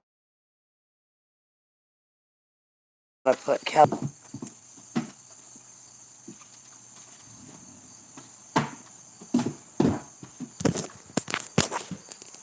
Kelly, I think we get like a second Exodus. So I'm not a rapturist, but I think it's like a second Exodus. You know how when Moses and Aaron went out through the Red Parting Sea and the slaves and the Egyptians, some Egyptians went with Aaron and Moses, and they were out in the desert. They were out in the desert, right? Kelly, what happened? A rock flowing with water followed them around. Abba gave them provisions. He took care of them while they were in the desert. I don't believe in a rapture because I can't find it in the Bible, but if you want to talk about an exodus, I can see in the past where we had an exodus, and I would think if we're in captivity and slaves, he's going to lead us out. Here's the other thing about trauma and torture, Kelly. I want to talk about this that I don't think a lot of people can fathom, but Tina and I were talking about it last night. I hope Tina doesn't get mad I said her name, but I know a bunch of people. So, you know how, like, we're going to have natural disasters. I mean, the Bible says it's like the times of Noah. How many people in the times of Noah did Abba save? He saved Noah, his wife, Noah's 3 sons, and their 3 wives, and animals were called to the ark. Our survival rate is real low. I mean, if you think about it, you're looking at Satan's troops and Satan's armies, and there's as many of them as there are grains of sand on the beach.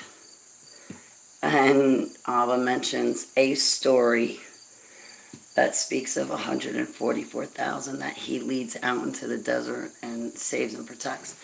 Now, I'm not saying that I am not saying it is only 144,000.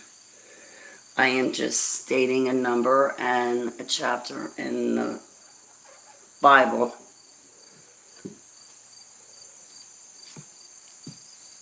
We do not see his wrath and we do not see his vengeance. If we're on this earth while the tribulation happens,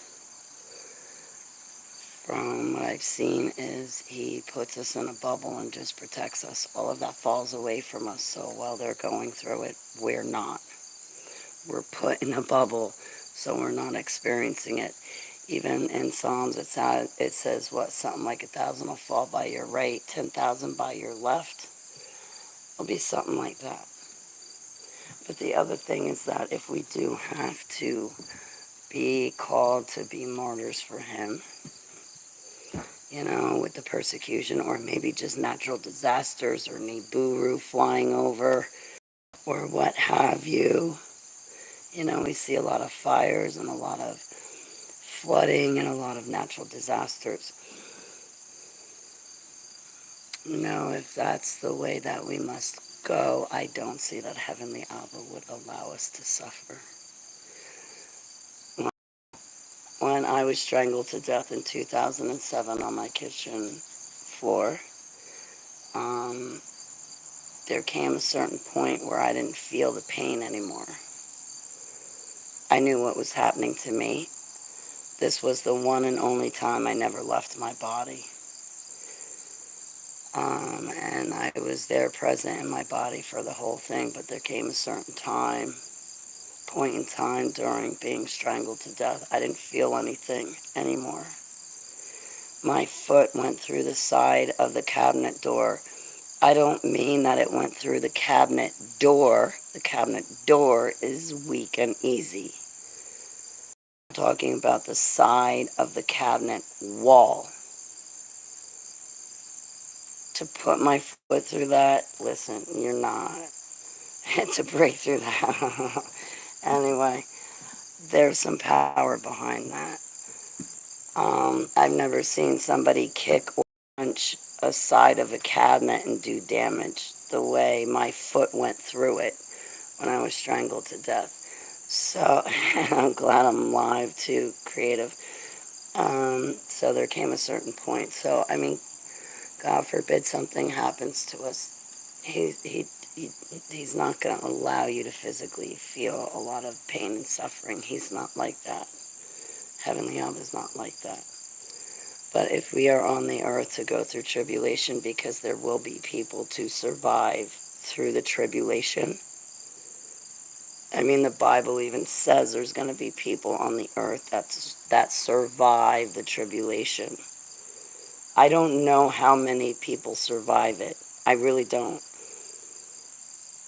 Do I think it's limited to 144,000? No, I do not. I didn't do that Bible study, so I really can't speak on it. But there's going to be people that survive the tribulation. And when we do, it's because he puts us in a bubble and protects us and has a rock flowing with water following us around. So yeah, the groom does not put his bride through suffering. He doesn't let her suffer. I totally agree. I know I'm not a rapturist, but I agree that the bride does not suffer all of these consequences. The groom does protect the bride. It's just I think he protects her in a different way than everybody has been believing by believing in the rapture, if that makes sense. So, can you excuse me a minute? I'm getting eaten up.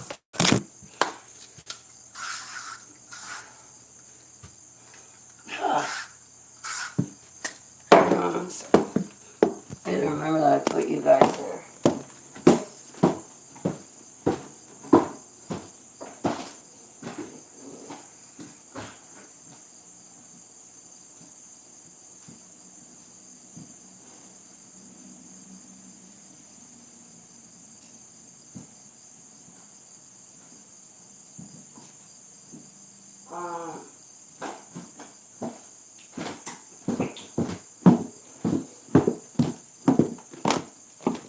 Hang on 1 second. The other thing, Heavenly Abba in the Bible says that we're going to, can I just leave you there and not be on camera for a little bit? So, in the Bible it says that we're going to see more signs and wonders and experience them more than the people back in Yeshua's day. Right? Oh boy, if that doesn't look like an MK Ultra picturesque type background, I don't know what else does. Long, cold, dark tunnel going the opposite direction with stairs going the wrong way.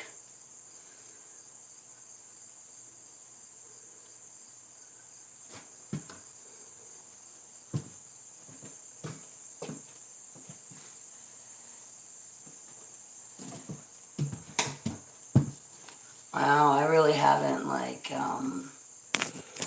battled MK Ultra. I mean, I battled it before, but I don't. It's been a while since it's been like this bad for me. I think you guys are okay looking at the ceiling and the backward stairs while I talk. I'll be reading your comments.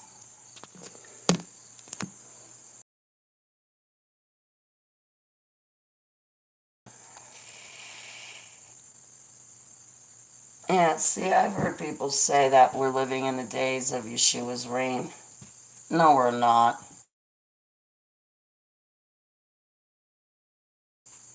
I didn't say Yeshua and he's going to bow. Everybody's going to know he returned. Okay? Like, everybody knew when he died was the world knew about them and know about it. These terrors and horrors that Revelation speak of are going to come true. Now, I look at the tribulation as being a 7-year time period, 3.5 years. I think the first 3 years of the tribulation are kind of quiet, and then during the last 3.5 years, period, because he's always done things in a 7-year period.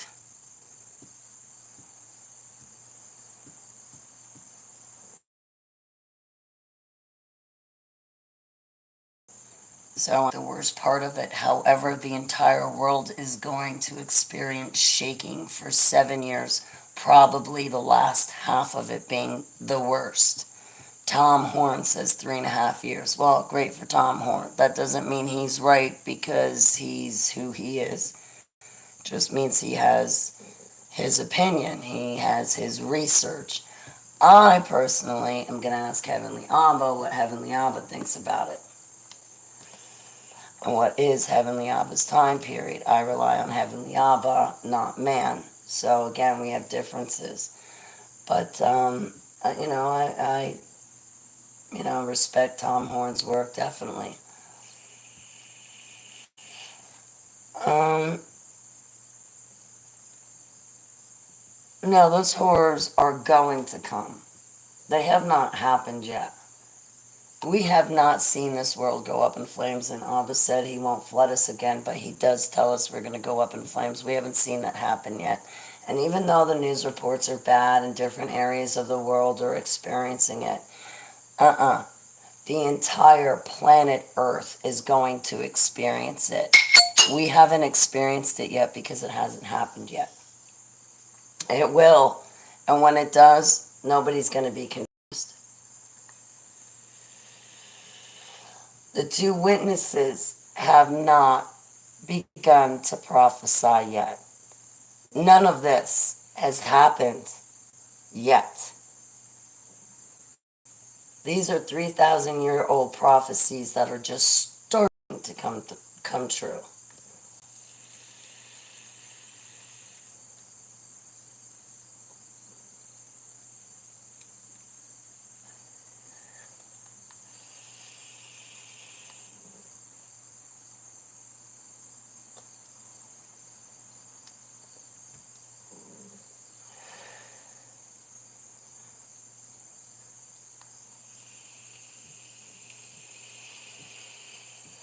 I'm not going to debate it because I know you're going to see.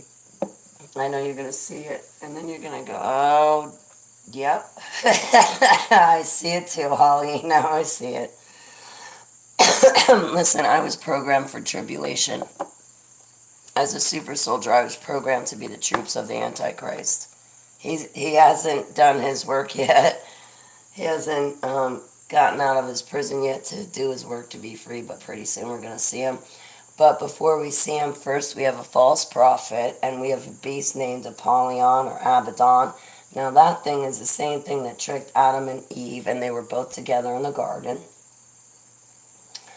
And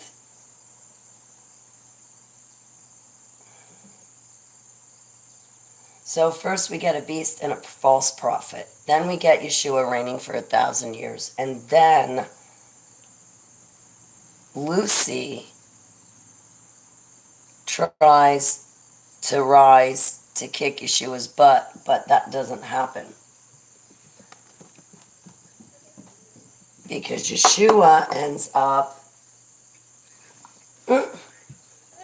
Hey, hey guys, hang on a second.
So anyway,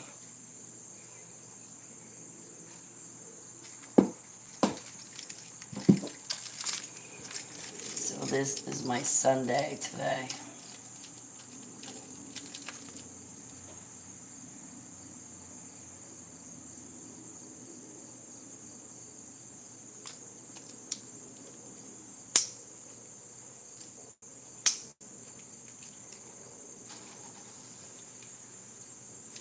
What have you guys been saying? Yeah, we can agree to disagree. Wow, Project Monarch. On Project Beta, it's similar to Monarch. Srey, I pray for you.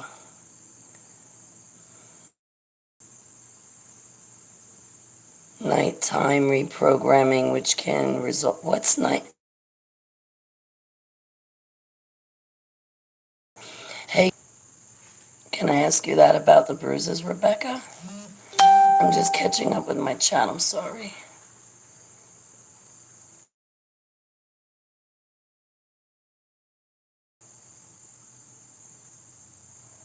Sorry, I haven't been in my chat, excuse me.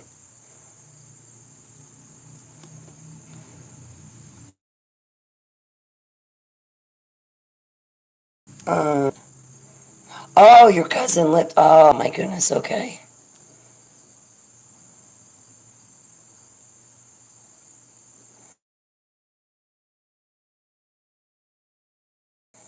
Nighttime programming. Michael, my prayers and blessings to you. I myself am triggered.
So, guys,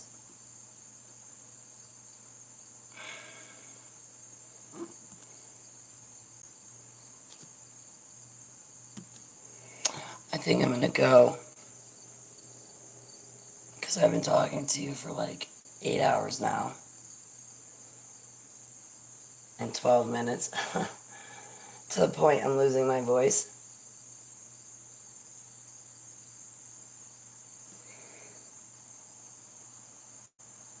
I'm going to go and listen to some music, I guess, and then eat dinner. Hey, Dory Doo, it's great to see you. I don't know, I got lost in the MK Ultra a little bit, so maybe I'll go and take a break.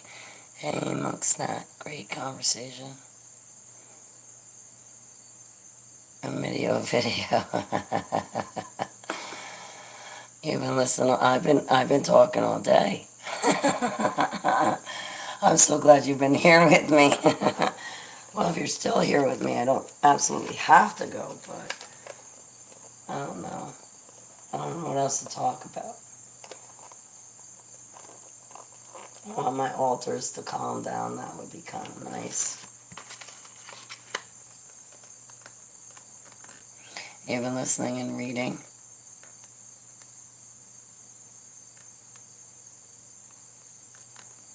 I'm so sorry. Listen, the reason why I'm running this is because I'm like highly triggered. So, well, we all know why I'm here, okay? Because I'm highly triggered and I really don't know where else to go. I guess we could talk more. Because, like, if I go, what, I'm going to listen to music? Well, I might go wash my dishes.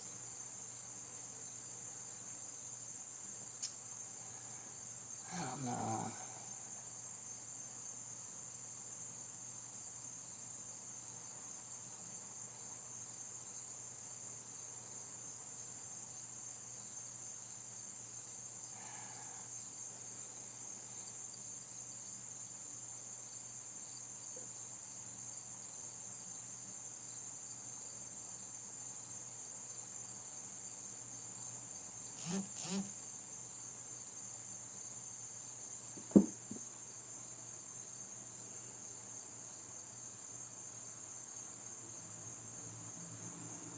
Pea plants, but I don't know.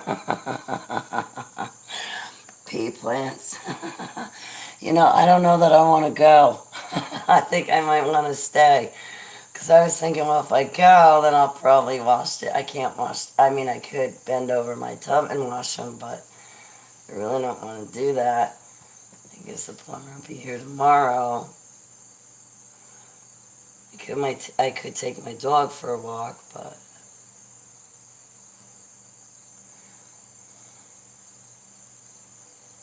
all right, I'll stay. I'm sold. I'll stay. That was an easy fix, easy solution. I'm good. I'm staying, Monk Snack.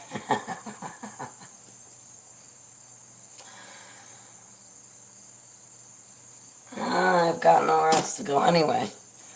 And even if I did, there's nowhere else I'd want to be besides hanging out with you guys anyway. Really.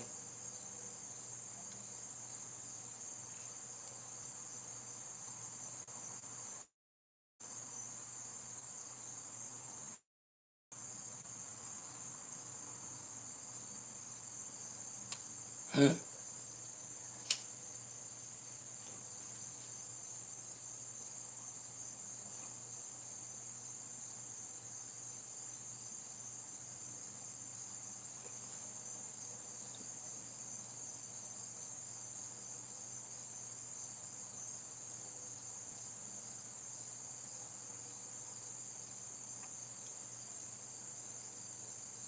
I don't feel like cooking, but I don't know. I have the other half of my pizza in the fridge, so I still have half a pizza pie because I ate half yesterday. Well, I had 3 slices, which was pretty extraordinary for me. What I have to do is pluck my mustache. I'm not trying to grow one. But apparently one has grown.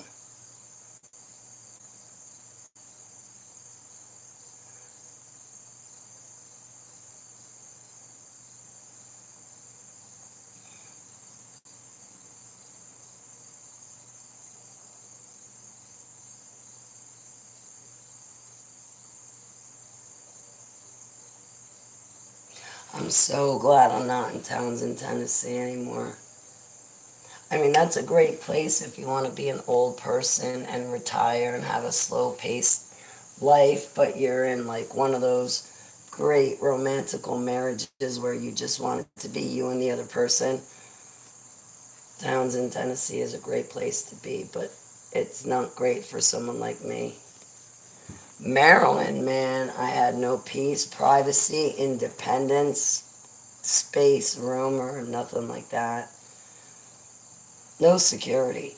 No security whatsoever in Maryland.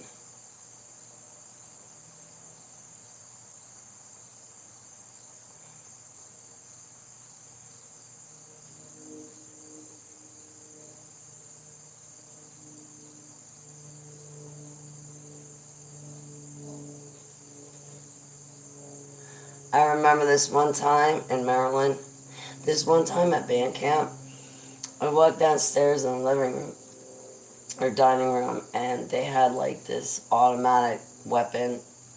You know, it looked like it had like a Swiss cheese type barrel or whatever.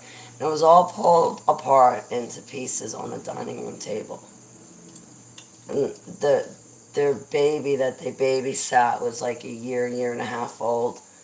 And I remember for like 3 days when I'd go grab a drink of water or when I'd go downstairs, I would see on the dining room table where typically dinner is eaten this automatic weapon pulled apart in pieces. And I just walked by it. I paid no mind to it. They pointed it out to me a few times. I was like, oh yeah, that's nice. And I just left it at that.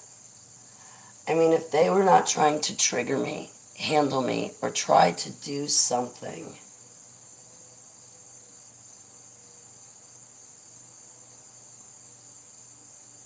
to put me in a predicament, I mean, why would you have a weapon pulled apart in pieces in front of an ex-super soldier that you don't know? You wouldn't do that. You wouldn't do that. I think they were trying to like, well, definitely handle me, definitely manipulate me, definitely see what I knew, definitely try to engage me in that capacity, and I was not having it.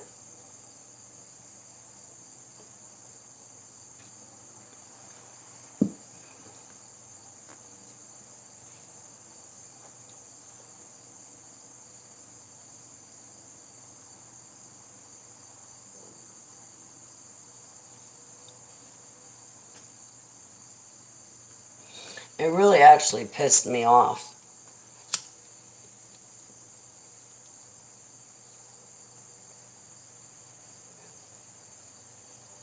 that those plastic Christians did that. They had no right.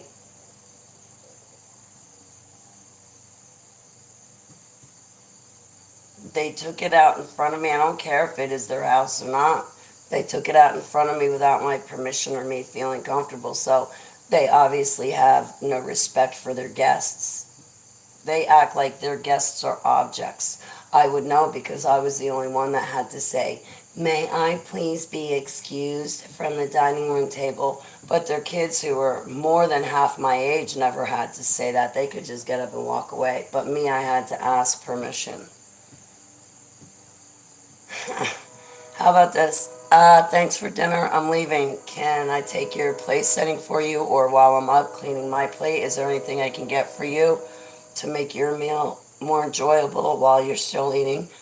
But I have to go. I mean, like, no offense. I mean, you see these people every time you, like, they're up your ass 24/7. I mean, come on. It's not like I'm going to eat a meal with someone once a month. It's an everyday issue between breakfast and lunch and dinner, and may I please be excused from the table.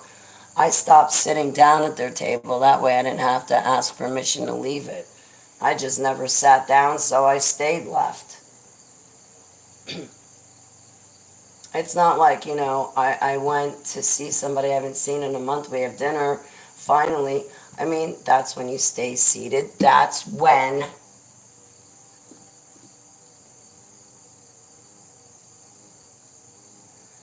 you enjoy your dinner and stuff like that. But every single day, and oh my God, if they had company, I was used like a trophy. I felt like I was show and tell.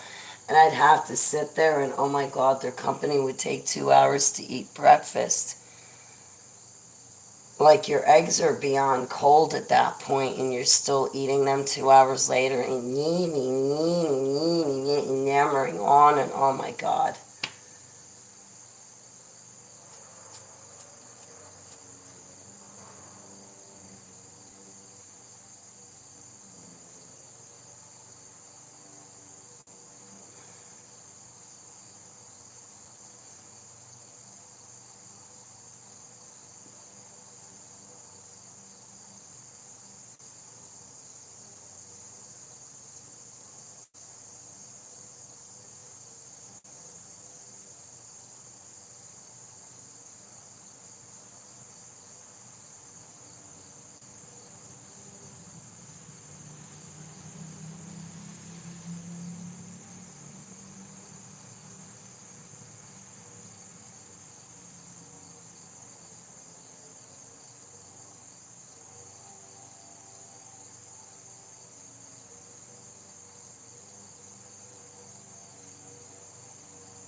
I think the problem with them was that, like, I said I'm moving out. Rustisdar's team already knows. And they told me I have to wait till I get my next disability check. Otherwise, I would have left yesterday. But the SIIU team told me I have to wait another 2.5 weeks until I get my disability check because I'm going to need my money. And they were upset. But why would you be upset that I want to leave? Why wouldn't you say congratulations? Why is it a breakup? I don't understand that about people. I couldn't stand that about my mom and stepdad. I mean, when you say, all right, yeah, I'm leaving, they take it like you were breaking up with them, and you got to get in a fight, and then you got to deal with them crying, you got to deal with their stupid emotional roller coaster. It's like, dude, just let me leave. Wish me luck. Why you got to make it like that? My grandmother was like, you're leaving? Oh, I miss you already. I'd be like, don't worry, I'll be back. I'll be back.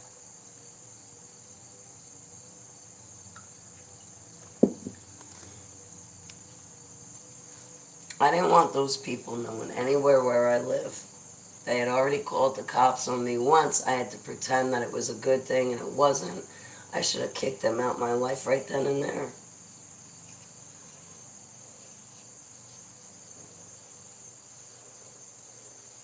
But they were in it for a profit's reward, thinking that if they were nice to me, they would get my dreams and visions. I kept telling them, you're not getting my dreams and visions the way I get them.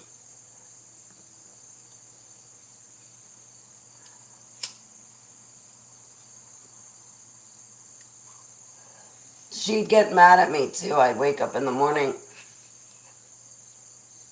feed my cat and dog. What'd you dream about? What'd you dream about? You know, Holly, you can always come to me and talk to me about your dreams. Yeah, I know, but I'm happy waking up, writing about them in my ruminations and confessions. And then after I write about it in my diary and after I tell my friends, then I'll tell you.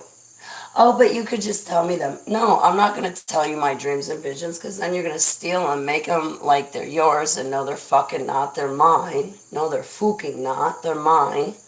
You can read about them in my diary along with everybody else in the vast general public, lady.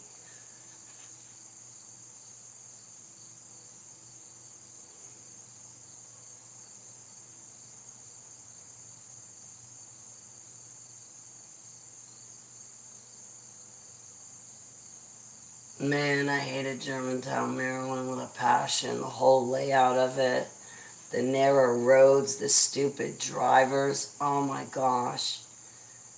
I hated it. I hated it. Townsend, Tennessee was the same thing. Like,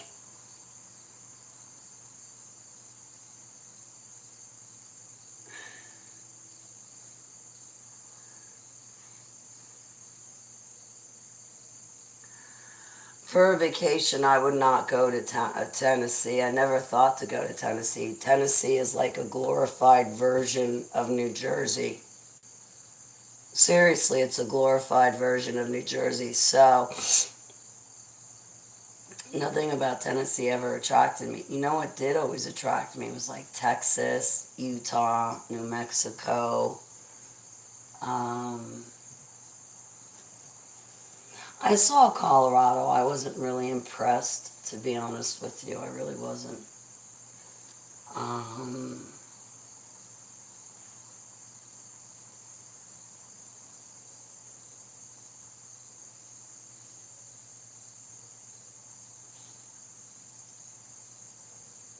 what are you doing?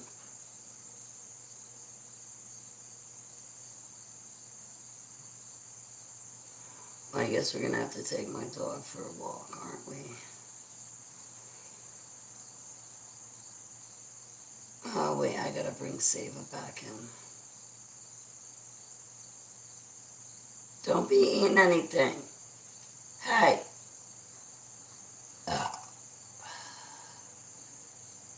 Don't eat the grass.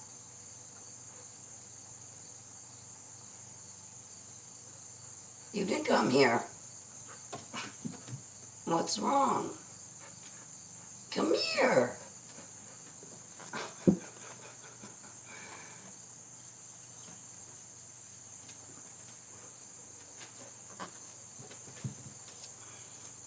I'll take you to the creek.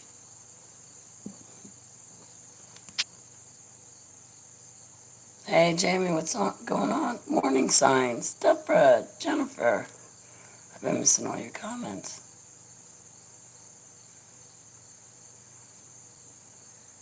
So walked away. I know it was hard to get away.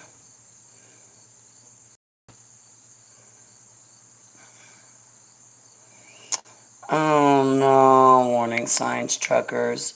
Oh, geez, truckers, straight. Where was it? Coming again. Mike Adams. Ah, jeez.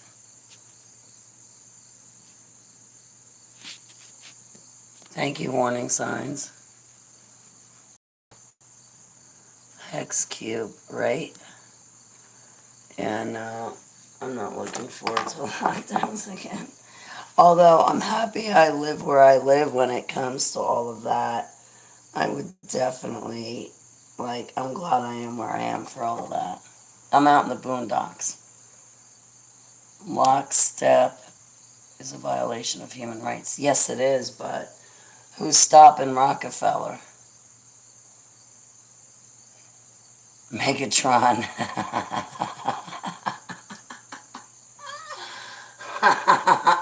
All right, I'll go with Megatron. I was just thinking about the Transformers, how they change.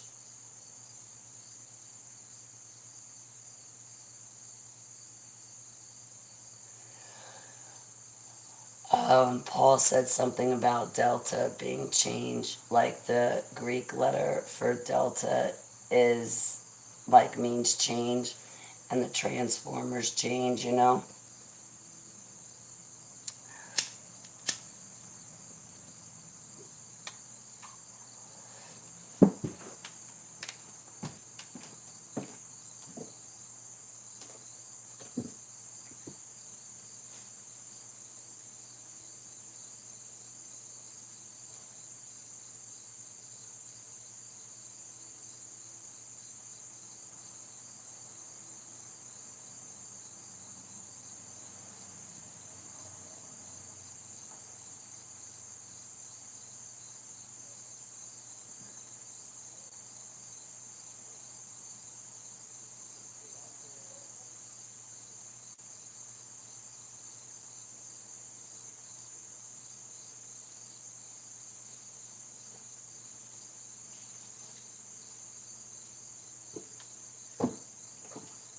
go. I mean, Sable, let's go.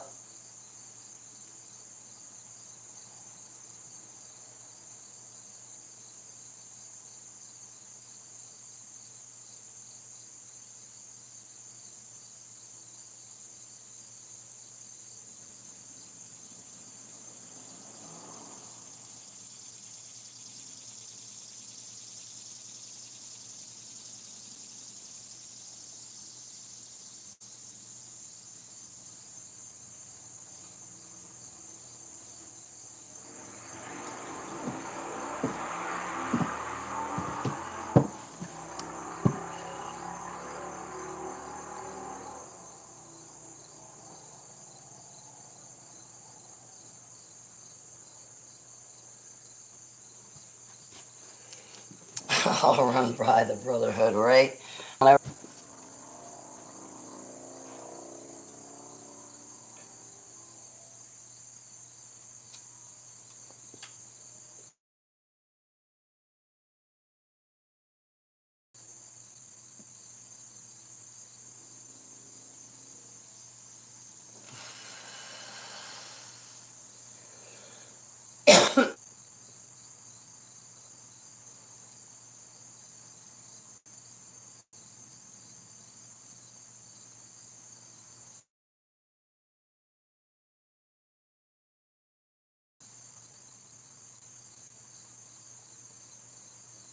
Hmm. Huh.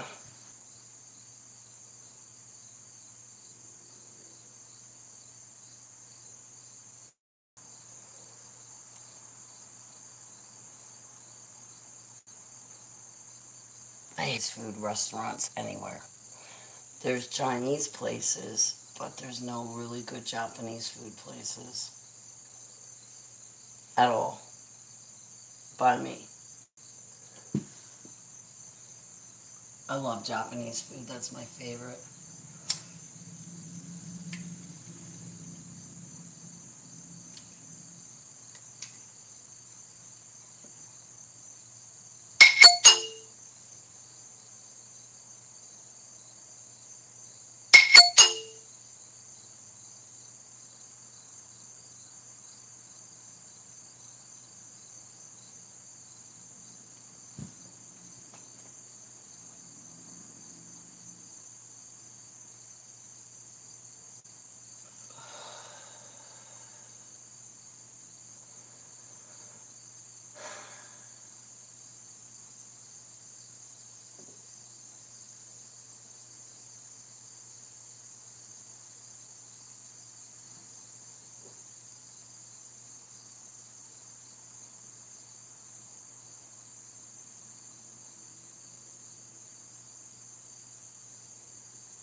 You stay put, keeper. Don't you move.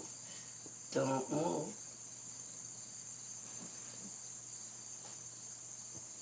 You stay right there, honey. So I'm here. You stay right there.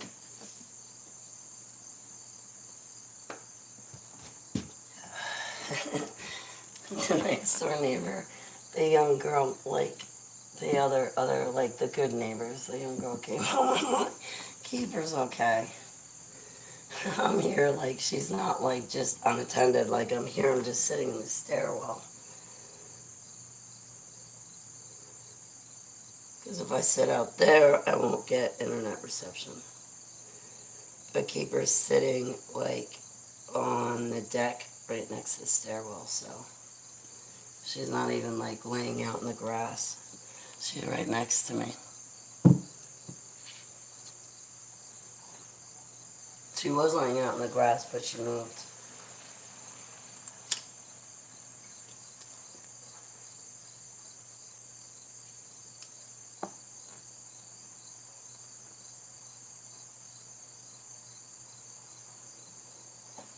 That you stay put.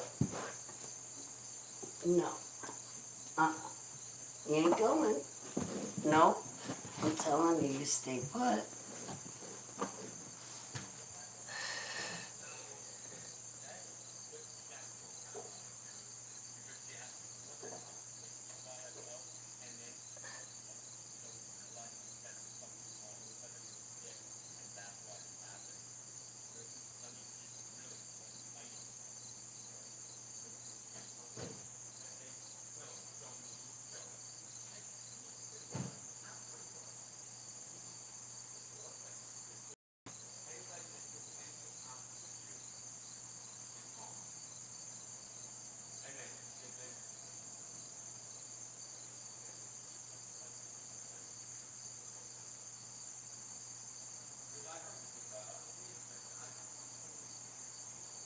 No, shh. He's dropping. Hang on.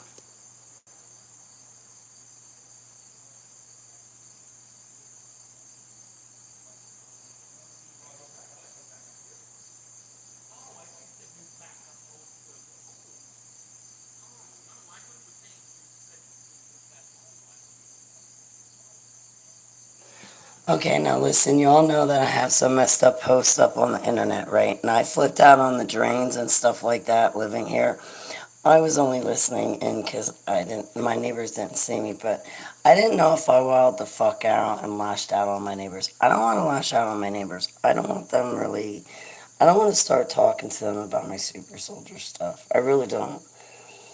It's only because, like,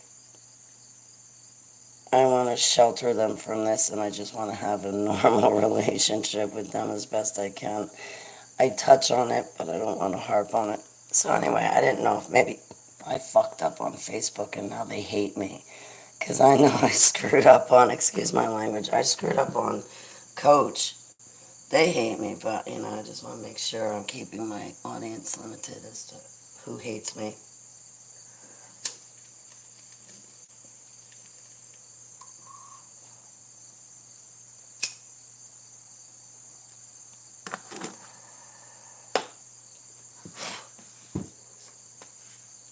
I did get to speak to one of my neighbors, and I'm glad I did. That's why I left before briefly, because I wanted to say hello. Excuse me, I wanted to say hello to one of my other neighbors. Like, this is one house with 4 families in it. 3 out of 4 families get along. Like,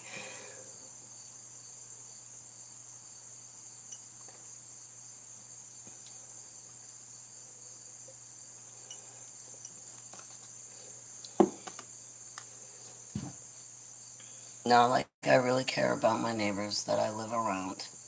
I really do. Like, I care about you guys. Like, I don't want to lash out on you guys or anything. It's really hard. But, I really do sincerely, truly care. Sometimes I care so much that, like, oh man, I don't know. Hang on. We're gonna go take Keeper for a walk if you don't mind. Excuse me for being a mess today, guys, but I'm highly triggered and I'm hanging on.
I was so worried. I really was. I got upstairs and I turned around. I'm thinking, wait, you know what? I better look for Saba because before I walked around the yard to look for my cat and I didn't see her and she didn't come when I called her. So just now I was upstairs and I looked for her. And there she is, sitting on Keeper's bed. Stealing Keeper's bed, I should say. And I'm like, oh, this is great, because, like, now I don't have to worry about Saba following me. I used to walk Saba before I got Keeper. I used to take my cat for a walk. And then when I got Keeper, then it was me, my cat, and now dog.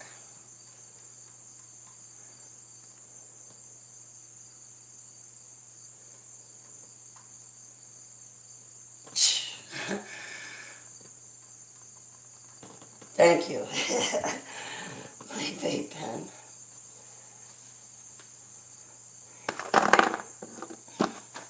So I want my cat to come with us, but not here. Like in the back, she can, like in the back. That's fun, but I don't want her crossing the street. And where I lived in my condo complex, I could take her for a long hike because there was no street. It was just, between the buildings. So it's like, okay, everybody's dog's got to be on. She can run.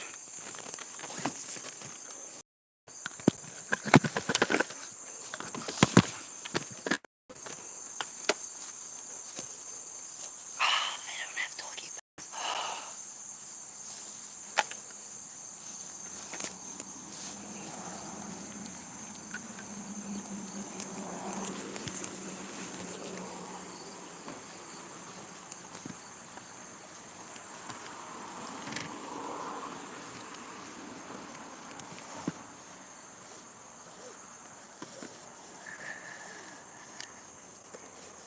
Wait, come here.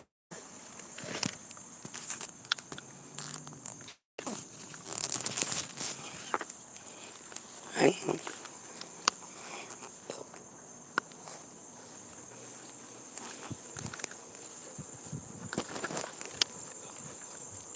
Hang on.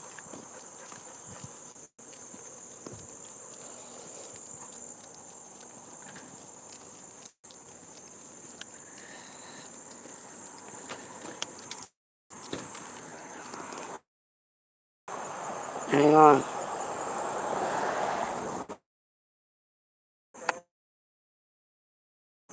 Oh, wow. I haven't been there in years.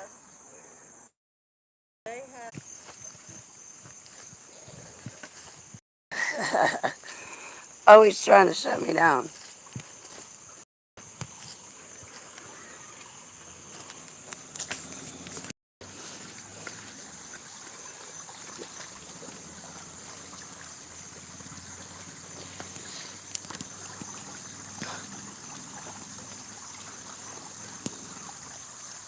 Instead of me looking down on you, you can look down on me.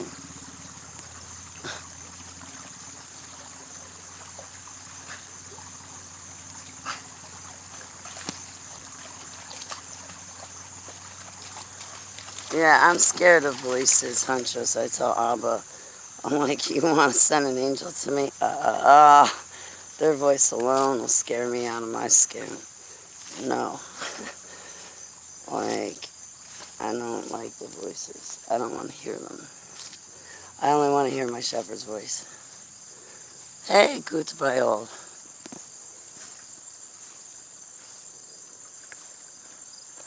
I'm going to get tired of this real fast, holding my arm up. Okay, you've looked down on me enough. And he's going to be like, you see this crazy chick? Don't you fret wearing my lovelies. I'm only crazy for Yeshua HaMashiach, my golden bow. For on his way out so perfect. So I can't wait to get my ring back.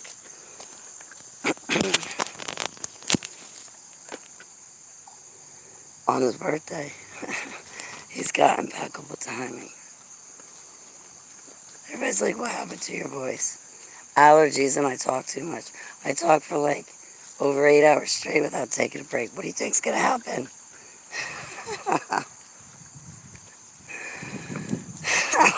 You really? Anyway.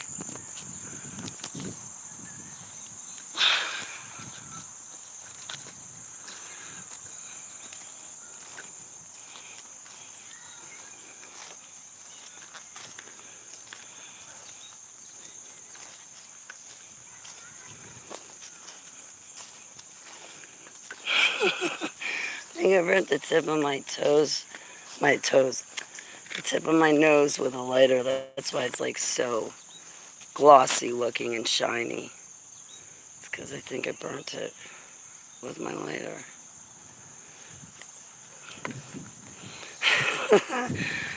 I don't know what made me think of that. But yeah, I know what made me think of that. I saw my glossy shiny nose in the camera. Like, wow, that's shiny. How'd it get so shiny? I burnt it with a lighter. Must be. I don't know.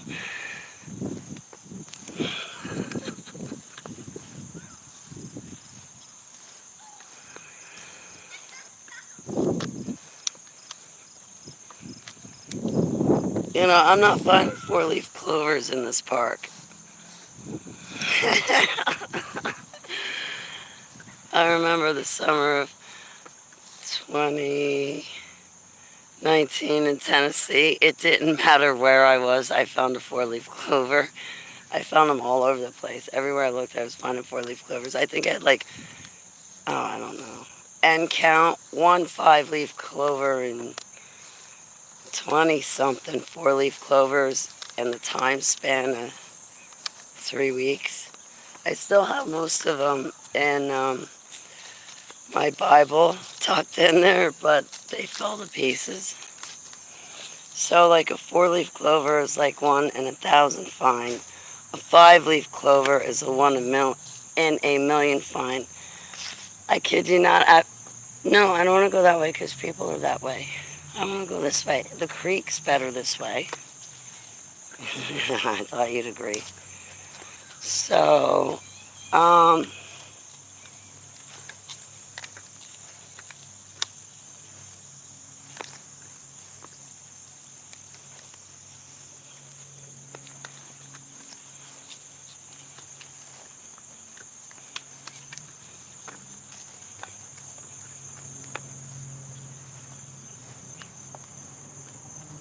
I wonder what they're doing above the chemtrails. After Graham died, I found 2 6-leaf clovers. I kid not. 2 6-leaf clovers in my mom's horse pasture. And I saved them, but I don't know what happened to them.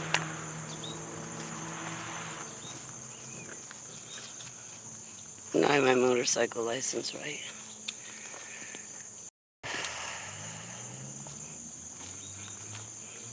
5, 7, and 9 leafers.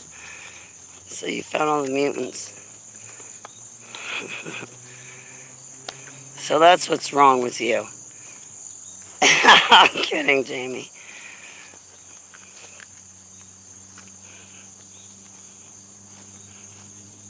6-leaf clover.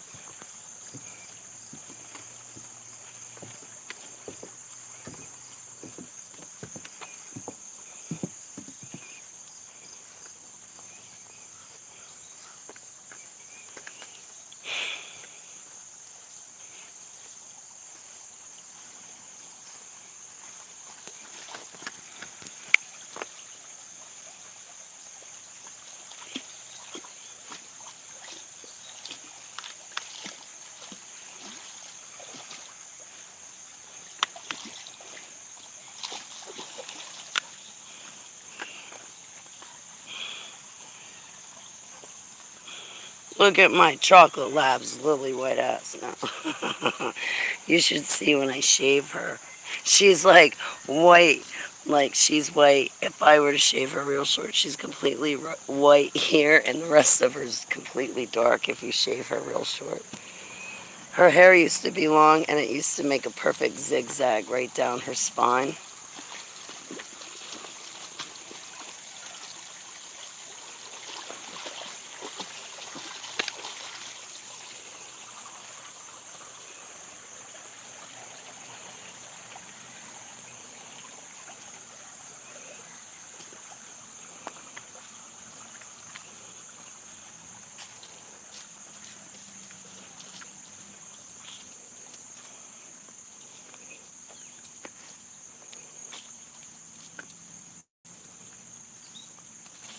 I wish my mind was this peaceful all the time.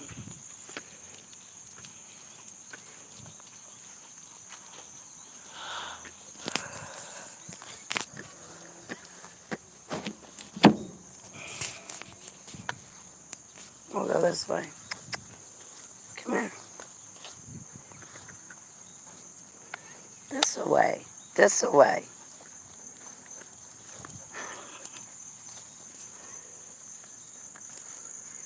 Whoa, you see that big dog? That's like the size of my waist. You and I are gonna exit the park. That's a big dog, man. I didn't want to like shine my camera on someone, but they have, I don't know what kind of dog it is, but it's a big, tall one. It would like, the thing is the size of my waist.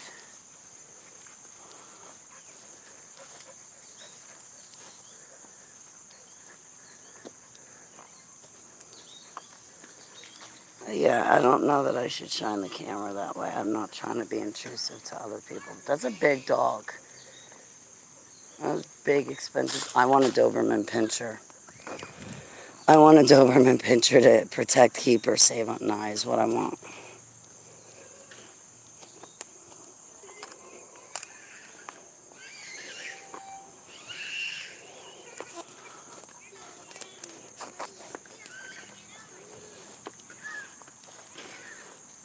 You have to go potty right here.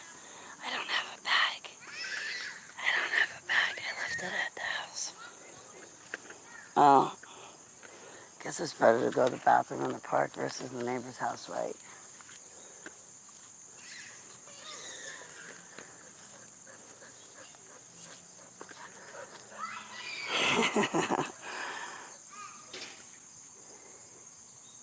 Get out. Come on, Keith. Go potty if you have to.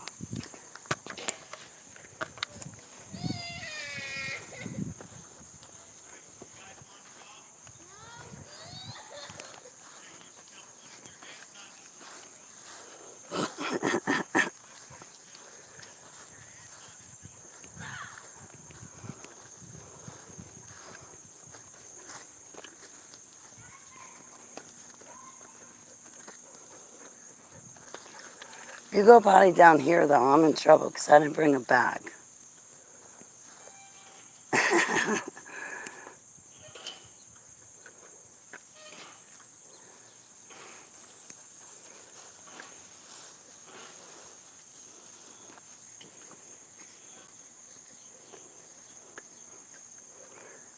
You could go potty in the bushes. That'll work. I don't need a bag for you to do that.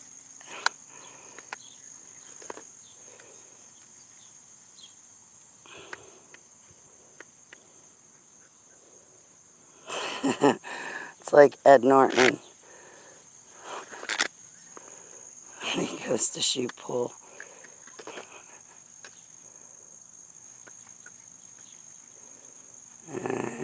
Any day now, you're going to find the right spot.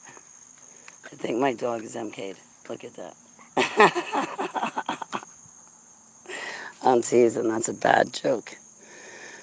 No, but you remember the Honeymooners with Ralph Cramden and Ed Norton?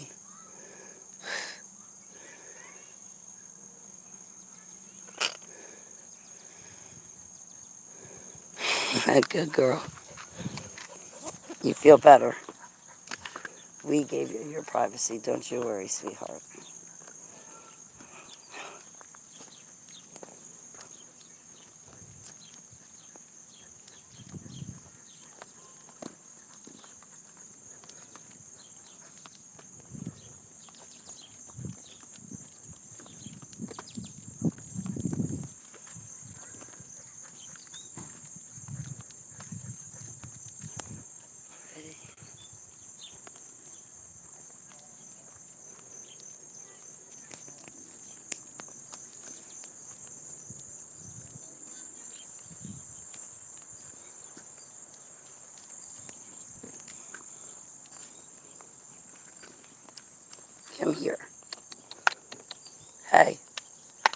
Come here.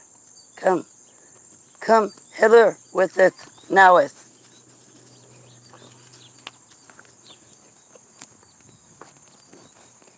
The other birds flying around.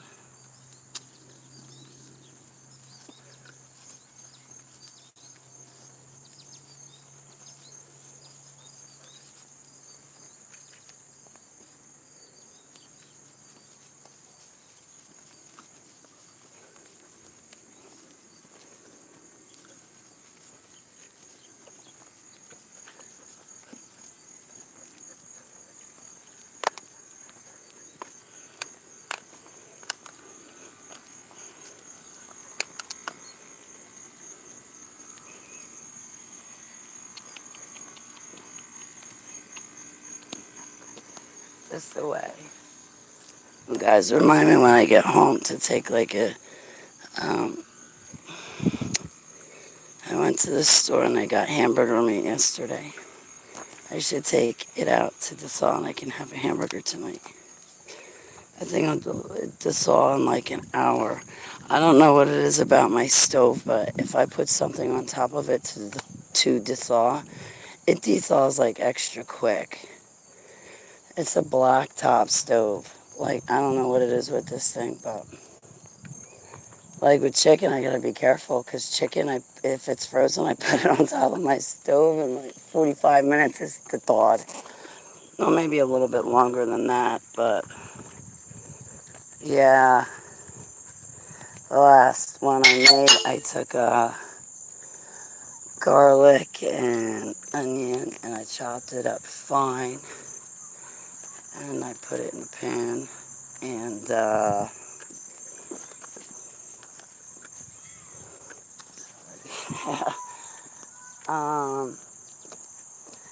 and I cooked my cheeseburger up with it and it came out really, really good. But I chopped it up really, really fine and just like threw it on the cheeseburger as I was cooking. Well, as I was cooking the hamburger, and then I put cheese on it. I want to go to Hershey Park. You know, that sounds like fun. I want to go to an amusement park. I want to go on a roller coaster. I just don't want to have a vaccine to do all that stuff or to have to wear a mask.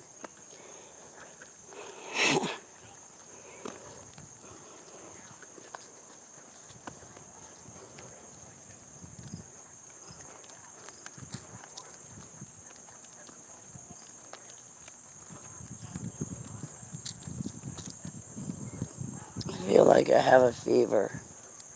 I felt like that this morning. Like the other week, I felt like an infection in my lungs, like I could taste it. Oh, it went away, of course. But see, I have an immune system. That was that Heavenly Abba knit me together with in the womb.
Come on.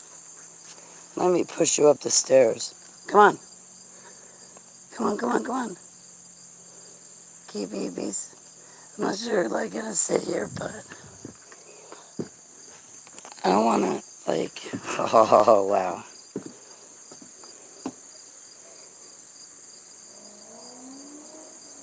Come.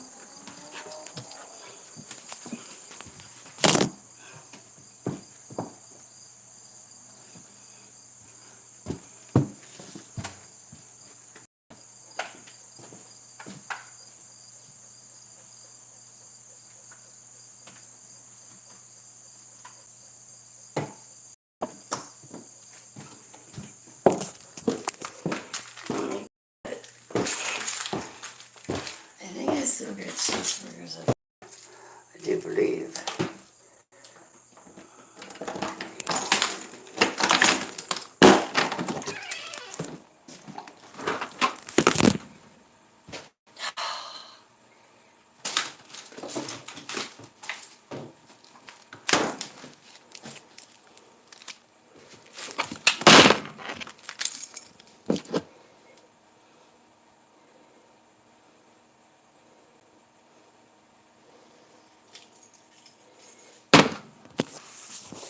Okay, so it might take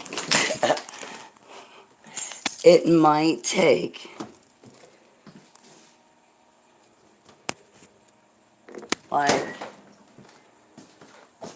2 hours to thaw. I need cups. That's what I need.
That's actually, it's gonna take a while to like thaw out.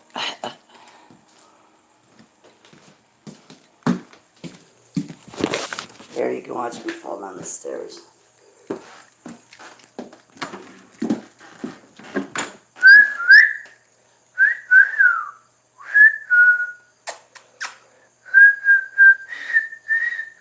If you don't come out, I'm closing the door so the cold air don't come out. Does not come out. Okay, Sava, goodbye.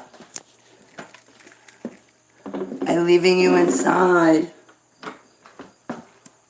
Be that way.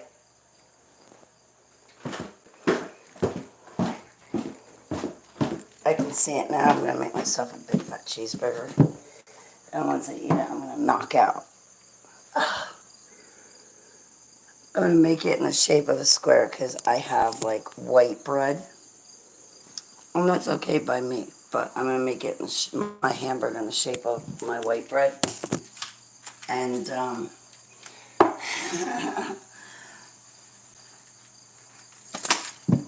guess I could give you something else to look at besides here. I'm leaving you in the dark. There.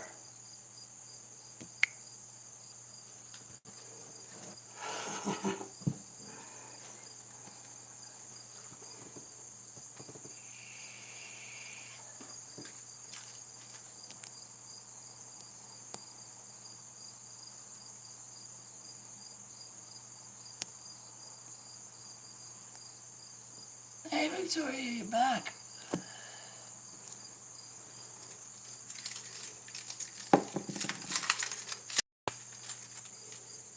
So, what a day.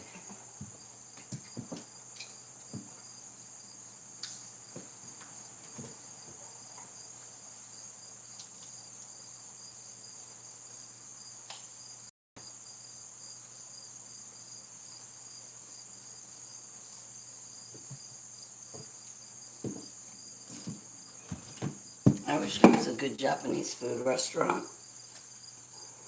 I could call and be like, I want your shrimp shumai. I want the spicy crab roll.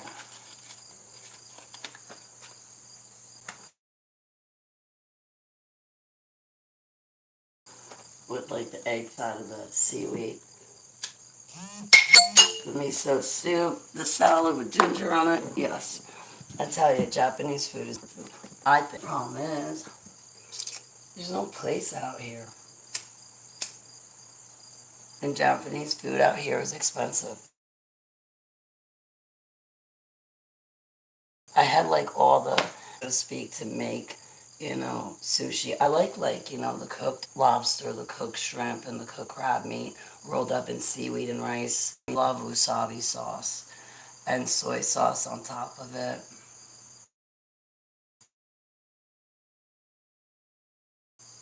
Shellfish makes me feel better as far as arthritis, and it's a source of vitamin D. And if you're not out in the sun, well, listen, I don't judge you guys for your life. It goes with my diet and coinciding with what I do believe Heavenly Abba has called me to do, right? And He's called all of us to pretty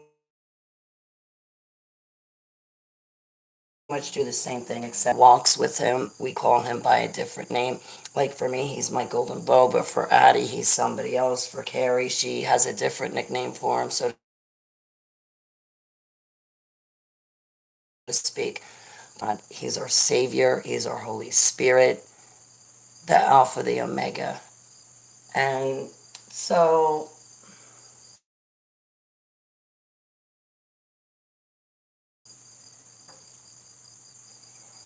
I'm about to cry right now, and I don't know where that came from. So, like, all together we complement. Sry and Jamie have different calling or different spiritual gifts, but all together, I need to eat anything right now. Yeah, I ate a slice of pizza not too long ago, but I want like a hamburger and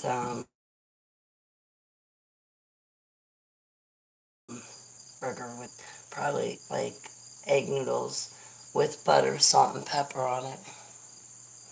And if I get hungry before the meat gets thawed out, I ran out of corn.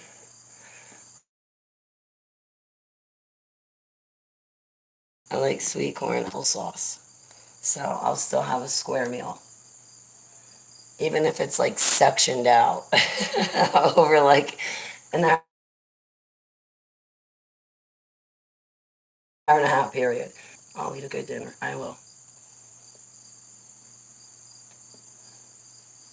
But yeah, I had a full container,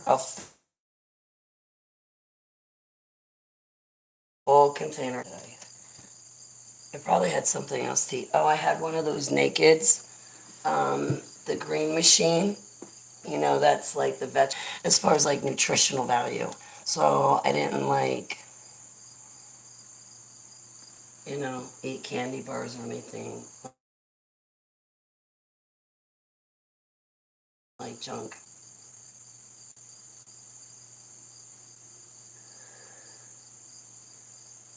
That hamburger meat on the stove top in this weather is an hour. So like the chunk of hamburger meat, like even if just only a couple parts are thawed, that's okay because I'm making a hamburger patty. So that are already defrosted. But I'm telling you, with that stove things, I just put it on top of the stove and they thaw out really, really fast. Like if I want chicken, I can take out a big fat frozen breast and it'll be thawed. So if at like 3 o'clock you're like, ooh, I want chicken for dinner, by 5 o'clock that chicken will be thawed so you can cook it. But there's something about that stove, so that hamburger meat should be quick.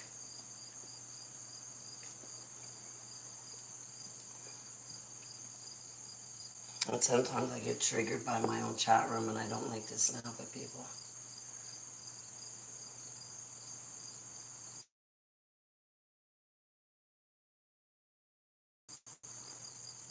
You know, hang on a second.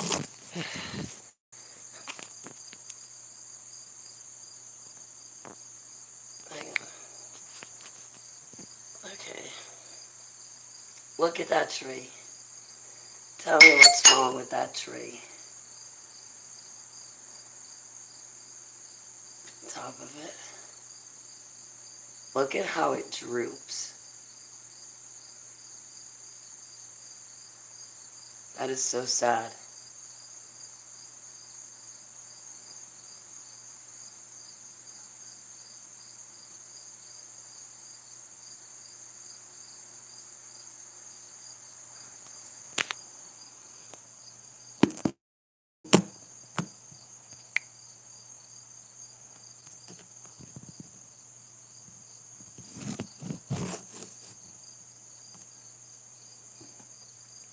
Hey, Saba, why don't you come down the stairs? This will trip everybody out. Come here, my tigress. See her. You guys would be like, wow. She can stand on her head.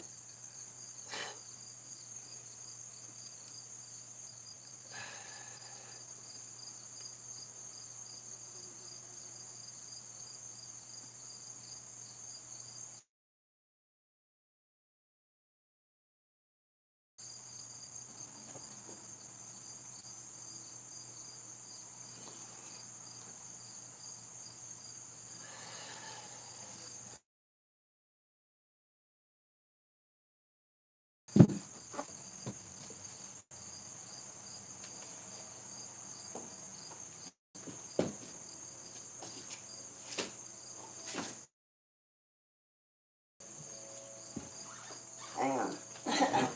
I'm rearranging everything.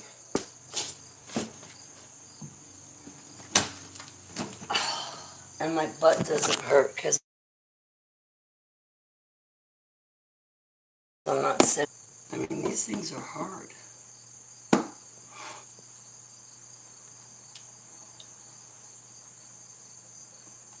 And I already have a bony ass to begin with.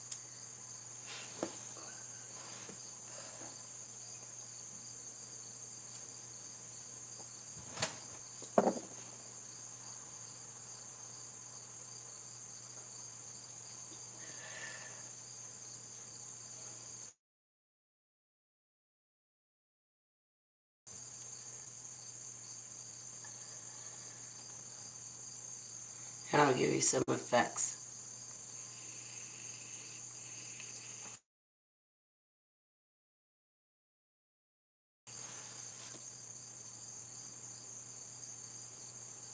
It's my vape pen.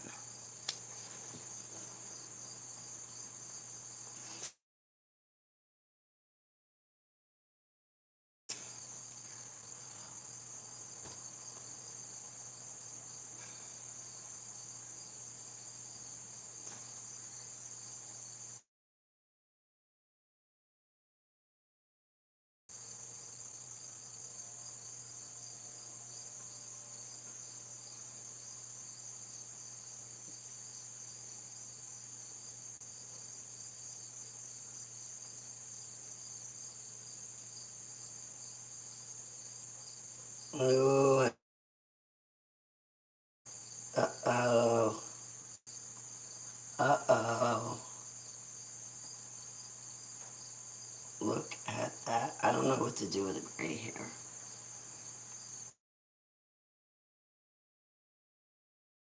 When did I grow so old?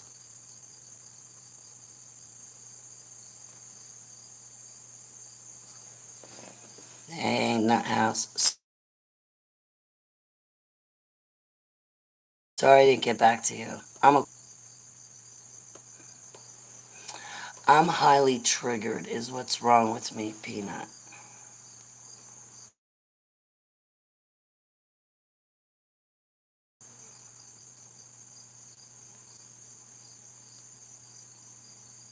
What's an EAP?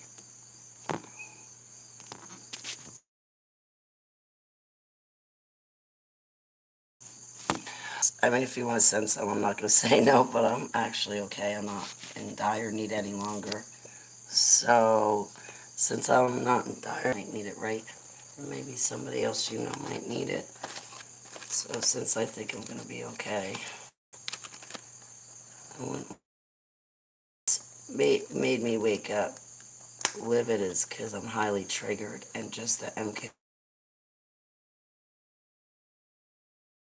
Ultra going on.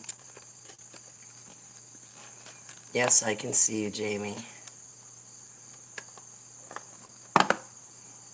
But on my stove, it thaws out just as quick as...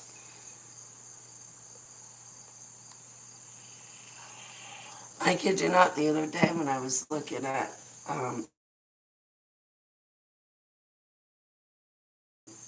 the store looking at meat, I should have taken a picture of it, but it really looked like the meat was printed. Just like all the fibers and how it was laid out, it was printed. It didn't even look like beef.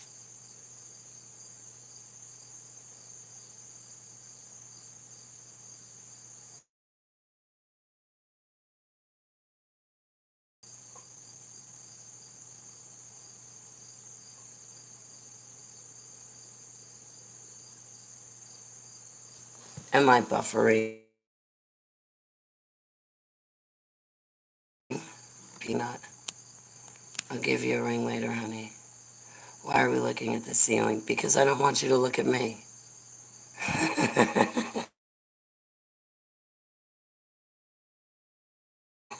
Seen it, I can't put like an icon up when I'm on my cell phone, so I guess I could let you look at Keeper. Okay, well, I could make you look at Darkness. Is this easier? Wait, here. There.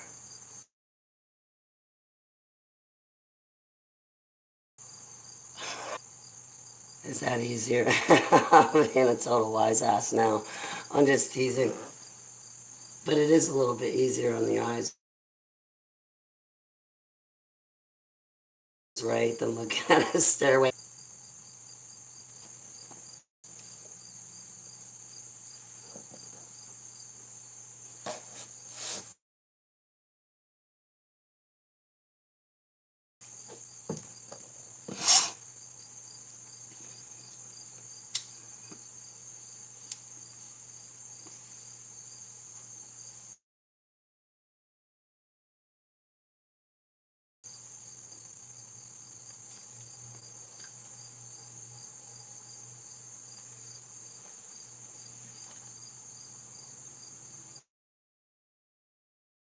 I'll see my mom again tomorrow.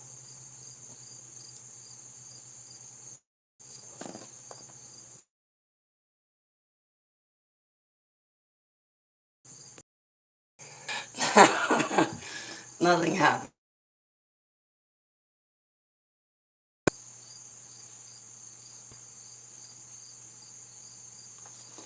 So, that could be like a key issue at this moment. So it's definitely not.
make big ziti. I'm gonna get two of my neighbors, cause like ziti, there's so much. Man, I end up getting sick of it, but like, I make it really good and it's really simple. I use an egg with ricotta cheese and a jar of ricotta sauce, like one of those typical size jars of ricotta. And then I use like, I don't know, what is it, a quart or something of ricotta cheese. And then you get baked ziti pasta. And of course you cook the pasta. So you mix up the sauce, the ricotta cheese, the egg, and then you put in the cooked ziti, the cooked ziti pasta, and then you put shredded mozzarella cheese on top, and then you put it in the oven and bake it at like 350. Oh my goodness, it's delicious. It's so delicious. Oh, you can't forget the salt and pepper though. But I like things simple. I don't exactly like things gourmet all the time. You know, like when people go to make egg salad, they throw like everything in it. And it's like, why can't like the hard-boiled egg, mayo, salt and pepper be enough? Oh, I like paprika with it. But I want that to be enough. I don't need all this other extra stuff on it. I really don't want it. I don't want pickles, onions, celery, and all that stuff in my egg salad.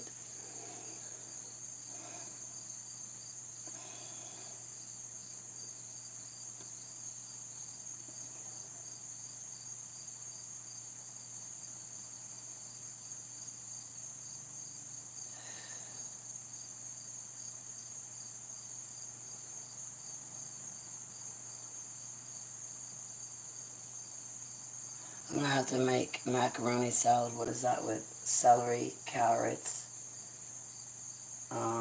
mayo, salt, and pepper. What else goes in a macaroni salad?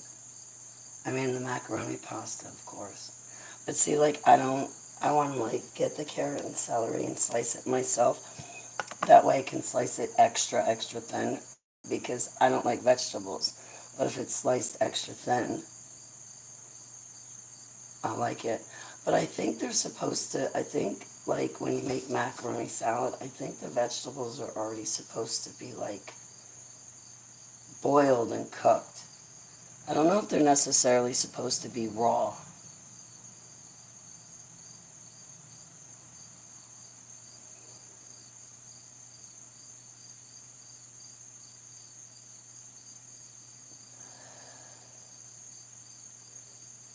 I guess they're supposed to be raw for macaroni salad.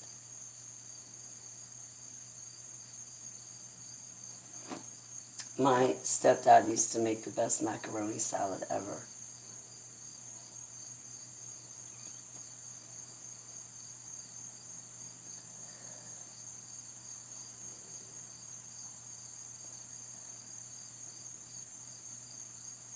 But you can't use like Miracle Whip mayo. I hate Miracle Whip. You have to use Hellman's mayo. There might be a couple other brand mayos that are alright, but like Muller might be okay. I'm not sure. I have a certain kind of mayo upstairs and I forget the name of it, but I was like, wow, this is close to Hellman's.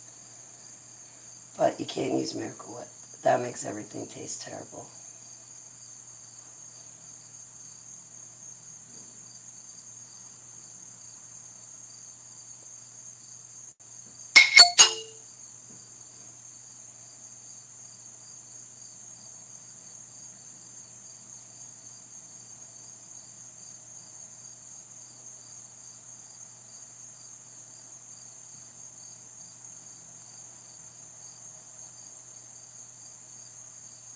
My grandmother used to love pickled eggs.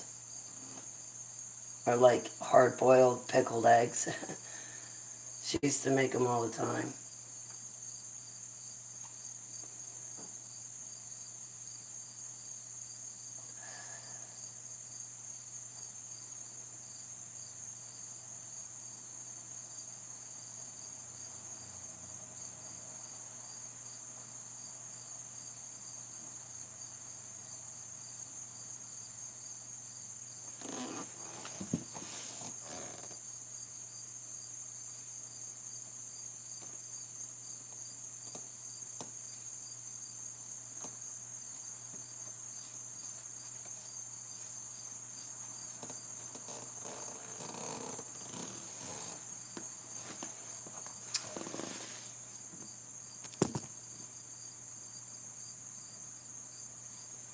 Nestled eggs.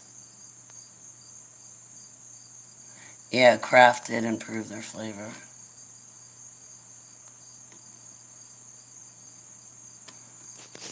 Oh, I made lasagna once. Nuts.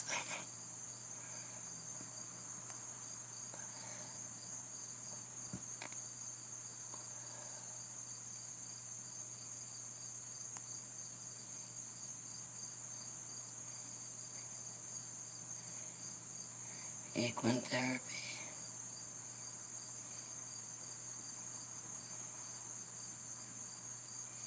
Yeah,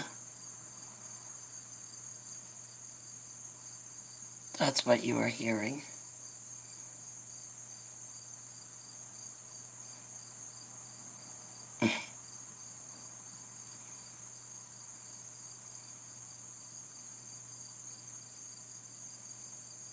I don't understand what those things are.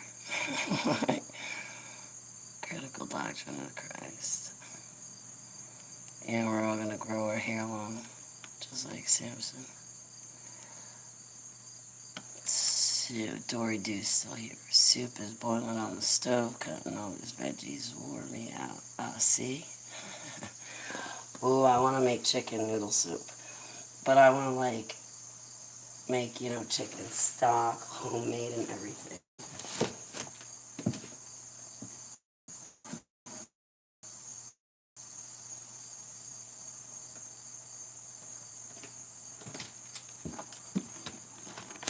Ooh, excuse me. I think it was King's chicken noodle soup. That was good. I heard Wa was as good.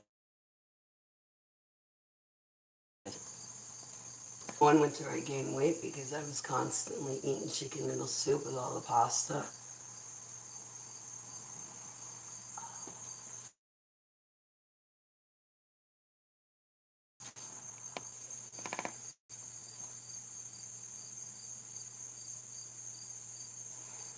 That's what I want to do is make like homemade manicotti sauce.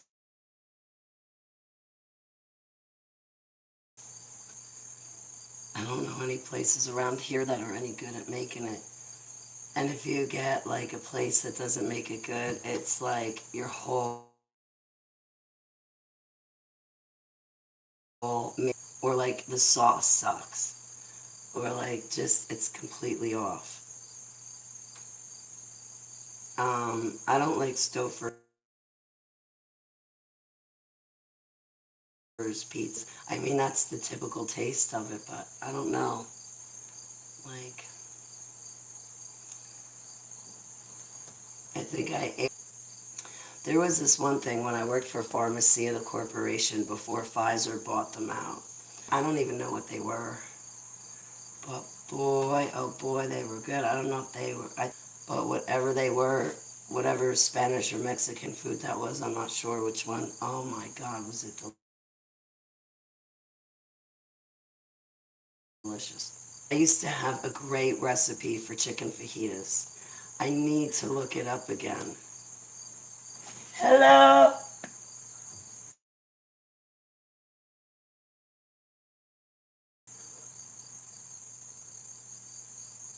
Hey guys, I'm gonna go.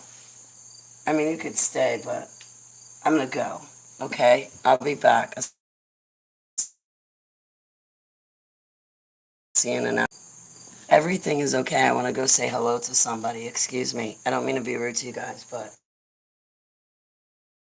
see you soon. But yeah, Huntress, I'm also going to go get food. Natasha will them and work on getting me some mad food, Huntress. Number one, I'm taking your advice, and then I'm going to talk to you soon. I love you guys. I love you, Dor.